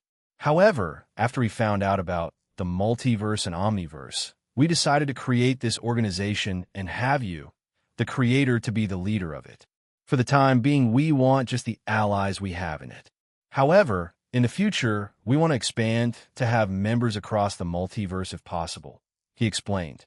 Well, I have my own plans, and I told Azazel about my plans for preventing world travel in the future since it would be annoying to deal with the constant enemies from different universes. He nodded and added, that makes sense. I mean, if I had that kind of power, I would probably do the same thing. Actually, why haven't you done so many things? He asked. My body can't keep up with the power, so I'm waiting until I evolve further, I guess. I lied, or I told the truth, I wasn't sure. I see, so if you didn't have that limitation, you'd have eliminated the Cow's Order already? He asked. Well, gotten rid entirely? Probably not mess with them, and have every single of their plans implode on themselves before they could pull it off? Yeah, I mean that sounded a lot more fun in comparison to just snap my finger and be done kind of thing, you know? I have to say the same thing with the God of the Bible. Why didn't he just create more high-tier angels, go to the underworld, and eliminate the devils? He was definitely stronger than the old Satans before their power-up, I said, and Azazel nodded. Point taken. The older geezer probably found it fun and amusing to let the devils play around before he got serious and killed them. If what you said was true, then he only died because of the forbidden seals he used on Trihexa, which made him weaker. If it weren't for that, then the devils would probably be dead by now, theorized Azazel. I personally believe that the God of the Bible wasn't a fighter or a combat-oriented God. However, because he's a natural threat to the devils with his powerful light powers, then it makes sense that he was the biggest threat to them. To me, the God of the Bible was an inventor and a master with seals and had powerful light powers. However, apart from that, he wasn't a fighter. Perhaps he would have been in the top 10 strongest in the world, but who knows? Unless I meet him in a different timeline I go to in the future and make sure to go to the very far past, then I wouldn't know. Anyway, back to the topic. Ajuka said he'd tell me more about it at a later point. But with what you know, can you tell me? I asked him. He nodded his head and said, first, Team/DAW will heavily assist you. In all honesty, they have always done so, even when Tobio was the leader. Anyway, with Kanami, who's still quite inexperienced at being a leader, they'll do fine. They excel at this kind of thing after all. But he looked unsure, but pressed forward. I know Lavinia might leave at some point. She's been telling me that, so if she does, we'll need to recruit someone new. Any suggestions? He asked. Fusey. Lavinia and Lisa praised her, and she's also a monster genius in her own right. As of right now, Fusey spends most of her days in the library reading, but she may be an appropriate replacement for Lavinia. She also gets along with everyone else in my home. Fusey, huh? Mephisto also had positive things to say about her, so I don't mind. He'll run it by Kanami then, and Tobio, though I doubt he'll return to the front lines anytime soon. Anyway, the other additions to the team are Maruam, Middle, and Calawarna. Maruam is a powerhouse, so he's an excellent addition. Both Middle and Calawarna just need more experience, and they should be good, said Azazel. Also, for the international rating game, it seems Kanami wants to rename the team just for that. Cinchuredo, she, and I aren't exactly known for coming up with imaginative names for things. Team Flaming Spear or Team Ashen Spear. Both are a bit questionable, but I won't stop her if she wants to do that. She already has the entire team planned out ahead of time. It's like this. King Kanami Managawa, Queen Maruam Knight, Cookie Samejima Knight, Natsa Managawa, Bishop Middle, Bishop Calawarna Rook, Ajamu Rook, vacant. Pawn 5, Shigen and Adder Pawn 3, vacant. It's still pretty strong, right? Of course, you know the rules anyway. Cinchuredo information gathering and assassination. The Devil of the House of Mammon will also be part of it. She's quite skilled in those aspects. But for now, let's keep the rest a secret. But trust me, they're from all around the globe and mythologies. He looks at me for a second before sighing. Okay, how about this Prithvi Mata from Mt. Meru, is also known as the Earth Goddess. She's quite skilled at information gathering and espionage. She's also a big fan of the Golden Dragon, so you'll have someone on your side when you visit Mt. Meru, you know? Prithvi Mata in the Vedas, her consort is Jyaush, the sky god. Her Puranic equivalent is known as Bhumi, the consort of Verha, right? I asked. Yeah, but that's what the humans wrote, and they're usually not right, but hey, they're at least entertaining to read. Anyway, she's a mother goddess, but hasn't exactly birthed anyone nor has been in a relationship. Quite ironic, right? He asked and snorted. Anyway, one last thing on this, but Niwa, another mother goddess of the Chinese pantheon, will also be joining your side. Look forward to it, he said with a grin. Niwa, also read as Nugwa, is the mother goddess of Chinese mythology. She is credited with creating humanity and repairing the Pillar of Heaven. I can assume they're both fans of that series then? It seems like people like that tend to gather around me. Azazel then let out a long and heavy sigh. Okay, finally Yvetsa. I don't really barato what you want to do to her, but if it brings her back to our side, then it can't be helped. Run it through me again, he asked. Actually, I got new information, so I told him about what Serafal found, and what I planned on doing when Lavinia and I go to Italy in a day or two, and what I would do to Yvetsa. Azazel already knew what I had done to Yanuyo, the former rank 7 of the Eradicators. Even if I still don't quite agree with it, it's for the betterment of our universe, and a big blow for the Cow's order. Fine, go ahead with it, he said as he stared at me seriously. I wanted to ask him several things about her, and how he felt. However, I don't think that would be a wise idea right now, so I won't. So, what about the plans for your reincarnation system? I asked. I'm still thinking about it. I was thinking of basing on shogi or some other kind of game. However, I might just keep it simple and copy the devil's chess pieces. But I'm still not sure yet, he replied. Shogi that's complicated as anything, Azazel. How would that even work? I asked. I know. That's why I said I'd keep it simple. I try to learn the rules, and when I thought about it, and creating systems and special abilities for it, I just got a headache, he said, and rubbed his head. Anyway, that's all we could talk about, so hurry up and get Tsubaki-chan, and she's in the infirmary since she wasn't feeling well. I'll contact Penemu and Fusey and tell them to go over there, he said, and put away his notepad. Right? See you then, I said, and left the room. Comptoir, we're making changes and adjustments to Yvette's new body. Use this, I said, and sent her an image. Comptoir. Answer. Very well. I will start the changes and adjustments.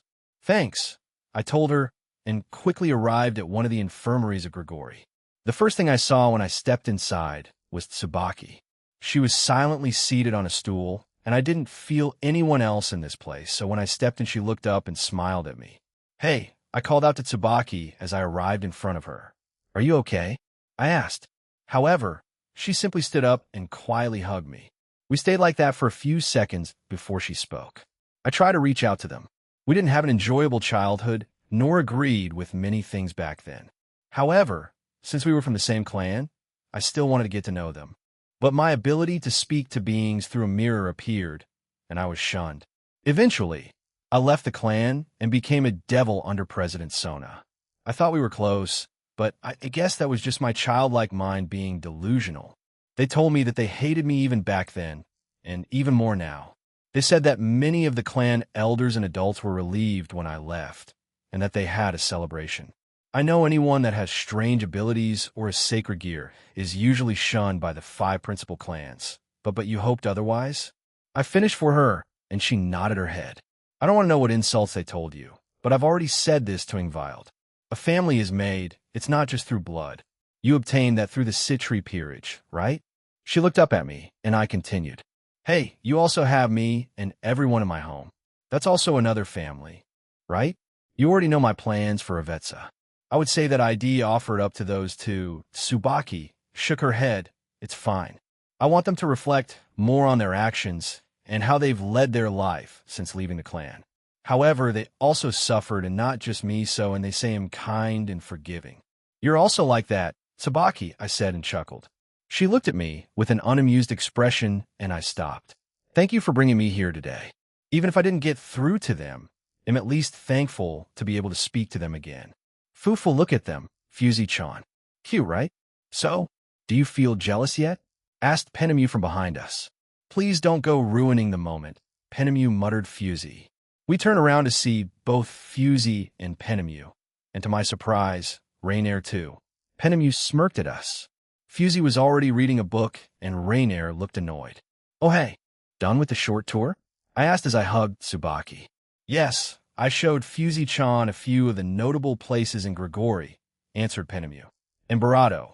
Chan joined us, since Heracles Cohen said he'd take over the rest of the work for her, so she could spend time with her close friend, Fufu. Barato said nothing, but squinted her eyes at Penemu and blushed. Is that so? Well, we're about done here, and we're about to go to Shuri's home. Feel free to come with us, I said and left the room. The only request I didn't get to do was cookies, but he was away on a mission, so it's understandable. We'll just send him a text later and have him tell me what his request is, and he'll see if I can do anything about it. By the way, what about the cells? Asked Tsubaki.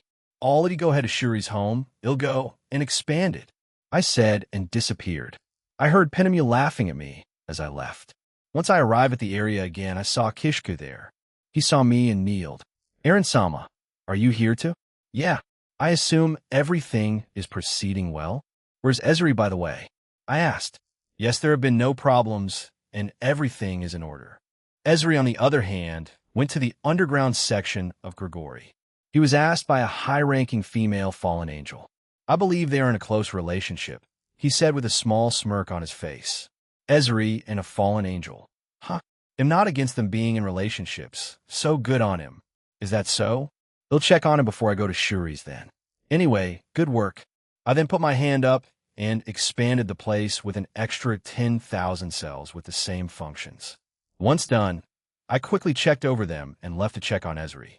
I didn't spot the two subordinates of Yanuyo, so am led to believe they're in the underworld or heaven. I quickly located Ezra's aura and arrived in the underground section and found that he was currently out on what seemed to be a date. She had long, straight, white-gray hair, wine-red eyes. She also had a red earring on one of her ears. She wore what seemed like a uniform of sorts. A white shirt, a black vest, and a black skirt. As if sensing my presence, Ezri turned around in a panic and immediately kneeled. His date looked confused, but looked at me, and her eyes widened in surprise. I walked over to the two of them and started a conversation. "Hello, Ezri. I heard from Kishku. Good work, by the way. Feel free to enjoy your day. Don't let it be stopped by me," I said to him. Jean-sama. Thank you for your kind words. This is Sophia. She's a high-ranking fallen angel. A friend of mine, he explained. Greetings, middleman. Sophia.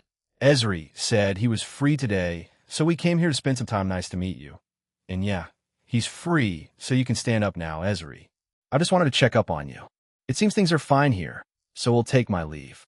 Sorry for interrupting you too, I explained and then turned around and left. I heard a small thank you from Ezri before I appeared in front of Shuri's home. Before I could ring the doorbell, the door opened and Shuri brought me in. You caught another two, didn't you? At this rate, you'll have 100 grandkids. Not that I'm complaining, she said happily as she brought me to the dining room. Eat, she said and pointed to the plates of food in front of me. Rainier, Penemu, Tsubaki, and Fusey were already eating, so I sat down and ate too. You may be a future chef and business owner, but you will eat the food I make you. Do you understand? She asked. Yes, Mom. I'd eat regardless of whether you told me to eat or not. I replied to her and continued to eat. Just the answer I expected. Aaron, who do you plan on marrying first? I know that you've proposed to several women so far, but I was curious, asked Shuri. Who? I haven't exactly thought of it that far, I replied. You would need an official wife for public records, you know? Who would it be? My sweetheart Akino? Suzaku? Lavinia? Asia? Me? Added Penemu and giggled. You are too old for that. Please be quiet, Shuri replied quickly, making Penemu stop and stare at her in shock. Who? I don't know yet, Mom. They'll talk to the girls about it, but you know how competitive they can get. I then told her about the upcoming international rating game, how ITLL be an exhibition match, and that the position for queen will be one of the girls, but they'll have to fight for it. Fight for the top seat, muttered Shuri. I'm rooting for all four of my girls, she announced happily. Not all of them can win, I replied. If I choose all four, then at least it'll win in the end. Pretty sound logic right there. If she roots for all of them, one of them is bound to win and shall win regardless. Shuri is playing 6D chess. We're skipping 4D and 5D and going straight to 6D? Asked Rudra. Why not 12D? It's this though, Mom, but why not this? She asked a bit frustrated. It's because it's in a recipe I wrote, she crossed her arms and huffed. Around 2 hours had passed since we came here, and I was helping Shuri create one of the recipes I had added to my future menu. She was being stubborn and asking me why I chose a certain ingredient or spice, or anything really. Please go along with it, I begged, and she relented. I turned to Fusey and said, I didn't think you were a good cook. I had to live on my own, so I wouldn't involve my family in the supernatural. So I had to learn a lot of things to survive, replied Fusey. What about me, Aaron? Asked Penemu as she hugged me from behind. It's dangerous to do that in the kitchen, Penemu. Geez, you're not fun, she replied, and also huffed. Fufu. At least Rainier-chan is acting like a proper wife, she said. Rainier was diligently following the recipe that I had given her. She was a competent cook, and if she followed any recipe, she usually recreated it perfectly, so I was fine with leaving her on her own. Penemu can cook, but decided not to for today. Barrakiel, or Dad wasn't here today. He was out for other work. But Mom did send him pictures of dinner that he could look forward to, and he would try to get his work done as fast as possible. The day carried on like this until Aquino and Asia also joined us as school had ended, and they also finished their contracts quite early. Not too long after that, Barakiel arrived back too. Sometime later, after we had eaten dinner, Barakiel said something quite strange to me in front of everyone. "Aaron, if I told you I want to hand over my daughter to you sometime in the future, how would you respond?" He asked me. "Dad?" Aquino asked, confused. Asia also tilted her head, confused. A frown crossed her face as Shuri asked, "What idiotic thing are you spewing now?" "I think it's in line with anime." "Barakiel, please. Even Azazel wouldn't say something so cliché," added Penemu. "Also, didn't you already accept him as your son-in-law?" "WL, be quiet," ordered Mom, and Dad fell silent. "Perhaps we just avoided a cliché event in the future? We'll get going then. Sorry for showing up like that. I requested it. So the middleman must respond," replied Mom and hugged me. "Pick someone as your legal wife soon. Otherwise, you'll just get a headache." "He'll try, and thank you." Legal wife for Issei, he chose Rias. But for me, who will I choose? Aquino? Kuroka? Lavinia? One of the 4 fated ones? Someone else? I wasn't entirely sure who to pick. Taking into consideration all their feelings, I also don't know who the last fated one is, though Draig and the other said Astria, but I'm not convinced since Kuntor didn't confirm it officially. Chapter 8, Part 3, Eternal Love and Avetsa's soliloquy. Since the beginning of my life, I had always wanted to learn and research things. It didn't matter what it was, I just had a drive within me to do so. When I offered to help our father, the God of the Bible, with his new research into the sacred gears, he initially rejected me like Azazel. I don't remember when or how, but I eventually fell. Maybe it was because I wanted to teach humans the way forward through technology, or maybe it was my own greed for wanting to research things, and in the end, I fell. It didn't bother me too much, but Azazel invited me to an organization he made under the name of Grigori. He said that it would be called the Home of the Fallen Angels, and he would take any angels that fell with open arms. Depending on the crime they committed, some people were exiled or killed for taking advantage of that kindness. It slowly grew in size as more angels fell after the war between the 3 factions, with some fallen angels birthing new hybrids due to falling in love with humans. I didn't understand that at the time, and found the notion ridiculous. However, some told me that I would understand someday when I did fall in love. I spent my time there researching about everything. I even made trips to different parts of the human world to research those things directly. I nearly got in trouble with a few pantheons and factions, but with a bit of persuading, they let me stay there under the pretext of research. However, I did have someone watching me the entire time, but I didn't mind. At some point, Azazel began his own research in his sacred gears and wanted to try to make his own. I had similar interests to him, so when I found out about it, I decided to offer him my help, and he happily accepted. So together with a few others, we set out to recreate the sacred gears that our father created. We also got to experience many of them over time. We classified them as common, uncommon, rare, and then the original 13 Longinus. Common sacred gears were like the twice critical or flame shake and sword birth. Some uncommon sacred gears were night reflection, dreamlike curse, and trick vanish. The rare type of sacred gears were like the ones called forbidden Baylor view, twilight healing, and holy resuscitation, as well as the 4 fiends. Most of these were unique and had only one copy ever seen, with the exception of twilight healing, as there were a few of them recorded throughout history. The 13 original Longinus were outmatched, as they were quite destructive and had the potential to kill gods if the wielder became strong enough. I, along with Azazel, loved studying them all. It didn't matter if they were common or the rare Longinus types. Anytime we convinced a human to join our side, we would study them and give them money. Of course, humans had a limited lifespan, so they would eventually die, so we would have to start from the beginning once their sacred gear vanished.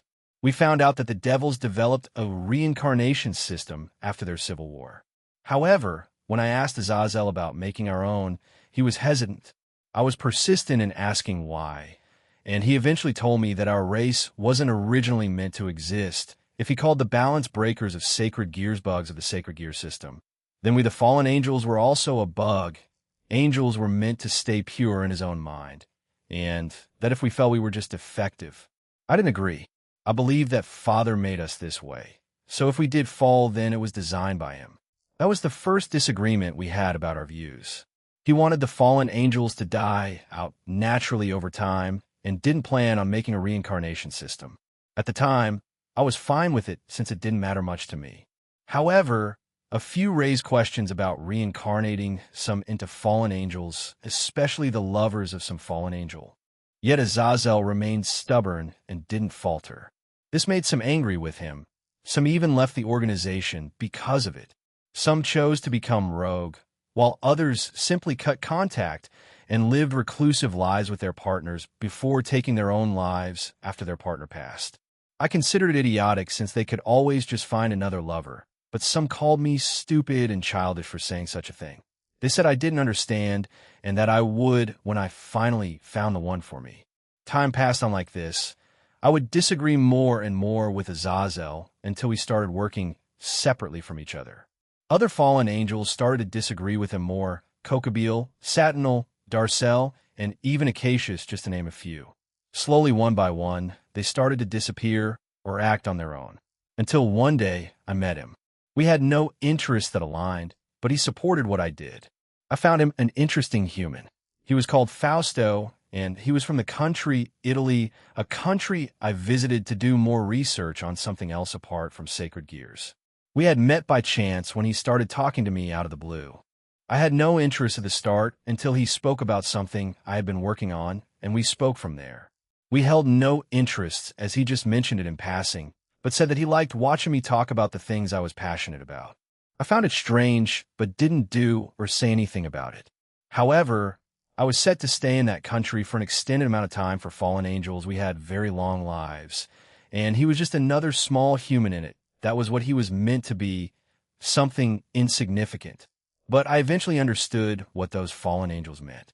Over time, we spent more and more time with each other, and I got very comfortable with him. Over time, I found myself telling him about the supernatural.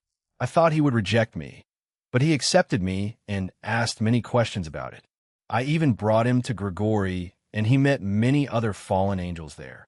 And he even learned some magic, so he could defend himself if the situation came to it. I found it strange. I spent many hours with Azazel and many male fallen angels, yet I never had these kinds of feelings toward them. Another fallen angel said that it was probably because I approached the relationships around me more in a business-like manner, and with Fausto, it was more natural, as they called it. I didn't fully understand at the time, but I accepted their answer. Our love blossomed, and we eventually started dating. However, some of my colleagues started saying to expect a sad ending, as there was no way of extending his life. At the time, I dismissed those concerns as I was in love and enjoyed my time with him. However, as time passed, I also began to worry about his health. He slowly started to get sicker, and no matter what medical professional we referred to, they couldn't figure out what he had, nor could they find a cure. So, as a last resort, we asked my organization for help, Grigori. In the end, it was the same. They couldn't identify it, they couldn't cure it. So as time went on, I kept asking Azazel to create a reincarnation system for the fallen angels. I pestered and pestered him about it. Surely he would make an exception for me, right? I helped him with his sacred gear research, as well as his other research. I was certain that he would grant me at least one selfish request, because we were partners. Yet he didn't. I only saw Fausto slowly got worse and worse.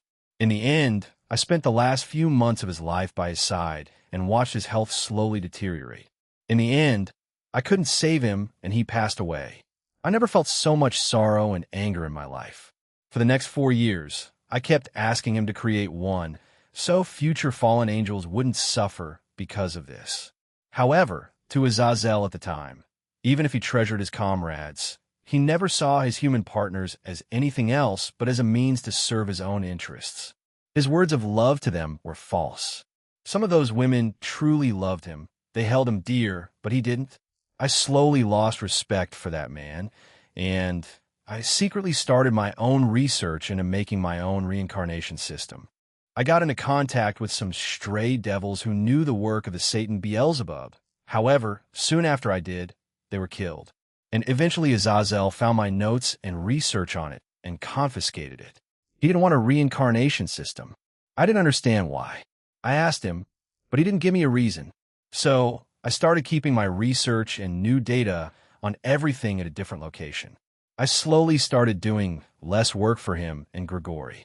Years passed like this, and I saw him make progress in making the artificial sacred gears. He even started gathering Longinus wielders. Vala Lucifer, the user of divine dividing. Tobio accused the user of Canis Lycaon. Lavinia, Rennie the user of absolute demise. And finally the four fiends. Natsa Managawa, Shigen and Adaru, Cookie Samejima, and Koga Hyasuk. I was eventually recruited by Azrael and Kokabeel into their own faction of the Cows Brigade. However, they eventually died, and then I fully left the organization and now am in the Cows Order, a researcher and scientist for them. Over the years since Fausto's death, I would visit his grave in Italy every year. He was born in Northumbria, and I buried him there. It's a beautiful town in that country, the only place I can truly feel at ease. You're heading there again, Avetsa? Asked Sadnal. I glanced at the man and nodded. Yes. You know I do, I replied. You're one heck of a woman, you know? Being this dedicated to a single man all this time, he's been gone for more than 200 years at this point, you know? I still love him, and that won't change. No one made me feel like that, and no one ever will. Fausto was different, and Azazel was responsible for what happened to him, and he'll make him pay for it, I replied as I packed up my belongings. Women in love are crazy. They'll never understand the concept, he said. I used to think like that too, Sadnal. I thought love and those kinds of feelings were stupid, idiotic even. But once you fall truly in love with someone, you'll understand they always do him well if you're the one saying so. Then there has to be a small truth to it. Anyway, good luck. And if you get taken out or captured, then thank for the research and information, he said to me. He started to walk away after I made a small grunt at him. Ah, by the way, Yashina is going with you, so you'll be safe. I guess we can call her Ice Princess 2.0 or Super Ice Princess, haha. After Satnal said those words, he left. He's been quite crazy, so no wonder he left the organization that we were in. He even has his own team that he's changed. I would say I felt sympathy for those kids, but I really couldn't. Especially after Fausto died, I couldn't find it in me to care much for the world, for anyone else, or for myself. To me, as long as I get to kill Azazel and bring his organization to the ground and everything he has built, hell, be able to experience the pain I have held on to for so long. So he can feel something he loves stripped away from him. I moved over to a room that I had prepared a magic teleportation circle in. This would bring me to just outside Norcha Umbra. The place that I had buried Fausto was a spot that he frequently visited, and he also started bringing me there. I chose that spot because it contains many of our memories. I hope nothing happens today to hinder this visit. It's one time of the year that I want nothing but peace. The day that Fausto died. I also died. Third-person point of view, once Avetsa was gone. Satnal made his way to a different section of the Cows Order's base. Once there, he spoke to the newly formed team he had created over the last few months. If his Abyss team was his elite unit that he left Grigori with, then his newly formed team that is made up of hybrids of divine beasts, cryptids, EV technology, and his new artificial independent Longinus. This newly formed team he dubbed Torment Tide would also secretly go to Italy and assist Avetsa. Yashina's clone was also aware of this, so they would assist Avetsa if she were in trouble. In reality, Satnal just wanted an excuse to use this new team and then make any changes and finally add those final touches to his Abyss team. Once Satnal arrived in a room that he spent a lot of time in, he looked at the new Torment Tide. They consisted of 6 hybrids. The hybrids with humanoid forms were 3 males and 3 females. Each of them had their own artificial independent Longinus. The 3 males had a falcon, chicken, and turtle. The females had a scorpion, zebra, and crocodile. All of them could activate their own true form or counterbalance. The hybrid humanoids were also low-tier god-class beings in terms of their power levels. If his experiment was successful, then he would be able to apply these upgrades and make his Abyss team at least rival Shiva in terms of strength. With the help of Lapis, his other fellow scientists, and the Phantasma and Eevee faction, his research had borne fruit. When will we leave? Centurido Sataniel's original team was sent to the Phantasma to take trials, and after they're done there, they will go to the Eevee to receive further upgrades. This is their plan now. They simply wish to get stronger and stronger. So with his Abyss team in another universe, this new experimental team would do their jobs instead. Make sure to use every bit of your power if the middleman shows up. Lilith was aware of the things that were going to happen soon. Avetsa visiting Italy, Nagendra's plan to attack the Hindu pantheon, the connected harmony hunting down the sacred beasts and killing them, the Halloween attack, the attack on heaven to retrieve a certain item, and many others. She wanted to leave this place before the attack on heaven occurs if possible. However, she had to do it slowly. But every time she sent one of her creatures near Aaron, it would be killed instantly. So her only way of communicating with him was useless. She was frustrated, but also knew why he would react that way. It was likely to be an enemy after all. However, she would keep on trying and hoping that he would eventually at least humor why those creatures would keep appearing near his home. Lilith couldn't tell anyone about her plans. She knew no one else in her organization shared the same thoughts as her or wished to change sides. If anyone found out, she may be killed for it, as she's a weaker super devil than the others, even weaker than the artificially created super devils. Weaker than her own son, though Rise of him is at least Dragon God class now, as he received help from multiple sources. I need to find a different way? There's that option too. She thought and smiled. Lilith's next plan was to involve one of Aaron's friends. She didn't know if this would be a smart choice, but times called for different measures after all. First, she would make her usual creatures a bat preferably. Next, she would send it over to one of his classmates' homes. She would make them invisible and then have them appear sporadically so his friends would think they're going crazy, and she had to hope that they would inform Aaron. It was a huge gamble, and if Aaron decided to destroy it before she had a chance to convey her message, she may suffer damage on her end because of how he attacks his enemies. However, Lilith was still going to go through it. She wanted to leave, and she didn't want to wait forever. All right, let's start. She opened a magic circle beneath her and summoned 2 bat creatures and gave them orders. Those 2 bats then left via a magic circle, and all she needed to do now was wait. Gene Skyward's soliloquy 8 day has passed, and I will be traveling to Italy today with Lavinia. I had been waiting in the entrance hallway for the past few minutes, and I've also been thinking about a couple of things. I'm essentially going to her home, and I've asked Kuntuar about this too, but it is possible to summon the souls of the same individuals, but from a different universe or timeline. So my plan is to have Lavinia's parents' soul speak to her one last time. While I won't be able to resurrect them since they're from a different timeline, my own rule, at least she can get some closure on their behalf. However, I will also discuss everything with them in advance. So hopefully they'll reconcile. Centurido, I also don't count Rainier accidentally eavesdropping on my proposal to Aquino. After our visit to her home, we'll go to where Avetsa is. According to Seraphal, who got even more information from me, as well as my shadows, she's already there, but also plans to stay a few days. She'll apparently clean his old abandoned home and do a few things around the town. So we can afford to be a day late if it comes to that. I heard some footsteps and looked up. I saw Lavinia with Suzaku, Kuroka, and Aquino there. Lavinia was wearing the same dress she wore on our first date. And it was also on the same day I found out about the Fate 1 thing. Afufu, take care of Nia-san, okay? Aquino added a wink to that. I walked over to them and nodded. Please be appropriate during your visit, Aaron, added Suzuka. It's an important day after all. If given the chance, make a good impression on her. Meow, said Barato, and received a light head chop from Suzuka. Ow, meow. Suzuka will obviously be geez, I replied. And I will, Aquino. Barato, let's stay focused on the mission. I held my hand out, and Lavinia took it and came to my side. We'll try to come back as soon as possible. All right? And about what we spoke about. Suzuka, I'll wait until you return home, Aaron, she said. All right, take care now, I said to them as we left. Italy Pacentro. Abruzzo, we arrived in a small alleyway that no one would notice.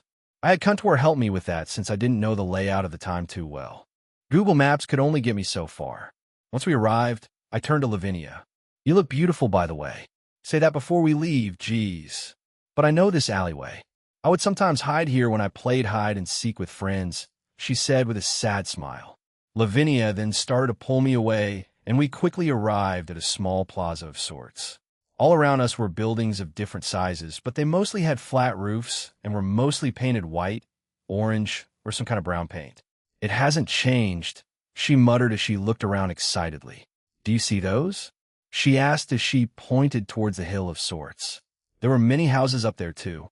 Yeah, most of the youth or younger families tend to live there, and the elderly live in nearer to the town since they won't have the energy or ability to walk too long of distances, and it looks like it's still true, she said. As if on cue, an elderly person left their home and waved to us. Where did you and your parents live, Nia? I asked. She turned to me and winked. That's a surprise. We'll go there later, but for now, let's go explore, she announced and pulled me away. It was still early in the day, so we had a lot of time, and she pulled me through the town.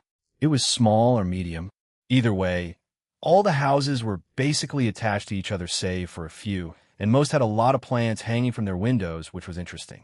But what surprised me was the almost non-existent litter. Trees and a few small forests surrounded the place, along with a large hill with a bunch of houses here. There was also a single church, but it didn't feel like there was anything supernatural about it, but she said we could check it out later. Oh, is that little Nia? A man asked. He was selling some Arosticini. I think they're originally from Abruzzo. Mr. Dario? Lavinia asked, sounding a bit shocked. The one and only, he said as he left his spot, and Lavinia ran up and hugged him. He was an old man, around his mid-50s. He already had gray hair and wore a plain white shirt, blue polka dot shorts, and sandals. He also had a towel around his neck along with a straw hat. It's been so long, how have you been? After your parents lost their lives, you were taken away by relatives? He asked as they pulled away from the hug. I was passed around by a few relatives before someone unofficially adopted me, and I spent the rest of my time with them until I was around 15 or 16, and then they sent me to a boarding school, and I've been on my own since then, she explained to him. Old man Dario looked quite sad and shook his head. My wife and I promised your parents that if anything happened to them, that we would take you in. However, at the time we were not financially well off, and we couldn't afford it. But a few years after you left, a few favorable things happened to our family, and we could now afford to raise you. So we tried to find where you were and take you in, but we couldn't find you anywhere. I'm sorry, Lavinia, he said and bowed his head. And no, it's fine. It's the thought that counts. Is Georgia doing well? My wife. She's still as energetic as ever. She should before Dario could finish his sentence. A woman came over and had a few plastic bags with her. Dario, who is the Lavinia? Oh my God, she shouted and rushed over to her. She put her bags down and embraced Lavinia tightly while muttering something. The woman had short brown hair with some gray hair, blue eyes, and appeared to be quite elderly. She wore a red and white sundress. Are you okay, sweetie? Why are you here? Are you moving back? You look gorgeous, by the way. I knew you'd become a beauty once you grew up. Call it a woman's intuition, she said to her. Lavinia became a bit flustered and tried to answer all her questions, but once she looked over at me, the old couple also turned their attention to me. Who's that? Dario asked as he looked at me up and down. Lavinia started, but I interrupted her. I stepped forward and introduced myself. I'm Jin Skyvot, Lavinia Reina's current boyfriend. It's nice to meet you too. I put my hand out for a handshake as Dario looked at it. A smile eventually spread across his face, and he shook it. You're selling Arosticini? I've been meaning to try them out. Can I buy some? I asked. My. You already made a new friend? He's quite fortunate to have you. He'll tell you that. Georgia said to Lavinia. We came back here to visit my old home and clean it up a bit, and also visit my parents' grave, she explained. Suddenly, Dario grabbed my shoulder and pulled me away. Once we were away from the two, he asked, What's your business here, boy? You look like a good young man, but Nia has had a tough life. We see ourselves like her parents, so she wanted to come back here for a few days, so I came with her. I plan on asking her parents for permission to marry her, and plan to propose by their graves to Lavinia. I told him. He pulled away and looked shocked at me. Propose? Let me quiz you then, he said, and squinted his eyes at me. So, I proceeded to answer all his questions in as much detail as I could. In the end, he was quite surprised to hear how much I knew about her. He nodded his head and said, "Very well, I'll allow it.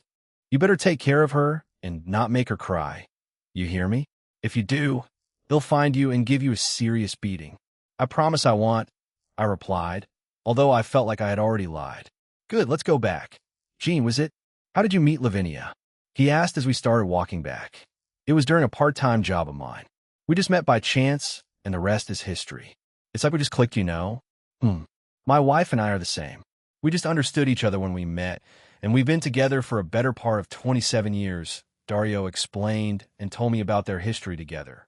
We eventually arrived back, and we heard Georgia asking Lavinia about marriage, and she was obviously flustered about it. "But I want to get married to him," she said. My adorable Nia is growing up. Talking about marriage and kids. I look forward to having a couple of grandchildren," Georgia said enthusiastically. "Ah, you're here to visit your hometown, right? Nothing much has changed, but your childhood friend still lives here, Massimo. He opened up his own shop too. You should go visit." Actually, Georgia looked at Dario, and he nodded. "Centurato, probably," replied Amaris. "Drake and Albion stayed behind today to train Haru and Yuru, so these two are taking over for the day." "Massimo, okay. I don't mind. I'm also curious about him," she said and hugged my arm, making the two of them chuckle at her. "Ah, young love," said Georgia. We quickly left the area where Dario was selling at, and with Georgia guiding us, we arrived at a relatively large store. It was the most modern building we have seen since we arrived here. It had a large glass window on the outside, and it looked like they sold bread. The sign said Massimo's Bread Butcher, which was a bit weird. He sold bread and meats? Is that even safe?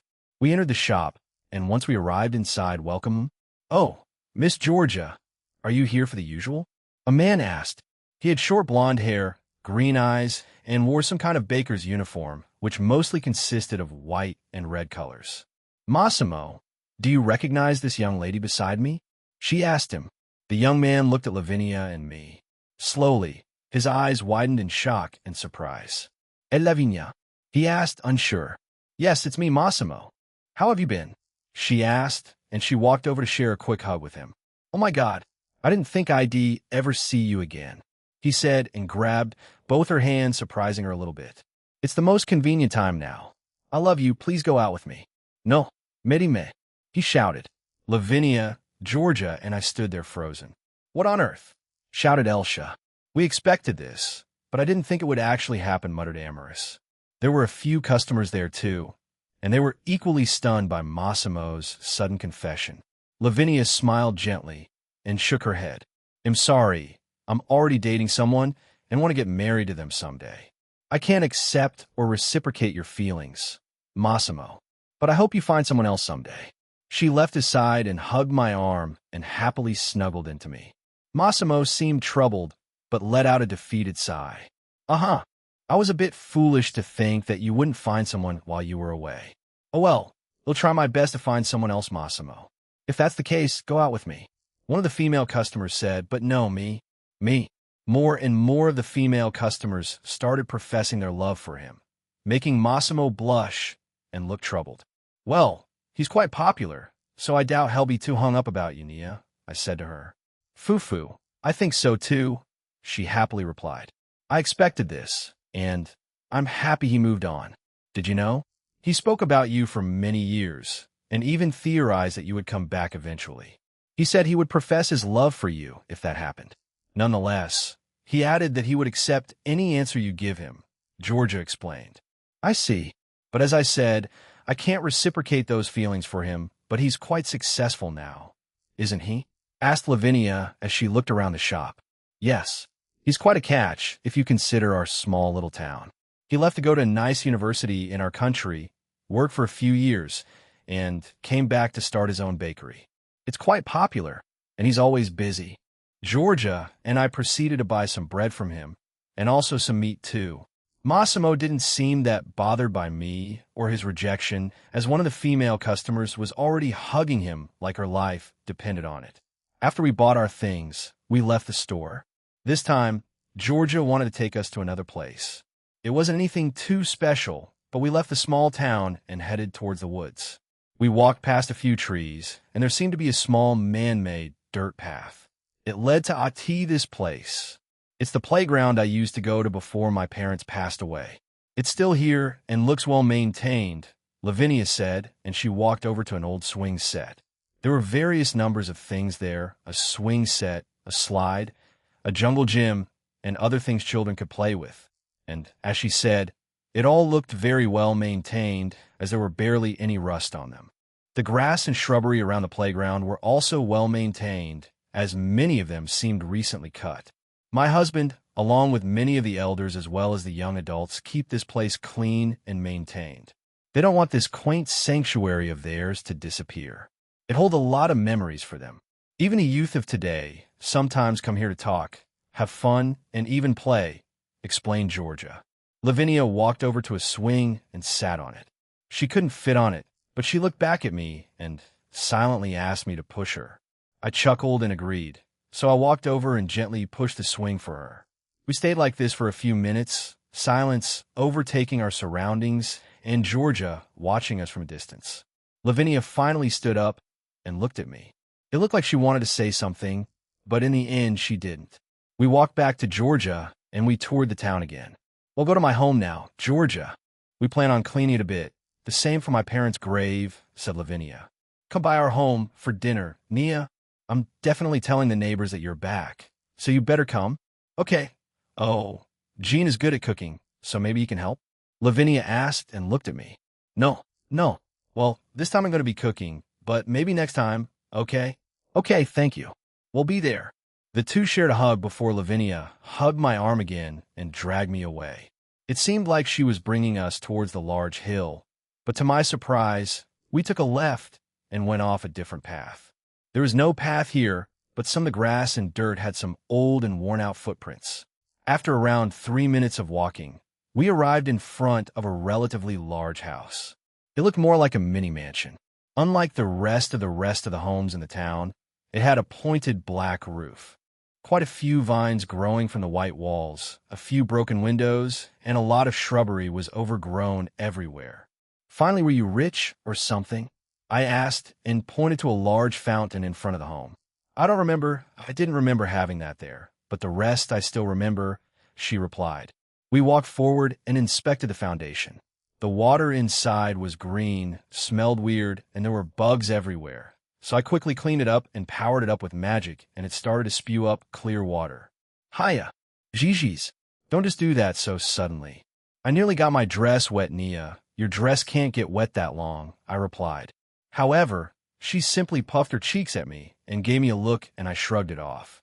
She silently pulled me inside as I flicked my wrist and cleaned the rest of the outside, including the exterior of the house. However, we planned out on how to clean the inside. So I summoned a few shadow soldiers and android fairies to help us. Lavinia gave them instructions on what to do, and I also covered the area around the home with a barrier and also added a spell to prevent anyone from approaching the place for a few hours. The android fairies were tasked to do the cleaning, while the shadow soldiers were tasked with bringing out the useless and worn-down items and furniture. According to Lavinia, her parent grave was behind the home and was a minute walk toward a small cliff face. Her parents apparently loved that spot from their teens into their adult life, so they were buried there thanks to her family, and also Dario and Georgia advocating for it. I was brought up to the second floor and to a certain room. She pushed the door open, and it looked quite girly, what a room a young female child would own. Most of the things here lay untouched. The look on her face said it all. It was her room, and she was feeling quite emotional seeing it all. To my surprise, there were no dolls or toys like that there. I don't think her sacred gear manifested yet, so it confused me. But before she could do anything else, I put my hand out and restored and cleaned her old room up. Old toys repaired themselves, some mold and rust started to disappear, and everything went back to its former place. Once that was done, Lavinia walked over to a small framed picture on her desk. It was a photo of her with her mother and father. It looked like they were out on a family outing. It looked like it was before she started to see the dolls, aka her sacred gear awaken. So she had a cute little brown stuffed teddy bear with her. I walked over and gave her a friendly hug. We were out to Abruzzo, Vasto for a family outing. There was a traveling circus at the time, and we went and saw it. I got that teddy bear there as a prize that my dad won at one of the fairs. He'll always remember that day, she explained. We also took me to the local beach there. I had a lot of fun. I lost that teddy bear a few years later. She then pulled up a few things and explained their significance to me. A small box with small wooden toys, a picture book, a few other books her mother read, a diary she refused to let me see, and a few of the dresses she had as a child. To my surprise, she started to store them in her ring. "What are you doing?" I asked, a bit confused. She blushed and, without turning to look at me, said, If we have a daughter, she can wear some of these, right? Why, you can enchant them, right?" "Yeah, I don't mind doing that, Nia," I replied. Suddenly, I looked towards the entrance that we had come through, as did Lavinia and a few of my soldiers. Beyond the barrier, we saw 3 individuals. They all exuded divine energy. "Are those the Roman gods?" I said and stared at them. "Let's go meet them. Let's leave the work for the androids and soldiers for now." I quickly grabbed Lavinia, and we teleported to the front entrance. I let the 3 gods through the barrier, and they entered. Using Observe, I saw that they were the chief god Jupiter and 2 goddesses, Juno and Minerva. "Hello, chief god Jupiter and goddesses Juno and Minerva. How can I help you today?" I asked. Jupiter was a tall man with golden eyes, blonde hair, and a goatee. He had a wavy lock of hair that fell on his forehead. He wore an unusual set of clothes, which was mostly consisted of red, white, and gold. Furthermore, he also held a staff in his left hand. Juno, who I also saw as Jupiter's wife, had long pink hair with flower accessories on her hair. She had blue eyes and wore a long and elegant aqua blue dress. She also carried what seemed to be a violin with her. Minerva had long flowing blonde hair, blue eyes, and wore an ornate, eye-catching outfit that was designed to function as armor. She had a very large silver crown that floated around her head. She also had a large silver shoulder guard on her left shoulder with a blue feather and a long blue cape. On her hip was a sword with a golden hilt. I did not expect to see the dual dragon emperor in our country. We were informed by the supernatural side of things. "They saw you in the town earlier, so we came to confirm it for ourselves," explained Jupiter. "I see. There have been a couple of people looking at us since we arrived, but none of them felt particularly part of the supernatural. Perhaps I was just busy keeping an eye out for Lavinia. None of my shadow soldiers reacted. After all, may I know why you're here?" he asked and looked at me and Nia. "This is my lover's hometown, and we decided to visit her old home and clean up her home and her parents' grave for the day. There's also I stopped and looked at him. We were fine since the barrier was here, so I told them about Avetsa and my plans for capturing her." "I see. One of the scientists of the Cow's Order is in our country. Do you need assistance?" "I've been in talks with both Zeus and Altaria of Heaven about an alliance, so I do not mind giving you some assistance, middleman. I appreciate it, but having too many people would draw too much attention, especially if that town she's in has a small population. So I'll have to decline for now, but I should be all set for it. I have my own subordinates at hand," I replied. "Very well. Apologies for interrupting you too. We will head back then, and I'll order my people to stay away from you too, and especially in Northumbria. When we join the DXD Alliance, feel free to visit our realm." "Gene skyward," said Jupiter as he disappeared with Juno and Minerva, who waved at us. "I didn't expect to see them at all today," I said to Nia. "It was rather unexpected, but let's head back," she said, and pulled me back. After that small little meeting, we went back to cleaning and repairing her parents' home. We decided to leave the small graveyard of her parents for last, since she wanted just us to clean it without the help of the android fairies or shadow soldiers. Around 2 hours later, we finished all the cleaning and repairs. Her hours looked brand new. We didn't add anything new to it, and just simply repaired it. Well, maybe modernized a few sections and rooms, but overall it still remained how it used to look like. I brought some things with me, so I might as well cook something in advance to bring over to Dario and George's home, I replied as I pulled out some ingredients from my inventory. "I think that's fine, but keep it simple, okay?" she said, and started packing a few things into her ring. "I'll go ahead of you and visit my parents' graves." Lavinia didn't give me time to reply as she left quickly. I watched her leave through the back door and into the small forest, and then she disappeared. According to her, it wasn't too far from the home, so it should be around a minute or two of walking. Suddenly my ring glowed, and out came Ilyus. Aaron-sama, I will take over cooking. Please give me a recipe so I can make this. I believe it's better for you to be with Lavinia-sama right now, she said. I blinked a few times before I summoned my restaurant menu and pointed to the dish and summoned a recipe for it. Once that was done, Ilyus basically kicked me out of the home, and I ran after Lavinia.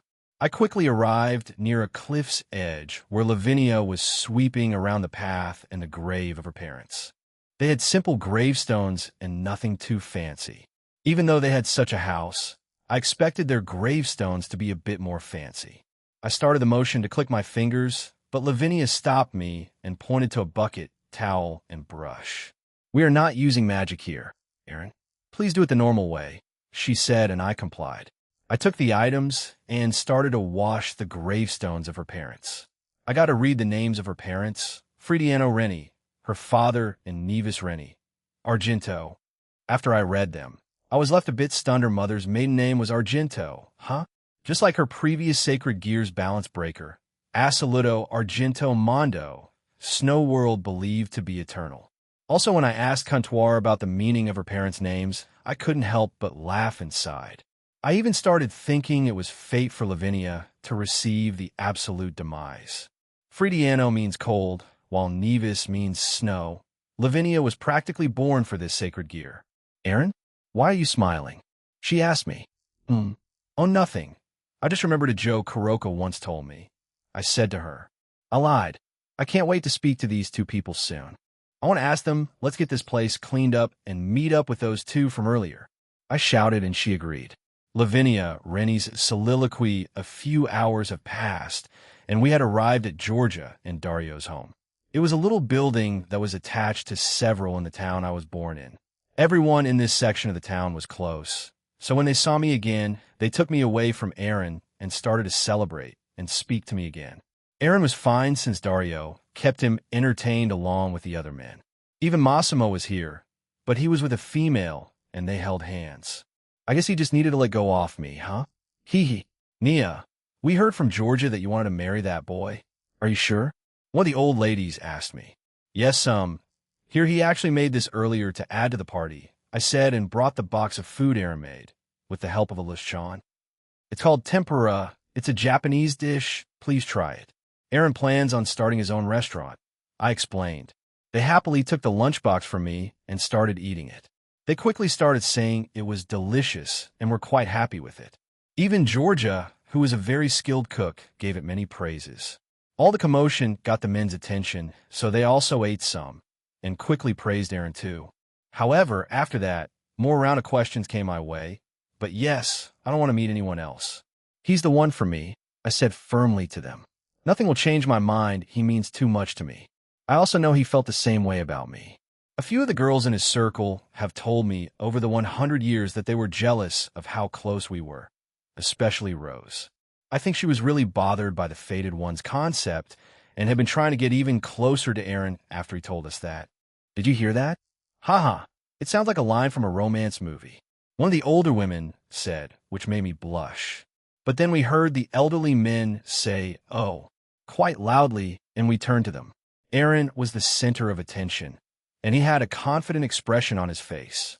I wonder what he said, but at the same time I felt a bit embarrassed. He didn't say anything about me, did he? After that, we started to speak about the events that happened in this small town while I was away. It wasn't anything big, but they were still eventful to this town. If I lived here and didn't move, if I didn't get involved with the supernatural, I wonder how my life would be like. Would I be in a relationship with Massimo? I don't know the answer to that, but I love my life right now, even if I had to go through many hardships. A few hours later, nearing midnight, I noticed that Aaron had disappeared. All the elderly men had fallen asleep, and the same was true with some of the elderly women. I'm here. He left this for you, said Georgia, and handed me a small piece of paper. It simply said graveside. I was a bit shocked. I wondered if he had missed something there, but I'm sorry, Nia. I read it, and it seems like he wants to speak to your parents beforehand, she said. Speak to my parents? I repeated. I was a bit confused. I didn't understand what she meant, but she kept smirking at me, and it eventually dawned on me, and I felt my face get hotter. It looks like you understand what I meant. So go, she said and lightly pushed me. Before I noticed it, I was running back towards my home, past the front yard and fountain, towards the back gate and into the backyard of my home past the trees, and I was left speechless. Aaron was there, speaking to two humanoid shapes, a man and a woman. They seemed to be having an enjoyable conversation. But the faces, those faces they were, Oh, Nia. Nice timing. I was about to text you. Come here, said Aaron as he gestured for me to join them. I walked to them and arrived in front of them. Mom, Dad, I muttered, my emotions threatening to spill out. Oh, my little Nia has grown up so much. My mother said, I knew you would grow up to be a beauty. You're my daughter after all, added my father with a goofy smile. I was happy, but really confused. I thought my parents were turned into hybrids and were part of the cow's order. So how are they? Ah, I can understand why you're confused, but these souls of your parents are from a different timeline or reality. They're not the ones from this universe, he explained. I've been talking to them for a while now. I didn't think your old man and I had a few things in common. Different timelines, so they know? I asked. We know, dear. We didn't know you had such a burden after we died. I was so angry once I found out how the others in our family basically pass you around like some kind of unwanted object, said my dad as he looked very angry. I don't blame Georgia and Dario. They didn't have the means to provide back then, but things can't be changed. But the life you've led also got you here today, didn't it? Are you happy? That's what I want to ask my mom. I looked at Aaron and thought back to all the things I have been through the years. From the day my parents passed, to my situation with my relatives, to meeting Glinda, to her abandoning me, to my meeting with Team/Dogs, my missions and assignments with them, and to meeting Aaron. I am happy. Even with all the painful things I've been through, I'm happy. I think I wouldn't have met the people I've come to know if I hadn't gone through all of that. I don't think I would have met him. I think I was crying at this point. I didn't really know. I just felt tears streaming down my own cheeks, and I desperately tried to stop them. But then two arms began to wrap themselves around me. I didn't think my parents' souls could even touch me, so I cried even harder. Jean Skyward's soliloquy, I made her cry again, or was it really me? I wasn't sure, but I think she's been holding it all in all this time. Finally, meeting and speaking to her parents made her break. I think it's fine. Lavinia cried in her parents' arms for the next few minutes, until they separated and they started to speak to each other. I had already asked for their permission to marry her, and they gave me their blessings, so I was fine in that regard. All I needed to do earlier was give them the relevant information, and we spoke for a bit. Her tears quickly dried up as she spoke happily to her parents. That's at that smile. I noticed it back then, and I quickly fell for it. No, maybe it was before back in my previous life. Even though she had very little screen time in the main series, but the /Dog prequel made me like her even more. The Ice Princess that was meant to be both Tobio's and Valis. However, in this world, in this universe, she's mine. That smile was directed at me. Her love was directed at me. Honestly, I feel very blessed. I even have Valley as a little brother of sorts. Man, I need to stop, otherwise it'll get too emotional. I sighed to myself and looked back at the view from the top of the cliff. It was amazing, especially at night. I was thankful that it wasn't cloudy today, since I could see the stars. But when I turned back, Lavinia's parents and Lavinia herself looked in my direction. She was also blushing furiously as she fidgeted on the spot. I guess it's my turn then. I walked over to them and grabbed her hands once I reached her. We've been through a lot, Lavinia. In just a year, not including those in that place, I've met a lot of people, but let's not drag this out. I love you. Please stay by my side forever. Will you marry me? I asked. Didn't you have a big speech ready, boy? Asked Fridiano. It was too long. I replied, making both her parents laugh. Yes, yes, yes. She repeated over and hugged me. You'll have as many children as you want to, Aaron. She announced, making her parents laugh even more, and that also made me blush. We should go now. Nia, if this is the life you want, then live it to your fullest and don't regret it. Okay? Even though we're not from this reality, we're proud of you, said Fridiano. Your father's right. It should be a parent's job to love and support whatever their child chooses to do in life. While this wasn't something you chose of your own free will at the start, you've thrived in it, and Aaron, you better make my baby happy from now and into the future, said Nevis. I'll do my best, ma'am, I replied. Both of them smiled and started to fade away. We love you, Nia, they said in unison and then faded away. I love you too, she said to them tearfully. She then turned to me, smiled, and bumped our noses. Forever. It'll be yours forever. Don't let me go, okay? I won't. I promise, I said to her, and we kissed under the moonlight of Italy. Avetsa's soliloquy, a few more days left here. I've done most of the things I wanted. Fausto's home already belonged to a new family. It wasn't even the same home, it was destroyed and rebuilt. I wanted to lash out when it first happened, but I've long since gotten over it. This spot he cherished. It was my only solace soon. I will end him in Grigori. I pulled out an item that would change me forever. It was my last salvation. If it worked, I would merge with this world. I had Lapis help me make it. Jean Skyward's soliloquy, it was the next day. We planned on capturing Avetsa today. We spent a night in her old home, and let's just say it was a wonderful visit. We had just said goodbye to her family and friends, and we're about to leave for Norcia, Umbria. Invite us to the wedding, you hear? Shouted Dario. We want to be there when you two tie the knot. Added Georgia. We will. We both answered them and turned to a corner and teleported away Norcia, Umbria. We had teleported to a large open area in the distance, beyond the town and into the mountainside. I could feel a large number of my shadows had surrounded the place. That's probably where Avetsa was. Last night, or should I say early in the morning, I was alerted by 6 individuals that had independent-type sacred gears. According to my shadows, they think they were hybrids with artificial Longinus-type sacred gears. So, I'm employing the help of Yanuyo, Ilius, Faith, and Uenting. Lavinia and I will confront the rest and capture Avetsa beforehand. My shadow soldiers were following her, and she was apparently at a small grave in the mountains, and we were about to go there.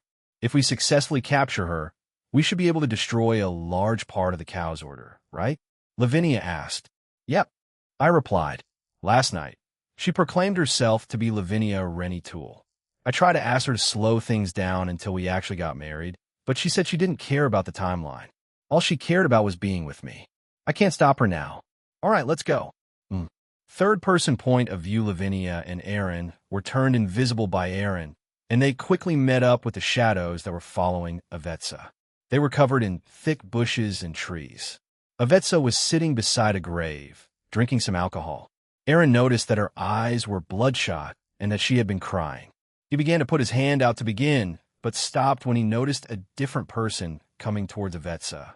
The woman was tall, beautiful, and slender with long, light blue hair and blue eyes.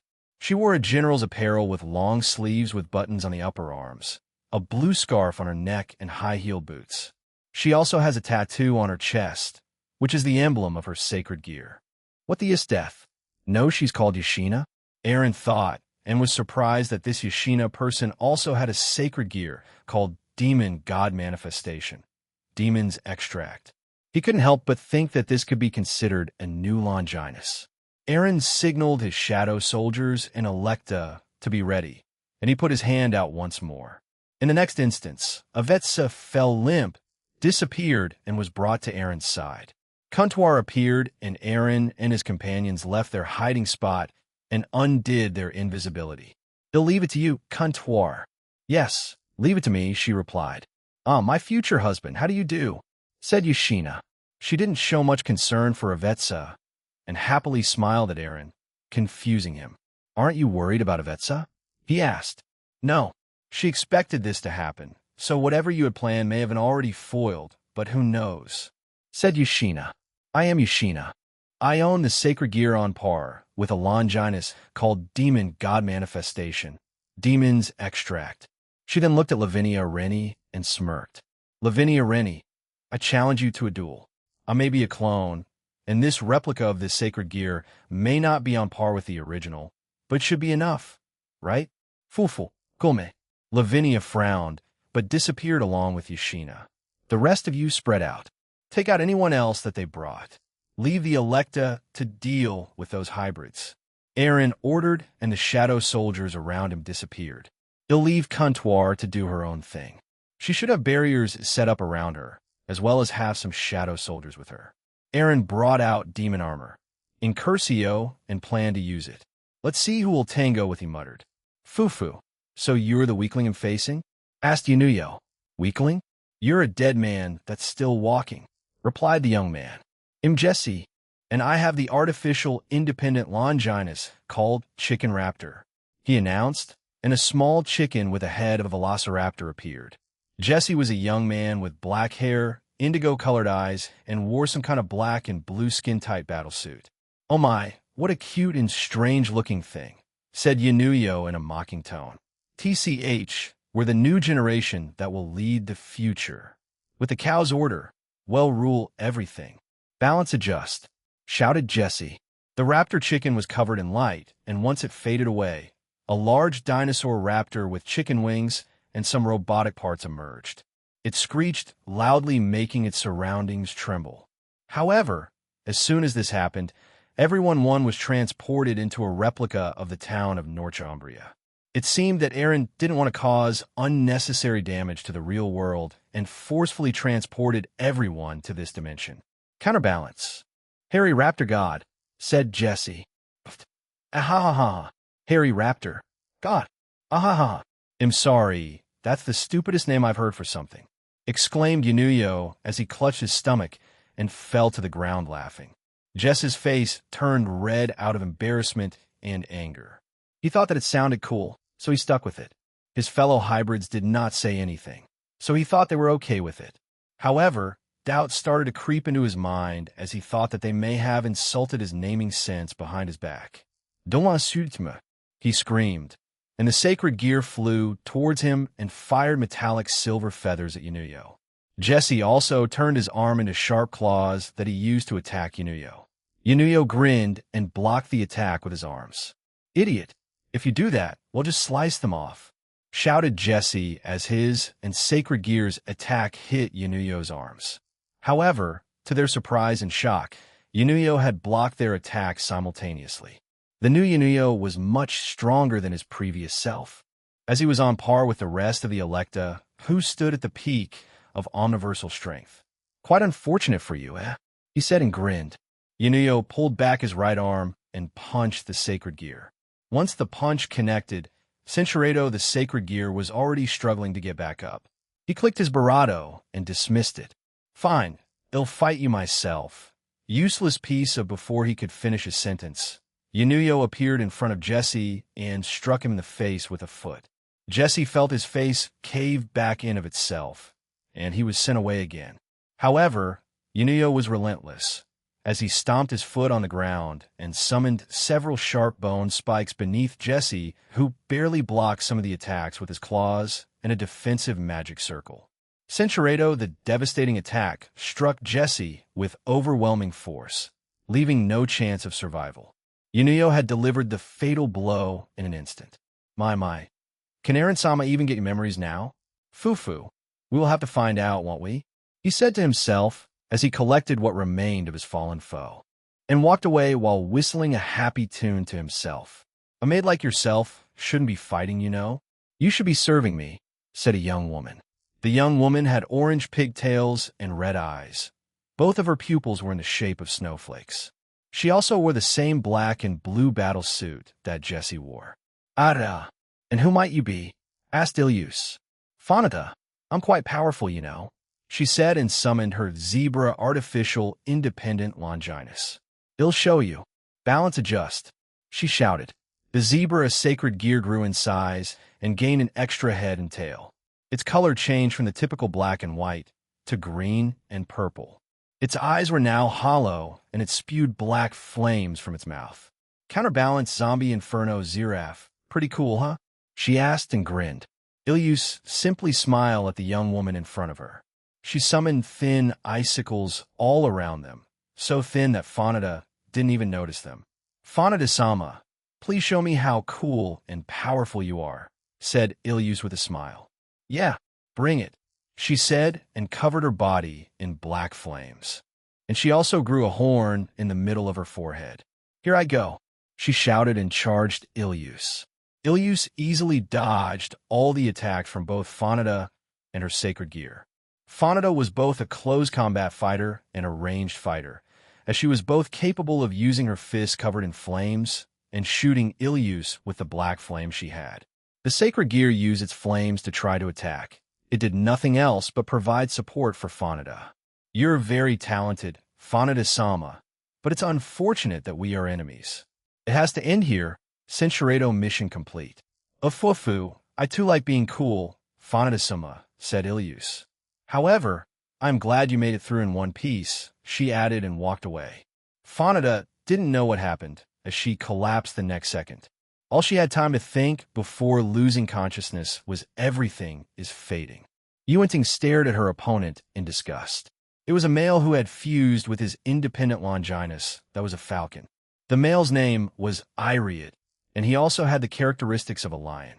So when combined with the sacred gear, he had both offensive and speed increased by several folds. Censuredo. Yuenting just looked at the young hybrid with disgust on her face. I will finish this quickly. I cannot stand people like you, said Yuenting.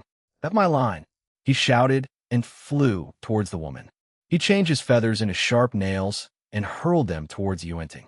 She calmly looked at them, and one of her talismans zapped the attacks with lightning and destroying them. You're open, shouted Iriad as he thrust his sharp hands at Yuenting.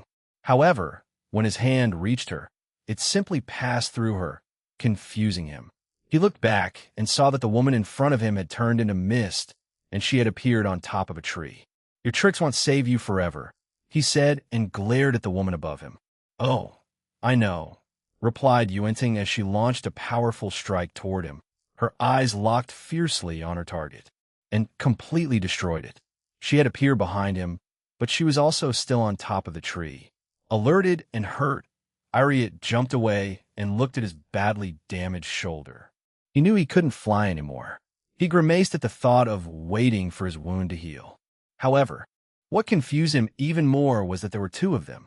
He theorized that it was a cloning spell or an illusion. However, he also felt the one behind him, she had a presence like the one on the tree. What's happening? He asked himself. He felt himself become nervous as he tried to understand the situation. He brought out a fake phoenix tear and healed himself with it. He grinned at Yuenting and said, I have so many of these. I can keep fighting you forever until I win. He then charged back at her with even more speed, but again she became mist and his attack passed through her. Now, there were 3 of them in total.